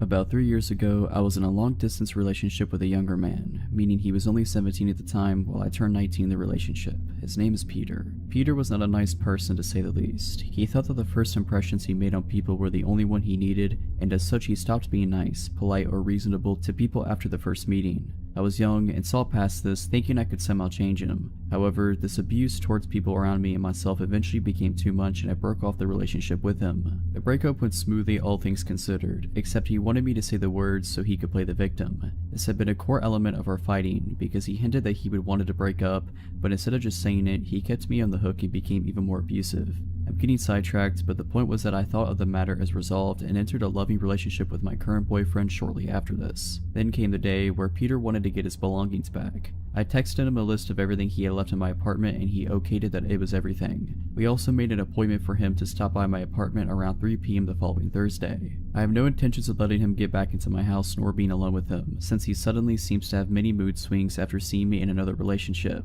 He has been blocked from my Facebook account, but somehow knew I was in a new relationship, which was a major red flag to me and my boyfriend. Thursday came and I felt eager just to be done with it. My boyfriend and I are walking home from high school when my phone rings. It's Peter. He yells at me that he has now been waiting at the train station for over an hour. I try to reason with him, agree to meet him there with his belongings since he needs to catch a train. My boyfriend walks with me to the train station, but we arrive only to find it vacant. I live in a small town and the train station is mostly used during rush hours in the morning and evening. It is also located rather bizarrely among normal residences and there are a lot of off alleyways leading all over town from there. I get a text stating that Peter can see us, but won't come out of hiding when my boyfriend is there. We leave his stuff on a bench at the train station, calmly replying that I'm not actually interested in meeting him. When I say calmly, I mean that my reply is calm. I'm shaking and my boyfriend is furious over this child's play. On our way home, I receive another text. This time, he states that he has a gift for me and it is in my mailbox. This freaks us out even more, mostly because this indicates that he might be waiting at my home. It is entirely possible that he watched us on the train station and then ran all the way to my apartment. However, there is no trace of him and nothing except a bill in my mailbox. By now, we figure that he is acting out of spite and proceeds to ignore the bombardment of texts, calls, and so forth that follows that day. After a while, life returns to normal. Then I get another call, this time from my ex-elder brother who is worried about his sibling. Apparently he has disappeared, taking one of his brother's gas pistols. I am speechless, but since I haven't seen anything, I shake it off as another childish act. The same day my boyfriend sees police officers walking around the basement staircase on the exterior of the house we lived in, while doing some grocery shopping. He did this every day around 4 p.m. The next day we are contacted by my boyfriend's mother. In the newspaper, there is a description of an unnamed young man from the same town as Peter, who has been arrested for attempted robbery of the pizza place I lived above. He was armed with a knife, a gas pistol, and lighter fluid, while stating that he was not attempting a robbery but was there to visit his ex, presumably me. Contacting the police, I discovered that he also had a mask, fake papers, and a wig in a duffel bag, which he had thrown down in the staircase when, around 4 p.m., he had jumped a fence and tried to enter the pizza place. This means that my boyfriend went out our front door, while my ex was hiding right beside the front door armed. I have never been that freaked out before. The sad truth is that my ex never got charged with anything because he is a minor, has a father with a military background and money. Luckily after this, me nor my boyfriend ever saw him again. So this happened when I was in 7th grade, a 12-year-old kid. At the time, it was just my mom, my brother, and I living in a rental in a rundown low-income area. We moved in during the summer before the school year started, and we were welcomed by our next-door neighbors, which wasn't too uncommon, but not super common at the same time for that area in Oregon. My mom worked 8 a.m. to 5 p.m. every day, so my little brother and I would ride the bus home every day from school. My cousin would also sometime ride back to my house with us and her parents would pick her up later, important for later. One day when I came home, I noticed our small laptop we owned was gone off the counter. I figured my mom had moved it. Later when my mom came home later, we determined it was missing and that a lot of other things were missing like my iPod and wallet and my mom's safe with her handgun in it, and lots of family valuables. We called the cops and reported a robbery, and they came to investigate. They determined the person probably slid through the doggy door leading into the garage and then entered the house through our unlocked garage door. Cops stayed in their cars on the curb all night and said they would stay on watch for our house more than normal. I was terrified all night, and my brother and I slept in my mom's room. The next day we locked all our doors. It was Wednesday and it was a random half day at my school, so I rode the bus home around noon, and my cousin came with while my brother went to a friend's house for the afternoon to hang out.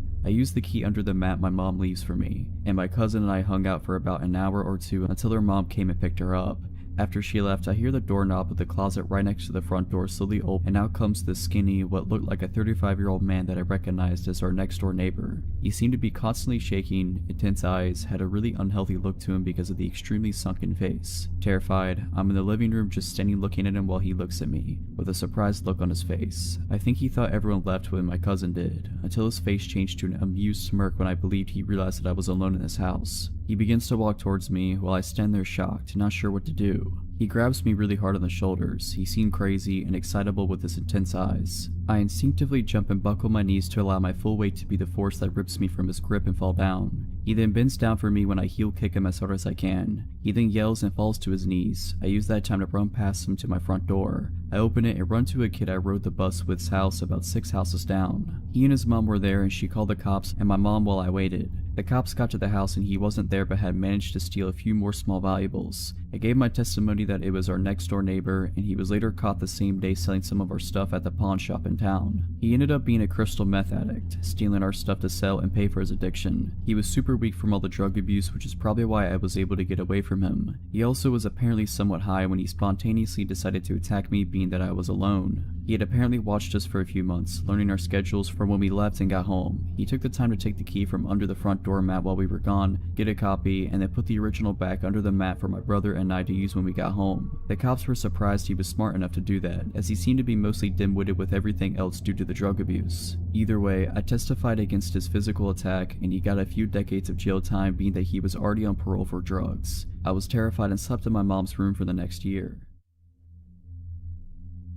About 25 years ago, when I was in middle school, 7th grade, I had a real bad problem with bullies. I couldn't handle the ridiculing I took while riding the school bus, so I started walking 3 miles to and from school every day. The path I walked was pretty safe, mostly on a sidewalk and always on a busy road, with the last 2.5 miles being a straight shot directly to the school. Back then, there wasn't a stigma attached to kids being outside on their own, so this wasn't deemed unsafe or noticed by anyone, or so I thought. I lived alone with my father, parents being divorced, and my mother saw me on weekends. He didn't see any harm in the walking, and my mother wasn't aware of the bullying or the walking. I did not want her to know, so I continued unimpeded for over half the school year. Now, I wasn't really an active kid, and I sure didn't like having to walk 6 miles every school day, so I assumed this was the motivation for the error I was about to make. One day on the way home, a car pulled up on the shoulder and stopped about 100 feet ahead of me. That car looks familiar. Hey, it's my father. He's gonna drive me the rest of the way. I started to jog up to the car, seeing him in the driver's seat waiting patiently.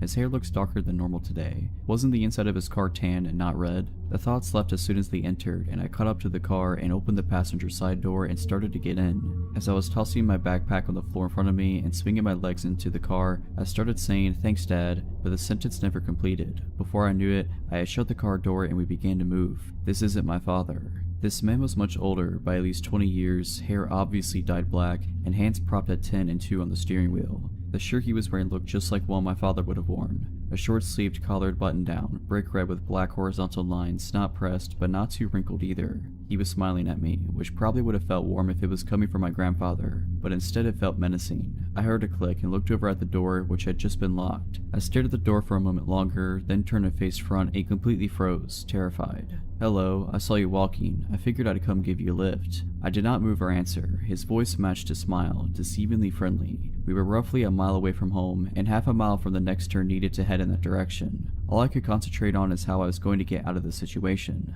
"Are you on your way home?" This snapped me a little out of my zone. "Yes, I want to go home," I answered. "Stay calm, talk normally, don't act scared." "Where is your house?" "I can take you there." Feeling just slightly relieved, I told him to take the next right turn. I felt myself begin to breathe, and I realized how tense I had been. My body relaxed slightly, and I finally moved and wrapped my hands around my backpack straps. We started to come up on the intersection, and I pointed ahead, reiterating that this was my turn. Okay, but if you want, we could take a ride instead. It sounded like a question, but it didn't feel like one. The dotted line for the turn lane had begun, but he did not get over. Instantly, I tensed back up, and my grip and my gaze on the backpack straps tightened. Through strained muscles, I choked out that, no, I really need to get back home. He swung the car into the turn lane and began to make the turn. Wide-eyed, I glanced up and verified that yes, indeed, we were making the turn. Are you sure? I'll make sure you get home before anyone realizes you're gone. Grip tightening further, I abruptly stated that no, I need to get home now. My father's expecting me home now. He's waiting. I just hoped it sounded more convincing than it sounded to me. We completed the turn. Sigh, okay, maybe next time, we can meet at the same place tomorrow? Yeah, tomorrow's good. I just need to get home today, now. My eyes were firmly trained on the road ahead of us, hoping that if I just focused on the direction to home, I would get there. The turn into my neighborhood was approaching, and I informed him, again pointing towards the direction home. The next few moments were silent. As we came upon the turn, I reminded him, and to my slight surprise and incredible relief, he made the turn. For the first time, I had more hope than doubt. My old neighborhood consisted of mainly apartments, but in the back were a block of townhouses, which is where I lived. If you were unaware of the layout of the complex, the townhouses might go unnoticed. Right before we got to the area where I lived, I told him here, stop here. He pulled over to the side of the road in front of an apartment building. He unlocked the door and I hurried out of the car, backpack still in hand. I began to close the car door behind me. See you here tomorrow, same time? I paused for just a second and risked another look at the man. Still smiling, still terrifying. Yes, tomorrow, see you later. I finished closing the door and hurried off. I swung my backpack on the right way and briskly walked into the opposite direction of my house. I could hear the car still idling behind me, and it wasn't until I was able to turn off that road and leave his view that I heard him start to move. He had to drive up to where I was walking to turn around, and I glanced back as he was making an awkward turn, instead of going around the block to leave. He caught my gaze and gave a slight wave before driving off. My hand was in the reluctant process of waving back, but I was slow enough that he was gone before I completed the motion. I turned my head and kept walking, and the moment I could no longer hear his car, I ran, as fast as my legs and heavy backpack would let me. I ran around to where I could hide between two buildings, and hid there for a while, until I felt enough time had passed for me to feel confident he was not driving around waiting looking for me. It was probably 30 minutes, but it felt like hours to me at the time. I ran the rest of the way home, keeping a lookout, making sure he couldn't see me going through the backyards. I reached my front door, unlocked it, and almost spilled inside. I was moving so fast. It wasn't until I locked the door behind me that I felt safe. I didn't feel scared anymore. I was home. In the end, I told both my parents, and my mother forced my father to drive and pick me up from school for the remainder of the school year. And luckily for me, the bullying stopped the next year. My father didn't believe me and thought I made up the story to get out of walking to school. In his defense, me trying to explain that, no, the car was exactly like yours, except the entire color of the inside, and no, he did look like you, just with darker hair, and it all happened so fast. It was worth his disbelief and annoyance every day in the car, so I never had to meet that guy again. So this happened when I was 16, visiting my grandma, who lives in a small town in Poland. Just for context, it was summer and my family wasn't with me at the time. As you can imagine, living without my parents for a short time, my grandma's really chill was a dream. I could stay out late as much as I wanted to without my parents being able to prove it. Now at 16, you feel you're invincible. You don't really think about how many screwed up people there are in this world. Because of this mindset, I wasn't worried about walking alone at night. The day on which the story takes place was very hot. I remember shopping and hanging out with my friends until about 8 p.m. when it started to rain. Instead of walking home quickly, I decided to visit my aunt's house, hang out with my cousin for a bit, and walk home when the rain stopped. Well, I lost track of time and ended up leaving her house at about 10:30 p.m. At this point, the rain had mostly stopped, and this being my favorite type of weather, I declined my aunt's offer to drive me back, telling her I was getting a cab. I'm still surprised she believed this, but maybe she just didn't care. So I went on my way, called my grandma to tell her I'd be home in 30 minutes, but not telling her that I was walking alone. If there was one thing that scared me, it were the huge train tracks which you had to cross in order to get to my grandma's house the fastest. So I decided to take the longer way around through some sort of nature preserve. I'm not sure how to call it.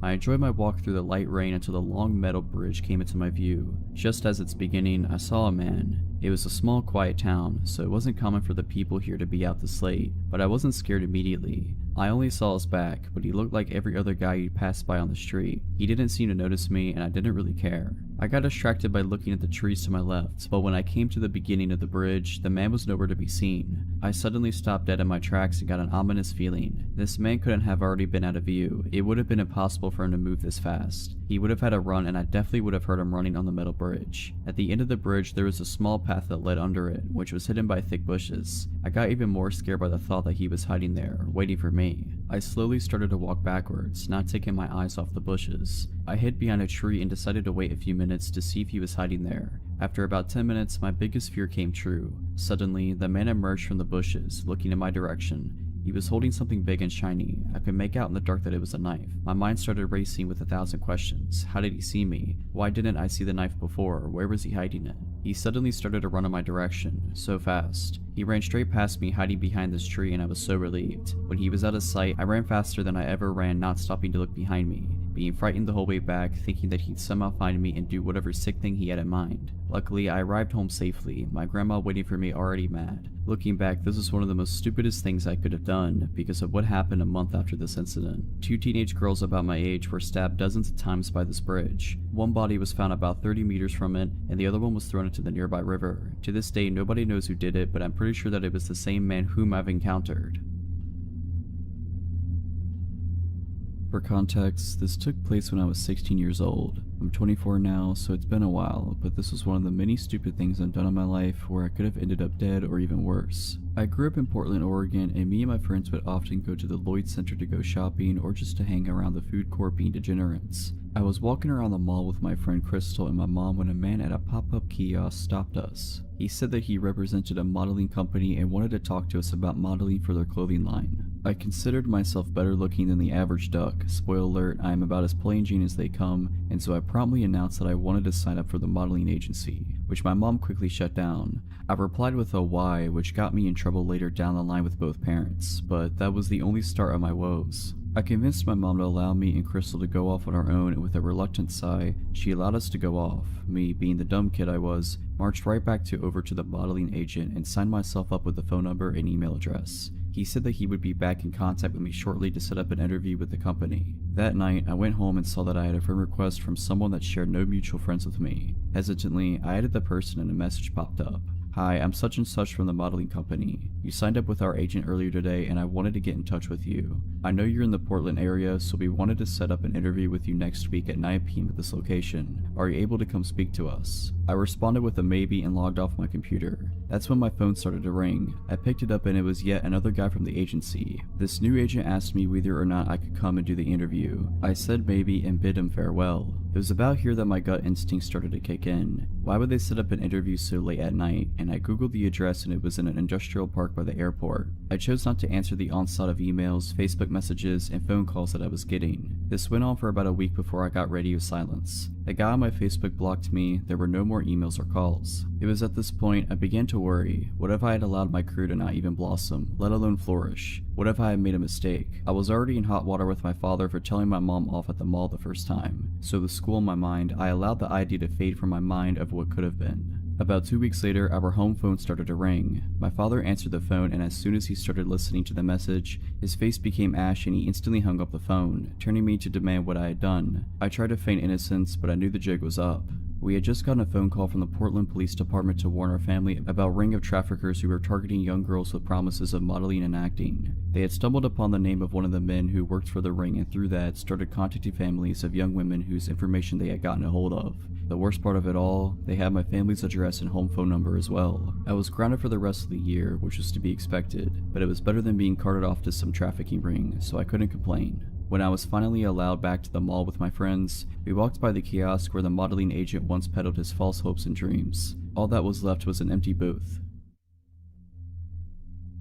This happened about 4 years ago. I had just graduated from high school and was a month and a half into summer break. Needing money for college, I began working full-time for the school district I had just graduated from. Due to a music festival I wanted to attend as well as monetary concerns, I did not go with my family to North Carolina, which was fine by me. What 18-year-old doesn't want a house to themselves for a week? Furthermore, my parents' house is out in the country, so I had little to no fear about my neighbors complaining about parties or being bothered in any way whatsoever. But I was wrong. I often take the back roads home from my friend's house, but on that night I decided I wanted some McDonald's, so I took the main drag and came home on on a different route. This way takes you past a mechanic shop not a mile away from our cul-de-sac. It was between midnight and 1 a.m. and as I passed the mechanic shop I noticed the car's lights turning on. Or should I say light, for this car had only one headlight working. I remember thinking that it was strange that this car all of a sudden turned its lights on as I was passing, and began to become even more concerned when it pulled out behind me. But I tend to be paranoid by nature, nothing serious, but I always question the person behind me is following me and whether they mean me harm, so I brushed this off as an unfortunate coincidence. But as I neared my street and the car was still tailing me, I started to become freaked out. I looked at my gas tank and my heart sunk as I saw I was on E. Either I pull up my street and go home, or I risk driving around some and seeing if this dude follows. Yet that option held the risk of my car running out of gas and leaving me stranded on the road, and I figured I'd rather take my chances on my own soil than on the side of some dark and lonely country back road. So I turned onto my street only to have my heart sink when the one headlamped car makes the turn right behind me. At this point I know I'm screwed. With nothing left to do I began pulling up my driveway. It's a hill about 100 yards long. To my utter horror they began to follow me up. Looking back I should have called the cops, but there was no love lost between law enforcement and myself, and at the time I was too caught up to even consider calling them. If my family would have been home, this would have never happened. I could have called my dad and he could have grabbed his gun, but he along with the rest of my family were gone, 12 hours away at the beach. So when they began to drive up my driveway after me, I stopped to put my car in reverse. They responded by reversing as well, yet they stopped at the bottom, effectively blocking my driveway. At this point I pulled forward again only to have the same jig and dance happen. They followed, I reversed, they reversed, and sat at the end, blocking my escape. I quickly pulled up and turned my car around to come at them head on. By this time they were halfway up my driveway, the furthest they had come up. Looking back I was terrified, alone, and angry. Who did this person think they were? With my brights on and shining right into their face, I opened my car door and got out. I pulled out my pocket knife and held it in my left hand while I grabbed my hammer in my right. I used to keep one in between my sear and door. In some weird desperate mindset, I made a split-second decision to grab the hammer from the head with the handle sticking out. My hope was that it would be mistaken as a gun. I began yelling and pointing my hammer/gun at the car, screaming at them to get out and what do you want? All the while I held my hammer as a gun and prayed they would fall for it. Whether they did or not I cannot say. Part of me believes they thought it was a gun due to my brights being behind me making my whole front side a shadow, yet they could have just not wanted a fight. Perhaps they thought I was a girl or was timid and wouldn't resist so aggressively and violently. Who knows, but it worked. They slowly backed out of my driveway and crept around the cul-de-sac. As they were leaving my street I ran after them, hiding behind my neighbors' houses, and at every driveway the car would slow down to a near stop, as if scoping out the houses. Thankfully they didn't pull into any driveways and they turned off my street altogether. After I was safely in my house I ate my McDonald's by the front window with all the lights turned off, waiting to see if they'd come creeping back. Thankfully they didn't, but that night I locked every door in the house, which I always did anyways, and slept with a hammer, machete, and baseball bat next to me and my pocket knife under the pillow. Complete overkill I know, but I was terrified. Now I know where my dad keeps his gun, so if it ever happens again I'll be better prepared.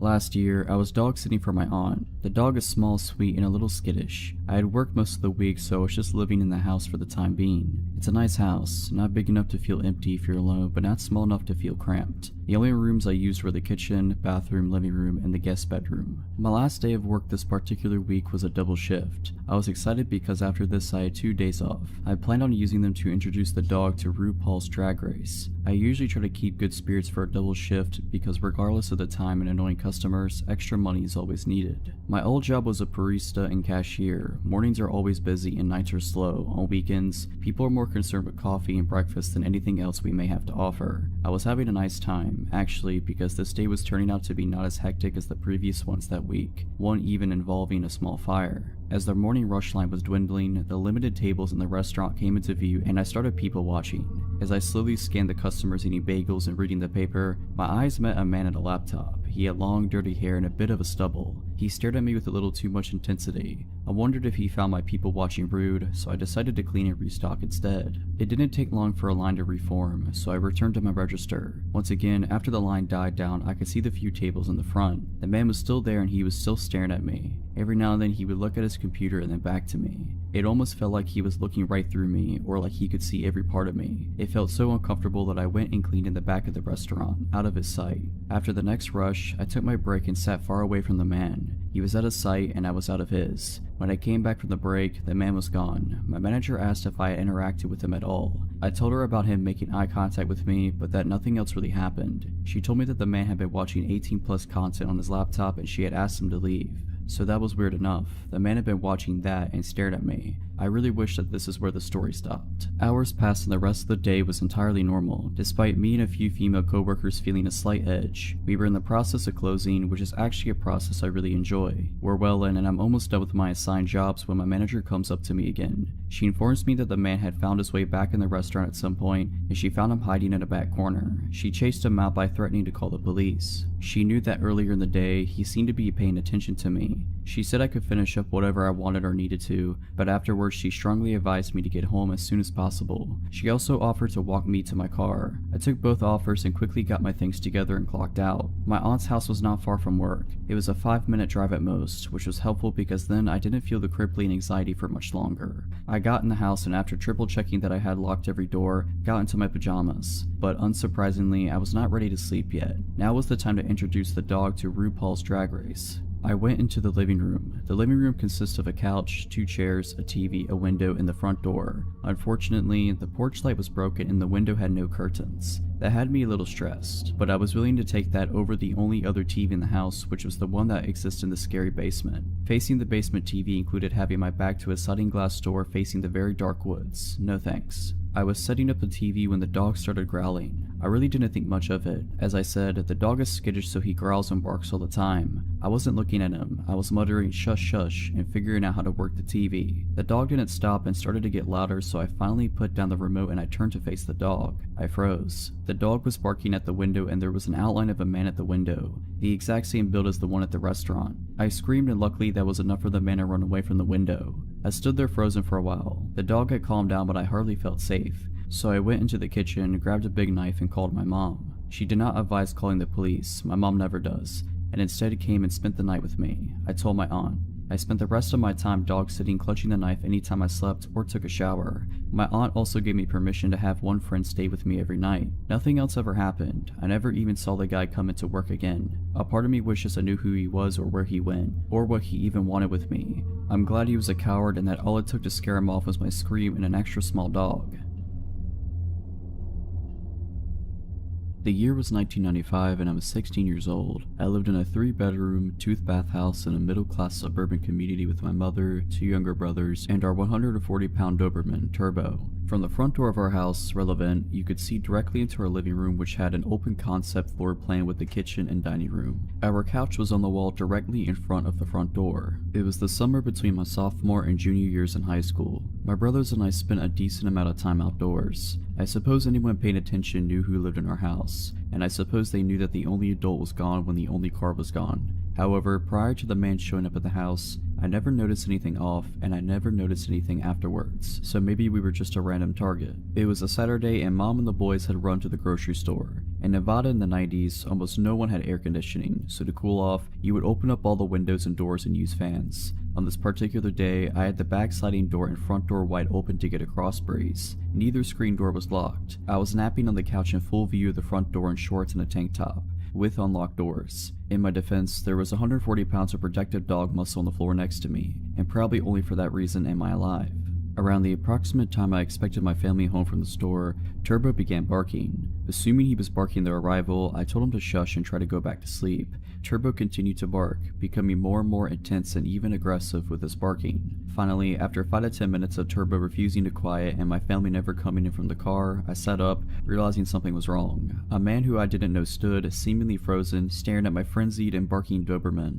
Assuming that the man had some appropriate business at my home, I hurried the 10 steps to the unlocked screen door, constantly shushing Turbo. I apologized for my dog and for not hearing his knock. He never knocked. The man explained that he was from the phone company and he was here to check our lines. He never took his eyes off Turbo. Turbo never stopped snarling. I leaned forward far enough to see the street. Only unmarked, privately owned cars lined the street. I looked at the man who was dressed in tennis shoes, jeans, and a t-shirt. I was 16 and dumb enough to nap in front of an unlocked door, but I was no fool. Phone company personnel A. Always wear uniforms, B. Always drive company vehicles, and C. Don't come without being called, and D. Don't work weekends. I looked at the man who had yet to look up from the 140-pound dog that was now foaming at the mouth. I grasped the screen door handle and held it. This got his attention. He met my eyes as I said, "You have 30 seconds to show me identification or I'll open this door." I don't even think he made an incoherent excuse as he ran away. I fell to my knees and hugged Turbo. I then gave him all the meat in the fridge. I believe with absolute certainty that I would have been attacked if we hadn't had him. I like to think that if I hadn't had a huge, overly protective dog, I would have been in the habit of locking doors. But what would a screen door latch do against an intruder? And that creep stood there and watched me for 5 to 10 minutes. Perhaps he was paralyzed in fear, but maybe he was working his angles and only Turbo's insistent display of his willingness to kill anyone who threatened to be changed his mind. That's my theory. Turbo is long past, but his legacy lives on, and 2 loving, loyal, and lethal when necessary dogs sleep in my room every night. If you're liking this video, all I ask is that you make sure to subscribe to my channel and like this video. Thank you.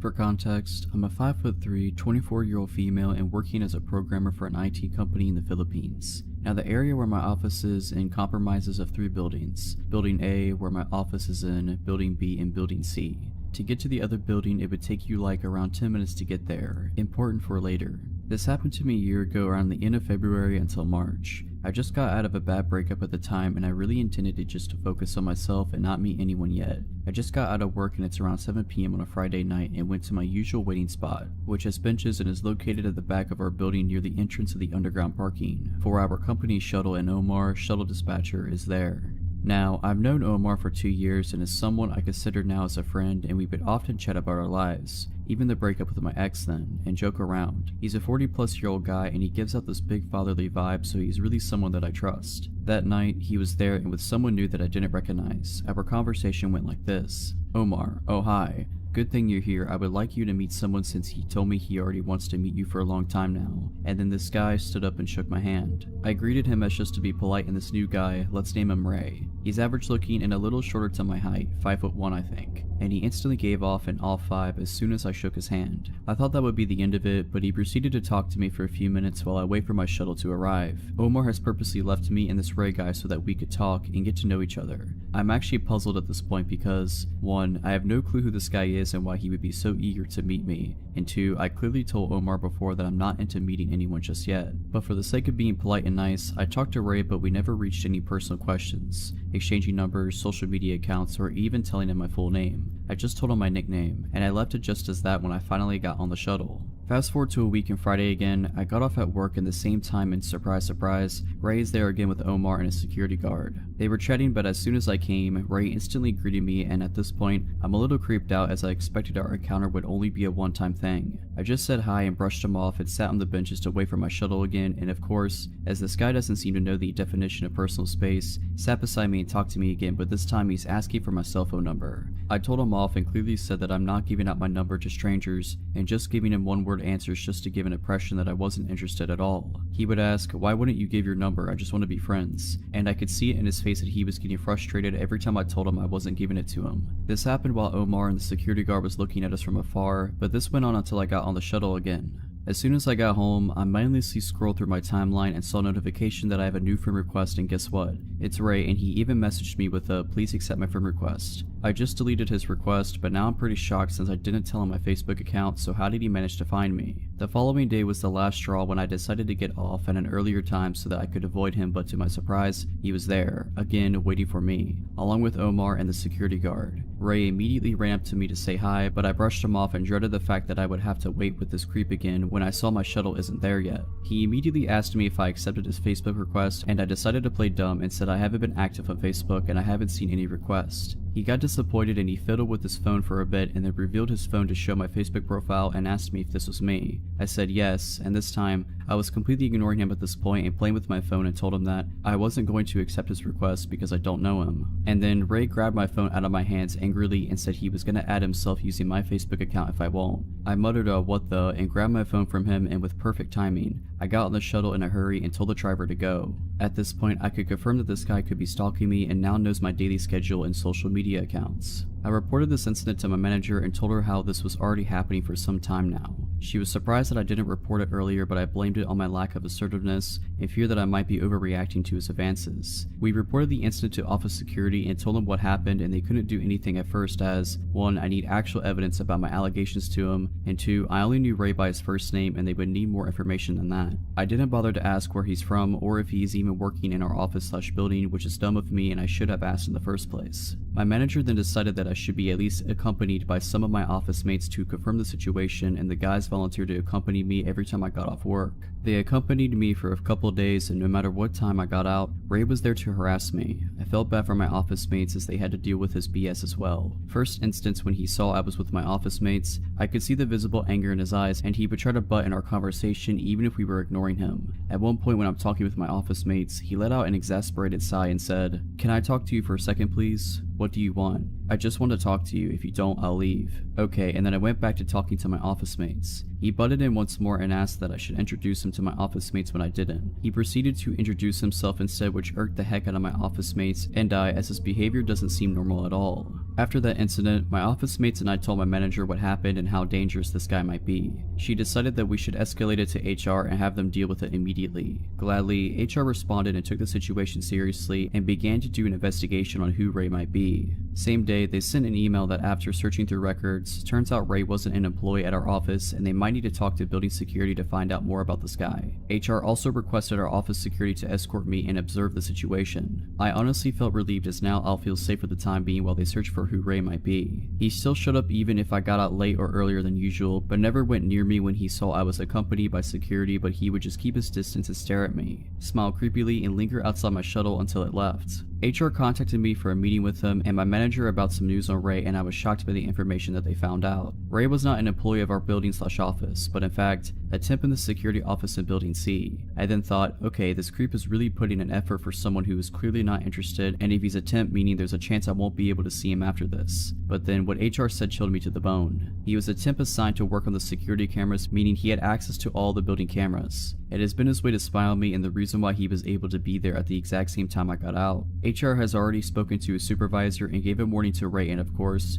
Ray denied the allegations even if I had witnesses against him. The supervisor wanted to apologize to me in person, but I decided not to as I just wanted this to be over with. After that meeting, I never saw Ray again, and I reckon he must have been kicked out after HR issued warning against him. As for Omar, I never seen him as well, and I felt bad, but he was also part of the people who enabled Ray and didn't do anything when I was clearly getting harassed. I received a bit of backlash from the security guards at the building for a while as well, hearing them say that I was overreacting and I should have accepted his advances, which was disgusting, as I heard the same thing being said by female building staff as well. Nothing strange happened for a few days, but then the security guard that was with Omar at the time when Ray was harassing me added me on Facebook, but I didn't make much of it and just deleted the request. I'm still working in the same office and building as of today and been totally shaken up by the incident that I decided just to keep my distance from people so I could avoid from this ever happening again, and to Ray, please don't meet me again. This story is of my brief friendship with a guy that near stalked me, and I'm sharing it for some closure, I think. I started my freshman year of college at a university in my hometown that's pretty nice. I'm not going to share too much about it, but it has a smaller amount of students but enough that you don't really run into people often. I lived on campus and I was only 17 at the time. I had Tinder, of course, as I was fresh out of a relationship and looking to experience new things in college. I matched with this one boy, Asher, who seemed nice enough. Pretty socially awkward, but I never really minded because I have anxiety issues myself and I'm really sympathetic to it. Because of that, I ignored a lot of warning signs I shouldn't have. We texted for a while and he seemed really nice and caring. He wanted to know a lot about me, which I wasn't too keen on sharing, but I told him the basics and we texted kind of regularly. He lived on campus as well and invited me to hang out. At that time, things didn't seem too sketchy, so I was completely down. When I first met him, that's when things started to get uncomfortable. We hung out in his dorm, which is pretty standard overall. I got cozy with him on his couch. I'd say almost cuddling, but not quite. Still, really standard. When we started talking more, I realized how uncomfortable things really were. He kept making comments that just put me off, but I tried to ignore them. Things like, I've never really cuddled with anyone before, sorry if I'm doing it wrong. And so many comments about how he already liked me a lot and wanted me to stay forever. Weird word choice, but whatever, he's just trying to be nice. I let him down easy. I ended that hangout pretty quickly for some fake excuse. and went right back to my room. He kept texting me and professing how much he was into me, and I told him sorry, but I'm not looking for any kind of relationship, so I do not want to keep things romantic. A bad lie, but I'm very non-confrontational and I didn't want to be mean. That's when things started to get really weird. He sent me this long paragraph saying about how it was okay I didn't want a relationship now, and that he'd wait for me to save his virginity for me. We had never talked about anything sexual. I had never really even told him I liked him or flirted back. I just never turned him down. It was one of the creepiest messages I've ever received. Unfortunately, this was just the start of all the things we were to come. He wouldn't leave me alone even though I kept trying to de-escalate things, and I kept running into him all over campus. I wasn't sure how he suddenly was nearby when my classes ended, and I wasn't sure why suddenly we'd both be in the dining hall at the same times, even though I hadn't changed my regular routine, but I just tried to brush it off. Definitely a mistake. I ended up turning him down completely because I was getting creeped out and couldn't figure out how he wasn't understanding that I didn't want anything romantic or sexual with him, telling me how he was gonna off himself and no one was ever gonna love him. I've been in a manipulative relationship in the past, and I recognized that behavior right away and shut it down. I told him I couldn't be friends with him, and in my head that was that. He didn't reply for a while, but when he did, everything broke loose. I was luckily out of town at the time for a concert, so that made me feel a lot better. He went off, sent me paragraphs after paragraph about how horrible of a person I was, and how I needed to get put in my place, etc. I could handle that, I just ignored it. Then once the regret set in, he made it his mission to win my love however possible. He apologized profusely, told me how he couldn't be all alone and I was his only friend, and how much he loved me. Whatever, terrible, but I didn't care about that. Then, I guess to prove his dedication, he did the creepiest thing yet. First, he told me he was outside my room. We did not live in the same dorm building, and you can't get into the buildings unless you live there. I don't know who let him in. I wasn't there, and my roommate was out, so that was okay. I texted back at that point and told him to leave and how wrong and creepy that was, and he pulled out his last resort. He just sent me screenshots of my contact in his phone. On Apple devices, you can fill in tons of information and have a note section. Everything was entirely full. He knew my home address, my room number on campus, my parents and brother's names, my pets' names, my schedule. It was terrifying because I'm a fairly private person. My Instagram is my only social media and I do not share that much on it. I don't think I'll ever find out how he discovered all that about me. I blocked him on everything right away and reported him to school. The school did nothing at all. I still see him on campus, but it seems like he doesn't care about me anymore gladly. I was around 16 years old when this happened to me. It was just me and my dad at our house, and since he was a businessman that traveled frequently, I was left home alone quite often. First of all, I'm going to try to do my best to describe you the layout of my house so you can better understand my situation. My house is pretty small since it's just my father, my dog, and me living in it. There's a long hallway full of full-size windows separating my dad's room and mine. Our dog loved to look out the windows, so we always kept them open enough for her to look out. I'm the last room at the end of the hallway. In between the two rooms is my bathroom and a spare room. All the rest is irrelevant. Let's get to it. It was around 11 p.m. when the worst night of my life began. My dad was passed out in bed after a long day, and I was mindlessly dancing around my house getting ready for bed. I just hopped in my shower, not knowing what was coming ahead, when my dog starts aggressively barking up a storm. I walk out the bathroom and go out and explore. I head to my room to throw some clothes on while my dog is still barking. Months before, I'm not sure how I managed to break my door handle, but you don't have to twist the knob to open it. All it needs is a small push. Scared, I barely managed to put a shirt on when my dog opened the door. I looked to see her enter my room, while in the midst of barking, that's when I saw it. There's only one window that has vision to the opening in my room, and in the corner of it I saw a face. It was dark, so I took a second to comprehend what I just saw, but when I finally realized it, I screamed. My dad owns lots of guns, so when he heard me scream, he ran out with a pistol. He asked me what happened and could barely mutter what I saw. He ran outside to see if the man with the terrifying face was still near. We stood out there for maybe a minute scanning the area. A man was casually strolling towards us from the opposite direction from about 100 yards away. I knew it was him. I got that feeling in my stomach that you can't mistake. It was like he was trying to cover up that he was there by coming from a different direction. But he didn't fool me. You better stay away from my daughter. You see what I have here, you know what this does. Holding up his gun, I could have sworn my dad was going to shoot. The man brushed these threats off easily. My dad and I went back inside. He went back to bed like nothing had happened, but I could not sleep a wink. I kept thinking he was going to come back and hurt me because of the threats to him. We called the cops the next morning and they came and scoped out our house. He looked around the house trying to calm me down, but I was still pretty shaken up. He went to the front yard and that's when he saw it. In front of the windows in the long hallway there were small bushes, nothing much. The cop from outside went to the window that had view of my room and there it was. If he tried to tell me the news without making me more upset, he failed. There were incidents in the dirt right in front of the window. That meant he knew where he needed to look for you, and it seems as if he had come here more than once because of the broken pieces of bush and the divots in the ground. Turns out he was the nephew of my old neighbor and he had been staying there for months. Never arrested, never got in trouble, probably barely got a slap on the wrist. But at least he's gone now. How long had he been watching me? I'll never know. All I know is I keep my door shut and I never keep the blinds open.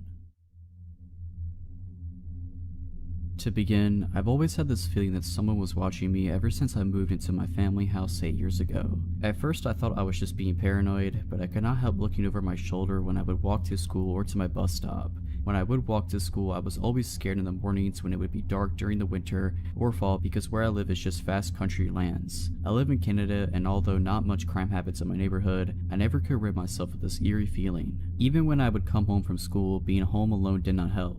I would triple check my windows and locks to make sure everything was locked. However, in my basement, our garage door would never fully lock since the door hinge was broken and detached from the door. Therefore, it would never properly close. I always told my dad to fix this door, but because he would always go away for work, he never found the time to do so.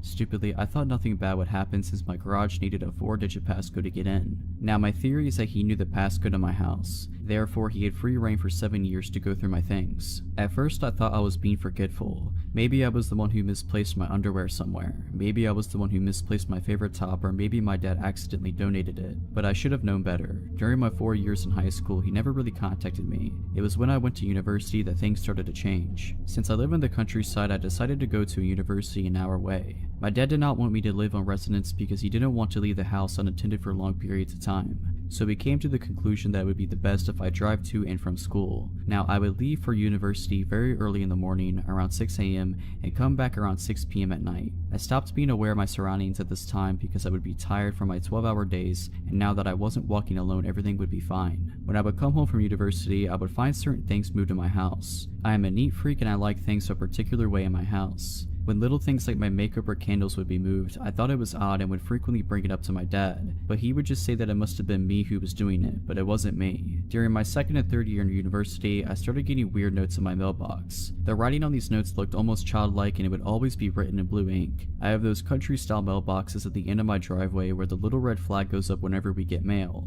From my way back from university, I would always check the mail and sometimes I would find these letters. The letters would never be long. In fact, they would only be 1 to 3 sentences that would contain odd questions like, "Where are you? I wonder what you do while you're away from home. How do you find university? It must be tiring driving that long.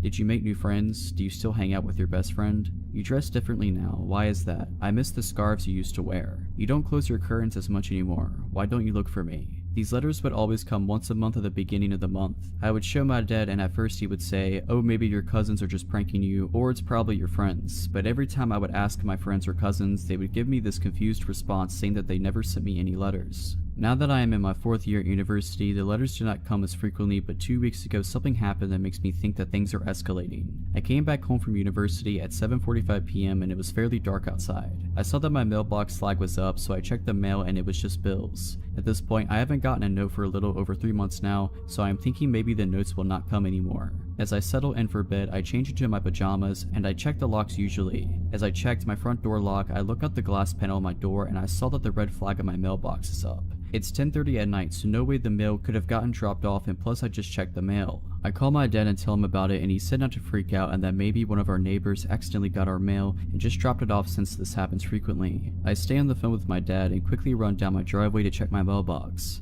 As I open the mailbox, I feel my heart drop because it's an unmarked manila envelope. I quickly run back inside and open the manila envelope, and although there is no written note, I find something more disturbing. It is a pair of my old blue panties that I haven't seen in years. At this point I scream and my dad tells me to hang up and call my aunt, who is a police officer. My aunt comes over and checks the inside and outside of my house, but she can't find anything. She tries to jog my memory and ask if I know anyone who could be doing this, but I honestly have no clue. My aunt told me to keep any more letters I get, and she has been staying with me the days my dad is out for work. I just hope that we're able to find whoever this is. About 2 years ago when I was 17, I received a Facebook message from someone named Dan who I didn't recognize. I had mutual friends with him and he looked to be around the same age as me, so I wasn't alarmed. What follows is the messages. Dan, hello, how have you been? Haven't seen you in a few years. Me, hi, not trying to be rude, but do we know each other? Dan, yeah, you really don't know me? I didn't respond. Dan, wow, real nice way to treat a family friend. Me, sorry, I just don't recognize you. Dan then sent a picture of me and him together from when we were little, and I mean really little, like I looked maybe 2 or 3 and he looked 5 or 6. Me, oh wow, did our parents used to be friends or something? Dan, I was your neighbor. You really don't recognize me. Come on, I didn't move that long ago. He had in fact moved a long time ago, at least 12 years ago, so I honestly feel like it's not that uncommon for me to not recognize someone who I hadn't seen or talked about since I was 4. Anyways, the conversation continued like that. I apologized for not remembering him and just started catching up. He was being nice enough and I was bored, so whatever, no harm, no foul. After we kept talking, I started remembering more about him. Like I remembered him coming over and swinging in my backyard and me going over to his house with my big brother and all of us hanging out together. Dan was a few years older than me, at least 2, but I can't remember exactly. Anyways, we kept talking on Facebook, just messaging back and forth about normal things until it started to get late and I was tired and had school the next day, so I told him I was going to bed. I closed my computer and just laid down and went to sleep.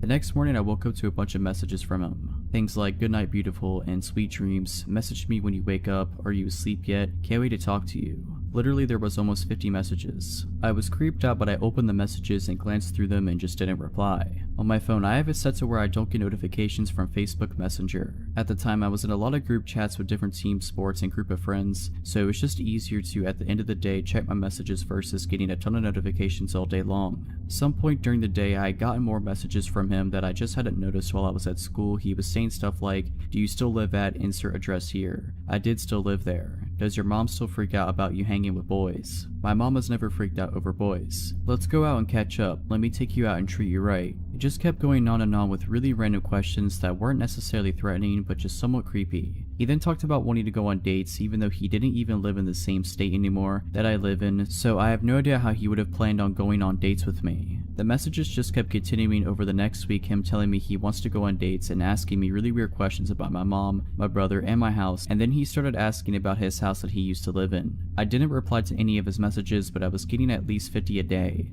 Eventually I brought it up to my mom and just asked her if she remembered Dan from next door. Her face completely drained of color and she got super serious all of a sudden and she asked me why I was bringing him up. I told her that he had messaged me on Facebook and was trying to get me to go out on a date with him and was just trying to catch up. I didn't tell her he'd been messaging me 50 plus times a day and I wasn't responding at this point. She told me to block him and never message him again. I asked her why, and this is a summary of what she told me. When I was 3 or 4, I used to play over at his house a lot. His mom would always offer to babysit me if my mom had to go out and run errands, and he also had a little sister who was around my age, so my mom figured it was a perfect opportunity for a play date between Dan, my brother, me, and Dan's little sister. One day when I came home after one of these play dates, my mom was asking me and my brother what we had done that day. My brother started talking about how he had watched some movie. I apparently told my mom that Dan had brushed my hair for me. My mom thought that was a little weird that a 6-year-old boy wanted to brush a 3-year-old girl's hair, so she asked a couple more questions and it came out that he wasn't brushing my hair. He had been taking a brush and was rubbing it all over my body while I was only in my undies. My brother didn't know anything about this because we had been in Dan's room and my brother had been in the living room with Dan's little sister. After that, my mom didn't let me go back over to his house. Apparently when my mom confronted his mom about it, a huge fight broke out. Not physically, but a screaming match. It turns out that Dan had been doing similar stuff to his little sister, but it had escalated farther than that with me. My mom threatened to report them to the police or Child Protective Services. She did both, but before much could be done, they moved out and found somewhere else to live. They were renting the house. After hearing that from my mom, I immediately blocked Dan on Facebook. I wasn't quick enough, I guess, however, because he messaged a bunch of my friends on Facebook asking about me and had changed his relationship status to taken and in a relationship with me. He then followed me on Instagram and found my Snapchat somehow. He liked and commented on almost all of my Instagram pictures and sent me a bunch of Snapchats. I quickly blocked him on both and luckily he never figured out my phone number. Luckily I haven't heard from him since.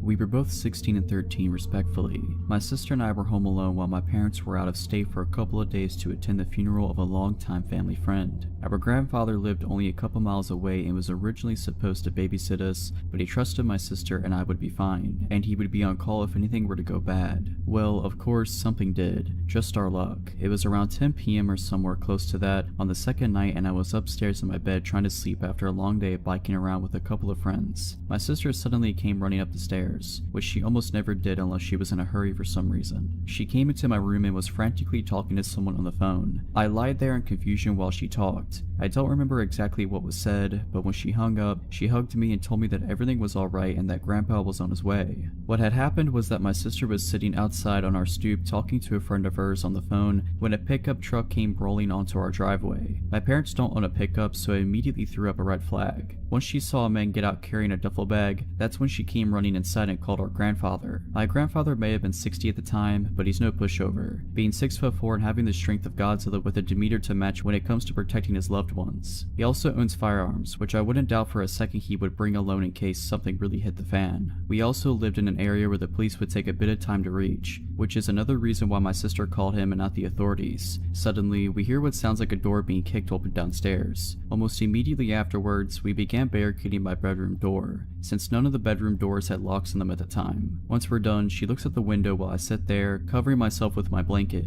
All the while we hear footsteps downstairs on our hardwood kitchen floor. My sister then looked around my room and asked if I had a bat or something, which I did in my closet. My Louisville slugger that I used when my parents made me play baseball when I was in elementary school. I also had a hockey stick, but who would use that as a weapon unless in a very circumstantial situation? She rummaged through my closet and found it, then stood next to the door while I ducked down behind her, thinking maybe I should grab the hockey stick, but it's much less intimidating than a bat. Unless this burglar has some sort of PTSD associated with hockey, then this is the ultimate weapon. We then hear the sound of a gunshot followed by a man yelling out in pain. The sound of both I can still hear even to this day when I think about it hard enough. My sister and I are standing by the door, almost sobbing, when about a minute later, we then hear my grandfather yell out our names, asking if we were alright, to which we both yelled out simultaneously that we were. My sister and I pulled the dresser and various other objects out the way of my door, and we both went out into the hallway. We heard my grandfather on the phone with 911 as we stood at the top of the stairs. When the police and ambulance arrived, the man who had broken in was taken out on a stretcher, to which I later learned was shot in the abdomen. My grandfather had come in through the same back door and found the man in our kitchen looking through drawers. When he came at my grandfather with one of our kitchen knives, that's when he was shot. The man almost died from blood loss, but ended up surviving, and I hope he's learned his lesson, both through being incarcerated and by being shot in the abdomen and almost losing his life. But, of course, you never know with certain people, especially the nefarious ones. This all started my sophomore year of high school. I was 15 and at a new school, so I didn't have many friends yet. I was in that phase where I thought I needed a boyfriend to have validation, so I was actively trying to find a date for the homecoming dance. A classmate suggested a junior in one of her classes, whom I will call David, to be my date and got him to ask me out. He seemed nice, so I said yes, a decision that would haunt me for the next 2 years. David and I had fun at homecoming, so when he asked me to be his girlfriend, I said yes. It's important to know that he was quite the loner. He was very much into science and often spent alone conducting experiments in his room and even at school at times. I just brushed it off as him being quirky and figured I shouldn't get in the way of his passions, but it wasn't long before I realized there was much more to his nice guy facade. Over the first several weeks of our relationship, we would talk over the phone and David would make increasingly inappropriate comments about things he wanted to do to me. I was 15 at the time and he was 17, so not only was I incredibly uncomfortable, but he was also nearly an adult making these comments to a younger girl. I kept telling him I wasn't comfortable with the things he was saying, but he always laughed it off as me being prude. I was fed up after a while and finally threatened to break up with him, and that finally made him stop. I should have recognized the red flags and bailed at that moment, but again, I was dumb and felt I wasn't worth anything unless I had a boyfriend. Although the inappropriate comments stopped for the time being, he would still become increasingly possessive and downright obsessed over what I was doing at all hours of the day. He would intrude on conversations I had with my friends and want to know things that frankly weren't any of his business. One day when I was getting into the shower, he called and my dad told him I would call him when I was done. Instead of simply waiting like any rational person would do, he called a total of 4 times over the next 10 to 15 minutes to see if I was out of the shower yet. I began to feel suffocated, but every time I asked him to back off, he would cry about how depressed he was and that he only wanted to talk to someone to feel like he was wanted. I always fell for it like the dummy I was, but now I recognize the clear manipulation that it was. One day I finally had enough. I broke up with him in person at school and he bawled like a child. I didn't let it get to me this time, however, and firmly told him that I didn't want to be his girlfriend anymore. Although he couldn't get his way, he still somehow convinced me to stay friends. I know I was an idiot, but things didn't end there. Over the next several months, David kept trying to get me to go out with him again, even going as far as to cry in front of other people to garner sympathy. Fortunately for me, David had earned a bad reputation throughout his school year, so no one really believed him. He would even try to trick me into a date by subtly suggesting we go see a movie as friends, which I always got around by inviting my friends to come along too. They knew what he was doing and never turned down the chance to help a girl out. In the last few weeks I spoke to him, he would sit on the phone for hours on end literally begging me to take him back, and thankfully I held on strong and kept refusing. One night his brother actually called me telling me he was crying hysterically. Eventually it came to a point where I told him I didn't want to hang out anymore. because it was clear that he would not stop until I became his girlfriend again. He agreed to not approach me anymore, but I wouldn't be writing this story if it ended here. The very next day at school, David came up to me like nothing had happened. I once again reminded him of the conversation we had the night before about how we agreed to not hang out anymore, but he acted offended that I would even suggest such a thing. Eventually, my friends and I convinced him to leave, but of course it didn't stop there. For 2 weeks straight, he would follow me around school, call my house and my cell phone. For 2 weeks straight, he would follow me around school and call my house. This was the days before smartphones, so blocking his number wasn't as easy. I tried to get help from the school staff, but the vice principal basically told me that there was nothing I could do because he wasn't trying to hurt me. I was frustrated, but thankfully David seemed to back off when it was clear that I wasn't going to give in. That is until I got another boyfriend.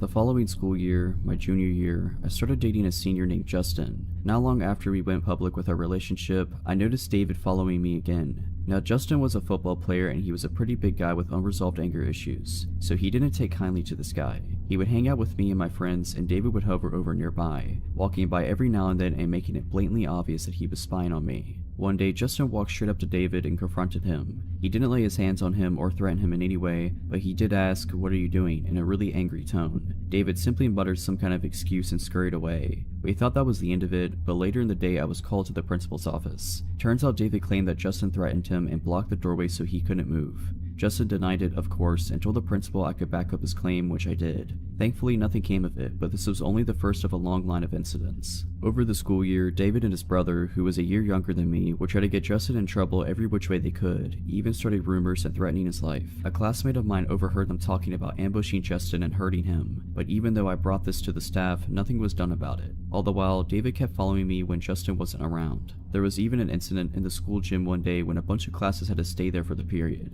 He and I both were there and he made sure to sit on the bleachers nearby, even following me when I moved. I was on the verge of tears, but then I saw 2 guys I knew sitting on a few rows down from me. They were cool with me, so I got their attention and, after explaining what was going on, asked them if I could sit with them to feel safer. They accepted and we ended up having a good time talking about music. In spite of this, things just kept getting worse with David. Finally, it came to a head when David's brother wrote a letter to Justin's sister. They had been good friends before this whole mess started, and in the letter David's brother threatened physical harm to me and to Justin. The sister gave the letter to Justin, who then came to me, and we both brought it to the principal. That was when the principal called everyone involved into his office and had a nice little chat with us. The principal showed the letter to David's brother and said, "I can expel you for this right now, but I'm willing to let it go on one condition." David and Justin were both about to graduate, so the principal gave them the ultimatum. He stated that David and his brother were not to contact me or Justin in any way, shape, or form for the rest of the school year, or he would see to that neither of them would graduate. I was pissed because Justin did nothing wrong, but in the end, we just wanted this whole mess to be over with.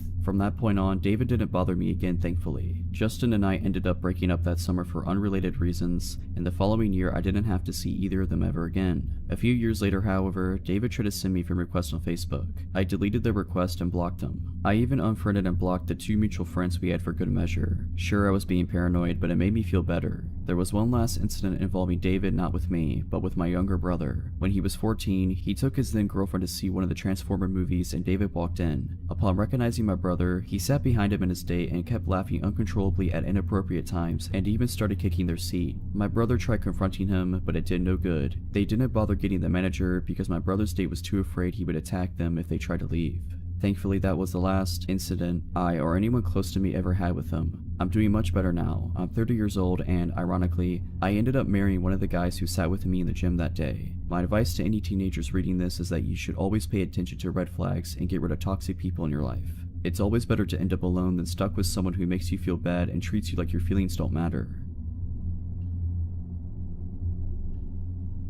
This happened a few years ago when I was bartending in college. I was coming home down a stretch of divided highway at around 3 a.m. when I noticed a car heading towards me in the wrong lane. I doubted myself at first and thought that the car was on the other side of the highway. Sure enough, the white Ford sedan passed me at a really high speed at around 90 miles per hour. It's worth noting for later that I also drive a white Ford sedan. I was used to drunk/idiot drivers in the middle of the night, so I pulled to the side of the road and let him pass me. I had a moment of clarity and thought to call the police, thinking this person could hurt themselves or somebody else. The dispatcher answered, and after telling them which road and exit/mile marker I was at, told me they would send a car. The state police station was only a few exits away, so I figured they would send somebody and I would just drive home. As I headed back onto the highway, I noticed some lights a few miles behind me. I live in a more rural part of southeastern Pennsylvania, and traffic at 3 a.m. tends to be truckers and cops. The car gained on me as I was getting up to speed, so I stayed in the right lane and waited to be passed. Instead, they flipped on their high beams, making it uncomfortable to drive, and rode my tailgate. At this point, I thought I was going to be pulled over by the police.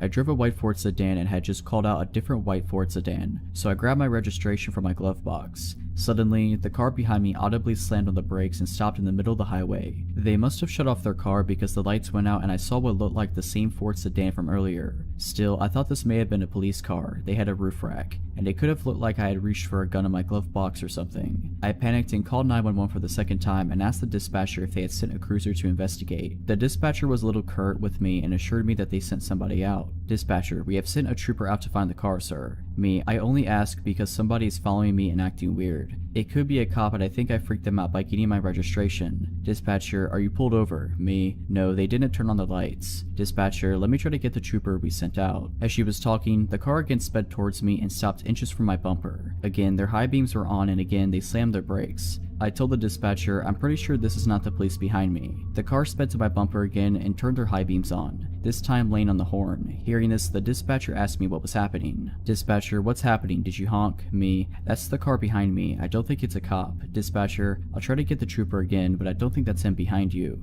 For some reason, this is what shook me. Before that, I was thinking I would get pulled over and maybe get a ticket. Up until then, I was going to the speed limit and trying to avoid getting pulled over. I told the dispatcher, I don't care if I get pulled over, I'm speeding, and if they put their lights on, then I'll pull over. I started to accelerate and the person behind me just kept up with me. The speed limit was 55 and they kept on my bumper the entire time, but this time they were swerving. I tried to signal for an exit then bail on it, but they followed. At the next exit, I took the off-ramp and continued onto the on-ramp and the car behind me followed the whole time. I thought about trying to go to a Wawa gas station, but the dispatcher and I thought that it would be unsafe. She was calm and talking to another person trying to send police to me. The other person, maybe a supervisor, asked if I could drive to the state police station. Realizing that I was one exit away, I told her I was coming there and she said that she would have troopers meet me outside. As I pulled off to the exit, the car followed me. I blew a few red lights trying to get to the police station and the car tried to pull into the other lane to pass me or pull up alongside me. Once the police station was in view, I put on my turn signal and the car slammed on its brakes again, turned off their lights, and turned into a parking lot.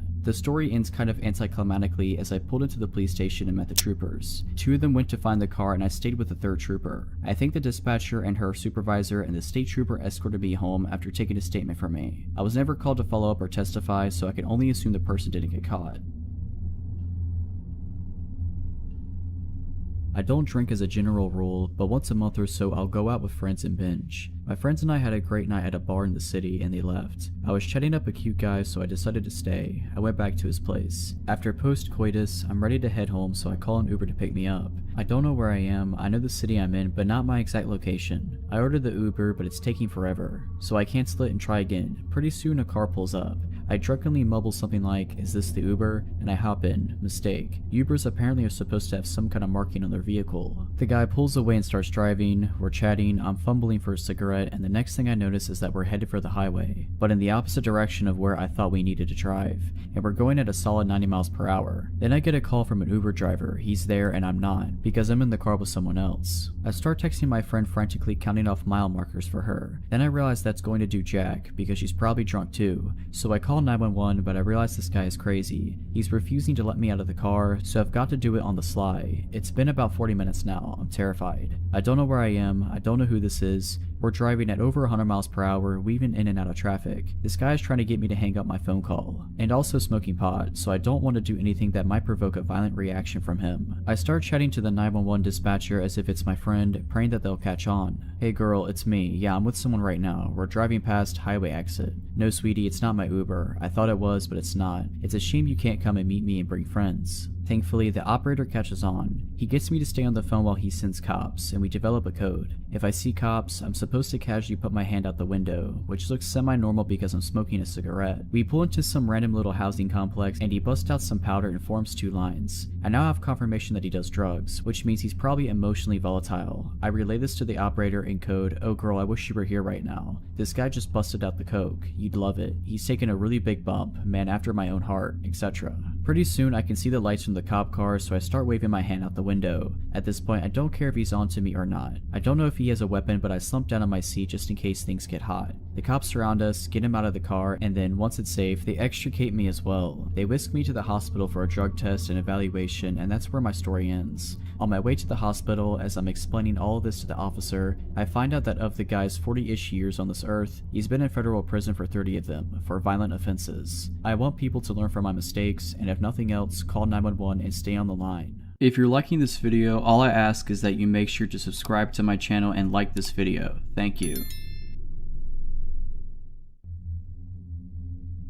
For background, I'm a 24-year-old woman living in Australia and work in an establishment that caters for an adult audience. One night, as my shift is coming to a close, one of the patrons asked me to buy a drink, which I accept because employer policy. I talk him up to a couple of expensive drinks for the two of us, have a quick conversation, and make my excuses about my shift being over, but he should come back to see me soon. He starts to gaze at me and it feels uncomfortable. He stands up and with this creepy grin asks to walk me to my car. I know never to put myself in that position and politely decline, and I tell him I might see him next time. I walk out past our biggest bouncer and the guy doesn't follow me. Great, nothing extraordinary, just standard par for the course of my profession. But sadly, this isn't where our story ends. For this creep, it's only just the beginning. I'm off for a week after that night, but when I come back into work, I'm told a patron has been coming in every night for the last week asking for me. Says he wants to buy me another drink. Naively, I think, oh great, a bigger pay this week, and get set for my shift. The night rolls on and who should roll in but our man of the hour, and he asks for me. So I saunter over and he buys me a drink. The whole thing I'm sitting there with him, he just has this creepy grin on his face. Not like a normal creepy grin, that's just normal.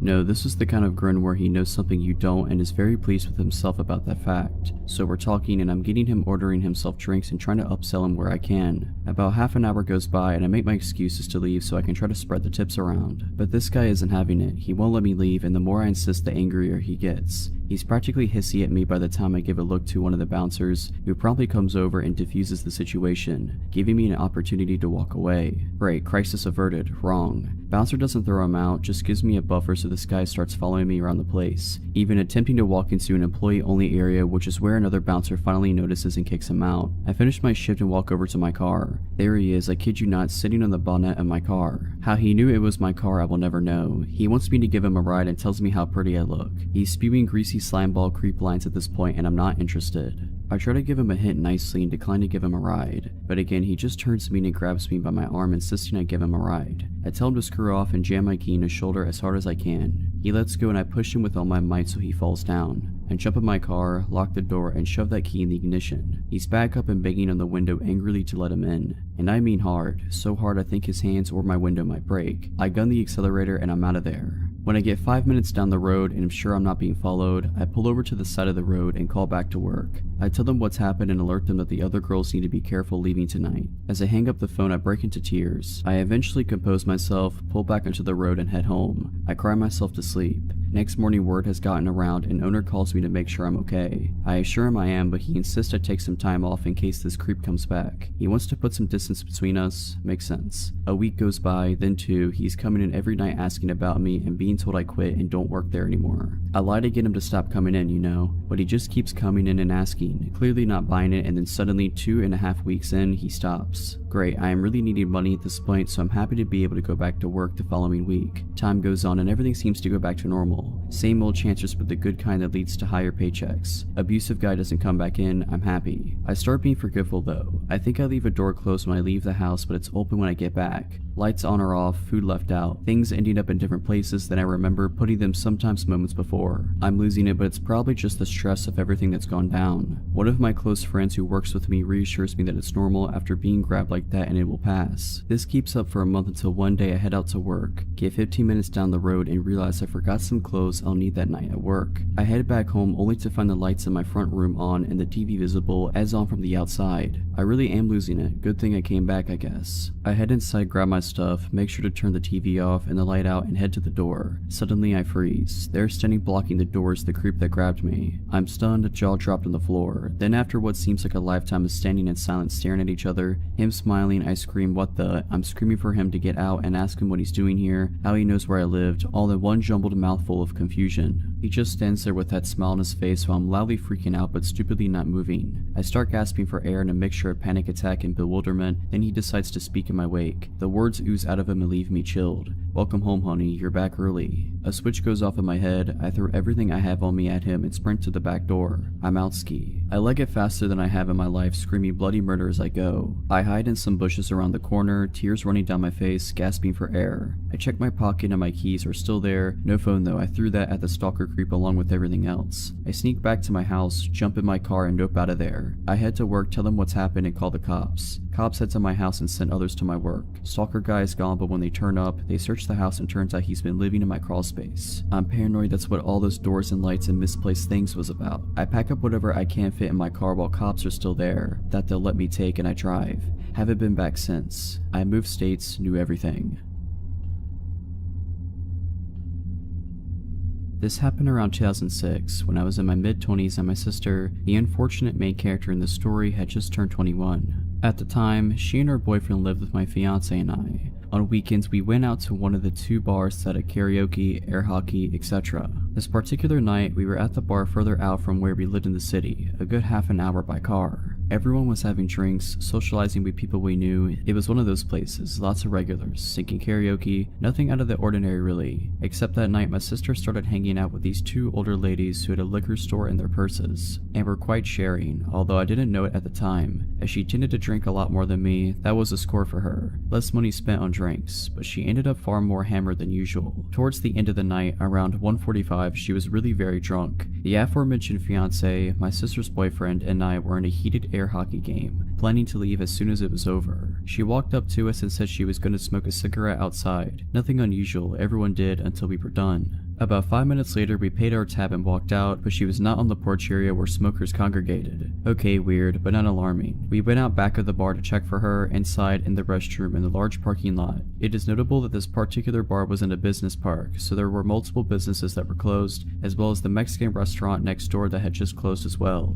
We searched, asked everyone that knew us and those who didn't if they had seen her. No one had. I asked the workers from the restaurant that were sitting outside as well. They seemed nervous when telling me they hadn't seen her, but I didn't think on that much until later. By then I was in a full-on panic after trying to call her cell about 15 times only to have it go to voicemail. Being a bit inebriated myself, I started searching for her. Went as far as to take off my heels and start running down the highway searching for her, as honestly there had been times she would start walking home in the past, though never from this place as it was so far away from where we lived. The fiance and her boyfriend thought we should go to the house to see if she got someone to bring her home. Seemed unlikely but not unheard of. We get home and she's nowhere to be found. Just as we were about to head back and I was going to phone the police, I received a call from the PD on my phone. They indicated that they had my sister, that there had been an incident, and I needed to get down there. We rushed to the PD where we were taken into a room with my sister. Her face was red from obvious crying and bruises were starting to show on her arms and chest. She said that when she told us she was going outside, she thought we said we were leaving then, so she walked to the car. After a few minutes being drunk and tired, she sat down up against it to wait. A van pulled up and a young man was asking her directions to somewhere. She walked closer to try to explain when suddenly the back door flew open and 2 other men grabbed her and threw her in, taking off. They were rough with her, hitting her a few times while holding her down, saying they only wanted money. They snatched her purse from her, breaking the straps and searched it, quite haphazardly as they didn't find the $30 she had in it. After driving around a bit speaking in Spanish, she couldn't understand they pulled out a gun, making sure she saw it and put a bandana around her eyes, telling her that they'd let her go.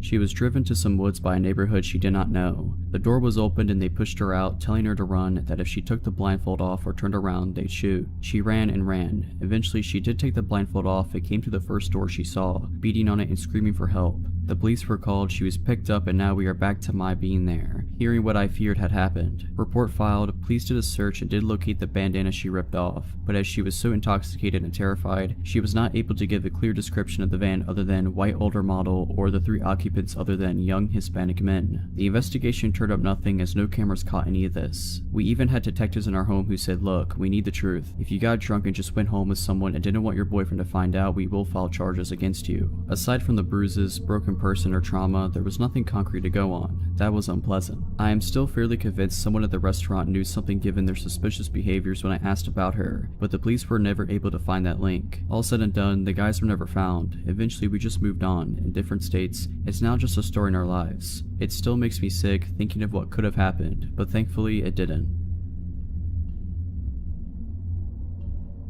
A little backstory, I was about 16 at the time, and I rode the public bus to and from school. This particular day, I had done some special effects makeup before the end of my classes, so I had fake blood running down my face and I couldn't be bothered to take it off before leaving school. Now I knew as I was boarding my bus, people would stare or ask questions, so I wasn't surprised when this man, who looked to be in his mid-30s, started asking about the makeup. The conversation was normal at first, just the usual, oh wow, did you do that yourself, kind of stuff. I answered the questions as normally as I would, and expected the conversation to be done and over with. But I was wrong. This man, he mentioned his name was Joe, started steering the conversation into strange territory, asking me if I had a boyfriend, to which I lied and said I did. He then proceeded to ask if my boyfriend liked the makeup and if I was on my way to see him now. I again lied and said he likes the makeup and yes, I was going to see him, trying to get Joe to believe someone was expecting me. The conversation died down for a bit until he said this, you know, you remind me a lot of my sister, he said with a grin. I just smiled in response, not really knowing what to say. After not hearing anything from me, Joe continued, my sister was kind of a jerk. She was always lying about me to her parents. I had fantasies about breaking her jaw.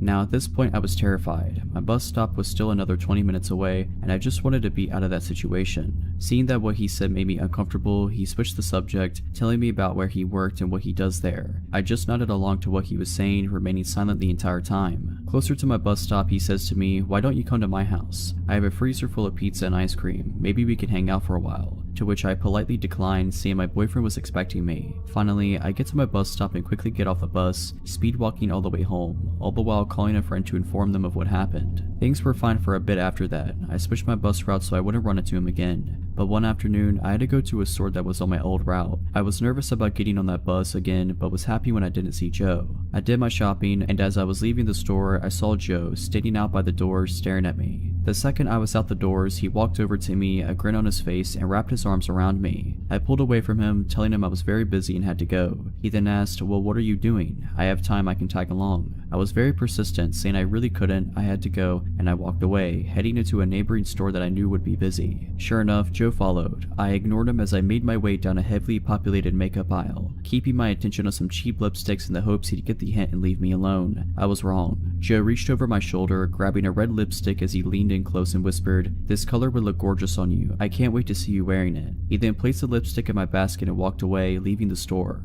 I remained in the store for about 20 minutes after he left, afraid to leave and make the walk home. After I mustered up the courage, I put the lipstick back, put away the basket, and called a friend to stay on the line with me until I made it home. Now I don't know if he followed me home or not, but I can say that after that day, the motion detector porch lights started coming on at night, and I started hearing knocks at my bedroom window. Thankfully, I moved shortly after and haven't seen Joe since. This happened 2 summers ago while I was house sitting out in California for an older couple I had met at a conference for work. It had seemed like a dream scenario. The couple wanted to vacation in Hawaii for 2 weeks, but didn't want to board their cats, and I had been chatting with them about wanting to visit California again, where they happened to live, because I had loved it for the first time I went, and we figured that we could mutually benefit if I came out and house sat for them. So I flew out there, and they showed me around for a few days, taught me how to take care of the cats, 2 of them, one that was extremely shy and I barely saw, which is important later, and their plants, gave me access to their house and cars. These people were so generous, and before I knew it, I had dropped them off at the airport and I was on my own. At first, it was really the dream vacation. I was staying in Oakland and making forays into San Francisco, Sonoma, Monterey. In the mornings, I could walk out the front door and shortly be hiking the paths surrounding nearby Mount Diablo, and I was just ultra content with the world. I was so enamored by the area that I had actually started looking into taking some steps to relocate out there even. But then one day, about halfway through my final week there, when I got back to the house, I felt really odd, almost like I shouldn't go inside. I shook it off and went inside anyway because it was getting late and I needed to put out dinner for the cats. cats. Once I was inside, I forced myself to ignore how off I felt, and I made some food for myself, went to bed, and was shocked to find the shy cat hiding under my bed and crying. This was the first time I had ever seen her close up.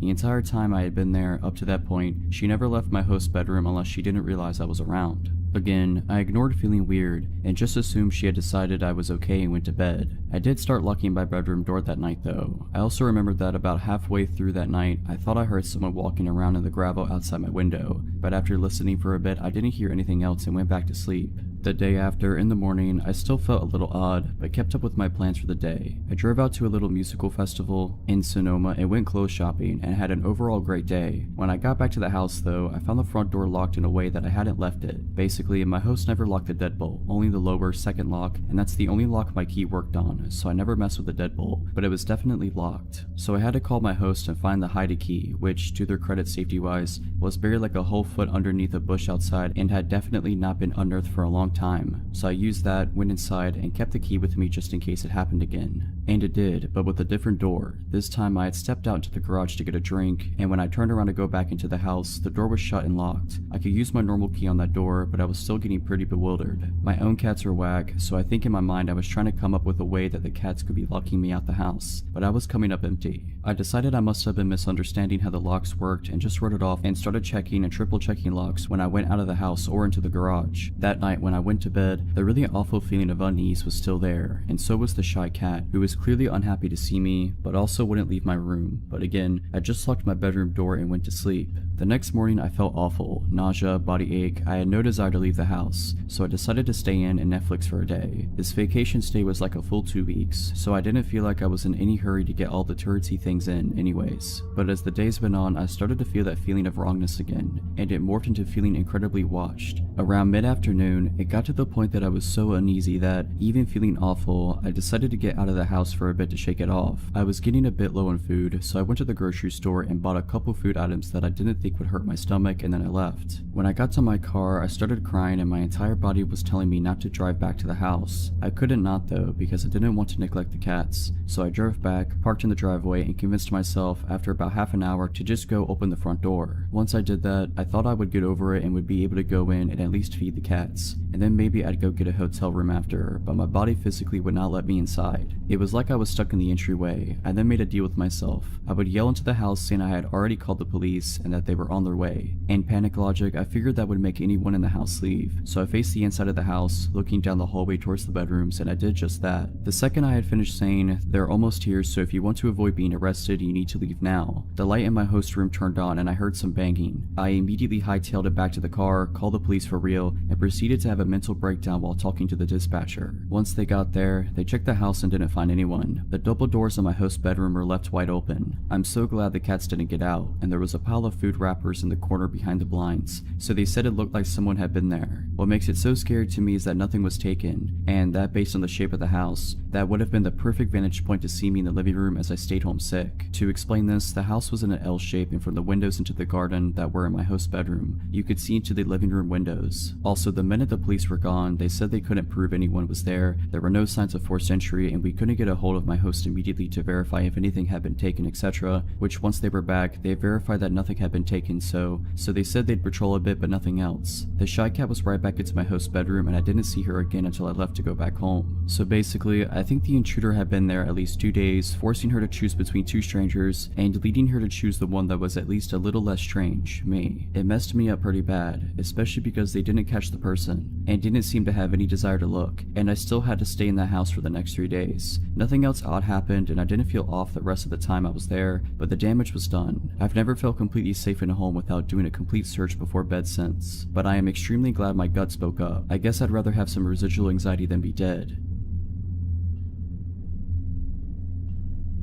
So about 5 years ago, I, male 26 years old, set out to travel the world. Being straight out of college had left me dead, ever more desperate for any job I was overqualified for, and generally depressed. I felt isolated and alone in my small town in Washington and found the only way to get out, travel. My high school buddy suggested I look into COMPILATIon and volunteering as a way to travel cheap, and so I did. The way it works is quite simple. You work for around 25 hours a week on some farm for food and housing. The draw is that since the community of cheap travelers is quite big, it is a great way to meet new people, get outside of your comfort zone and just let yourself live and figure life out. Fast forward 8 months and I'm a seasoned cow patty shoveler. I started out in Washington, Oregon and went south to California. There, I was able to save some money I was paid under the table for some extra work and was now faced with a decision where to go in the world. The excitement of being able to purchase a ticket to almost anywhere in the world got the best of me, and on the advice of my volunteering partner, I chose it at random. I went to a randomizer website and clicked the country button, Georgia, the country of Georgia. To say I didn't know anything about it was an understatement, but the fear of the unknown made it exciting and exotic somehow, and so I did it. I purchased a ticket and started browsing for a farm that could host me. There were a few options, and most were remote and hadn't even had an internet connection. I messaged every single one because few ever respond and got a response from one farm on top of a mountain. The pictures showed a traditional Georgian stone house with a large garden out in the back, a family with several cheerful children, grandparents having dinner, animals. It seemed warm and inviting. The description was written in good English, and the requirements for work seemed reasonable. I was excited. After I flew into Tbilisi, the capital, I followed the instructions that they have sent to locate the farm, which wasn't an easy task. Few in Georgia speak English, the roads are screwed since few have been maintained since the fall of the Soviet Union, and the country is generally poor. It took me around 20 hours of Soviet buses and taxis, weird serpentine roads and paths to get to the desired blue pin on my map. It was a dirt path leading up a steep hill into a national park up in the north of the country. There was nothing for miles on end but trees and their silence. As I got up that hill, I saw the house about half a mile away on even a steeper hill, surrounded by the trees. From that viewpoint, it seemed abandoned, overgrown, brown, and dreary. As I walked past the gate, Giri, fake name, the apparent owner approached me. He was a heavy, small, middle-aged guy with a big smile on his face. He shook my hand and in broken English started to show me around. He also smelled of booze. As he was showing me around, I noticed that there wasn't anyone there but us. I asked about his wife and kids and he brushed that aside and said something to the extent, "They're away right now." By this point, I am creeped out. From browsing around, it was apparent that the farm was in deep decline. Apple trees and crops were dying, the roof of the small barn caved in, and the house itself full of trash and smelling of mold. It was obvious that Giri was going through a rough patch, but I wasn't going to turn around and just leave in the middle of nowhere, without a plan, having not slept for the past 36 hours. It was evening, and after feeding me well and trying as best as he could to hold a conversation in English, Giri showed me my room on the second floor and I went to sleep. I almost immediately blacked out from the exhaustion and stress, and would have slept for 10 hours if I wasn't awoken by a strange noise in the middle of the night. It sounded like something metallic and heavy was being dragged across the wooden floor. In that sleepy in-between state, I listened to it for a few minutes, thought nothing of it, and went back to sleep once it stopped. In the morning, Giri, now sober and grumpy, asked me to repair some of the windows and doors in the house as he himself planned to go and fetch some components in a nearby village. Again, I got this weird feeling creeping down my spine. Something wasn't right. He didn't maintain eye contact and was evasive. There was no cell reception, no internet. Once he left, I checked around the house to get a general idea of the place, and it became apparent that the place was hardly ever lived in, like one of those abandoned houses. There was broken furniture, newspapers, and old photos on the floor, a shattered mirror. I took my phone and looked through the saved listing again. The photos didn't match neither the backyard, the garden, or the walls. Giri wasn't in any of them. It was a completely different house. Now by this point, I am full-blown panicking. I pack my stuff and start to leave when I see a group of 3 men going up that first hill. There aren't any other paths I can take, so I go behind the house and rush down this hill into the forest. After some time I stop and listen. I hear them in the house. They're clearly looking for me. Afraid of making any noise, I remain still, hidden behind a bush. I don't know how long I wait, but they were persistent. At some point I hear them leave, so I count until some large number and proceed back into the house and path, and once I find it's all clear, I book the heck out of there. Never ran this fast. But I am still in the middle of nowhere. No traffic, no public transport. I reached a paved road and start walking in the general direction from where I remember coming. Hours go by and finally a car drives by and stops. It was a really nice Russian family that gave me a ride to town. The listing disappeared from the website a few days later. I left, and I haven't heard from Giri since. I've yet to make sense of that experience. I have traveled since and volunteered too, and have yet to have an experience like that again, but I trust my gut feeling something was really not right.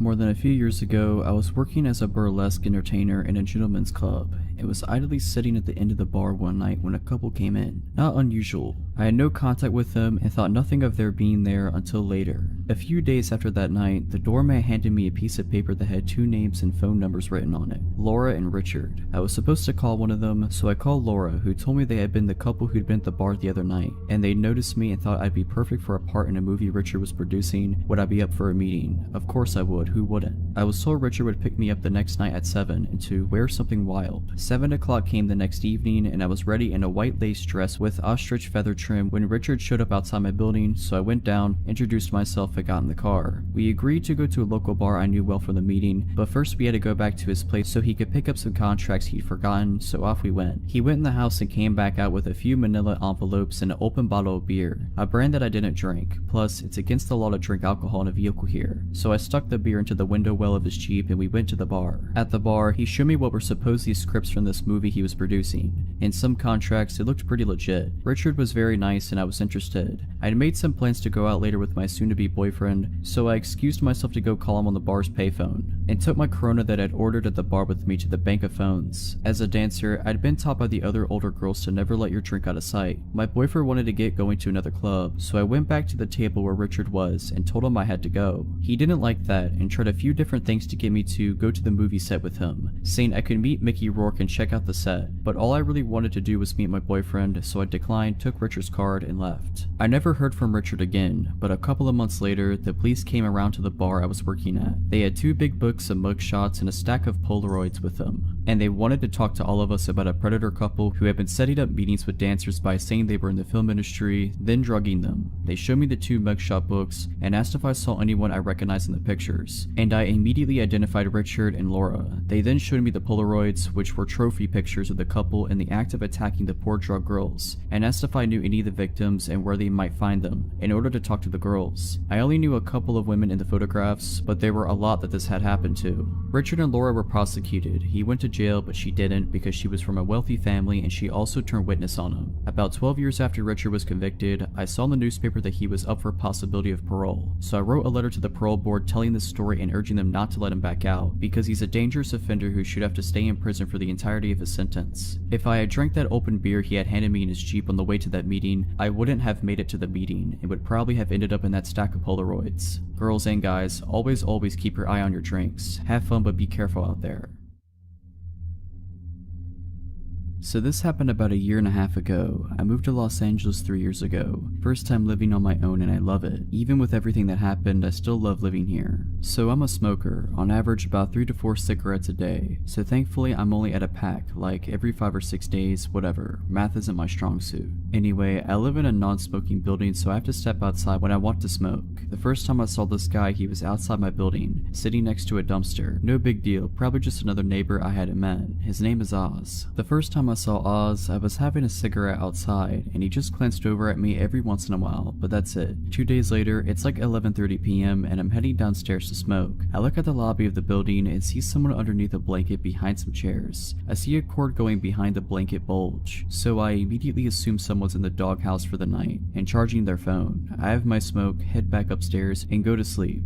A week later, it's the middle of the day. I've gotten some work done and decided to take a smoke break. I go and sit outside like I always do. Oz is sitting outside as well. This time he's got some paperwork with him. A lot of paperwork. At this point, I feel like I should provide a description of Oz. He's about 6 feet tall, early to mid-30s. He has medium length hair that has been styled into dreadlocks. A full but short beard, if that makes sense. He was wearing worn down pants and jackets. Based on his face, he seemed like he cleaned himself up regularly, but his clothes made him look homeless, and sadly he was. So Oz is going over the paperwork in his hands when he looks over at me and says hi, so I responded kind. He then asked me how I'm doing today. I'm doing pretty okay, I respond. How are you? I'm good, man, I'm good. Good. It's a nice day, right? Yeah, it is. So when are you moving? Now that question came out of nowhere. Was he hoping to find a new place to live? Was he trying to move into this building? Was that what his paperwork was all about? I mean, if he's moving into a new apartment, great. I hope life works out well for him. But why was he asking me when I'm moving out? I know the building at the time had a vacancy or two, so if he was going to move in, why ask a question like that? Why make it sound like he's waiting for someone to move out so he can have a spot? My brain asked all those questions in less than a second of Oz asking me that. After a couple seconds of being stunned by Oz's question, I just said, I'm not moving anytime soon, man. My cigarette was over by then, so it was time for me to go to my apartment. Another week later, I go see a friend stand up set, and when I get back to my apartment at like 10 p.m, I see 2 police SUVs outside my building with lights on. I go inside because if there are 2 police vehicles already there, I can't do anything, so might as well stay out of the way. The cops are talking to one of my downstairs neighbors, and I can't catch anything they're talking about. 2 days later, notices have been put up next to the mailboxes that say, "This man is not allowed in this building," and it has a photo of Oz. Turns out the blanket bulge I saw was actually Oz, when he somehow managed to get inside the building and sleep in the lobby with an electric blanket. A couple of months go by and I don't see Oz. I honestly forgot about him by that point. When finally one day, Oz is there again, sitting outside the building with somehow even more paperwork. This time when he sees me, he's almost immediately hostile. "So when are you getting out of here?" "What? I want my apartment back, man. I don't know what you're talking about. You stole my apartment and I want it back." I was so confused by this. I snuffed my cigarette out and went back into the building. This exchange pretty much repeated itself every few days for the next 2 weeks, each time making me more and more uncomfortable. On weekdays, I would get home very late, like anywhere between 11:30 p.m. and 2 a.m. Oz never had a predictable pattern to his appearances, so I started getting really nervous about going home. Like, I wanted to avoid going home so I could avoid being accosted by Oz. Finally, one Saturday after lunch, I step outside and have a smoke. Oz is there, and this time he's mad. He's saying that if I don't get out of his apartment by the end of the day, he'll get me. That shook me up a lot. I got back inside and stayed there. Around midnight, I decided to step outside and have a smoke, hoping against hope that Oz isn't there, but lo and behold, Oz is there. Wizard. He's sitting by the dumpster again, and I go to the opposite direction to inhale smoke. I see Oz go up to the stoop and stand in front of the door to the building. Great. When my cigarette is done, I head to the stairs to get into my building. Oz steps to block me from getting to the door. "Excuse me," I say as I try to go past him, but he stops me. "You ain't getting in here," he says. "Why?" "Because you don't live here." "Yes, I do." "No, you don't, man. You don't live here." "Yeah, I do live here. Now please move out of my way." Maybe if I stay kind, he'll let me go home, but no, he doubled down. "Nah, man, you can't get in here because you don't live here." "For the last time, I live here." "Prove it, man. You got paperwork?" "Yes, I have a lease." "Where?" I was getting really irritated at this point, so my answer started becoming really cold. Like I was getting pretty rude to this guy. "I don't carry it with me everywhere I go. Now move aside and let me in." "No, now you need to get out of here." "Move." "Nah, now you need to get out of here or I'm calling my security team." "No, you need to move or I'm calling the cops." "Do it, man. My security guys are already on their way. They're gonna screw you up." At this point, I was already stepping away from the door and pulling out my phone. I called the non-emergency number because in the moment I didn't feel threatened by Oz, but I should have called regular dispatch instead of non-emergency. Cops got there about half an hour later and Oz was still there. The cops came and got out of their car. One cop was holstering their nightstick and dropped it on the ground, then holstered it properly. The 2 cops that showed up separated and talked to Oz and I separately. I tell my cop that I was just trying to get back into my building. He's blocking me. He's been harassing me lately, saying I need to move out. Oz, however, had a very different story. He claimed that I stole his apartment from him, stole his credit cards, and stole his insurance payouts. The apartment he claimed I stole from him isn't the apartment I live in. The cherry on top of this lack of a sundae is the part where he accused me of throwing dog water on him. An actual water bottle filled with a mixture of dog spit and water. That's the guess I have as to what dog water is. First he claimed I threw it up at him while I was standing on the sidewalk and he was on the stoop. Then he claimed I was on the fire escape above him and literally poured the water on him from above. Thankfully the cops knew immediately that this was a lie, but because I guess no actual crime had been committed, all they could do was tell Oz to go away. He was not happy about it, but he did. I hoped that Oz would not come back after that, but sadly I was wrong. Oz did come back just one last time. A few days later, it's the middle of the day and I'm walking downstairs to inhale fire. As I step outside, I see 2 cops, Oz and one of my downstairs neighbors. Oz and my neighbor are separated and giving statements to the cops. When my neighbor is done, his name is John. I go up to him and ask him what happened. John then shows me his elbows, both scraped up and lightly bleeding. One of his knees is also lightly cut up. Oz also had a couple of bruises and light cuts on him. John tells me that as he was trying to enter the building earlier, Oz was standing right outside and tried to force his way in. John stopped him and tried to tell him to leave. The 2 got into a small fight and the cops were called. I decide to sit outside with John while everything is being figured out and while John is waiting for his wife, a nurse, to get home and look him over. The manager of the building is called and helps the cops to look at the security camera footage for the front of the building. After looking at it for about 10 minutes, the cops and manager return. Sadly, the fight took place outside of view of the cameras, so it became a case of he said, so all the cops can do is tell Oz to leave once again. Since then, I have not seen Oz anywhere near my building, and a sign has been put up outside the building stating, "This building is not open to the public, no unauthorized entry," which is both comforting and disconcerting. This event took place quite a few years ago, so unfortunately I don't remember everything that happened, but I remember nearly all of it. Anyways, this happened when I was around 4 to 5 years old and on Easter Sunday. My family always gathers at my grandmother's house to celebrate holidays, birthdays, etc. So as we do every holiday, my mother and I started our hour-long trip to her house. My mother prefers to live away from all the city commotion, which explains the long drive. We were probably around 20 minutes away from our destination when my mom noticed that we were a little low on gas, so we pulled into this old, almost rustic looking gas station with just a handful of customers inside. It was red and white with a few festive decorations outside and lots of Easter stickers on the 2 large glass windows that were on either side of the door. My mom, having taught me not to talk to strangers nor open the doors for anyone but her, trusted me enough to leave me in the car alone as she went inside briefly to pay for gas. She told me she would be right back before going into the gas station. It felt nice that day, so the windows in the car were down so we could feel the breeze while driving instead of the AC. While I was waiting on my mom, I remember adjusting the colorful paper clippings in my Easter basket next to me, then looking out of the backseat window. When I looked over, I saw a tall, older man, maybe around 30 or 40 years old, approaching my window.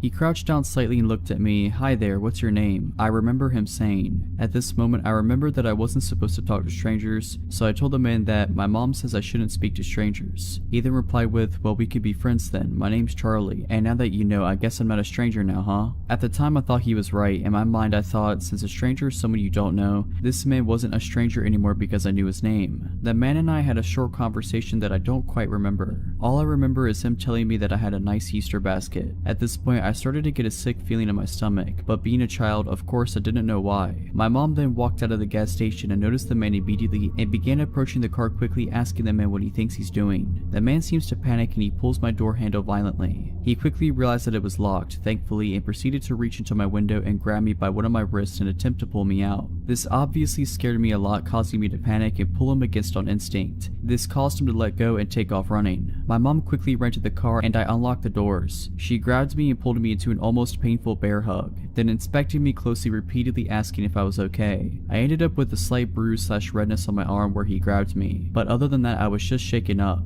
The reality of what had just happened set in at this moment, and I remember just crying and holding onto my mom right after I said I was okay. I don't remember anything after this point, but I recently asked my mom about it and she said that she called the police immediately after. To this day, my mom still says that this was the most frightening moment of her life and claims that if she had gotten there any later and came back to an empty car, she wouldn't have been able to live with herself. I am a female and now 23. This happened around the time that I was 15 years old. Around this time it was my sophomore year in high school, so little backstory to help understand the story I'm about to tell. I was involved in my high school color guard. We are a part of band except we don't play instruments. We would spin colorful flags. We also use rifles and sabers in our performances. Around this time it was the fall and we were practicing our show, doing a lot of reruns to try and perfect it before our usual competitions. Normally practice would start at 4 and end almost at 9. Side note, I didn't live close to my high school like most people that went there. The drive would take at least 15 minutes max. Walking from my house to school would take an hour and taking the bus would take 45 minutes. My brother at this time worked late hours and my parents didn't get off of work until midnight, so my next best choice was the bus. The neighborhood wasn't the worst, but it also wasn't safe to be walking home at night. So on this night, I was saying goodbye to my friends and not wanting to bug them for a ride, I walked to my bus stop. I had my cell phone and started scrolling through Facebook. I would occasionally glance up and look at my surroundings. I noticed a car slowing down in front of my bus stop, but it immediately signaled to make a turn to my left. I didn't think much about it since there are houses behind that bus stop. It wasn't weird until I noticed this car doing that again and then again and again. I found this odd. It wasn't until he had basically passed by me for the 7th time that he finally parked on the curb by my bus stop. That's when I got a good look at him and that I took in his appearance. This happened a couple of years ago, so my memory isn't great, but I do remember he was Hispanic and reminded me a bit of an uncle of a friend of mine. He spoke his first words to me that sent me panicking. To translate what he said to me in Spanish, it was basically him saying, "Hey, come over here. Do you need a ride? Hop in, I'll take you." He kept saying that for a good 5 minutes and then suddenly drove off. I then let out a breath I didn't know I was holding in. I was trying to calm myself down and tell myself it was over, but I knew it wasn't and I was right. His car showed back up and the thing about my bus stop is that there is a house behind it, except before the house there is a good amount of space with just dirt. Cars can actually go in this space and I've seen it before. He parked behind my bus stop. At this moment I was already thinking about how to get out of the situation. I was frozen in place, not fight or flight but freezing. The worst thing to ever do. At this time this big guy was close by and was walking his pit bull on a leash. In my frozen state I knew this was my only chance and fought to get the words out. It was my only chance to save myself and I'm so glad I spoke out. "Excuse me, could you please stay with me? That man in the car right there won't leave me alone. I'm very scared. Please stand by my side." My words choked up and I was shaking at this point. The guy was kind-hearted and agreed. He stared down the man who at this point had his window up and began reversing. He drove off and the guy stayed with me till my bus came. At this time it was 9:59. I know that some of you might ask, why didn't you go back to your high school? Well, at this point no one was really there. Mostly everyone had been picked up. I had a cell phone but no one was going to be able to pick me up. This was my only transportation and that time I didn't know about Lyft or Uber. I'm not even sure if it was a thing back then. Overall, I'm just happy to have been saved by that kind-hearted guy. Because of him, I am here and able to share this story of mine. I'm still shaken up at the memory of it because of the scare it gave me. After that incident, I asked for a ride for the remaining of that season. Sometimes even when you don't want to bug people with rides, it doesn't hurt to ask. It's better to be that annoying person than finding yourself in my situation. Stay safe when taking the bus at night. If you're liking this video, all I ask is that you make sure to subscribe to my channel and like this video. Thank you.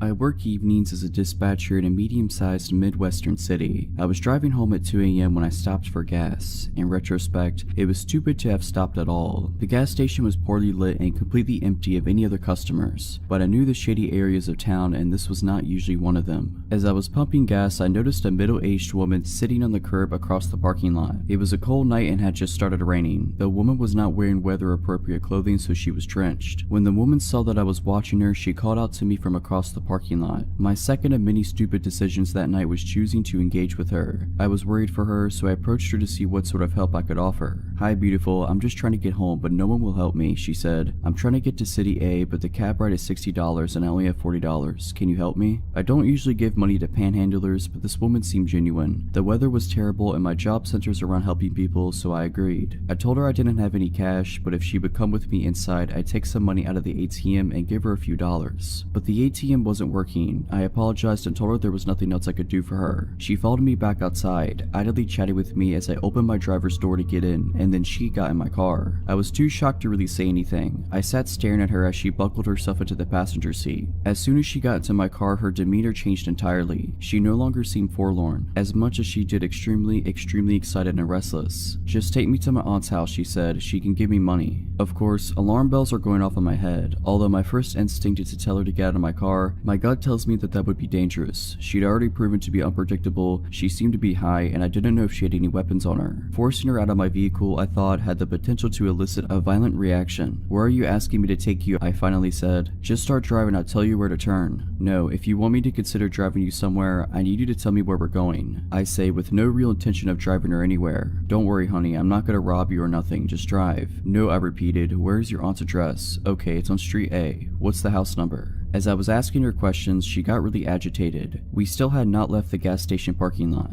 I considered getting out of the car and going into the gas station to help, but A, she had seemed to know and be friendly with one of the attendants that was inside when I tried to get money, and B, I wasn't about to leave her alone in my car. Finally, she snapped at me and said, "Why are you asking me so many questions? I thought we were friends. You don't trust me?" "I work at a police department," I said. "It's my job to ask these sort of questions." She flipped out. She started yelling at me about being a snitch, about trying to get her into trouble, just in general losing her mind. At this point, I'm more scared than ever. I just wanted her gone, but my instinct still told me asking her to get out of my car wouldn't work, so I decided to take a risk. "I'm not a police officer, I just work at a police department. Why don't I take you to Walmart and see if they have an ATM that works?" My idea was to get her out of my car as peacefully as possible, then lose her in the store. She liked my idea and immediately calmed down. I knew that driving off with this woman in my car was incredibly risky, but it seemed like the best option at the time. As we're driving, she keeps talking to me. Her thoughts were erratic, bouncing all over over the place. It sometimes seemed difficult for her to follow through one a thought, but this is roughly how our conversation went. I'm glad we're friends now. I have about 5 or 6 people trying to get to me. I'm going to come to your work tomorrow so we can go arrest them together. Okay, we can talk about that tomorrow. Tonight you said you're trying to get home? Yes, honey, I'm trying to get to City B. City B? I thought you said you needed to go to City A. Yeah, City A, that's what I meant. That's why the cab ride is $40. It's far away. The cab ride is $40? Yeah, you said you have $40. I do, I have $40, but the cab ride is $60.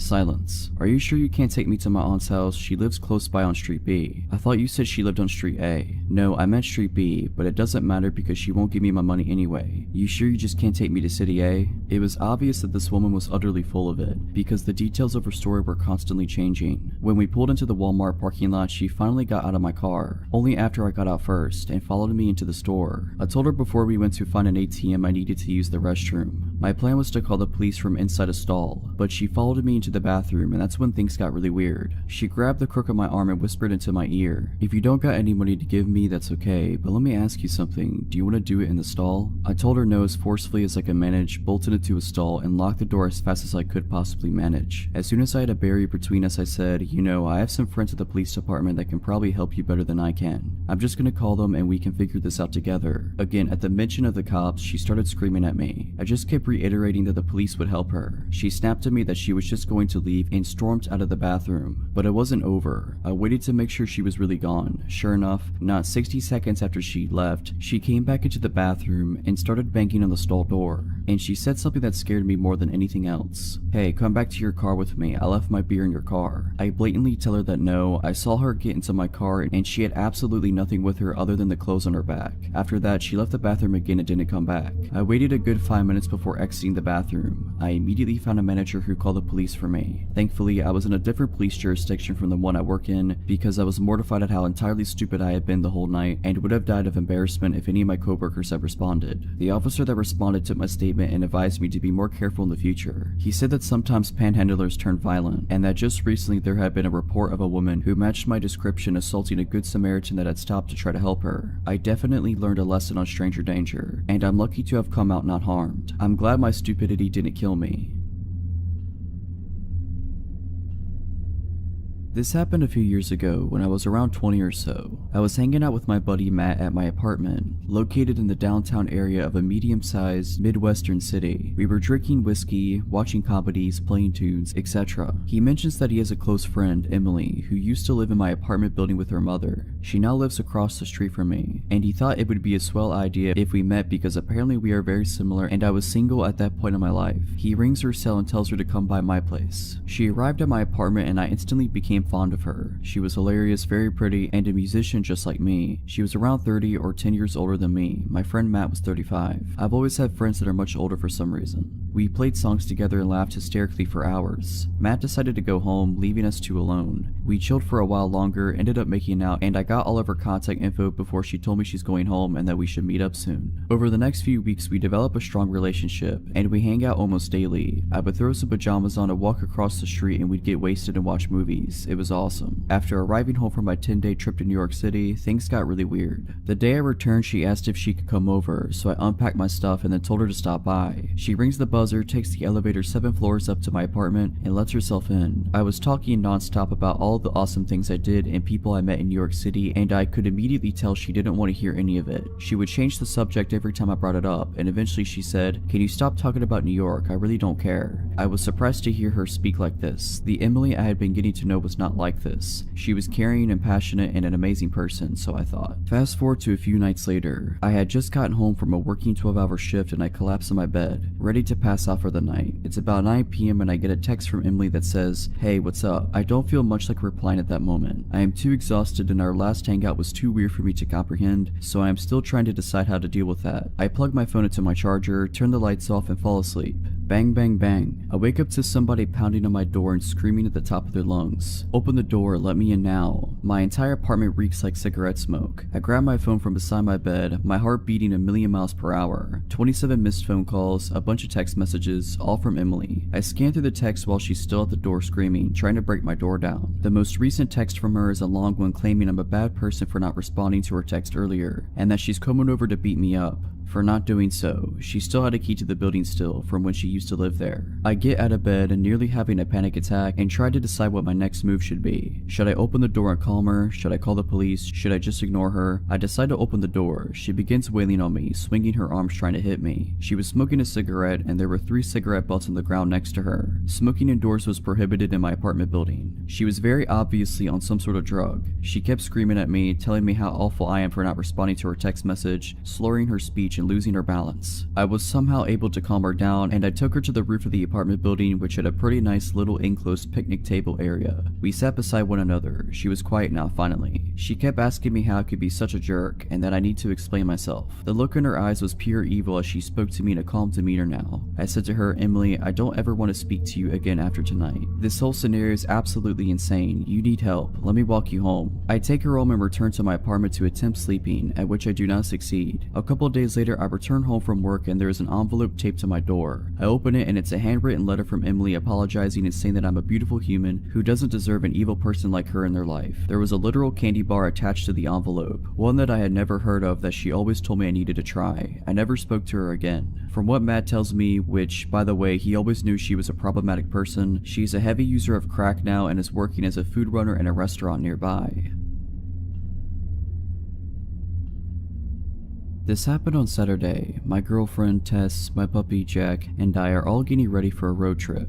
We're planning on meeting some friends at their house and then starting the trip from there. On our way to their house around 11 a.m., a white car with all tinted windows cuts us off and brake checks us close enough that I had to slam the brakes and swerve to avoid an accident. In the immediate fury, I honked and flipped the driver off. I wish I hadn't done this. Immediately, the driver rolls down his window and waves his hand over. He slows down to go back to the other lane so that our cars are parallel to one another. The driver is gesturing wildly and yelling at us while we continue driving down the avenue. I proceed to make gestures to calm down and then try to ignore him and continue driving. He continues driving next to us. Eventually, I try speeding up and he revs in front of me and tries brake checking me again. At this point, I swerve to the other lane and he again slows down to match my vehicle's speed. He is still gesturing and screaming while I try to ignore him. Suddenly, he reaches in his lap and I notice he is holding a glass bottle. He throws it and it shatters at the side of my vehicle. Tess is hysterical at this point and the pup had hidden under the passenger seat. I go into adrenaline mode and try turning into different streets as the chase ensues. He is following close behind when he throws another glass bottle that shatters against my back window. I tell Tess to call the police as we speed down a 2-lane street and up a hill. She calls 911 as I come to a stop at the light at the top of the hill. The guy chasing us slows down to a stop behind us. Suddenly, he hops out of his vehicle and in my rearview mirror I see him reach back into his car and grab something and puts it into his shorts. He begins walking towards the side of my car as the car in front of me drives away. I noped out of there, slammed the gas and turned into the next avenue. Within a minute, he has caught back up to us as I am now on speaker with 911 explaining the situation and giving them the details of his car and appearance. Tess is crying as we speed down a busy avenue, weaving in between cars at 20 above the speed limit.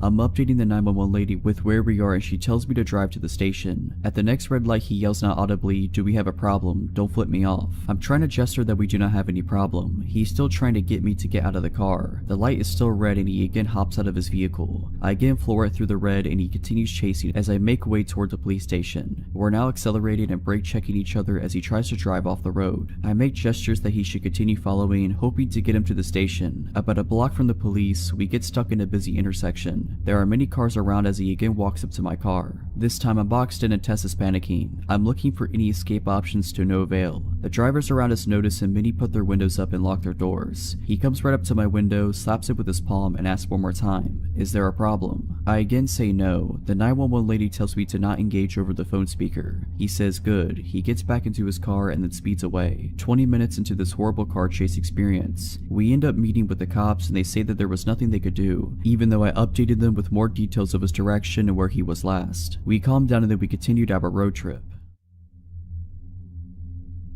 So a 20-year-old female, lived in a shady apartment complex in an otherwise rich, suburban area for 3 years. This story is about a neighbor that I'll call Bob. A little backstory: me, 18 years old at the time, and my then 16-year-old sister used to babysit all the neighborhood kids. These kids considered us their friends, and it got to where they seemed to have a radar of when me and my sister went outside. They'd come out and talk to us, and we let them ride our skateboards and such in the parking lot. The kids were ages 8 to 13. So one day we were outside with them and we were joined by a stranger. He stood between us and our car, towering over us. He introduced himself and asked us to sign a petition he made up.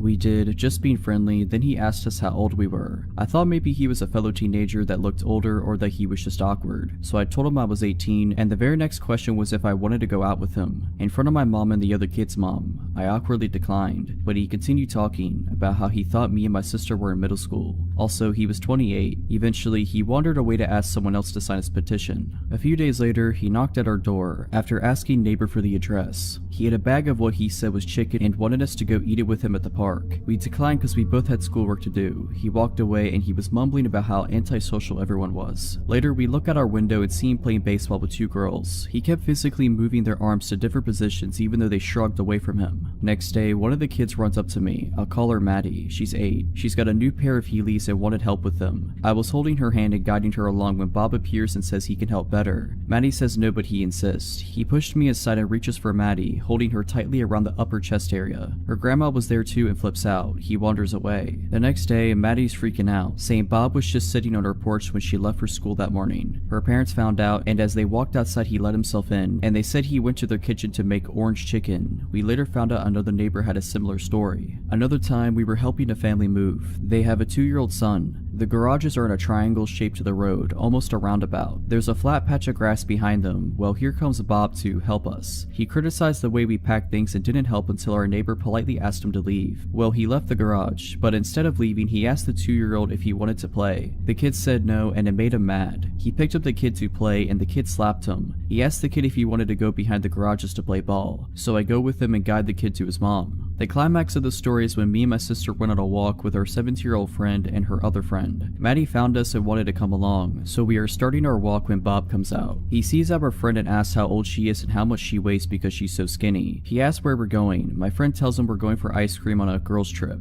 We didn't ask her to say that. He's like, "Aw man," and stomps away. We continue our walk, but halfway through we have a weird feeling. I look behind us and Bob is running towards us. He yells at us for hiding from him while also telling Maddie how pretty she is. An older neighbor sees this and asks him what's going on. He tells the man we're being mean and he needs to go write a song about us. He leaves, but we see him sitting at the park. Well, he saw us and again comes running. We stop and he asks which one of us is over 18. Maddie's dad is here at this point and tells him we aren't interested in him. He explodes, telling the dad to screw himself and that he's so rude. Maddie is crying and the neighbor who saw us before came to check on us since he saw Bob running. Bob goes inside, muttering to himself. For weeks we don't see him. A single dad and his 5-year-old daughter move in and we are introducing ourselves to them. My mom kind of tips him off that there's someone in their building who is a little off, especially around Maddie. The dad says he's seen someone like that giving kids candy at the pool when the kids looked uncomfortable. Well, here comes Bob, as if on cue. He immediately tells the girl in front of her dad that she looks like a movie star and that she's so pretty. He asks to play with her, but the dad says no and they go inside. Turns out they're next door neighbors. We still didn't see him much, but other neighbors were telling us stories about him. There's a woman who's alone most of the day with her 2 kids under 5 who told us he watches her when she goes to and from her car. Also, Maddie's parent continued to see him watching her. Then one day we're again babysitting and here he comes. Only this time he's swinging nunchucks. Maddie screams and hides in our car. Bob strolls over with his nunchucks and starts talking to us all casual. Then his head cranes to look into the car and he says, "Where's Maddie?" We told him she wasn't here and he walked away. By then, most of the kids were afraid to go outside when they saw him. He had a habit of wandering around the complex. We could tell by his height and lanky gait. A few times we'd see Bob with his dad. Those times, neither of them glanced at us. Then one day he just stopped showing up. We'd see his dad and brother come in and out all the time, but never him. We only saw him again a year later, and it was only for one day near Christmas, and then he disappeared again. So I don't know what happened to him, but it was just one of our weird experiences with neighbors in the 3 years living there.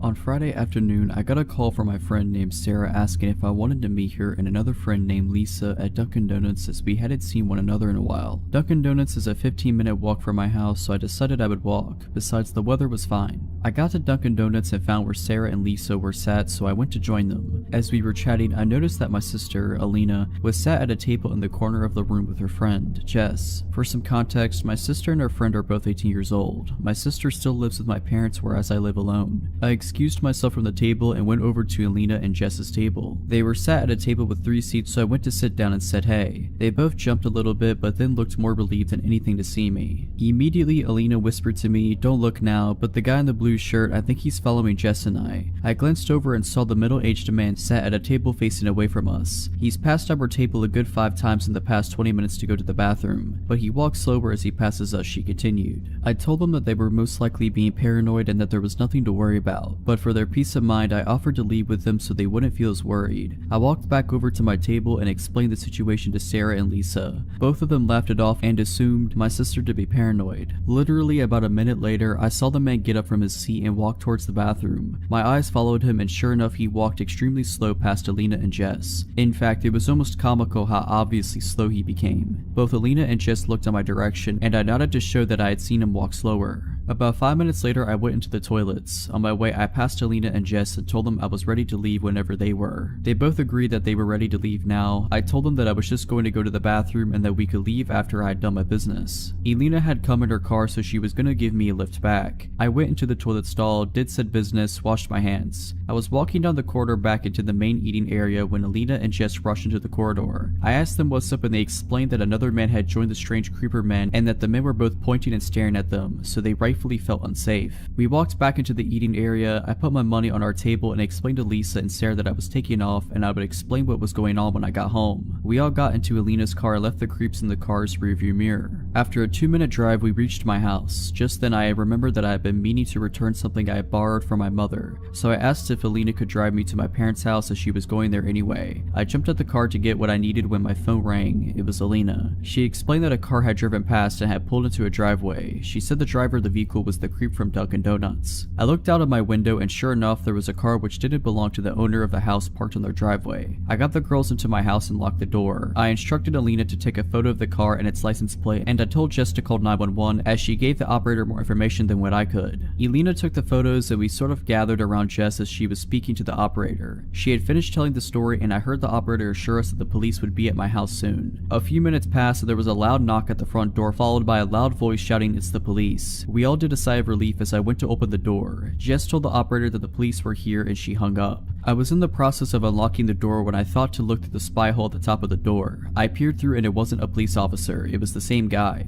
I froze in fear and I didn't know what to say. We didn't call the police. I managed to shout back to the man through the door. Alina and Jess were both confused as to why I said this. "We had a call, sir." The man shouted back, "You have the wrong address." I yelled back and informed the girls that it was the creep at the door and not a police officer. Both were rightfully shocked and extremely scared, as was I. I was about to tell Jess to call the police again until I heard the sirens. "Sir, you have to let me in." The man shouted again. This time I didn't answer. He was pounding on the door. His commands for me to let him in turned into begging and pleading. I heard the police car pull up and some commotion outside. An actual police officer knocked on the door and I let him in. Yes, I checked the spy hole first. The police officer took the man into custody while another police officer took Alina and Jess into the dining room for some brief questioning. I called my parents and Jess called hers. Both were here extremely quickly once we told them what had happened. The man was found with a kitchen knife on his person and some other weapons in his car. Who knows what could have happened if I hadn't looked through the spy hole first. Both my sister and her friend are fine, just shaken up after the whole incident.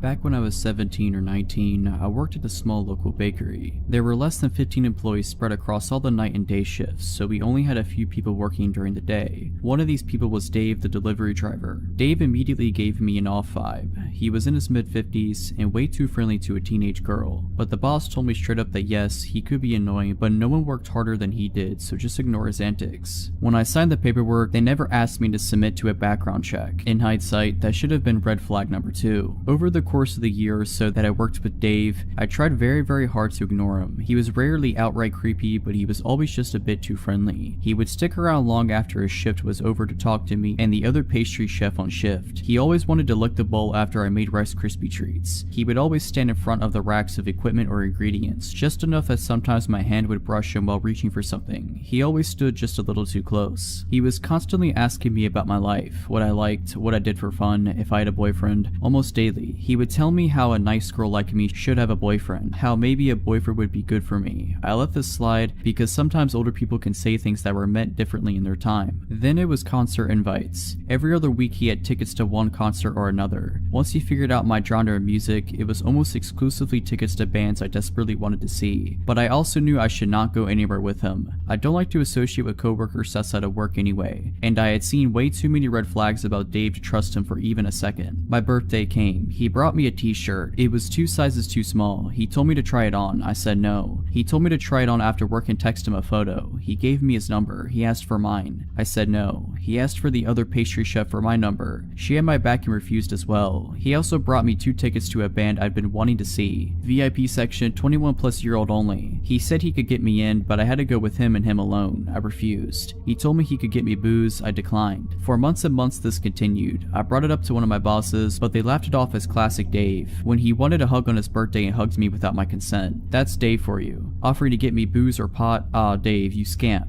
When he pulled up his shirt and showed me his abdominal scar from a snowboarding accident, well, that's just Dave. No respect for boundaries, but a good worker. I seriously considered having one of my male friends come in under the guise of being my boyfriend just to placate Dave. I was repulsed by him, but he hadn't really done anything to classify himself as a predator. Besides asking for my number, he had never tried to harass me outside of work hours. And besides the odd hug or two that I was too afraid/shy to refuse, he hadn't gotten super physical. Then one day, Dave was gone. His name disappeared from the employee roster.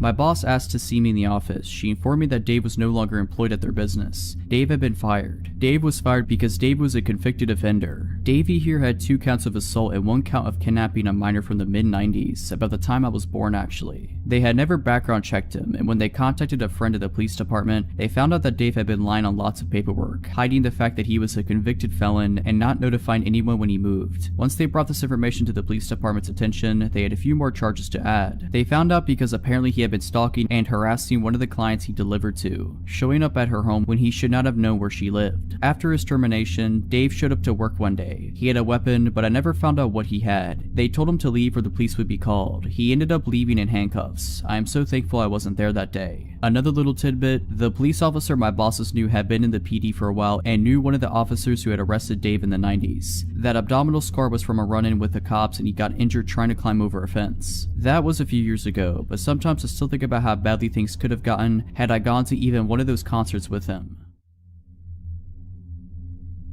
This happened when I was a bartender about 4 years ago, but I think about it often and has changed the way I operate throughout life. I now refuse to go to any store alone after midnight. For the story's sake, I will tell you that I was 25 and a blonde at the time. On a busy Friday night, I was bartending with the bar manager and he had noticed that they were very low on some bar necessities after the dinner rush. Lemons, limes, bitters, that kind of thing. So I was sent out to go to a 24-hour grocery store down the road to pick up the odds and ends that we would require to get us through the weekend. I picked up everything that was asked for me without trouble at the store, until I got to the liquor aisle. There were 2 country-looking guys that were probably around my age in the aisle and they were staring at me and whispering to each other in a way that made me uncomfortable, as I assumed they were making comments about me. All pretty innocent so far. Before they could approach me, I grabbed what I needed very quickly and power walked to the self-checkout. I really booked it out of there because when you're a bartender, it's kind of like you are on stage and are required to be charming and interact with people that you otherwise absolutely wouldn't be able to tolerate unless you're getting paid to. Thus why I am not a bartender anymore. I get to the self-checkout and the 2 guys are on me. I'm scanning my stuff and they use the scanning station next to me. I get a better look at them now that they are right next to me. One is taller, muscular, and average looking. The other is shorter and more plump. They both looked dirty and their eyes were completely bloodshot, not sure if they were high on something or had already been drinking for a while. They continued to stare at me and our eyes awkwardly met, so I did just a polite smile to them. The taller one starts trying to talk to me. Hey, looks like you're ready to party, huh? I replied with something like, yeah, something like that. It's not for me though. They walk closer to me and ignore their responsibility to scan their items. Oh, must be for your boyfriend, huh? I flash a polite smile again and roll my eyes slightly, like this is your hint that I'm not interested. The taller one continues to try to talk to me.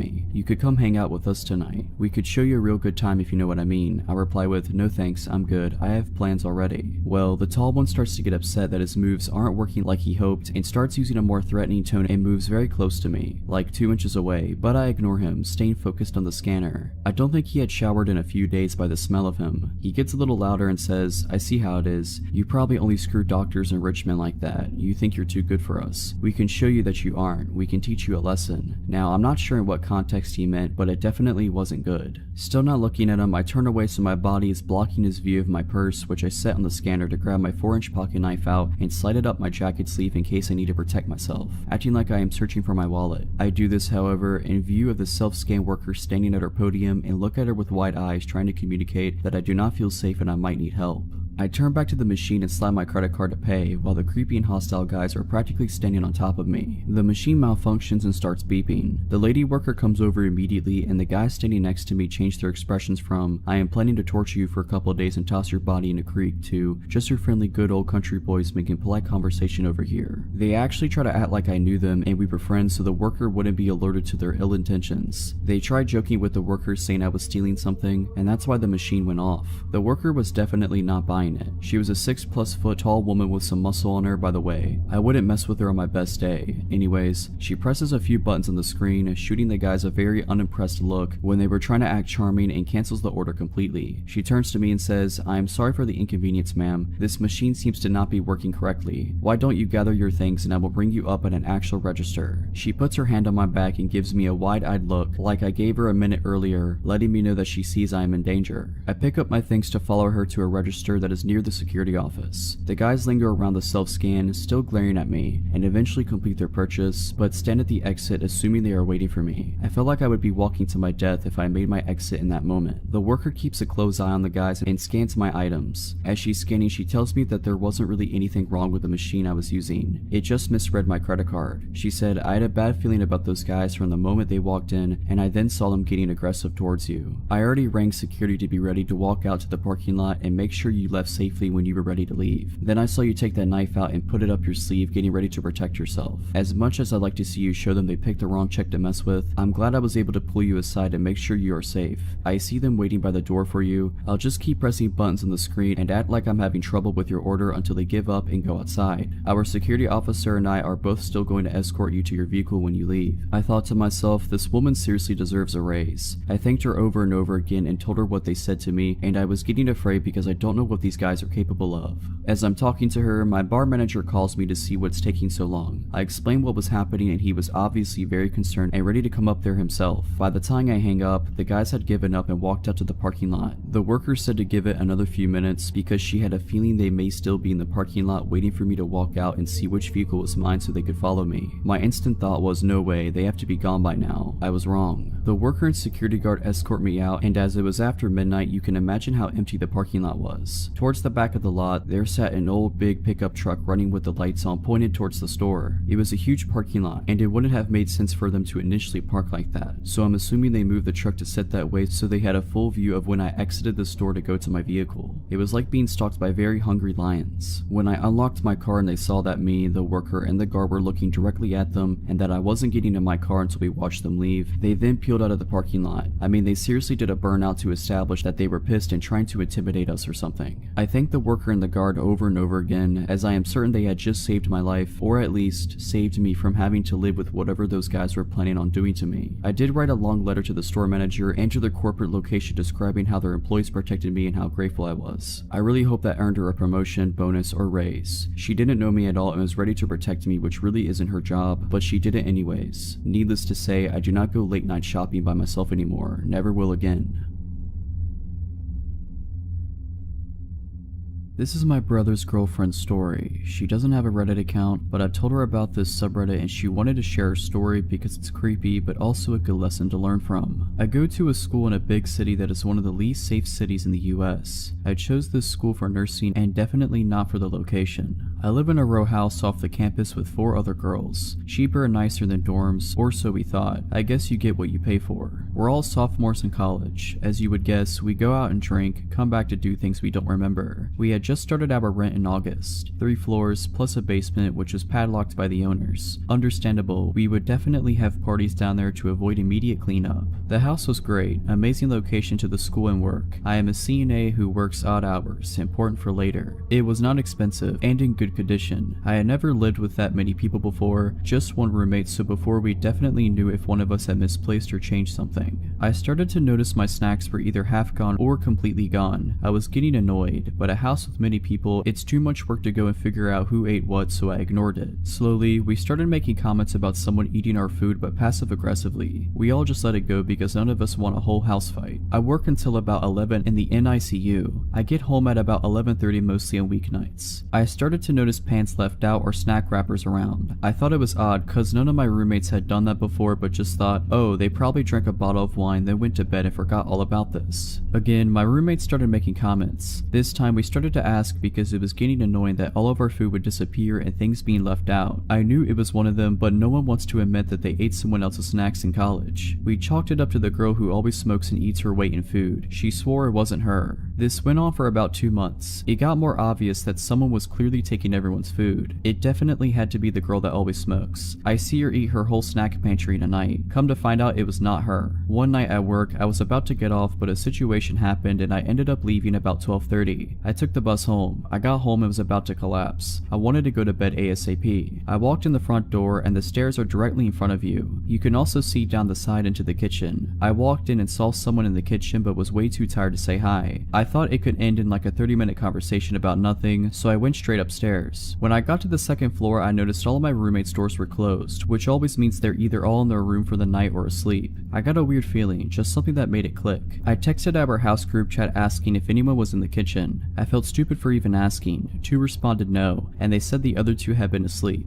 I knew it wasn't any of my roommates down there at that moment. I dialed 911 but didn't press call. I crept into my roommate's room across the hall. Thankfully, she didn't have her door locked. I whispered telling her I think someone is in the house. She gave me the widest eyes ever and almost looked like she was going to cry. She didn't suspect anything like I had, but for reference, there was a shooting in the house 2 doors down only weeks earlier by an intruder. She mouthed to make the call. The whole time we were dead silent. We didn't hear anything at all. I was starting to think I was seeing things after such a long day at work and was regretting that I dialed, thinking I'm going to look like an idiot when they show up and I was just exhausted and dreaming. We explained what's going on and they said that they will send someone ASAP. That actually does mean right away since it is a big and dangerous city. The police showed up and I didn't even want to go downstairs, but the operator confirmed it was them, so I did. The police come in and look around. I'm thinking, I look so dumb right now. They ask if there are any other floors. We tell them technically the basement, but it's padlocked, so not really. They check the basement just in case, and well, they were right. A man had been living in the padlocked basement. The lock was pulled off the hinges and just kind of propped against the wall. We never looked at that though. We rarely went out back. The guy had taken a comforter out of the hall closet and had a mattress from somewhere in his clothes. He was the one moving and eating all of our stuff. He would come out in the middle of the night and do it. He started getting more comfortable. I'm not sure if he was drugged out and forgot to clean his tracks or if he didn't really care. Me and my roommates have pretty consistent schedules during the week, probably letting him think that any time after about 12 was good to come out. We never slept with our individual doors locked, and that's what freaks me out the most. He had access to any one of us at any moment and we had no idea. A little backstory. When I was 19, I lived with my mom in a ranch-style house on a road that backed up to a large field. On the other side was the main highway. About a half mile down from me was a loony farmer, and about a mile on the other side of me was pretty much a drug house. I guess someone used to live there, but it was run down. I will say that they were pretty quiet. Other than those 2 houses, we were isolated. At the time, I was working full-time and going to school full-time. One of my classes ended at 10:30 p.m. I often wouldn't get home that day of the week until about 11:15ish. I was driving home one night and I noticed some guy walking down the road. He had a yellow shirt and track pants. I remember his outfit because it was weird. It wasn't weird to see people walking down my road because of the whole drug house thing, but I instinctively looked over at him when I drove past. He turned and smiled and waved, which freaked me out. So I speed the half mile home and pull into the driveway, weirded out. I made sure all the doors and windows were secure and then sat on the couch to be a paranoid freak and wait to make sure the dude walked past my house. Except he didn't, and there was another guy with him, dressed in darker clothes. They actually walked up my driveway and started playing around with my car, testing the handles and stuff. In my hurry, I forgot to grab my phone from my car, so I was kind of worried that's what they were after until the guy in yellow started approaching my door. I'm freaking out, so I go and wake my mom up. She's bleary and I'm trying to explain the situation when we both hear the doorknob turn very slowly. Good thing it was deadbolted. She got out of bed, walked to the door, and then yellow shirt knocked. I perched up on the couch so I could get a good look at him and his friend, still in the driveway. The porch light was on because of the sensor. Yeah, my mom said. You dropped your wallet. I told my mom that I had my wallet, it was in my purse, so she calmly told him that she had her wallet and it was too late to be knocking on people's doors. I remember perfectly what he said next, even though this was about 6 years ago. Okay, I'm not a bad guy, just so you know. We were all pretty still, no one moved, not even the guy at the door, not even when the porch light went off. Then he tried the handle again. My mom told me to call the cops so she could get the gun, and I told her I didn't have my phone, so she walked to the kitchen to grab hers from the charger. She handed me the phone and walked to the bathroom. I stared out of the window into the backyard, then she went to her room to grab her Ruger. I was talking to the cops and explaining the situation, all while watching the two guys, explaining that they were two suspicious guys at our door when my mom came back out and said, one in our backyard too, which explained why she had looked out the bathroom window. She glimpsed him from the kitchen and went to get a more discreet look. My mom walked back over to the door with her gun and loudly said, if he tries the handle again, I'm just going to open the door and shoot him. I don't know why she said that instead of waiting for the cops to arrive, but the guys took off down the road. I told her and she rushed to the bathroom, where the guy apparently in the backyard saw his friends running down the road and sprinted off too. They were going in the direction of the drug house. The cops searched our house and our yard and went to the drug house, where they found 5 dudes hanging around. One was the yellow shirt guy and I'm assuming his friends were with him. They did get arrested and nothing weird like that ever happened again, but I was on edge for a while. I still make sure the doors are locked at all times every day, even though I live in a much nicer area now. If you're liking this video, all I ask is that you make sure to subscribe to my channel and like this video. Thank you. This was back in 2015 or 2016. I'm a career tow truck driver. At this point, I've been towing cars for most of my adult life, and will likely do so until I either retire or die, whichever comes first. At the time, I was working for a pretty small towing company with only 2 employees, and we rotated who was on call each weekend. It was my weekend on call and it was summer, so with people being out and about late and whatnot, I was pretty busy, cleaning up accidents, towing broken down cars both in the city and off the highway. I was fine with it, as I was paid commission at the time, so the more calls I did, the more money I made. So it's Saturday night, now Sunday morning, and it's around 2:33 in the morning, and like I said, I've been busy. I'm tired, a little grumpy, and kinda wanna go home when my phone rings. It's an insurance company calling asking if we can do a tow for one of their customers who is broken down on the side of the highway. The breakdown location they gave me is about 15 miles out of town, which I normally wouldn't do, but the tow destination happens to be a dealership that's just a couple of minutes from my apartment. I contemplate rejecting the call, but because I'm paid commission, I figure screw it. I could run up and grab this car, drop it off around the corner from my place, then hopefully I can head home and get a couple of hours of shut-eye. So I take the call and hop on the highway. The insurance company provided me with the customer's first name, which we'll say was Kara, and gave me a phone number for her. Usually I try to make contact with people who are on the side of the highway to let them know I'm on my way and give them an ETA. I try calling her a couple of times, but she doesn't answer, not unusual. After a short while, I see hazard lights up the way on the shoulder, so I turn on my strobes and start slowing down. As I approach, I notice that not only is there the late model car that I'm looking for, but there's another car on scene as well that doesn't have its hazards on, but it's parked in front of the car I'm meant to tow. This is annoying but not uncommon, as I need to be able to get in front of the disabled car in order to load it, and sometimes people don't realize that. But because the other car is there, I instead pull up behind both cars. You do this so that as the tow driver, you're the one that has to make the weird maneuver of pulling off the shoulder and back onto the shoulder, and that the other car just has to drive straight forward on the shoulder. Otherwise, if I pulled up in front, then the other car would have to go around me, and it's unprofessional and unsafe to make them do that. Standing in the trunk of the late model car, which is now directly in front of me, are a man and a woman. The woman is probably in her early 20s and dressed to the nines for a night out. She's about 5'1" or 5'2". She's wearing tight leather-ish or something pants, a halter top, long black hair. The man is probably around 5'10" and skinny, maybe 150 to 160 pounds, wearing a dark hoodie and dirty jeans. They're standing very close and facing each other. She has her arms crossed and he's leaning down talking to her. I step out of my truck and approach them both, introduce myself.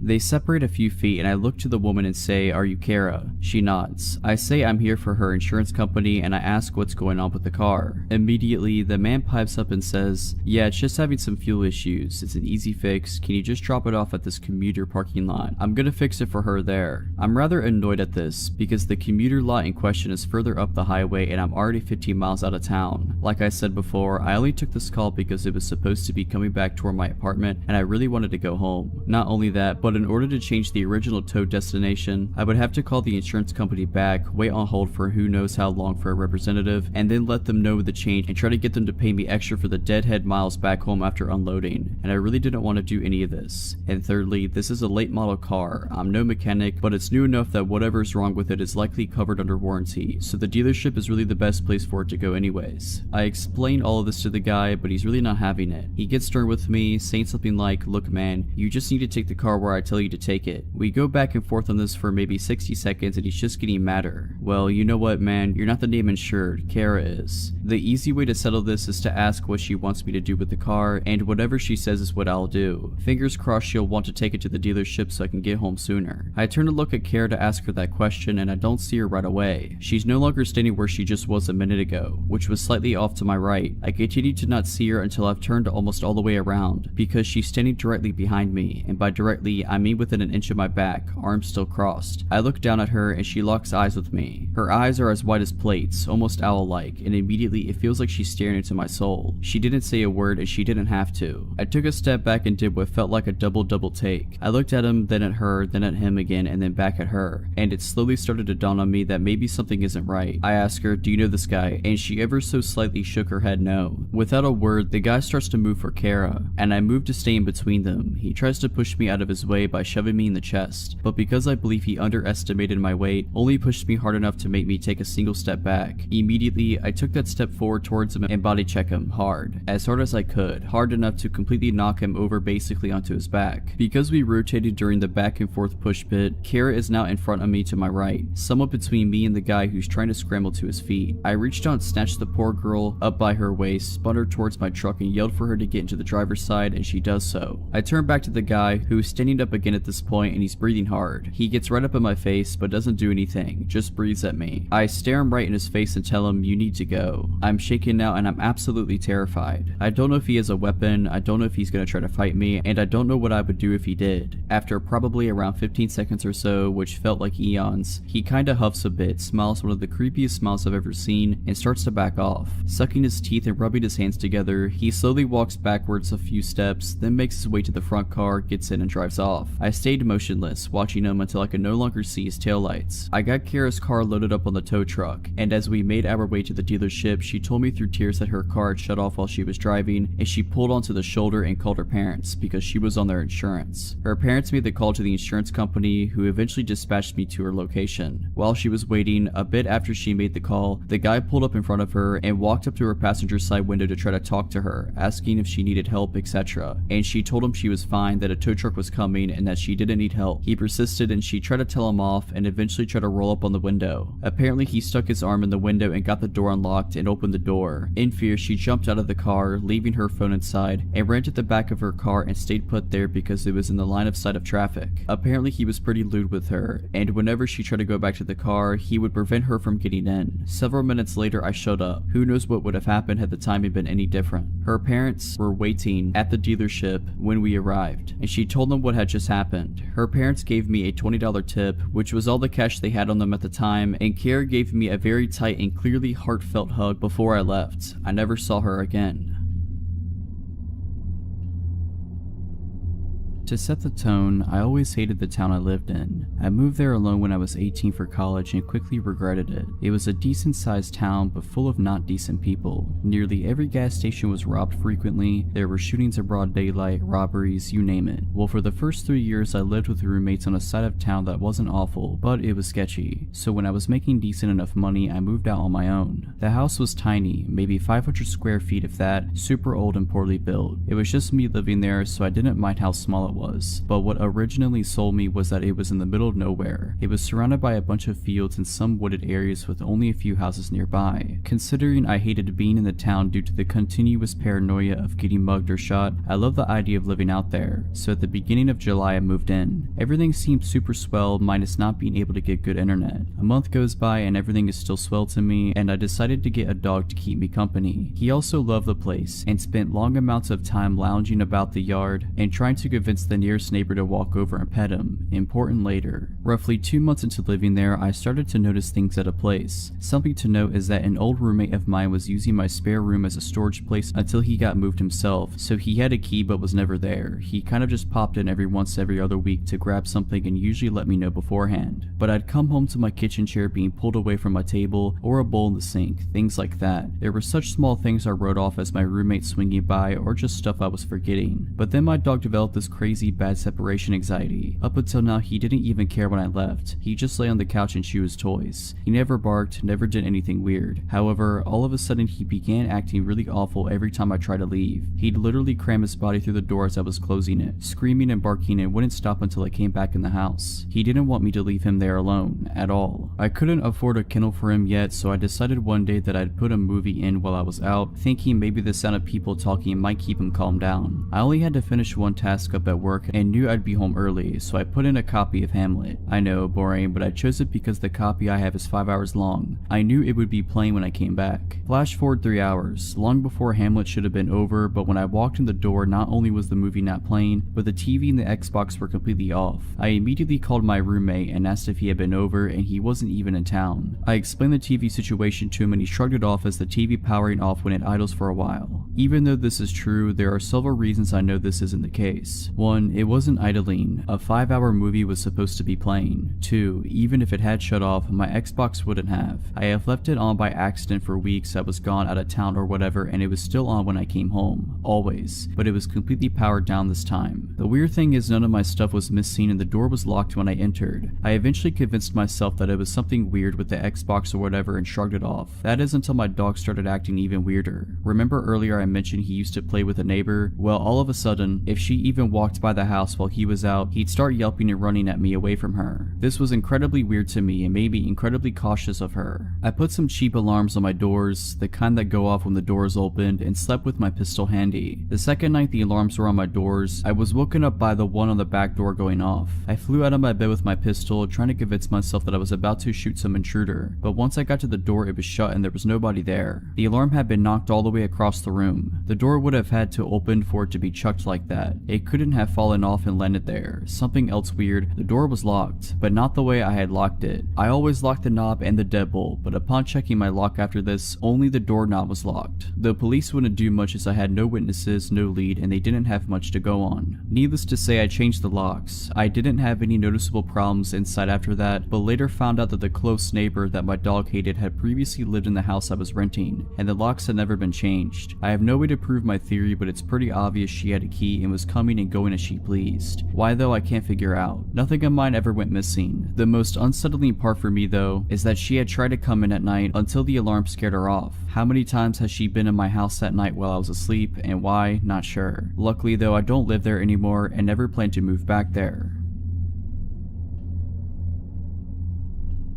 A while ago, I was staying in an upscale hotel in the safe area of a large Midwestern city. I am a 16-year-old female and I was in a room all by myself with my parents a few doors down. In theory, this isn't unsafe by any means, but I had bad luck on this particular trip. Our first night there passed without incident. Me in my room, my parents in theirs. I watched a pay-per-view movie and ate way too much from the snack bar. I didn't have any reason to feel unsafe. The next morning, we did the usual tourist stuff that one does when visiting a new city. As we ate at breakfast in the hotel restaurant, I noticed a man who looked to be in his 60s staring at me for an abnormally long amount of time. I ignored it and chalked it up to him thinking I looked like his granddaughter or something. The next night, my parents allowed me to meet up with a friend for dinner who lived in the area. He met me in the hotel lobby and we had a nice dinner and then went back to the hotel for drinks. Yes, I am underage, I had a drink, my bad. Coincidentally, the same man who had been eyeing me earlier was at the bar. This time, I knew I didn't remind him of his granddaughter. Even with my buff guy friend next to me, his eyes traced my body. I felt unsettled and mentioned it to my friend Ethan, who glanced over and also seemed really weirded out by how obvious this guy was leering. We left the bar quickly and by now it was around 12:30 a.m. Ethan walked me to the elevators of the hotel and once I pushed the button, I left. I wish I would have asked him to stay, because no sooner had he walked away that my creeper came, rounding the corner, and stood there waiting with me for the elevator. I felt so uncomfortable knowing that he would be seeing what floor I was going to, but it hadn't occurred to me to get off on a different floor at the time, and even if it did, he planned on following me, so it would have been just as bad a move. When we were in the elevator together, I tried to keep my eyes averted from his, but they literally bored into my body. He kept trying to step closer and I kept backing up, too scared to even speak. What freaked me out more was that he hadn't pressed a separate elevator button, so he planned on getting off when I did. When I got to my floor, I almost ran to my room, and the guy just stood at the end of the hallway, waiting to see where I was going. I stayed in my room for 15 minutes until I was sure he was gone before I I told my parents what had happened. They were freaked out and told the hotel staff, but there was no sign of the guy and it was really late, so I just locked my door and tried to get to sleep. I had almost drifted off when I heard a knock at my door. I obviously wouldn't just go and open the door at nearly 2 a.m. Instead, I turned on a light and froze. At this point, my intuition had kicked in and I knew it was the guy. I was near tears, but the knocking kept continuing, harder and harder, so I finally shouted and asked who it was. The voice that replied to me was the most chilling thing I had ever heard. High-pitched but growly, almost giggly, and so disturbing I could barely describe it. "It's hotel staff. Please let me in." I was terrified. A look through the peephole confirmed that it was the same creepy old guy. I locked myself in the bathroom and called my dad's phone. He has a habit of always keeping his ringer on, so he answered me almost immediately, and I tried to tell him what was wrong through my tears. The guy before I managed is at my door, and what happened next gives me nightmares. My dad naturally went into superhero mode and opened his door to find the old man in just a robe, whacking it. It's pretty obvious to piece together what he was planning. My dad slugged the dude in the face and made sure he didn't move an inch while my mom called hotel security. We pressed charges and the guy's in prison now.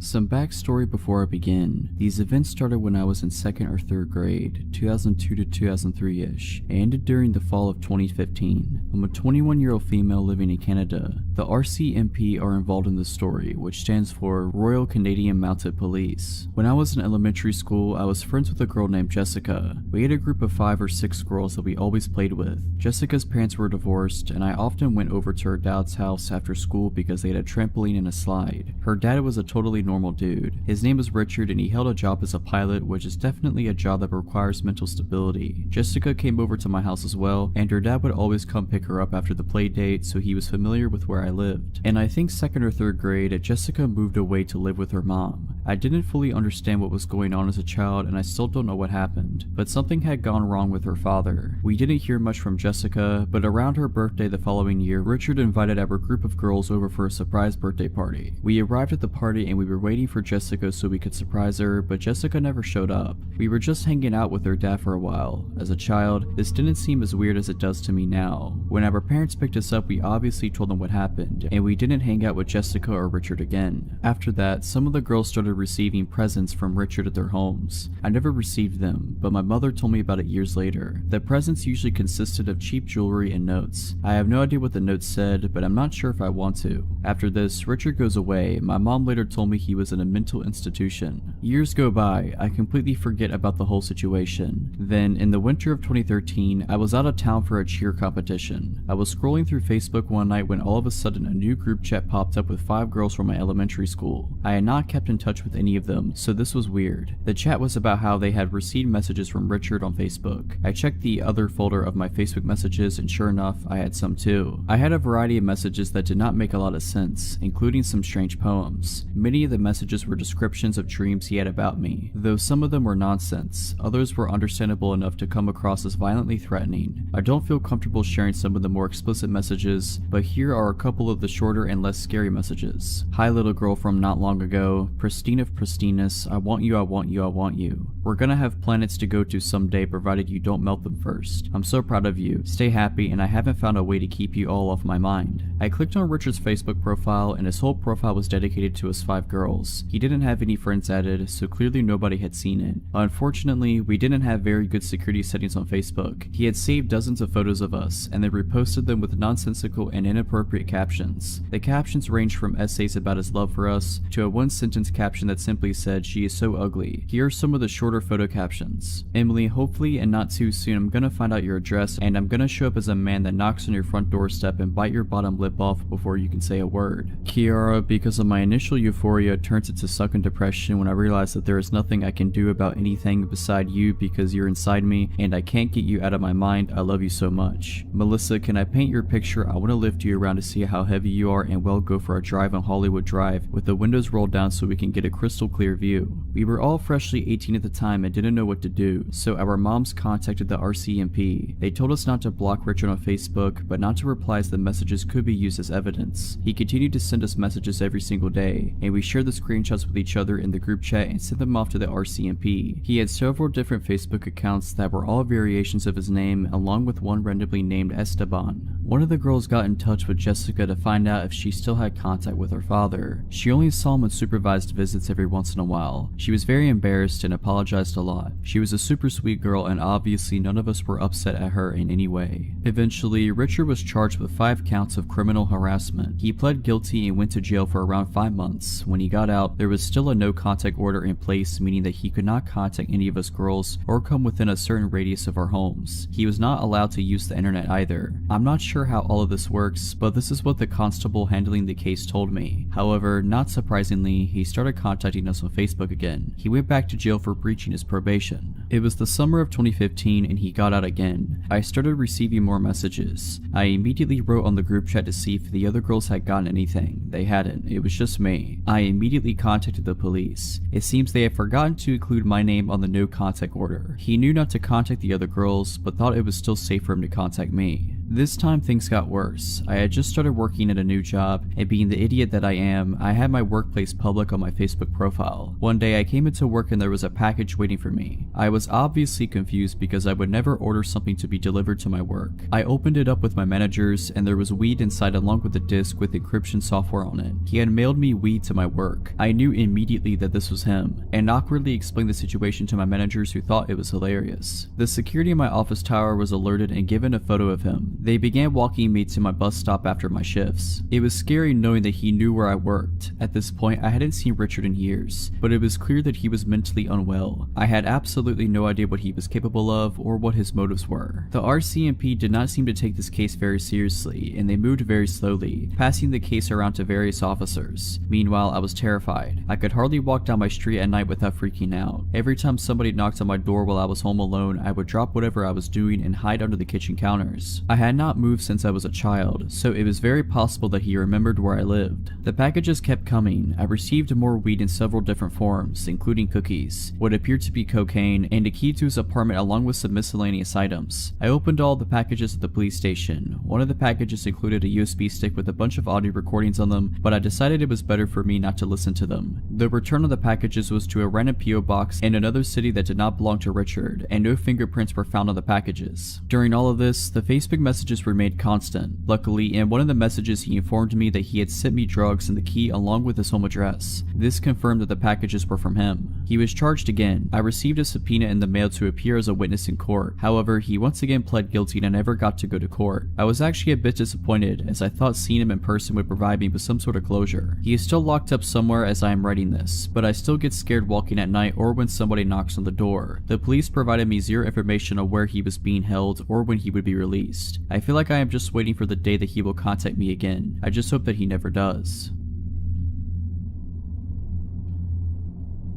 I had just moved out of a share house in the suburbs and into my own one-bedroom apartment in the city. I'm a male and at the time was around 25 years old. My apartment, while old and small, was located about 500 meters from one of the most popular night spots in the inner city. As I was in my mid-20s and out on my own, this was the perfect place for me. This was because my friends and I were quite social and would frequent bars and nightclubs in the city, and the taxi fares were starting to add up. Also, this new apartment was close to my work, so it made sense. I got settled in right away and invited my friends over for pre-drinks before hitting the clubs. Due to the limited space in the apartment, this meant that some friends were inside and some were drinking on the walkway just out front. We had the music up and I just started drinking, but between songs, I could hear the couple next door arguing. Now, the apartment was old and bad, which meant thin walls too, so I pressed an ear to the wall in order to listen in. I hadn't met any of my new neighbors at this time as I didn't take long to move in and I didn't really see anyone during. I was curious. Judging from what I could determine while eavesdropping, they were a gay couple in their early 30s. One of the men was yelling at the other to go next door and tell us to keep it down. The other was arguing that it was just a housewarming and to let it go for the night. Since I didn't want to cause trouble, I marshaled everyone outside to start making our way to the nightclubs, leaving my new neighbors in peace. Later that night, I came home alone as I was tired from the move.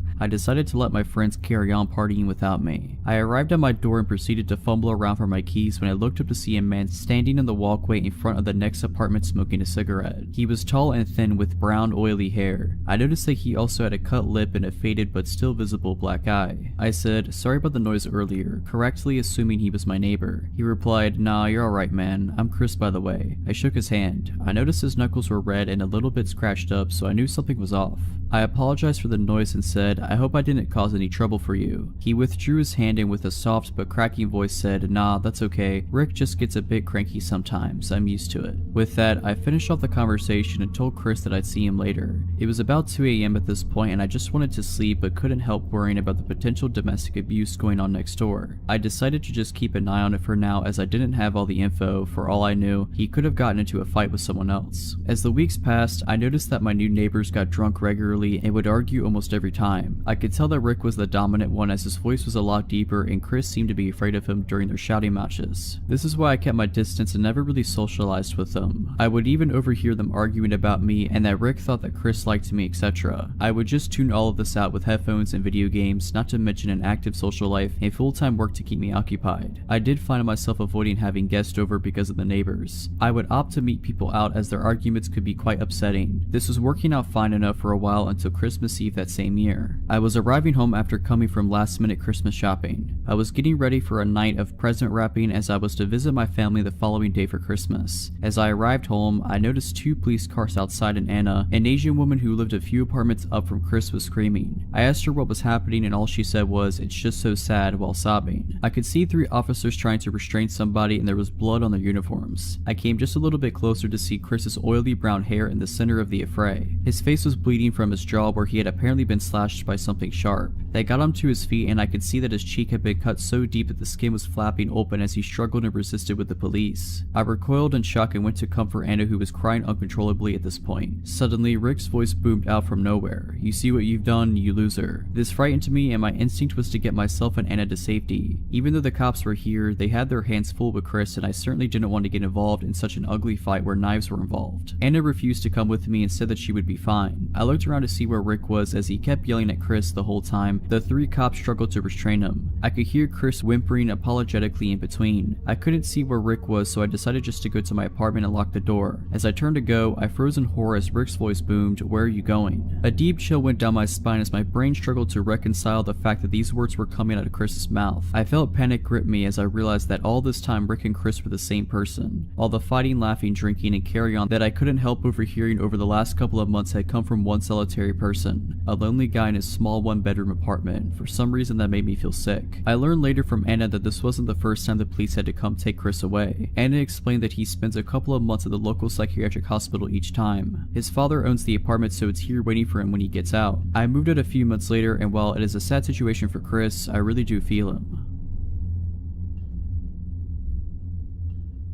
Today was like any other, just another ordinary day, working by myself in the store, checking out customers, stocking shelves and my moments away from the register. A normal day. At some point while on register, I greeted a man with a large dark beard, bald, and wearing glasses as he came through the door. He immediately smiled and got that surprised look on his face after seeing me as if he had just found his next victim. Eventually, after about an hour or 2 of being on register, I'd pretty much cleaned the store out of my customers and moved on to stocking candy. The man before with the beard approaches me with a smile and holds up a large white trash can. Excuse me. Yes, I reply, glancing up from the box I'm stocking. Are there any more of these in the bag? This one doesn't have a lid, he says, gesturing to the large trash can in hand. Oh yeah, I can check for you. I smile and turn away and head toward the stockroom. I notice he's following me and think nothing of it, but glance down the aisles for any other customers as I walk, immediately taking note of the store's emptiness. Well, I guess it's just us in the store, I think to myself. Moving through the stockroom door, I'm quickly relieved this guy stops at the entrance. I'll be right back, I say as I make a turn around some full rolltainers, which due to just receiving a truck, our stockroom is full of them. They stand very tall and are like giant movable walls, but very heavy mind you. Being short myself, I don't have to move them much to make a path through and see what's on them. So after only a minute, I've made myself a little path, having 3 heavy ones on my right and left and in front of me. I decide to give up my search for trash cans. Sign, I go to turn around and inform him of my defeat. me, only to find he's in my tiny path of walls. A very tight squeeze for a man of his stature, standing directly behind me. Find them? No, I don't think I have any. I try to laugh and avoid acknowledging the creepy situation. I'm in a very small area with walls at my back and sides towering over myself, and this very robust man standing in the way of my only exit. In a room very far from any customers with no cameras and no other employees in the store. I'm helpless and increasingly growing scared at how this man isn't moving to let me out. I go to voice that I need to return to work after a solid minute goes by, but I am not able to get out a single word before he says in this creepy, almost shy voice, "You're just the cutest little thing, did you know that?" Within an instant, I'm scared and feel ill attention from this guy. Surprising myself though, I choke out without thinking. I just heard my bell. What? He looks confused but doesn't budge. I just heard my bell. There are people up front who need to be checked out and are looking for me. I stand nervously knowing full well neither of us heard the familiar ching from the service bell I keep on register. "But what about my trash can?" he asked, stepping forward but taking a glance back toward the trash can. And again with lightning thinking, I blurt out, "I'll mark it down half price, no big deal," laughing and trying to act like nothing is out of the ordinary. I slip by him, seeing my opening at his turning around. I try my hardest to walk away, pretending to be calm as I exit the stockroom, then sprint to the front of the store the moment I was out of sight. He wound up leaving without purchasing the trash can. So, creepy guy who I expect to pull something like that again, I hope you and I don't meet again.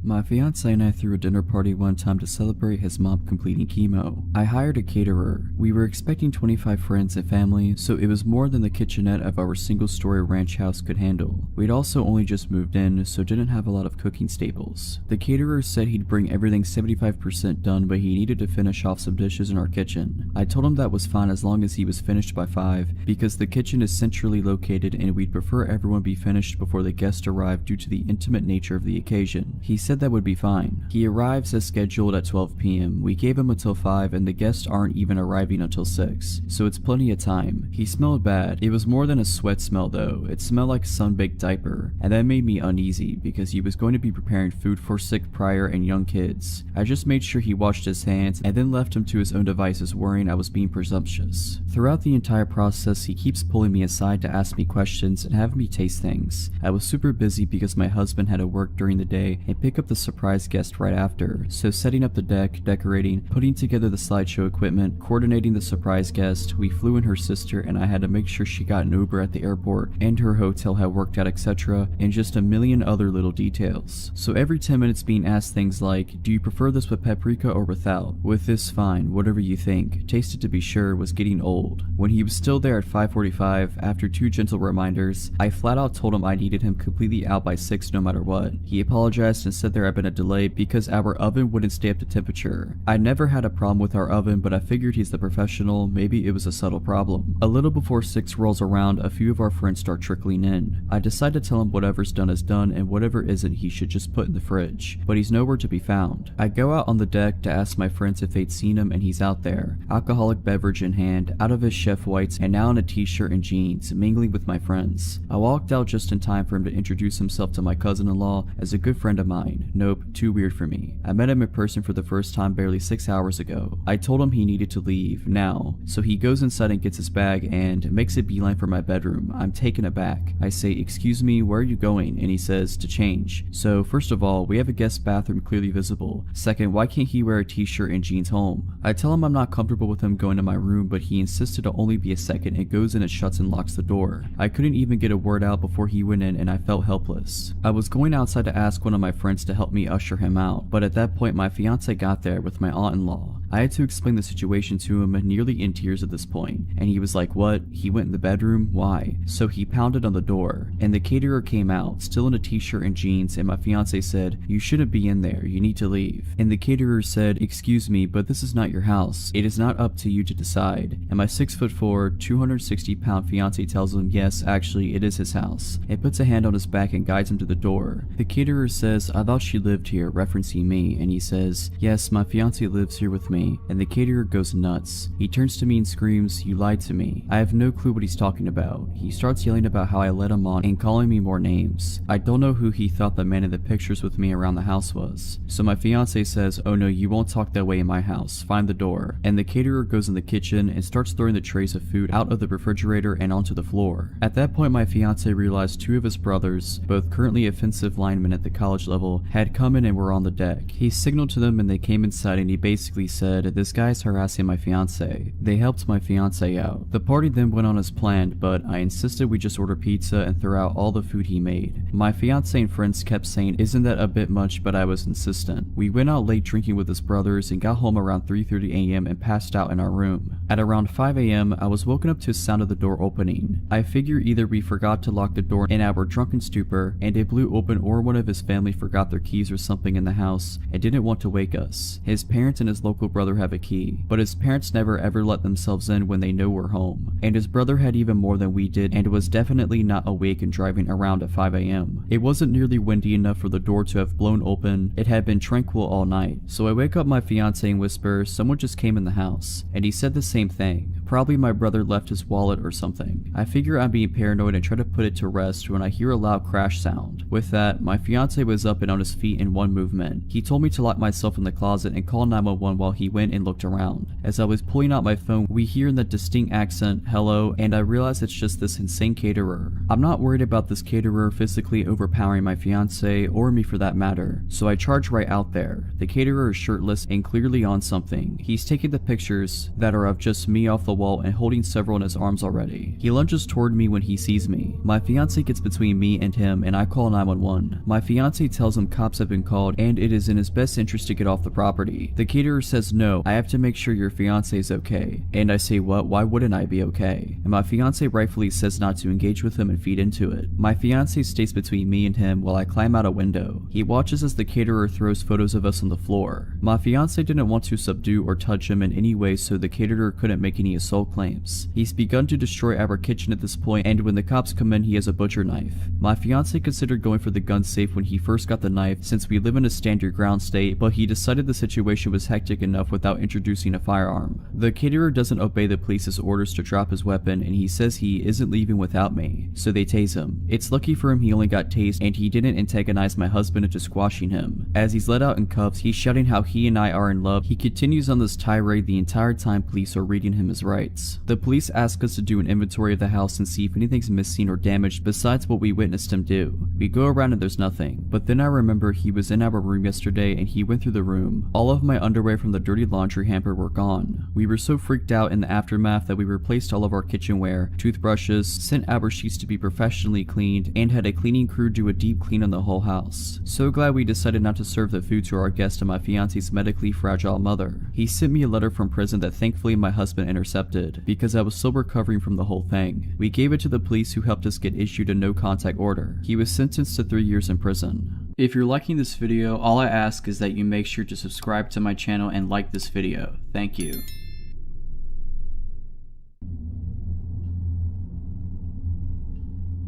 This happened in May of 2015 in California, which will help those of you who are familiar. I had graduated college in June of 2014, moved back into my old hometown, and started a consulting company with my boyfriend, which is going very well. We had just finished a contract in the Bay Area, and were beginning a new one about 8 hours south in Torrance. He moved down there first to start setting up, while I took care of loose ends at our closing contract before moving down to meet him. The day comes and I pack my car and head down south to I-5. For the uninitiated, it's a straight highway with little in the way of scenery aside from the occasional strip mall, and its monotony has a reputation for putting drivers to sleep at the wheel. I pass a strip mall with gas and a fast food joint and decide to fill my car and my stomach. I go to park in the food venue's parking lot, but it's completely full, so I park across the street at a hotel, which at the time I didn't think anything of. I go inside to eat my meal, then cross the street to get back to my car. I'm well into the hotel parking lot when a pickup truck pulls down the aisle and cuts off my path and stops, with the passenger side facing me. The driver is alone and a clean-cut white male in his mid-30s. I don't remember anything about him except that he looked very generic and buttoned up. The way he pulled in front of me to block my path didn't initially set off alarm bells, as he has done it pretty organically. He rolls down the window and the dialogue follows. "Excuse me, miss, but could you please tell me where the grocery store in town is? I'm sorry, I'm not from here, so I couldn't say." "Oh, where are you from?" Good question, I don't know, not here though." I didn't say that to be rude. I had just moved through so many cities at that point and was on my way to a new one. I wasn't sure how to answer. He laughs and makes a joke, then asks me where I'm headed. I mention that I'm moving. I will say he was very charismatic, and at this point I just think he's trying to flirt with me. And if I hadn't been so exhausted or in a relationship, on another date it might have worked. He makes another comment about how unpleasant moving can be, and then gives a warm chuckle and extends his hand to shake mine and goes, "Well, I'm glad I got to meet you. I'm Scott." If you recall, the truck is in front of me with the passenger side facing me. I actually take a step forward to grab his hand, and then got the delayed response of every alarm bell that should have gone off earlier. I'm in a hotel parking lot. He asks me a question that establishes I don't know where I am, another question that establishes I'm alone, and another question that establishes I'm not expected at my destination for many more hours. The thing that connected all these synapses, when he extended his hand, he didn't make even the faintest effort to make it accessible to me. He didn't lean over the seat or move toward me in any way. His hand was hovering comfortably over the center console, waiting for me to grasp it, which in order to do I would have to lean well into the car. Again, I had already taken a step toward him and begun to raise my hand to take his when the sirens went off. I rocked backwards back to where I was standing, and I just remember looking in his eyes what felt like forever, feeling everything click into place while also half convinced my imagination was just running wild. His hand still waiting, I lowered mine and felt my eyes slightly narrow with suspicion, and slowly said, "I'm going to walk away from your car now, Scott." Boom. Truck burns rubber with thick gray smoke as the guy guns it out of the hotel lot at 100 miles per hour. He must have floored it. Regrettably smart on his end, because I didn't have the license number or anything to offer the police. In the immediate minutes following the event, I felt relieved but hadn't really processed the full weight of what happened. Unfortunately for me, I had many more hours to think back and analyze the whole interaction to shreds. The car was somewhat lifted. There could have easily been another person or even 2 to 3 other people hiding inside. I still get creeped out about thinking how close I came to taking his hand, and how fortunate I was that I didn't allow my reaction to be driven by manners, as criminals often take advantage of.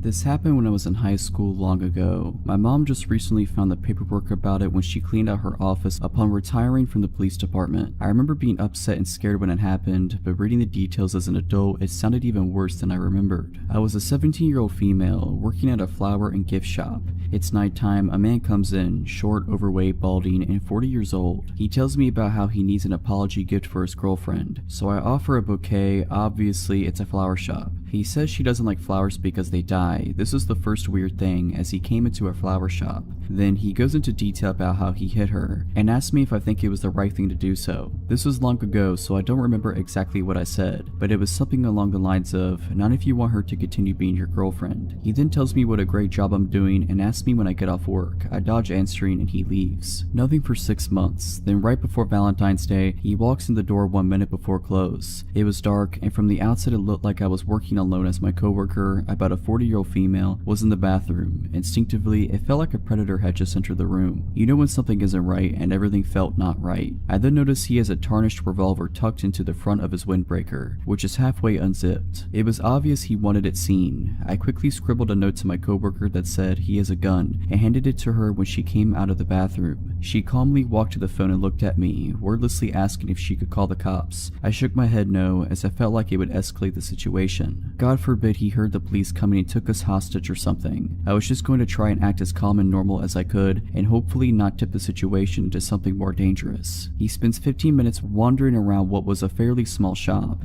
In retrospect, he was probably waiting to see if my coworker would leave, as it was now well past closing. Finally, he places an order for pickup on Valentine's Day, which gives me his name and info, which I'm going to for sure file with the police report. He buys a card and pulls out a wad of $100 bills, which he slowly thumbs through as though looking for the right one with which to pay for his $40 order. I ask him if he wants a bag, as it wouldn't be very inconspicuous if he just showed up at home with the Valentine's card. He replies, "No, I didn't feel like being inconspicuous tonight," which seemed like an obvious reference to the gun hanging out of his coat. He leaves. We quickly lock the door and watch him sit in his truck outside. We were not about to exit the shop until he was gone. Finally, he pulls out of his parking spot spot and moves to another spot further away and continues to just sit there. I don't know how long we waited, but he finally left. I called my mom crying. She called the police, who came to the shop the next day to take a report. I told my best friend at the time what happened. She told her mother. Her mother happened to work with the man and informed security at her job. She said he was very weird, creepy, and liked to talk about weapons a lot. Security at his job, it's a large company with government contracts and things having to deal with tech and security, pulled him into the office and questioned him about it. He claimed it was a glove in his pocket, not a revolver. The police were pissed that this company made contact with him about it before they did, and he successfully dodged the cops' multiple calls and visits to his apartment. My mom, much to my teen fury at the time, made me quit my job, which was devastating as I loved it there. In retrospect, totally the right call. I never saw him again.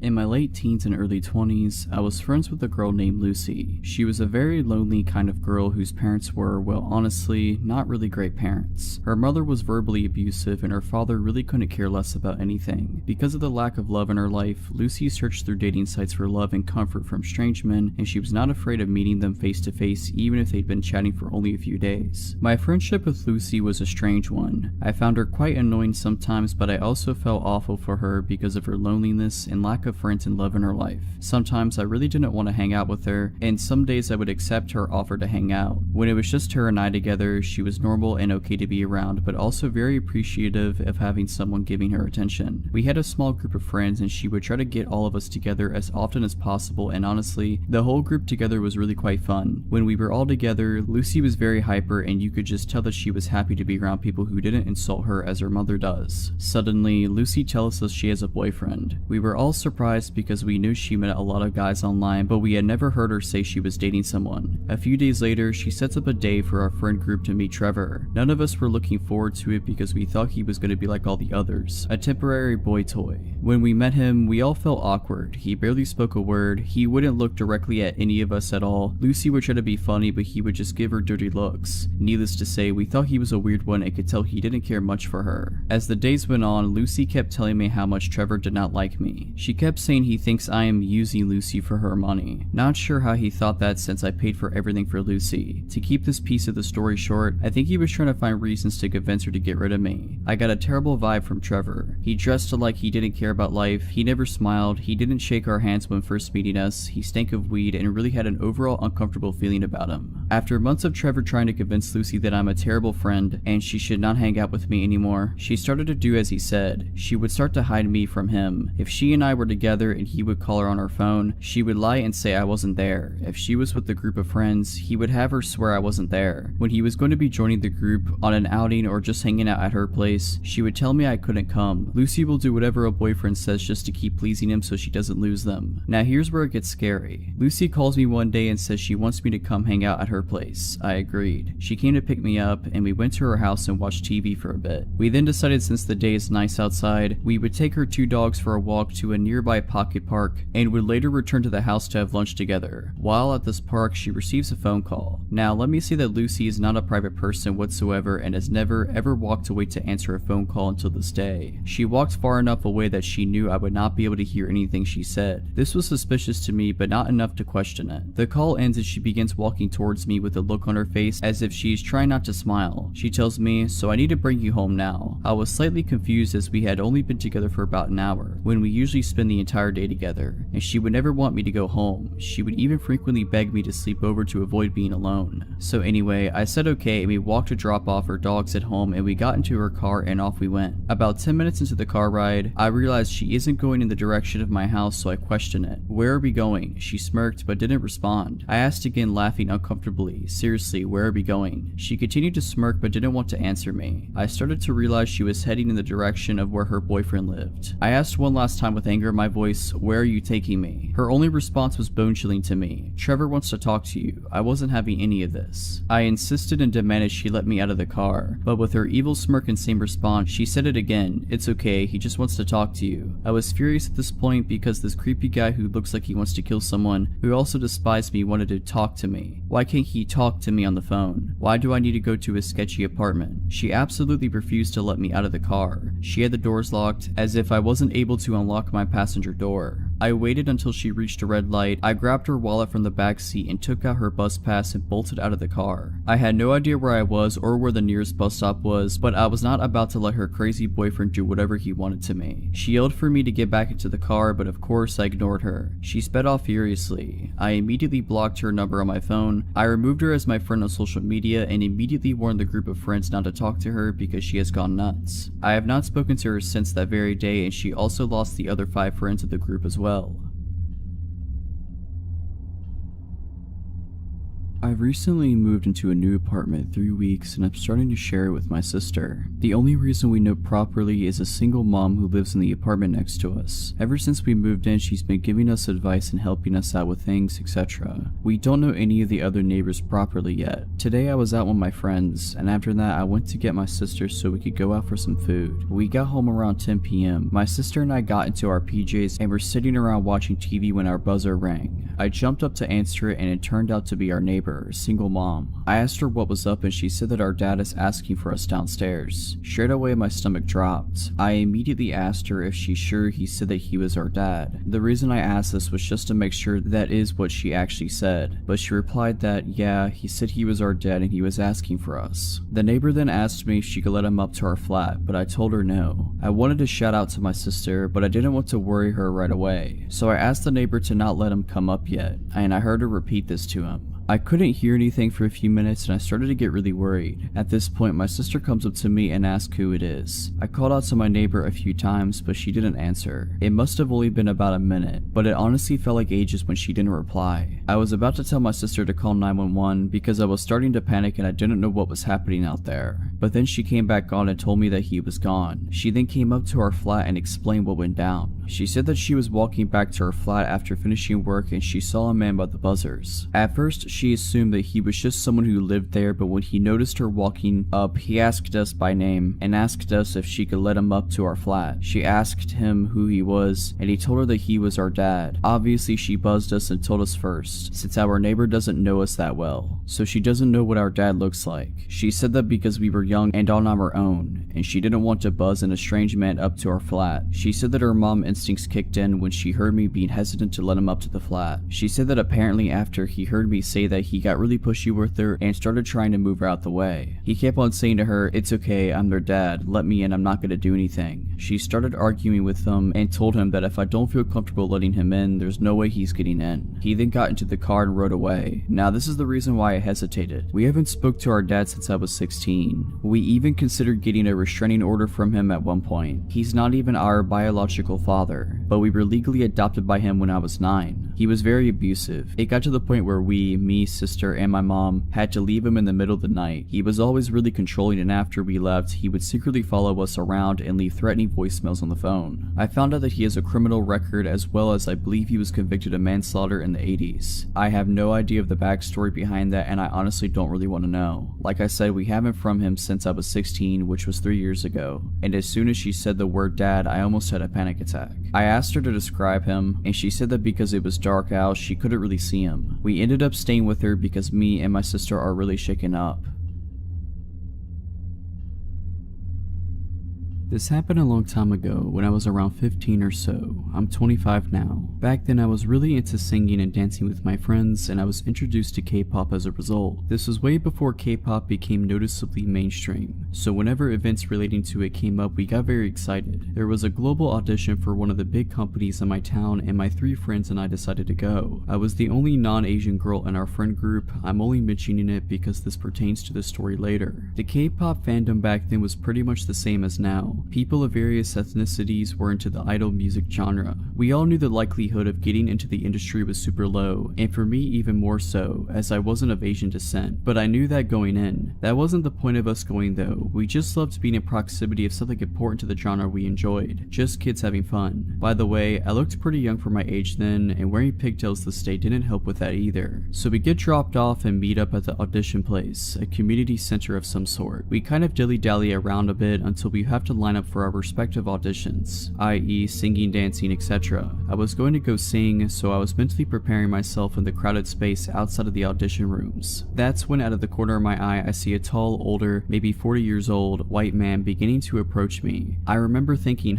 is he going to audition too? It was strange because everyone else in there was younger, maybe he was a parent. He walks up pretty close and goes, "Can you help me please?" I'm confused and I ask him what he needs help with. "Oh, the staff here, my son's trying to audition but they won't let him audition." Okay, this was weird. I then asked him why. He said because he's not Korean. That was when I started to get creeped out. I looked around to see a pretty diverse crowd and then back at him. I don't know, that's terrible. You should talk to," and then I point towards the staff. They should be able to help. I knew he was lying, but I was too scared to say anything else. I went on, "Anyone can audition here." He didn't listen and insisted on me helping him. Then he said something that sent a chill down my spine. When I was trying for the 5th time to convince him to approach the staff instead of me, he beckoned me to come outside with him. "My son's just outside in my car. Can you come talk to him, please?" That was when I repeated what I said earlier and began to firmly walk in the opposite direction. He kept trying to coax me out to see his son. I managed to lose him in the crowd of people. Only seconds later, I see him talking to my friend about me and helping his son and all that. I was shocked. The man had clearly been watching me for a while to know who I came with. We were split up at that point. I went up and told her we should get going without looking at the man. He ignored me and kept on talking to her. Without speaking, I went up to her, grabbed her hand, and pulled her at once to get her away from him. She was super gullible and didn't understand why I was so worried. The man clearly was unnerved by what I did and left my friend and then disappeared into the crowd. So about 20 minutes later, I'm in the lineup for the audition when I get a cold feeling in my body, and I turn to look towards the entrance. My audition room was close to it, and there he was, standing. But he wasn't just standing, he had his arms crossed and he was glaring at me. I've never seen someone look at me with such vitriol. He looked like he wanted to kill me. It was terrifying. The crowd of people was sparse because we all had lined up outside our assigned rooms. This man waited there, staring at me nonstop for an hour. He glared at me all the way until I got into the audition room. I was so scared that he'd be there once I got out, but I guess the auditions went on longer than he expected and he went home. With his son in tow, I'm guessing. I was so scared that he'd be there once I got out, but I guess the auditions went on longer than he expected and he went home. With his son in tow, I'm guessing.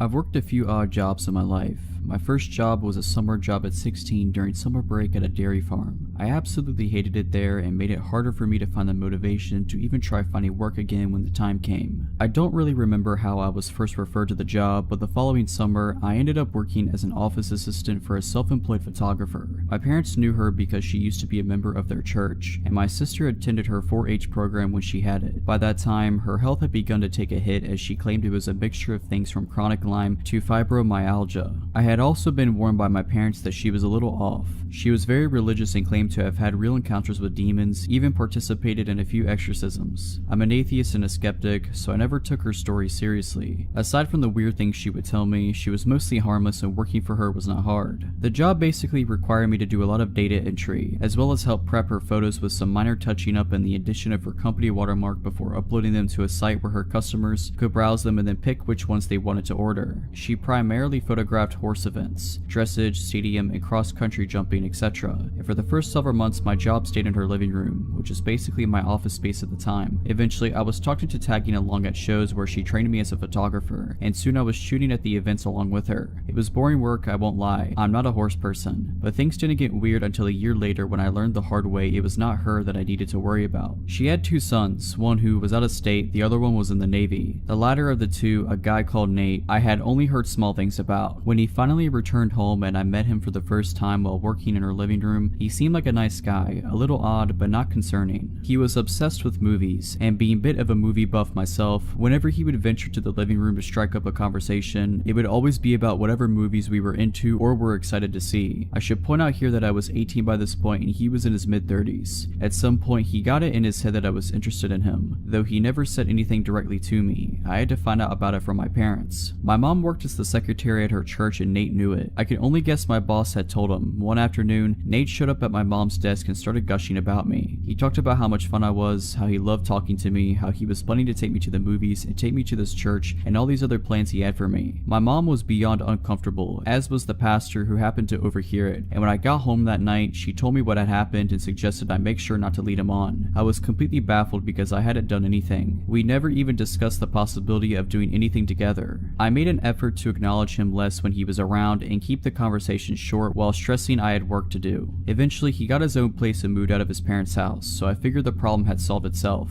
A couple years later, I had moved out, my boss's company had closed, and I was working someplace new. I was friends with both my boss and Nate on Facebook, and around that time I was finally coming out as an atheist, something I couldn't do when I was still living at home. One night, my old boss messaged me asking about a ring I had on my finger. It was a black ring with a white solid star in the middle of a black circle. Already knowing where she was going with this, I told her it was just a ring. She started accusing me of wearing a pentagram because she didn't know what a pinnacle was, and that I was promoting Satan. I tried several times to explain to her that not only was it not that symbol, but that also paganism has nothing to do with Satan anyways, but she refused to listen, so I just ignored her. It was typical behavior of her and not worth the argument. The next morning, I had a message from Nate telling me I needed to come to his church with him. I told him no, and the messages I received back gradually grew angrier and angrier. He went from asking to demanding I go with him. He told me I was lost and that I would not find the answers I needed by living the life I was. Eventually, he outright said he thought the fact that I was wearing a pentagram was disgusting and that I was opening myself up for possession. Knowing there would be even less of a point in arguing with him than there was with his mother, I went ahead and blocked both him and her, deciding I was done with the both of them. Then, he started showing up at my workplace. He would always search through the store until he found me, and then once he did, he would corner me and not stop talking to me no matter how many times I tried to dodge him or tell him I needed to get back to work.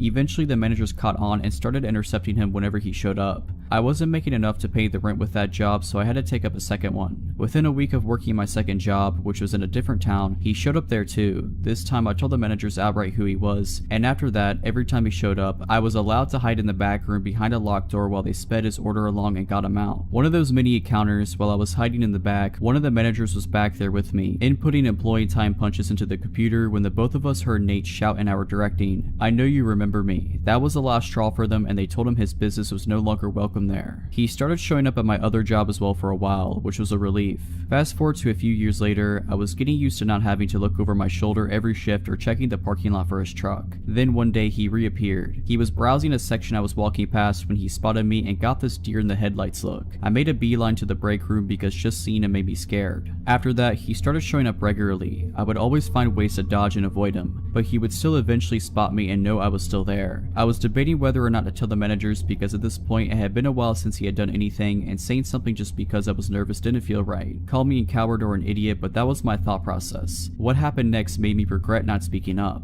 It was bound to happen eventually, but one night he managed to catch me while I was at the customer service desk. He approached me and said hi, and I immediately started to look for someone to signal over so I could make a break for it. But before I could say a word, he said something that made me feel sick. "How's your little girl doing? She's 3 now, right?" I looked at him horrified. I had him completely blocked from all of my social media, I had his number blocked, I was living at a new address, and I had not seen or spoken to his mother since she confronted me about my ring. I had not told either of them I was a parent now or that I was married, and I was not friends with anyone who knew them, but he knew. "How's your husband doing too?" he asked when I didn't answer. "He's good, he's a good man," I said, trying to reinforce the idea that I was not available to him and that I had no desire to have anything to do with him. "Where does he work?" At this point, I felt like I was going to pass out. Thankfully, another employee approached just to gather some reshelves, and I got out of there. As I was leaving, he called out behind me, "I'll see you again, we'll talk. We'll go out and do something together, we will." I reported him to the managers, telling them everything about the encounter, including all the information he had on me and my family that he should not have had. They were able to pull up his face on CCTV. I haven't seen him since the incident with my managers. I think he may have gotten scared off. Turned out one of my coworkers used to work with him too at a different job, and she also made a complaint about him to the managers. I don't know what they did with that information afterwards, but I know he hasn't shown up since. It sounds like they plan to call the cops if he sets foot in the store again. With 2 employee complaints of stalker-like behavior, they refuse to ignore that.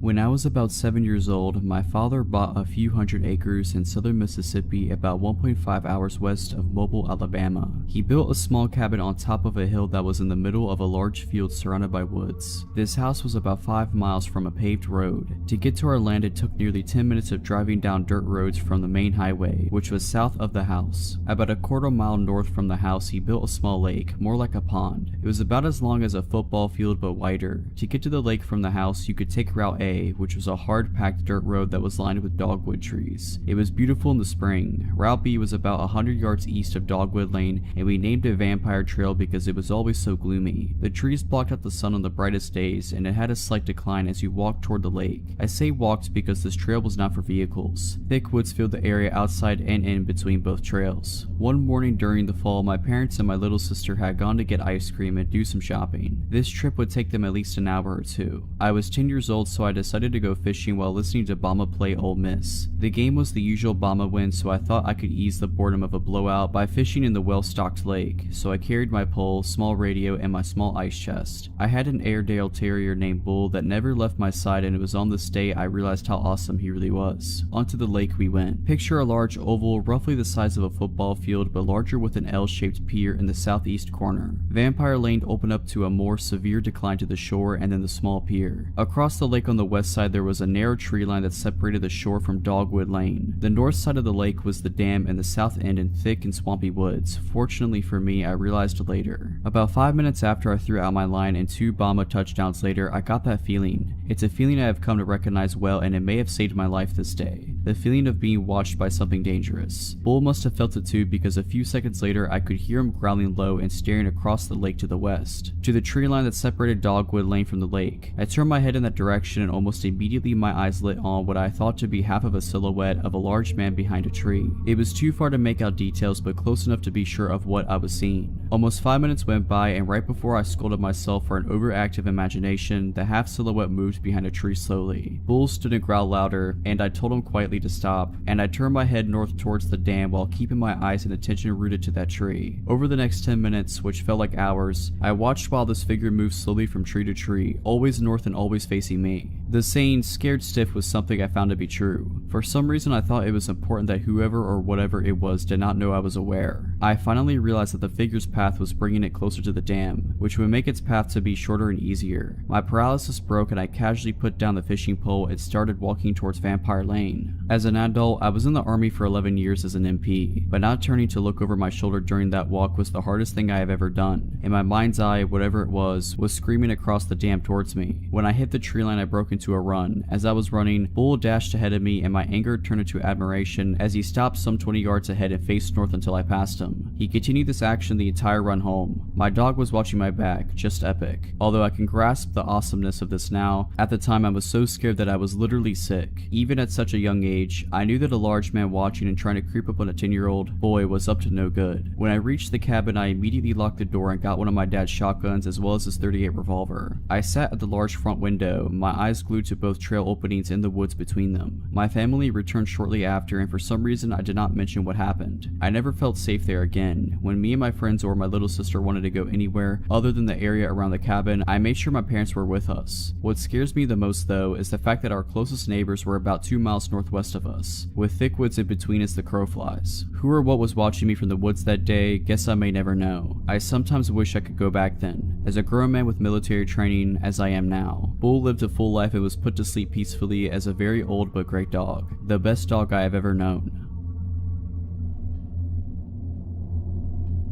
This happened a few years ago, and since then it has made me look at people very differently. I used to work in a strip mall out in a fairly rural area. Most people are recognizable even if you don't know them personally. People from out of the area frequently stop on their way through to other towns, so it's not like there are never out-of-towners, just that they might be easy to spot. Like in many places, we have a few homeless folks that hang around the shopping center, and they occasionally ask people for change or food. It could be a nuisance, but the folks that worked at the shops kind of kept an eye on them to help them out or to keep track of how they are doing. There's this one guy, let's call him Shane, that over the course of years has slowly gotten in worse and worse shape. He would be filthy and was clearly not doing well mentally, and was usually intoxicated. He always had several layers of clothing, and the pants that he wore on the outside of his other pants always sagged, making it hard for him to walk. He'd go missing for days and then show up again. We'd wonder what happened to Shane and ask around a bit, and a few days later he'd appear again. He was always so dirty. I always wished there was a way we could get him some help, but I didn't really know what to do. One day I was out in a major city that is about 80 or so miles away from where I work. I happened to see a well-dressed, very well-groomed gentleman that looked exactly like Shane, but at that moment I figured my eyes were deceiving me. This guy has an expensive looking shoulder bag, a new iPhone, and an Apple Watch. We were both in line at a popular food truck, and it was usually a long wait to order and get your food. Most people just mind their business and scroll on their phones while waiting. This guy, on the other hand, is staring daggers at me. I keep avoiding looking that way, but I keep glancing to see if he's still there, and at the time I want to look at him because I'm so curious about how much he looks like Shane. I glance his way and I have to stumble back because he's practically right up against me. He has such intense eyes. He sort of whispers to me, but really intensely, and tells me he knows where I'm from and what shop I work at. He gets closer and I can tell he smells good, and I can even smell his minty breath. I ask how he knows and he just smiles. I ask again and he smiles brighter, exposing a perfectly clean set of teeth, minus one tooth. I'm almost positive Shane is missing that tooth. I edge away, feeling more than a little uncomfortable. His order gets called up, but they say his name is James. The next few days I don't see Shane anywhere around the shopping center, and I ask around and no one had seen him for a few days. Someone says they hope he's okay, another person shrugs and says they wish they could do something to help him. The next day he is here, filthy as ever, grimy teeth, dirty fingernails, and wearing all his layers. He sits on the curb outside my shop and asks people for change. I decide to venture out and confront him. I'm 100% sure it's him, but I don't understand how he could get so filthy and smelly in such a short time. I ask him if he was in the city, and he looks at me through bloodshot eyes and mumbles that he'll kill me if I tell anyone. This takes me aback and I look at him puzzled. He slurs again that he will kill me if I tell anyone that he's not actually homeless. He starts to get worked up, but I ended up calling the police because I didn't know at that point what he was capable of. He wandered off and I haven't seen him since. If you're liking this video, all I ask is that you make sure to subscribe to my channel and like this video. Thank you.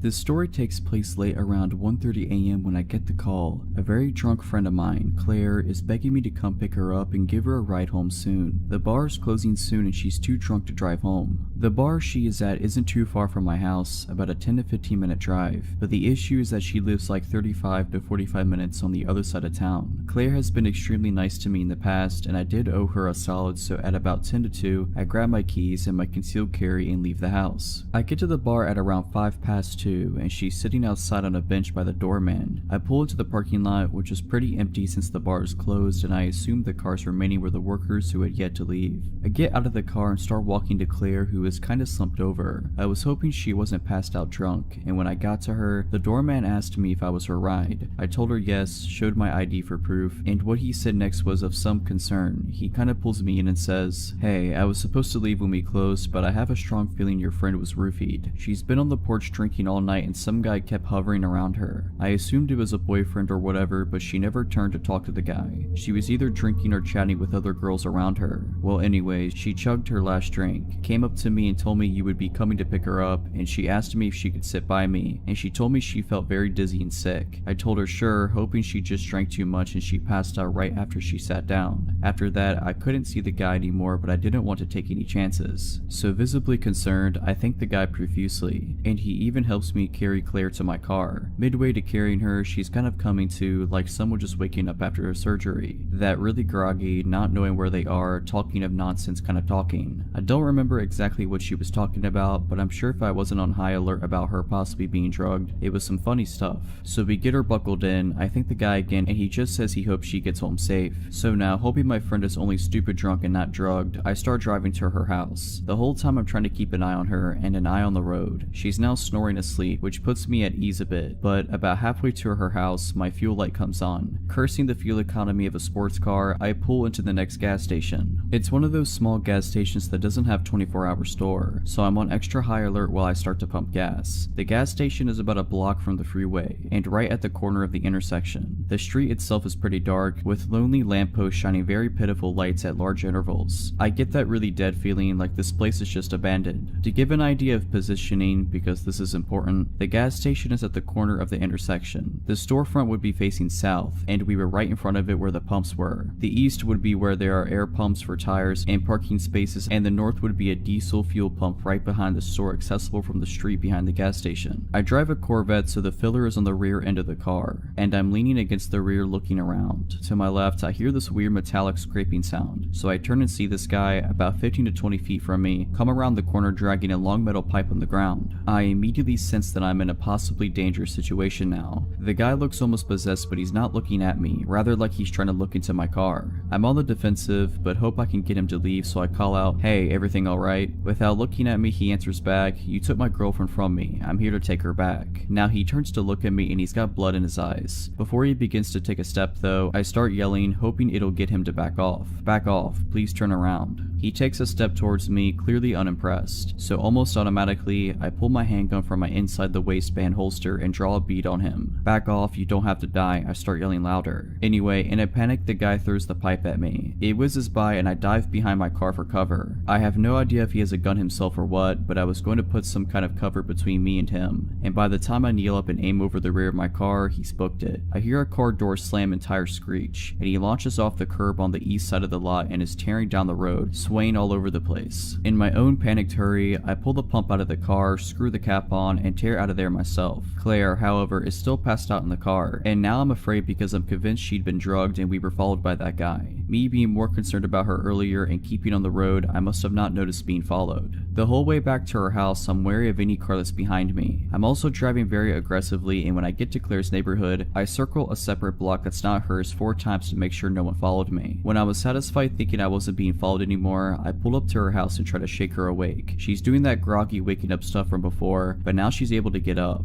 I'm able to walk her. Thankfully, I was worried I was gonna have to call an ambulance if she didn't wake up, and I get her keys from her bag. I managed to walk her inside, and at this point she's kind of coming around, asking me what's going on, where she is, etc. I tell her she's home and get her to lie down. She's completely lost looking, and her eyes start welling up. She clings to me and starts sobbing. She's still very out of it, but I'm guessing she realizes something bad was going on or attempted on her. I was able to get her to lie down and get her to sleep. I write a note for her which pretty much said, "Hey, I'll be in the next room. We're going to the hospital in the morning to get you checked out." Fast forward to the morning, she's sick as a dog, and after she expelled some demons from her stomach, I drove her to the hospital where she got tested and treated. I still shudder to think what might have happened had I not had my CCW with me. Claire still doesn't remember much from the night except calling me and wanting to sit next to the doorman. They did a urine test at the hospital and found traces of rohypnol, roofies. In the days after we went to the bar and let them know what happened, I gave as good description I could of the guy. Claire decided against filing a police report and I respectfully went with her wishes. My advice is, either be with friends you trust when you go out or at least be vigilant if you're by yourself. That night could have ended badly in 1,000 different ways, but thankfully everyone made it out safe.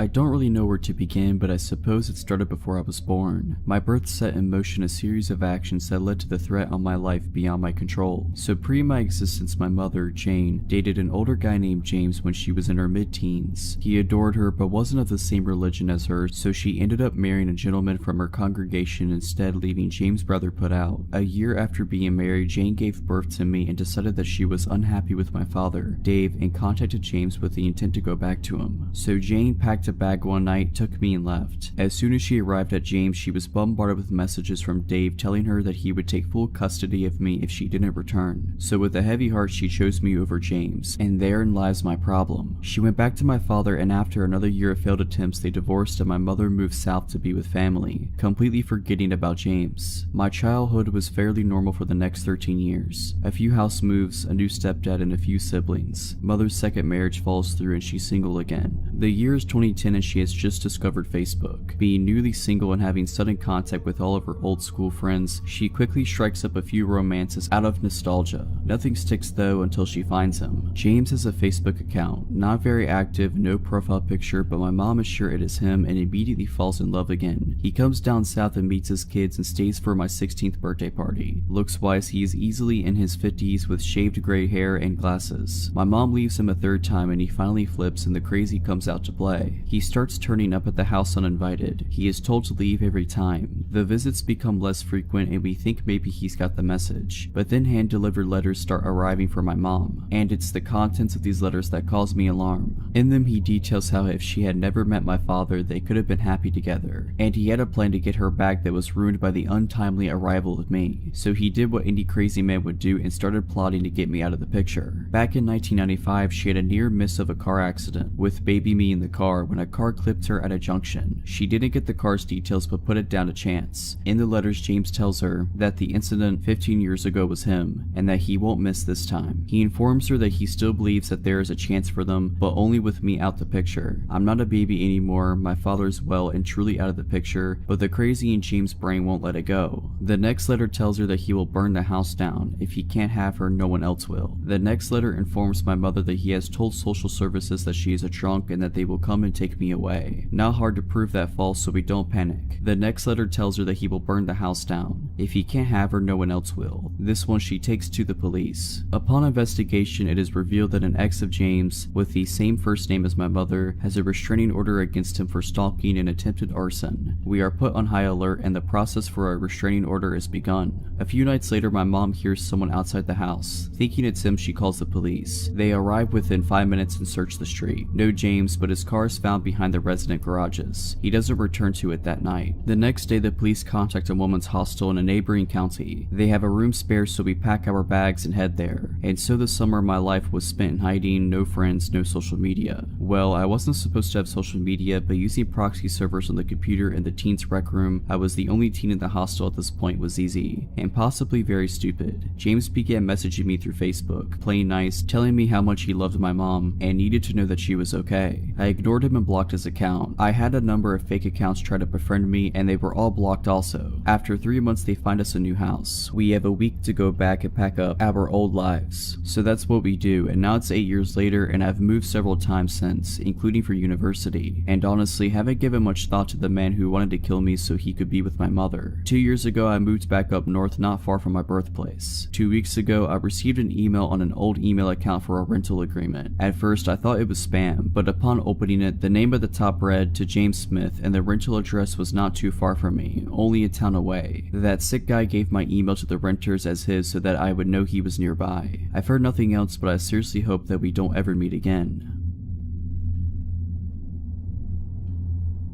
This just happened to me a few nights ago and I am still shaken up, so bear with me. I am a female bartender at a small cafe that doubles as a venue. During the day we serve coffee and lunch, and at night we have a full bar with bands, comedy shows, etc. On this night, there was an open mic comedy show. Not a lot of comedians showed up, so we ended up closing up shop early and I was ready to go home. I had a patron come in and order a single beer during the comedy show. He was acting nervous. I get customers that are shy or don't want to talk to people, so I didn't think much about it. He sat down, sipped his beer, and watched the show. Since we closed early, everyone was pretty much gone and I wanted to lock up and clean so I could get home. After I escorted the last couple out of the bar and got ready to lock the door, I see the man from earlier walk down the back hallway and into the men's restroom. Not even a minute later, he burst through the door yelling, "Hurry, come back here, I need help." I stood at the opposite end of the hallway and asked him what was wrong. "The toilet is overflowing, there's water all over the floor, help me clean this up." I could tell that something was wrong and I replied, "It's okay man, it happens, I'll mop it up, I'm just trying to close it up right now." He continued to argue with me, trying to get me to come into the bathroom with him as I stood about 20 feet away down the hallway. Finally, he walks towards me very aggressively and tries to grab my arm. "You need to come back here now," he says. I immediately put my hands out in front of me so he cannot come any closer and I tell him he has to leave. He walks outside and I lock the door behind him. I check the bathroom and it is completely spotless, no water on the floor at all. I flush the toilet and the urinal and they are both working fine. I start to get nervous and I take my large pocket knife and clip it to my waistband of my pants just in case. As I'm cleaning our espresso machine and putting toppers in the liquor bottles, I hear a tapping noise. I look up at the front of the store, which is one big window that has a few curtains covering it. The same man is tapping on the window, waving at me and laughing like a maniac. I watch him walk over to the door and pull on it. It doesn't open since I had locked it after he left. He starts screaming and pounding on the glass, saying, "Open the door, I'm gonna kill you." Fight overcame flight at this point and I walked around the counter and about 6 feet from the door. I pulled out my knife and locked eyes with him and yelled, "I'm calling the cops, get out of here." He smiled and walked out of the view of the window. At this point, all of my adrenaline had crashed. I locked myself in the office and called 911 crying, explaining that I'm alone and a man tried to lure me into the bathroom and was outside trying to get into my bar. I waited an hour and a half, no police showed up. I called my boyfriend and he drove up to the shop. My manager watched the security cameras from home, making sure that the man didn't come back. I did the deposit and immediately drove home, my boyfriend following close behind me. My male busboy has been coming into work with me so I'm not alone, and the managers have been keeping an eye on the security cameras while I'm working. This story happened more than 10 years ago when I was still a student. A bit of backstory. As with most students, I was always broke and had a few ventures apart from my part-time job to bring me extra money. One of them was house and pet sitting. I have always had a love for animals, so when this couple contacted me to ask to house sit for them for the last few days before they returned for their overseas trip, as the last sitter had bailed on them and their 6-month-old golden retriever puppy would be alone, I jumped at the opportunity. The fact that they promised to pay me the full 2-week fee for staying there less than a week made it just more appealing. Little did I know how bad it would turn out. I got the details, got the keys from the agent, and headed over to the house as it was already after 5 p.m. and almost dark, as it was early spring. I got to the house, which was a really nice place, but it bordered a not so good area that was and still is prone to crime, house break-ins, robberies, etc. The first 4 nights went without a hitch, watching movies, jacuzzi, and just generally enjoying myself. The owners would have returned on the 5th day, fairly late at night. I went over to check on the dog.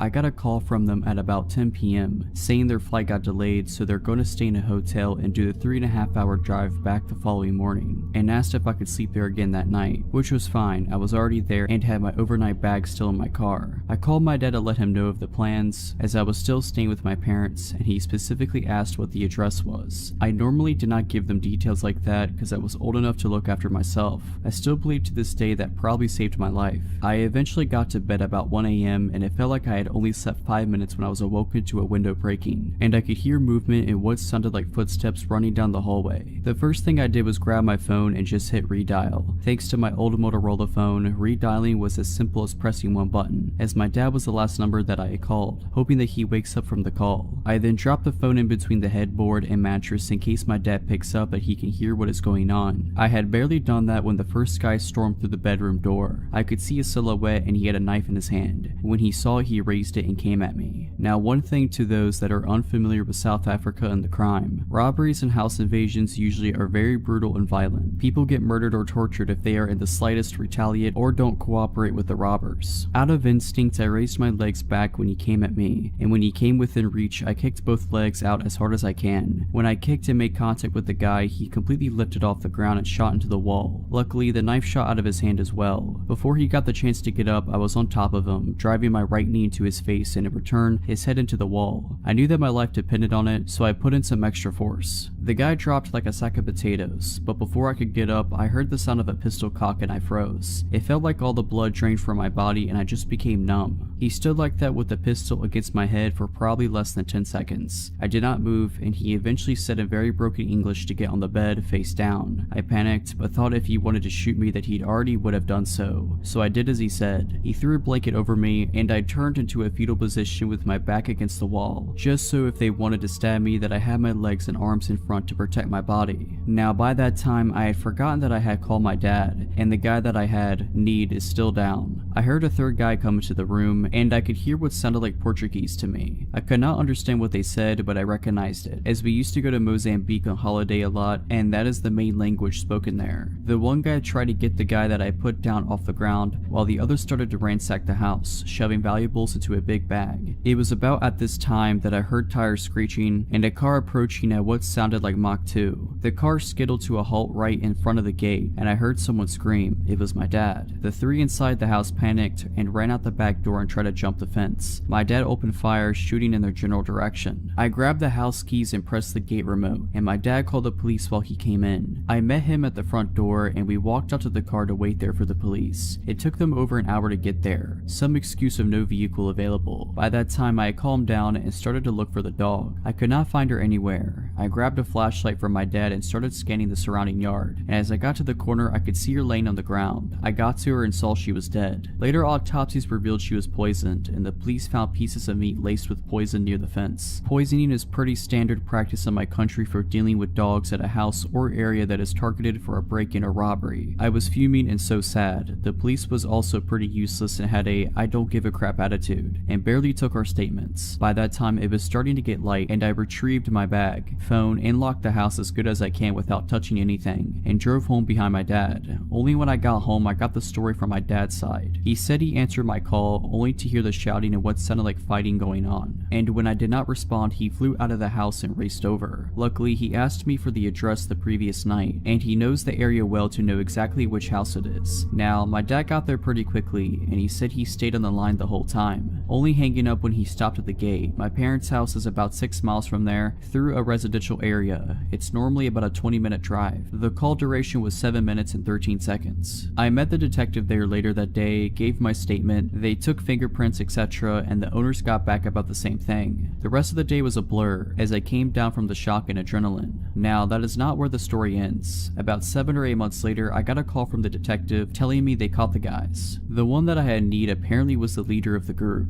He had 4 counts of murder, I think 8 to 9 for attempted murder, multiple assaults, aggravated assault, over 100 house break-ins and robbery. I was shocked. The detective told me that if I had not taken him out first and fast that night, I would have definitely not gotten away so lightly. Now, this is also not where the story ends. 3 days later, I get another call from the detective saying that I should be careful as he had escaped from custody and they have not caught him yet. I was not worried too much as the robbery wasn't at my house and I had changed cars, so he would probably not find me. Also, I got my firearm license and carried my pistol on me 24/7. I did not hear anything after that until about 2 years later, when I saw the detective in the grocery shop. We started talking about the case and she told me that he was killed during a home invasion. He broke into the wrong house and the owner was waiting for him, pistol in hand, shot him once in the stomach and one in the neck. This whole ordeal has made me more vigilant, heightened my situational awareness, and made me a little paranoid to double and triple check all doors, locks, etc. But I'm just glad that they were brought to justice.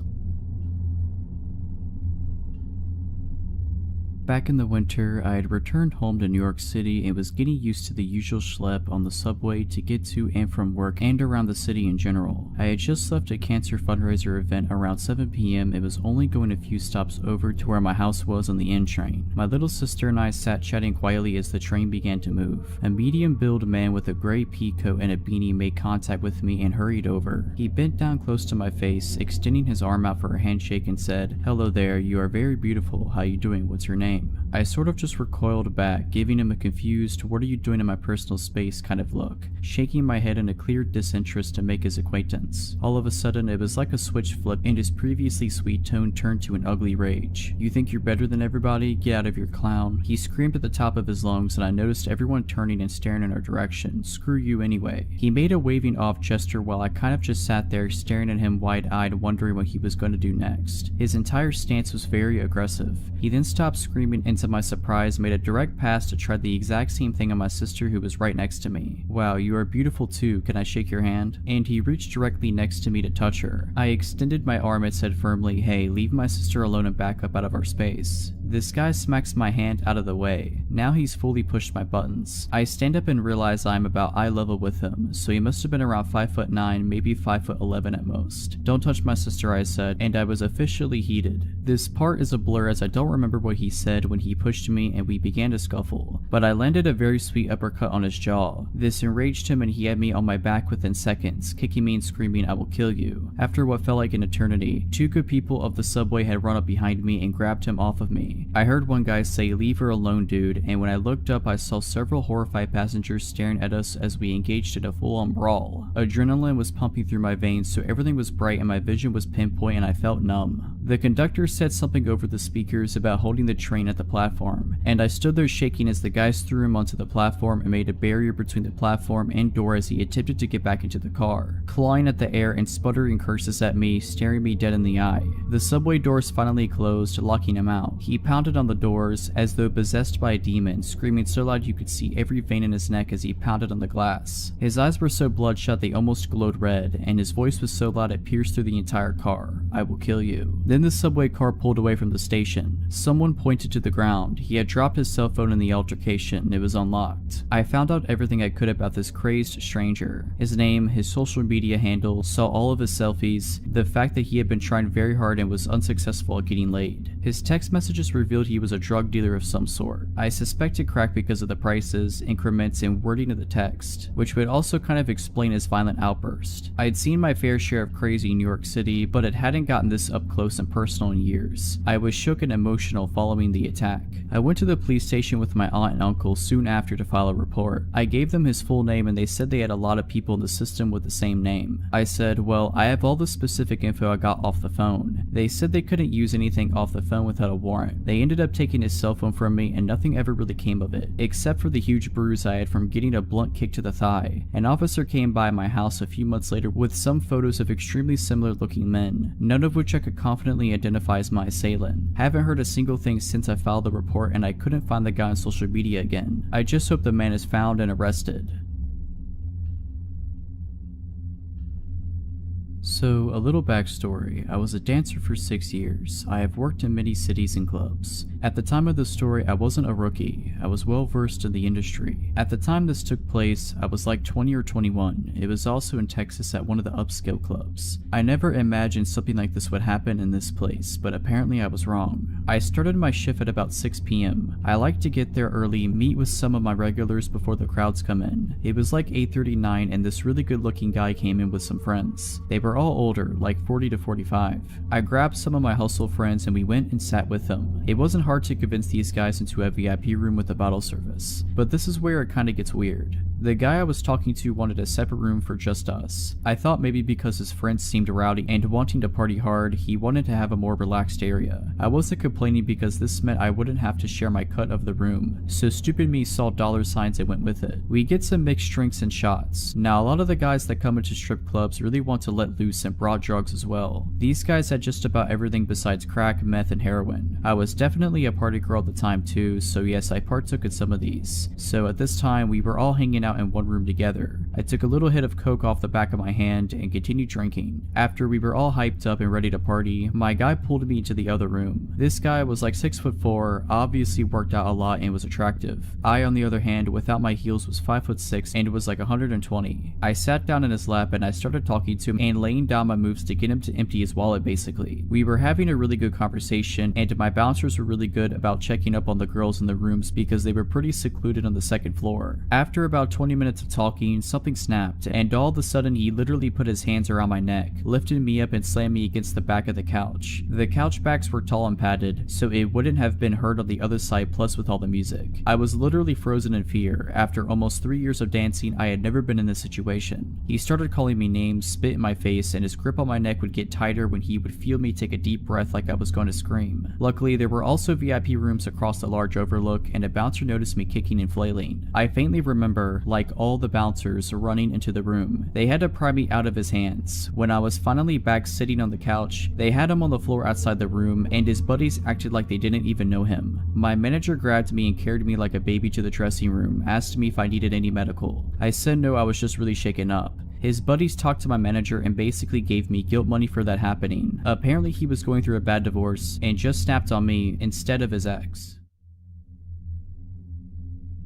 When I was 18, I was living in a small town. I was friends with rowdy skaters around and they helped connect me with this dude who sold weed. He was 29 years old, I think, at the time. He gave me pretty good deals and lived nearby. I wasn't driving at the time, so this was convenient for me. His name was Max. Max had always struck me as a weird dude. We had normal weed buying interactions that never lasted more than 10 minutes. Buy some weed, maybe smoke a bowl, that's it. He'd often tell me he could drop it off at my house, but I never let him because, as I said before, he was weird. I wasn't afraid of him, but was definitely aware that his offers to deliver to me were weird. One day in May of 2018, I was invited to a bonfire by the same rowdy skaters that introduced me to this guy. I had no idea he'd be there, nor was it important to me at all. I brought the guy I was dating at the time. I said hey to everyone including Max. We stayed for a couple hours and some of them played some music on their guitars. Nearing the time I was leaving the bonfire around 11 p.m, Max was getting upset about something and threw his guitar into the bonfire. I didn't know what he was angry or upset about and paid no mind to it. This happened as I was leaving with the guy I was dating. I went to bed and woke up to paragraphs on paragraphs of crazy texts from Max ranging from 1 a.m. to 5 a.m. Like a constant stream of texts stating things such as, "You know how much I loved you, you are cruel." He would go back and forth between saying, "I would give you the world if you'd let me," and "You really do deserve him though." He said really scary things like, "You are a predator and should be snubbed out, just wait," and "You are stuck, I will either love you or hate you to the fullest extent my powers behold. Right now I pray the worst death on you and that guy you're with." To top it all off, he said, "Losing you is like losing a mother to me." He told me to tell him I never loved him and that I wouldn't hear from him again if I did. So that's what I did. I said, "I never loved you, do not message me again." I left it at that. I didn't get a response, nor did I care to get one. Max had never expressed any romantic interest to me, asking me out or anything. This was all out of nowhere, and he was 11 years older than me. I was barely 18. That night he cut his long hair off and posted photos naked on Facebook, curled up in fetal position, talking about being a statue of shame. It's as if he had a breakdown, but I had no intention of causing that and didn't think I would even offend anyone by bringing this guy I was seeing. Everyone else seemed to like the guy that I brought. About a week later, Max texted me pretty late at night and asked if I had seen the flowers he spread along my sidewalk, saying that he stole every flower in the vicinity of my neighborhood that night. I asked how he knew where I lived and said I hadn't seen the flowers, so he must have had the wrong house. I also told him he shouldn't do that as I never felt anything for him and so on. He told me that he had heard I lived on the same block as another one of the skater guys I had, and he wasn't wrong. The skater guy I lived by was on the other side of the block and I never walked that way, so I never saw the flowers. I blocked his number and didn't hear from him again for weeks. Weeks later, I woke up after a rough night and there were loads of flowers on the sidewalk right outside my house, along with a little bouquet at the top of my walkway. I was pissed. I wasn't scared yet, and stupidly I unblocked his number and texted him asking why there were flowers outside of my house. This confirmed that this indeed was where I lived. I still to this day feel so stupid for texting him and making it known that after weeks he had found my house. He responded saying, sounds nice, that was me. I blocked his number again. About a week later, I was out of town and my roommate texted me a photo of a heart with a peace sign inside of it and my name written under it, drawn in chalk outside our house. When I got back into town, I went to the courthouse and began the process of getting a stalking order against him. When I left the courthouse, I went to Max's work and told him he needed to stop this behavior and that he was stalking me. He looked me in the eyes with no facial expression and said, "If you don't leave, I am calling the cops." I got angry and said loudly, "Call the cops, I was just talking to them about you," and left his work in a rage. Soon after this, I began driving again. I once drove by him and he noticed it was me. The next day, I woke up with my car covered in flowers. I presented my case to the judge and she put the stalking order in place. He was served with it by police officers and I thought that was that and he wouldn't be bothering me again. I was wrong. After the stalking order was served, he made several other chalk messages on my sidewalk, left random gifts for me like chalk, and beheaded my little pony heads on beer bottles. I always brought these things to the police station, but they said I needed to catch him doing it, take a photo or get a security camera. So I got a security camera and really hoped I would catch him. It turned out my security camera was stupid and I couldn't just watch the videos it took, but had to skip through second by second by hand. It was an impossible task. I was terrified of leaving my house at night at this point. I never had my curtains open anymore and I was so frustrated that my livelihood was being taken away from me. Ultimately, I unblocked his number in hopes that he would text me directly violating the stalking order, and after a few days, it worked. He sent me a weird text saying, "Forgive me, we are charming, this is harming, let us try again."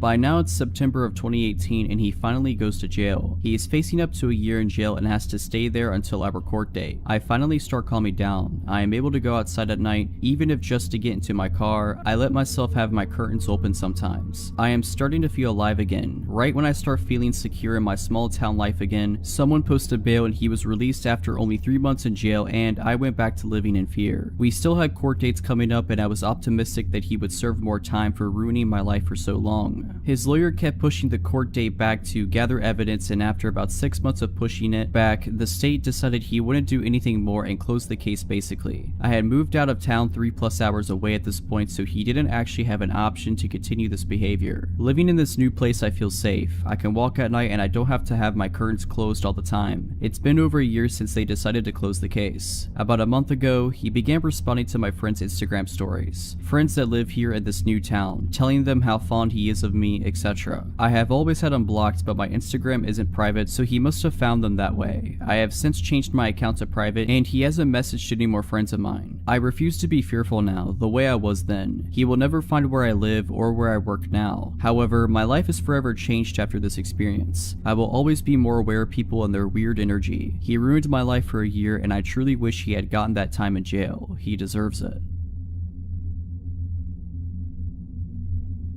So a 19-year-old female, was at a house party a couple days ago. I only really knew a couple of people there, and it was packed. I hung around with my two friends there for a while, having some drinks. After a while, my friends went into this room that everyone was hotboxing. I didn't go because I really didn't feel like drinking and being stoned at a party where I barely knew anyone, so I just mingled for a bit, then went on my phone talking to my other friends. I noticed this guy that keeps staring at me up and down, and instantly felt my stomach sink. I instantly had a bad feeling about the guy. I looked back down at my phone and sent my location to my friends, just letting them know where I was because things were changing from feeling chill to sketchy. There were a bunch of cans of soda in the kitchen, so I got up to grab a Sprite instead of having any more drinks. As I'm there, the same guy that kept looking at me comes in and started trying to get me to take this drink in a red Solo cup. I was like, nah, I have a Sprite, thanks though. He kept trying though, and I was getting annoyed because he kept being super pushy about it, and I'm pretty blunt, so I just said, look, I don't want your drink or your company, and walked away.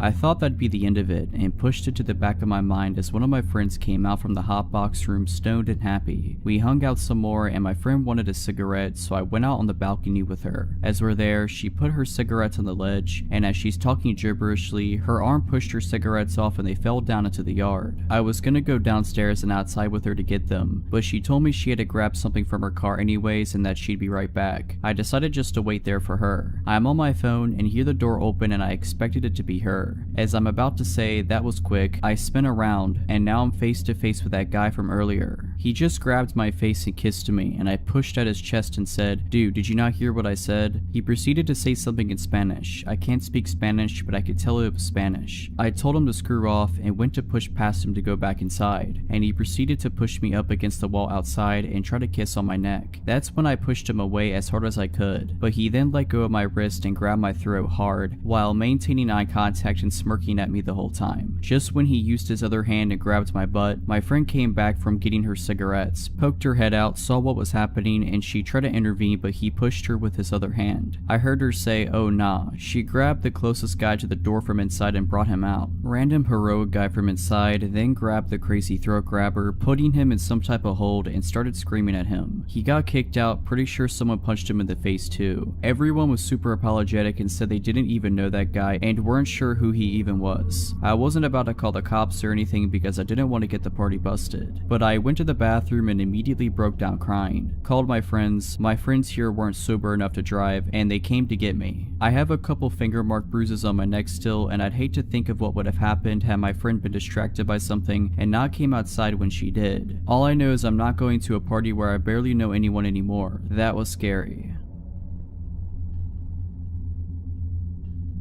This happened when I was 4 or 5 years old. I was at a rather large toy store with my dad and sister, who is 2 years older than me, so that I could pick out a birthday present for a friend of mine. My dad and I were looking at the Lego aisle they had available, while my sister was shuffling around, bored out of her mind. At some point she wandered away. I was looking at the box of a castle set, wishing that it was my birthday coming up, when my sister returned and tugged on my dad's arm. What is it, sweetheart? He asked without looking away from the box he was holding. I think he also wished it was his birthday coming up. There's a man. Oh, never mind, he's gone now. My dad looked at her, putting the box back on the shelf. What man? He asked. There was a man who asked if I wanted to come see his puppy, and I said that I'd have to ask you first, but I don't know where he went. My dad took the box out of his hands and put it back on the shelf, then took my hand in his and put his other hand around my sister's shoulders. Well, let's go find him, my dad exclaimed, and began leading us toward the checkouts. Now, like I said, this toy store was rather large, and we were walking pretty fast. When we got near the checkouts, my sister pointed at a man who was just about to leave the store and said, "That's him." I could see how she recognized him from behind, as he had very long hair. It went halfway down his back. I remember him having a black winter coat on, which was strange because it was a pretty warm day. We walked even faster until we were at the nearest checkout, and my dad said to us, "Stay here with this nice lady for a second," referring to the cashier. He then ran up behind the man, who was now almost out the door, and threw his hand on his shoulder so hard I could hear it. My dad spun him around to face him, then began yelling, "Where's this puppy you wanted to show my daughter?" People around started looking over at the commotion, and my dad continued, "You wanted to take my daughter to see your puppy. Where is it? I want to see the puppy too." The man was stammering and stuttering and trying to get away, but my dad had a firm grasp on the guy's dad's shoulder. Turning his head to where we were standing, my dad yelled to my sister, "Is this the guy who asked you to come see his puppy?" My sister silently nodded her head and then looked at her shoes. I think she thought that she was in trouble. I didn't blame her. Our dad was yelling really loudly. "Is the puppy in your car? Where's your car? Is that it over there?" He pointed out the glass door into the parking lot. "Or is that your car? Is that where the puppy you wanted to show my 6-year-old daughter is?" I remember thinking that if he just let go of the guy, he could lead us to the puppy. Before I knew it, 3 men in yellow jackets had come. There was a word on their jackets which read security. My dad let go of the man and the security guards held him instead. My sister was crying by this point. My dad walked back to us, once again taking my hand in one of his own, and putting the other around my sister's shoulders. He asked the cashier if she had a phone he could use, and she took us to the office. He called our mom to come pick us up, then assured my sister that she was not in trouble. In fact, she was in the least amount of trouble anyone has ever been in the history of the world, simply by coming and asking for his permission to see the puppy. I asked him if we were still going to see it, and he just looked at me and said, "Sorry son, the puppy ran away." Our mom came in just a few minutes, and as we were leaving, there were police cars pulling up.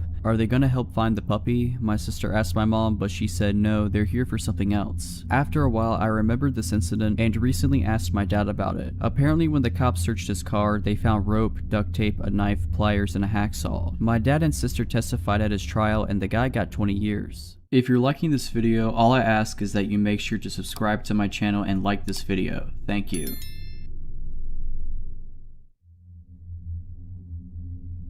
This story dates back to about a year and a half ago when my daughter was around 4 months old. I'm 26 years old. I had just moved with my then SO to a dangerous part of town, but the street we moved to wasn't too bad. Everyone knows their neighbors and everyone seems to get along. Well, since everyone in the neighborhood chats with each other, one of my neighbors warned my SO and I about a homeless woman that parks her van on the street and harasses everyone who walks by her car, and to try and avoid her as best as possible. Side note, parking in this town is street parking only, no reserved parking spots. This'll have significance later. I thought, that's one small downside of living here, along with the street parking. Not that big of a deal as long as I avoid her, right? Wrong. So the next day after our neighbor's warning, after returning home from a long day at work and picking up my infant daughter, homeless lady, really slender, wearing what appeared to be newish clothes, breath reeking of something foul, is walking up to the left side of the sidewalk, screaming up a storm at these teenage kids who look terrified. The teenagers aren't engaging her, just keep walking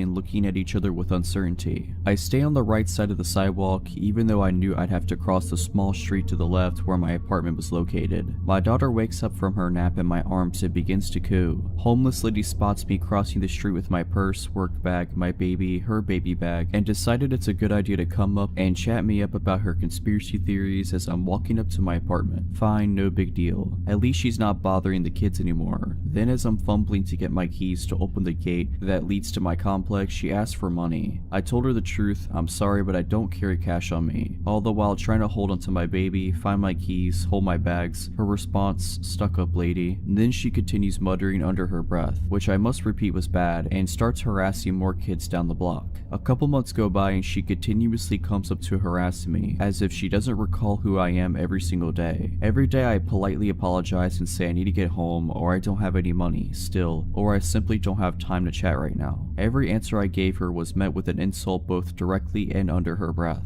At this point, I am still not concerned. I've always had a soft spot for the homeless, and I am aware that this lady has severe mental illness. I always apologize for not having money to give, even through the insults. One night, around midnight, my daughter wakes up crying horribly. My SO and I take her temperature, 103 fever. I tell him it's time to take her to the emergency room immediately before it gets worse. We gather everything up, and I gently take her from bed and lay her against my chest. She's so helpless, weak, burning hot, and whimpering terribly. I still want to tear up thinking about it to this day. So as we walk out of the apartment, my SO says he will run down 3 blocks to grab the car. Remember, it's all street parking, so we often had to park blocks away. I say okay, I'll stand in front of the apartment so he could just pick us up and we can book it to the ER. Wrong choice. I watched as he ran all the way down the street and turned the corner out of sight. Then I look back at my baby and start rocking and shushing her, so that maybe she could get a little bit of sleep/rest before being up at the hospital all night. Moments later, when I look look up, homeless lady walks around the same corner that SO just ran around and makes a beeline straight towards me. I get a little uneasy as I have a sick baby in my hands, but maybe she'll leave me alone this time, right? Nope, that was wishful thinking to the max. I'll label homeless lady as HL and me as me. Homeless lady, in a voice loud enough to wake up the entire block. Oh hey there sis, daddy just told me that baby's done sick and she needs a healer. Me, still trying to gently rock my baby as she startled back awake and wondering why he told this lady about my baby being sick. What? Sorry? Homeless lady, I'm a healer. My mama and I have been healers since birth. Give me that baby. Me, still trying to give her the benefit of the doubt, knowing she's mentally ill. Sorry, I'm waiting on her dad to bring the car around so we can take her to the hospital. Can you keep your voice down? She's trying to sleep. Homeless lady, nah girl, I'm a healer, didn't you hear me? I done said I was a healer. You know what a healer is, don't you? Give me that baby. Now at this point, she reached out and put her incredibly dirty hands on my daughter's leg/foot and wouldn't let go. Me, excuse me, let her go now. Homeless lady, give me that baby. Me, she's very sick, you're waking her up, stop. Her, let me heal her. Me, if you don't let go right now, I will kill you. It was at this point that she and I locked eye contact, and her facial expression was what I can only describe as the most terrifying, evil look a person can give, with her eyes and smile widening with every passing second. She then broke out in a laugh so loud and terrifying that I can't believe I didn't piss myself. By this time, my daughter was crying hysterically. My internal dialogue went something like this. Where is SO? I'm gonna have to set my sick infant daughter on the ground and beat this lady up just to get her to not kidnap my kid. It also crossed my mind that if I did that, I'd probably be the one arrested. Like a Hail Mary, my SO comes around the corner in the car and I reiterate to the lady that my SO is now here and if she doesn't stop harassing me, I will kill her. This finally struck some chord inside her brain and she took off running down the street, cursing profanities very loudly. My daughter's cry has me in tears too after being yanked so hard by this lady. I still wonder what could have happened if she yanked hard enough to take my sick daughter. My SO ended up admitting that he felt bad for her, so he told her that our baby was sick and even struck up a conversation with her about it. All the while his daughter and I were waiting outside past midnight alone in a bad area for him. Needless to say, he's now my ex. He even later laughed about the entire thing and told me I was exaggerating and she was harmless. He also still struck up regular conversations with the woman after that anytime he'd see her, and it infuriated me. I don't think anyone who would have seen the look in this woman's face would label her as harmless. She looked very much like she was ready to harm.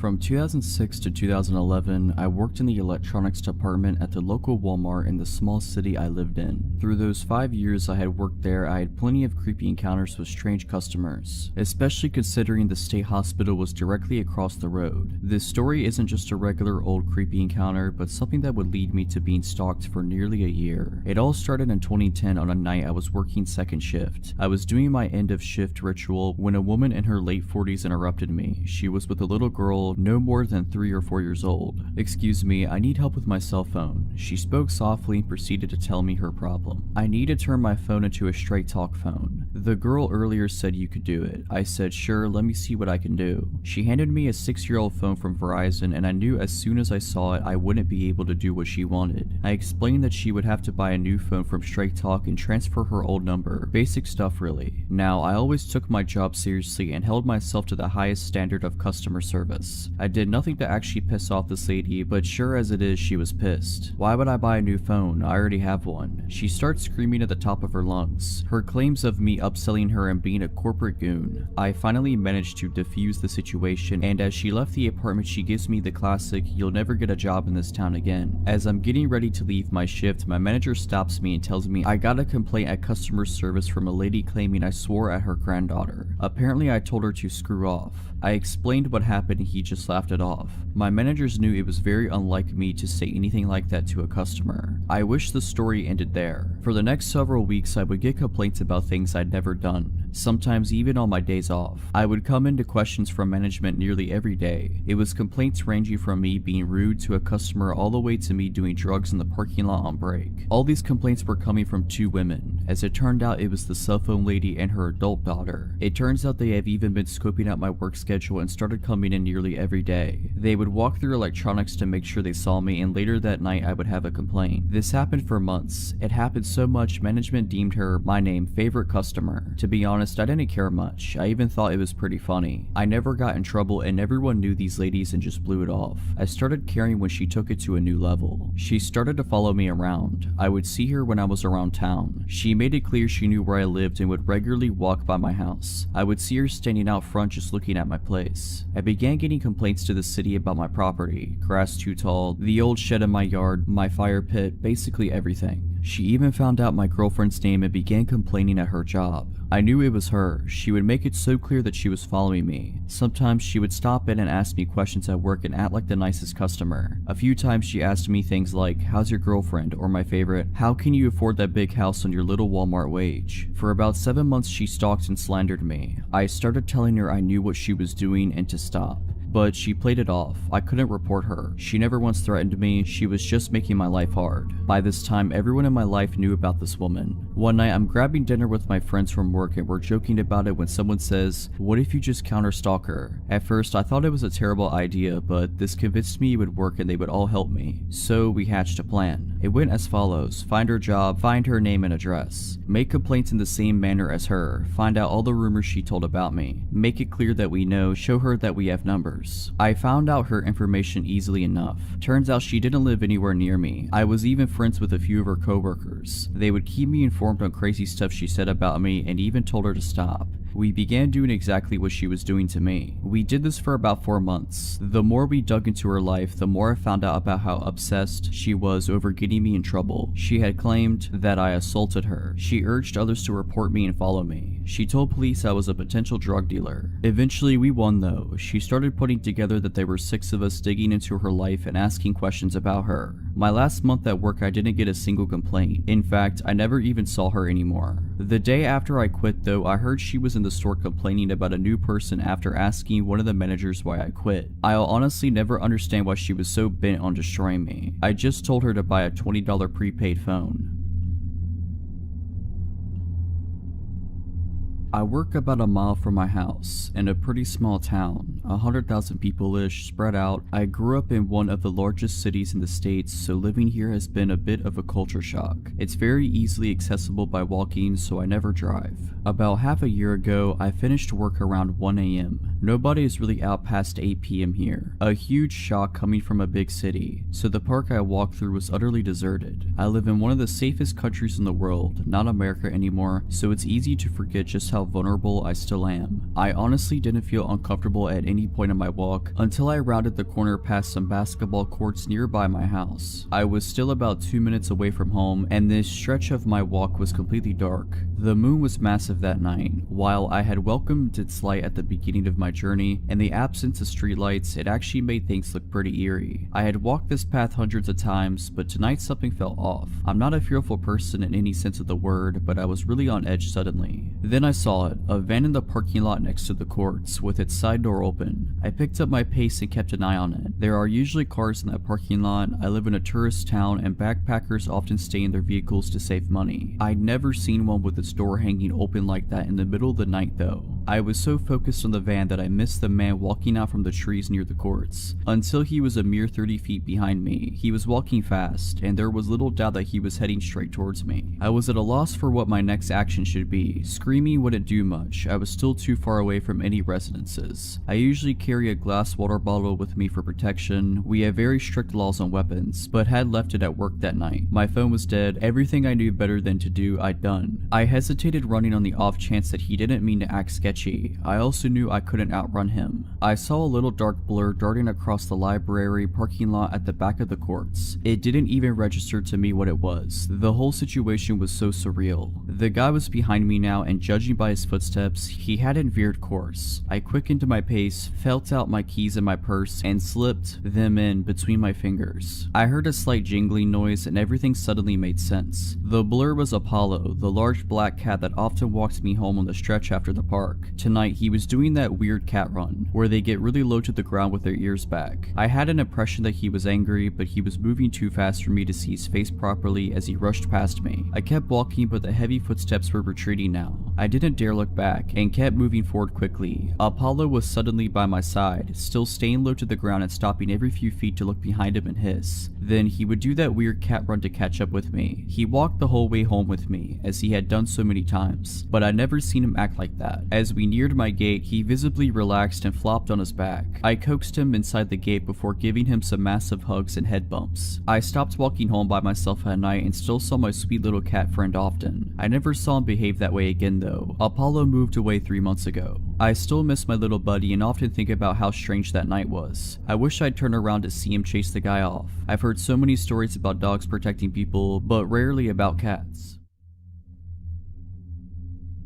I am 20 years old. I live in the suburbs in a small residence of 6 houses. My gate is very often broken, including today. That means 80% of the time it is wide open, so everyone can fit into the small courtyard. My house has 1 floor. There are 4 bedrooms, including mine, and downstairs there is a guest bedroom, which is used as a treatment room because I have big health concerns. This is where all the equipment, medicines are stored, like morphine and doses that could kill an average person, and this is where the care takes place. Also, I have a dog. I am very close to him. He is a little bit all of my life. He feels everything to the point of feeling my epileptic seizures before they happen. To recognize the nurses who are arriving, he recognizes by the sound of their tires when they arrive in the yard. He never barks except when there is a problem. And finally, a nurse spends 4 to 5 times a day to give me care at home, including infusions. This is important for the story. That morning, like every morning, my liberal nurse arrived at 8 a.m. For the rest of the story, I'll call her Sandra. She takes care of me as usual. That is to say, an infusion of a painkiller. She replaces the antibiotic diffusers, she makes me do blood tests, and remakes the cassette of my morphine pump. We usually chat about everything and nothing. She tells me stories with patients during the treatment. My nurses are an integral part of my life.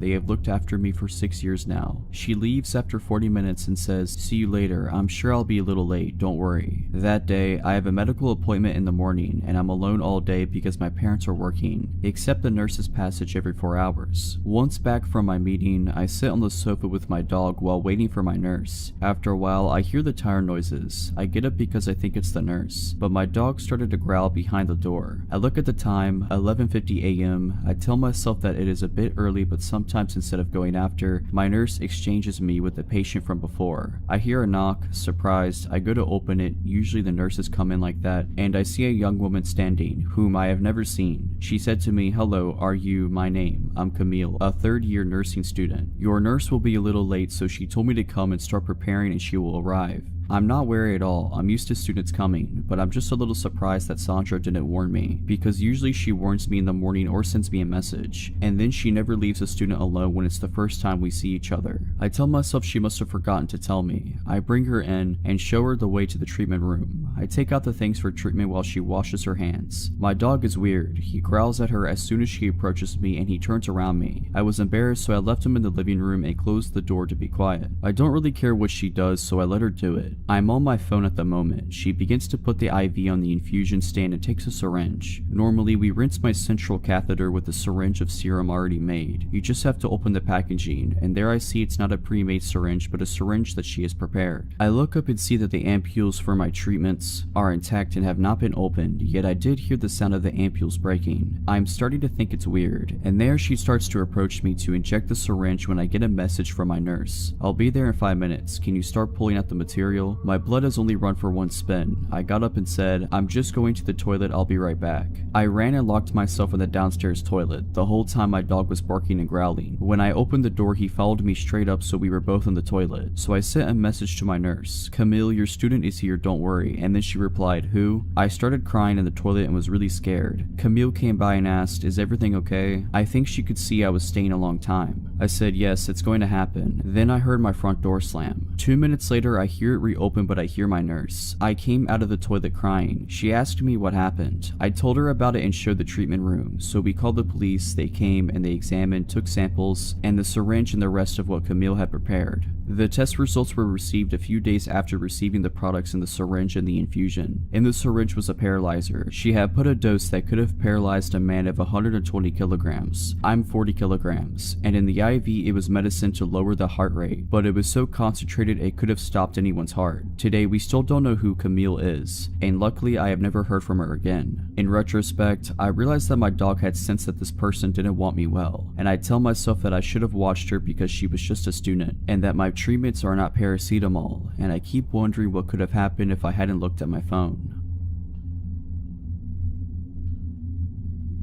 This happened about a year ago. There were so many terrible factors working against me that night. I am astounded I got away, at least physically. This all begins when I'm at my friend's apartment, who lives in a really rough part of town. In a series of poor decisions, that night I decided to get belligerently drunk and take a few pills of whatever knows what. I know, safe to say, after a solid night of partying, around 4 AM I was not in the right state of mind. My drugged brain decides that instead of staying the night at my friend's apartment like I normally would, I wanted to Uber back to my own apartment. My friend's apartment had two separate entrances / exits to the building, one in the back unlit parking lot of the building and one facing the street. They had 2 sets of keys for each door, and I only had keys to the one in the back of the apartment. Since my Uber would obviously arrive at the street and the door in the front of the building locks itself behind you, I exited this way when the driver was soon to arrive. I'm not paying attention to my surroundings at all in this state, despite the fact that there was literally a bullet hole in the front door I just came out of. Not good. I remember checking to see what car I was getting picked up in, and was only able to pick out the fact that it was a black sedan. Soon after stepping outside, a black sedan pulls up to the curb and starts rolling down the window. So I stepped forward. Before this man even spoke, I could feel something was wrong. He had an expression like he was tearing me apart with just his eyes. After seeing that look, it gave me a new meaning to the word predator, to describe a criminal, because I then knew what it felt like to be prey. He basically barks at me, "I'm your Uber driver." This was the second red flag that somehow made its way through my brain. Normally Uber drivers just roll down the window and say your name. I think I just stared at him for a second, my brain slowly piecing together the situation I was potentially in, and I ask him, "What's my name?" He immediately is enraged and starts screaming about how he doesn't have time for this and just get in the car, etc. I don't think I've ever sobered up so fast in my life.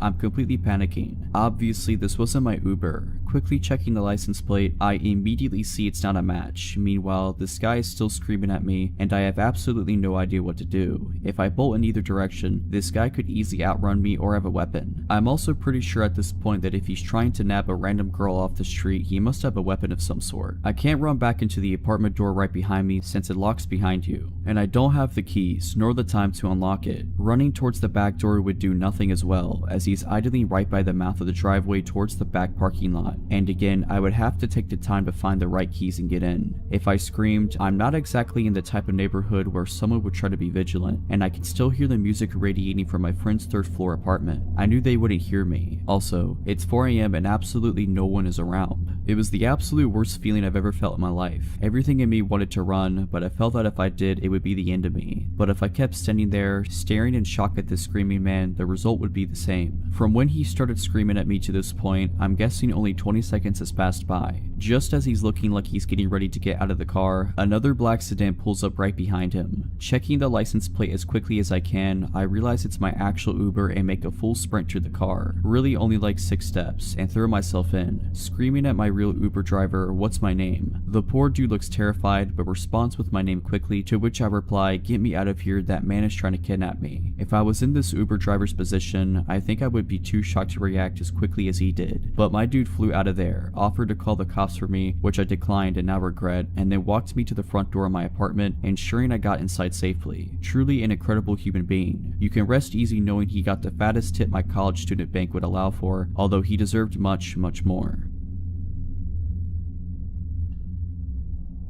I was one of those kids you see walking around zoos or amusement parks wearing a leash. Those were already a thing 20 plus years ago, but less common, and were initially only tied around the wrist. In my case, it was a necessity. I would always start wandering off from the rest of the family no matter what situation. This is one of the stories that led to me earning my leash. It happened when I was about 6 years old, and I went to the zoo with my mom and sisters. Before every family outing, my mom made sure to give me the talk about not walking off again or face the consequences. My mom was a strict parent that made good on her promises she had to, being a single mother of 3. I didn't try to disobey her per se, but I often just didn't pay attention to the world and people around me. No different this day, I behaved and followed the group for a while, but then a butterfly garden caught my attention and off I was. When I finally realized I separated myself from my mom and sisters again, I panicked and started walking around the zoo looking for them, being afraid for my mom's reaction more than anything else. After a while, I somehow got it in my head that if I could just walk out, find our car and wait there, my family would eventually find me. So I did. I got lost within a couple of minutes, walking around a strange neighborhood looking for either our car or the way back to the zoo. Nothing looked familiar. I started crying. Then this man came up to me, just normal looking, about 40 years old, asking if I'm lost. I explained I lost my family when we were visiting the zoo and I'm looking for the way back. I couldn't believe my luck when the man told me he had just come from the zoo and saw a family there standing near the entrance who were waiting for a little girl with blonde hair and a baseball cap.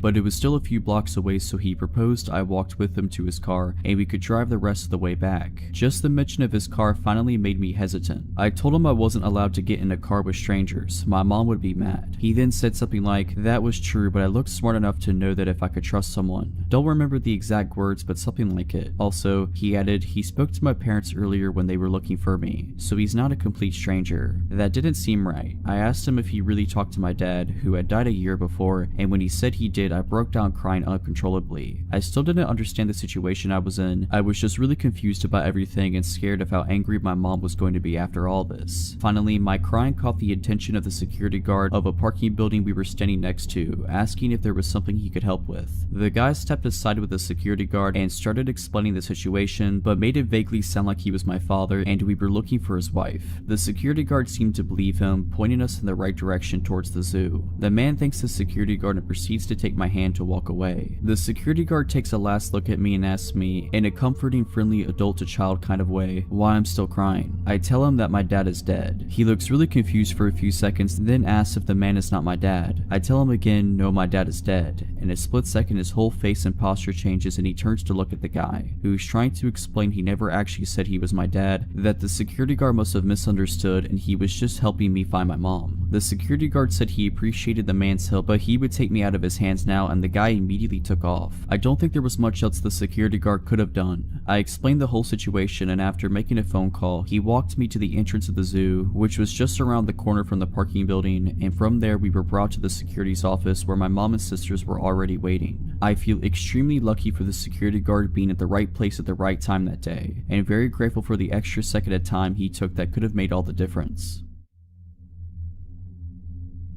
I, a 24-year-old female at the time, was 21 years old. I lived in a larger small city in the Midwest. At the time, I had no car, a bicycle, and hardly enough money for the public buses. I worked at a retail battery, lighting, and repair store. I worked full-time and only lived a little over a mile from my job. Because of my willingness to learn and my close proximity to work, I often worked all sorts of hours, mostly by myself. This time I wasn't the person closing and had a coworker, Joey, 22-year-old male, who came in for a part-time shift after he wrapped up classes at the local college. We had a close friendship and we often stood up for each other and stood in when we were flustered or needed to go to the bathroom in the back. Joey received a phone call for a possible repair on a smartphone, possibly LG low-tier phone though, and he wasn't 100% sure if it was a phone that we could repair. He asked the young female caller to stop by for a consult. She had quickly agreed and said that she would stop by at around 5:30 p.m. This was a night that I was supposed to get done at 6 p.m. and catch the bus at 6:12.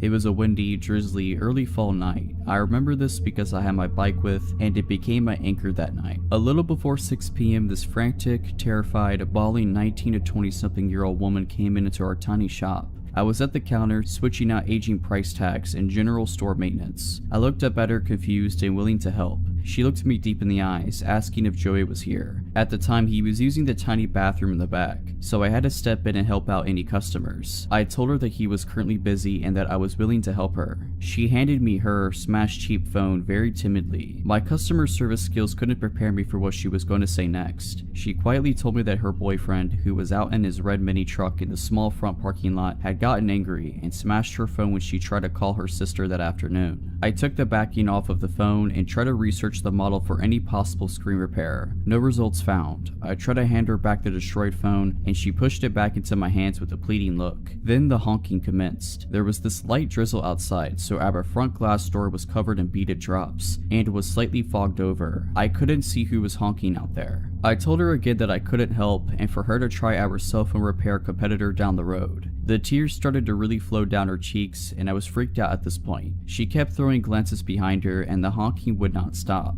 I shook with fear and rage at this point. I myself was in a domestic abuse situation at the time, and knew what this girl was experiencing. I broke my lock stare at her and tried to look at our system a second time for a replacement screen. Nothing again. I looked up from my computer and saw a shadowy figure of a young man pacing in front of the store. I was just happy that the honking stopped, but I was increasingly shook up. My whole body vibrated with fear, and I whispered across the counter if she needed me to call 911. She slammed her hands down on the counter and said that I couldn't do that. She begged me not to. At this point, Joey came out from the back and asked me what all the honking was from. We had a lot of elderly, farmers, lazy, and disabled customers that would honk their horns for us to pick up heavy battery cores from their cars. He thought that it was one of those situations, but with the looks on our faces, he knew something horrifying was happening. The young guy stopped pacing outside and began banging on our front door.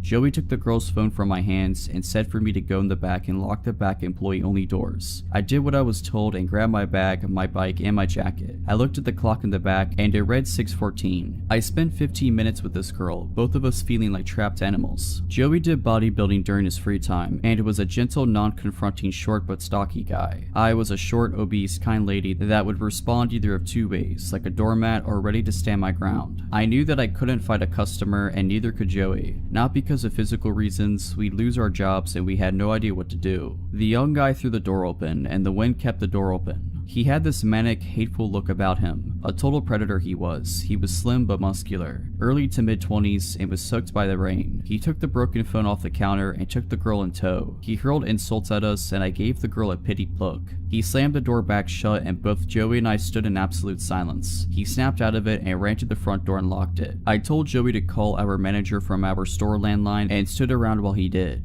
I noticed that the guy had moved his truck to directly in front of our door. He was watching us from his truck, watching us behind the counter as we were on the phone with our manager. I had to leave to get home. The last possible bus came at 6:42, and I couldn't pedal my way home in the weather and all the circumstances that had just occurred. The time was around 6:18, and I just needed to cross the busy highway and down the sidewalk by 1/8 of a mile to the nearest bus stop. Joey, the guy, and I played the waiting game. It was 6:23 when the guy finally left our parking lot. I told Joey that I would leave at 6:25 so I could arrive at the stop safely. Joey opened the front door and I threw myself on top of my bike and pedaled harder than I could ever imagine. Now mind you, our store was in an industrial shopping area at the very edge of town. We worked next to a sub shop and worked across from a strip mall with a bullseye store and a local chain grocery store with other retail stores and a bank all in that large lot. It started to downpour, and as I tried to pull out of our parking lot straddling my bicycle, I caught a glimpse of the red truck looping around the sub shop.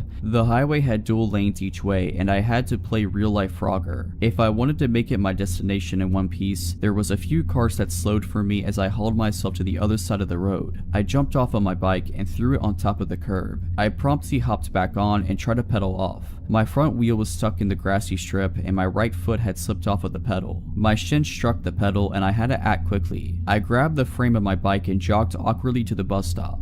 The red truck pulled into the bank parking lot of which I had just passed. The truck pulled around and went out through the entrance across from the sub shop and took the closest lane to me. He went at a crawl and turned at the red light so he could circle the main parking lot of the shopping center. There was 3 ways to get into that parking lot, one to the left, one in the center, slightly off to the right across of the sub shop, and the other far to the right next to the grocery store. I stuck to the sidewalk since it felt safer and was in front of people. The truck patrolled the parking lot, the hunter stalking its prey. I felt cold, sore, and cornered just like an injured animal. There was a couple of cars that pulled into the left entrance of the parking lot, causing the truck to stop from re-entering the lot again. I almost collapsed in the bad small bus stop, and I felt my phone buzz. I saw that it read Joey, so I rested my bike on my person to answer the call. Joey told me that he was watching, and even though he had an elderly couple in the store that he was helping, that he wouldn't allow the guy to hurt me. I started to cry. All of this had just gotten to me. The red truck looped around once again and again. I saw the bus pull up early at 6:39 and I couldn't be happier. I knew the driver since I used the buses to get around town, errand shopping, and to get to and from work. I had my stupid bike to worry about. I hung up the phone with Joey, putting my phone in my jacket pocket, and strapped down my bike in the rack that was in front of the bus. I struggled since I shook, and my bike was slick from the rain. I got on the bus and turned to the open bus doors, and saw that the truck took a left at the center entrance of the lot. I could finally let my guard down. I sat at the front of the bus, and my hands shook at trying to get the $1.25 for the fare. The driver said that it was okay and that I could take my time with the change. I kept my backpack on and pulled my damn phone from my pocket, dialing Joey's number, letting him know that I was fine. In under 15 minutes, I made it to my apartment safe, but deeply disturbed. I took my bike in so it wouldn't draw any attention to where I lived. All of this gave me an idea to leave my own domestic abuse situation. To this day, I wonder about that girl and hope that somebody more daring and stronger than me called the cops on her abuser, that she had the strength to leave that violent man for her to write her own story and to recover from all of it. I'm currently doing significantly better in life and finally have my own car, and I live a couple states away safely from my past life, even though I'm states away and it's been 3 years now.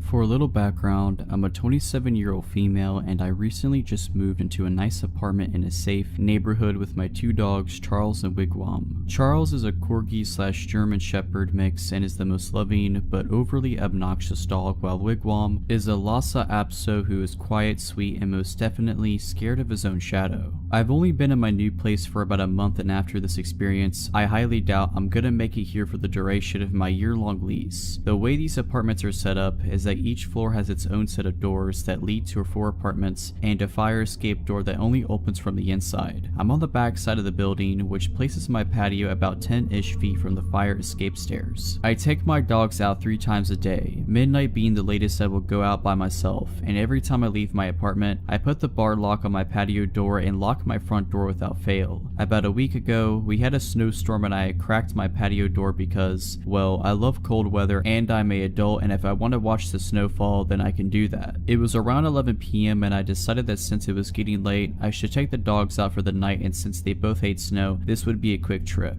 I go to lock the patio door and decide against it because I'm on the 5th floor and I'm only going to be outside for a few minutes. I get the dogs ready, grab my keys, and lock my door as I leave the apartment. I get down to the designated pet area with my beloved snow-hating dogs and let them do their thing, and then back to the apartment we go, and we get back in safely, or so I thought. This is where I thought I was losing my mind, but in actuality, stuff was about to get real. As soon as we walk into the apartment, my dogs run over to the patio door and I notice the door is shut and the bar is locked. Mistake number 2, I immediately think that's strange, but didn't connect the dots. I go into the kitchen to get dog treats, and both dogs start going crazy and growling at a large cedar chest in my living room, and as I'm walking to see what all the commotion is about, I see a pair of eyes creeping from under the chest lid. I stood there for about 5 seconds before I realized what I was seeing and calmly walked backwards to my front door, opened it, and told my dogs let's go outside, and they ran out without leashes, and I immediately get them and myself in my car, lock the doors, and call the police. The police show up in less than 5 minutes and they go up to my apartment, and after about 20 minutes, 2 officers are dragging a 40-ish-year-old guy out of my building in cuffs, and the plot thickens. This dude had been watching me since I moved in and had been stalking out my place, waiting for an opportunity to get inside because he knew I lived alone. If that's not creepy enough already, he had a fanny pack since it's still 1990, and he had a pocket knife, needles, ketamine, and a picture of me from the day I moved in, and his plan was to sneak in through my patio door, wait for me to fall asleep, and whatever knows what else. Needless to say, I didn't sleep for days because I thought he would come back. Luckily, the guy is still in jail, but I'll never forget those eyes.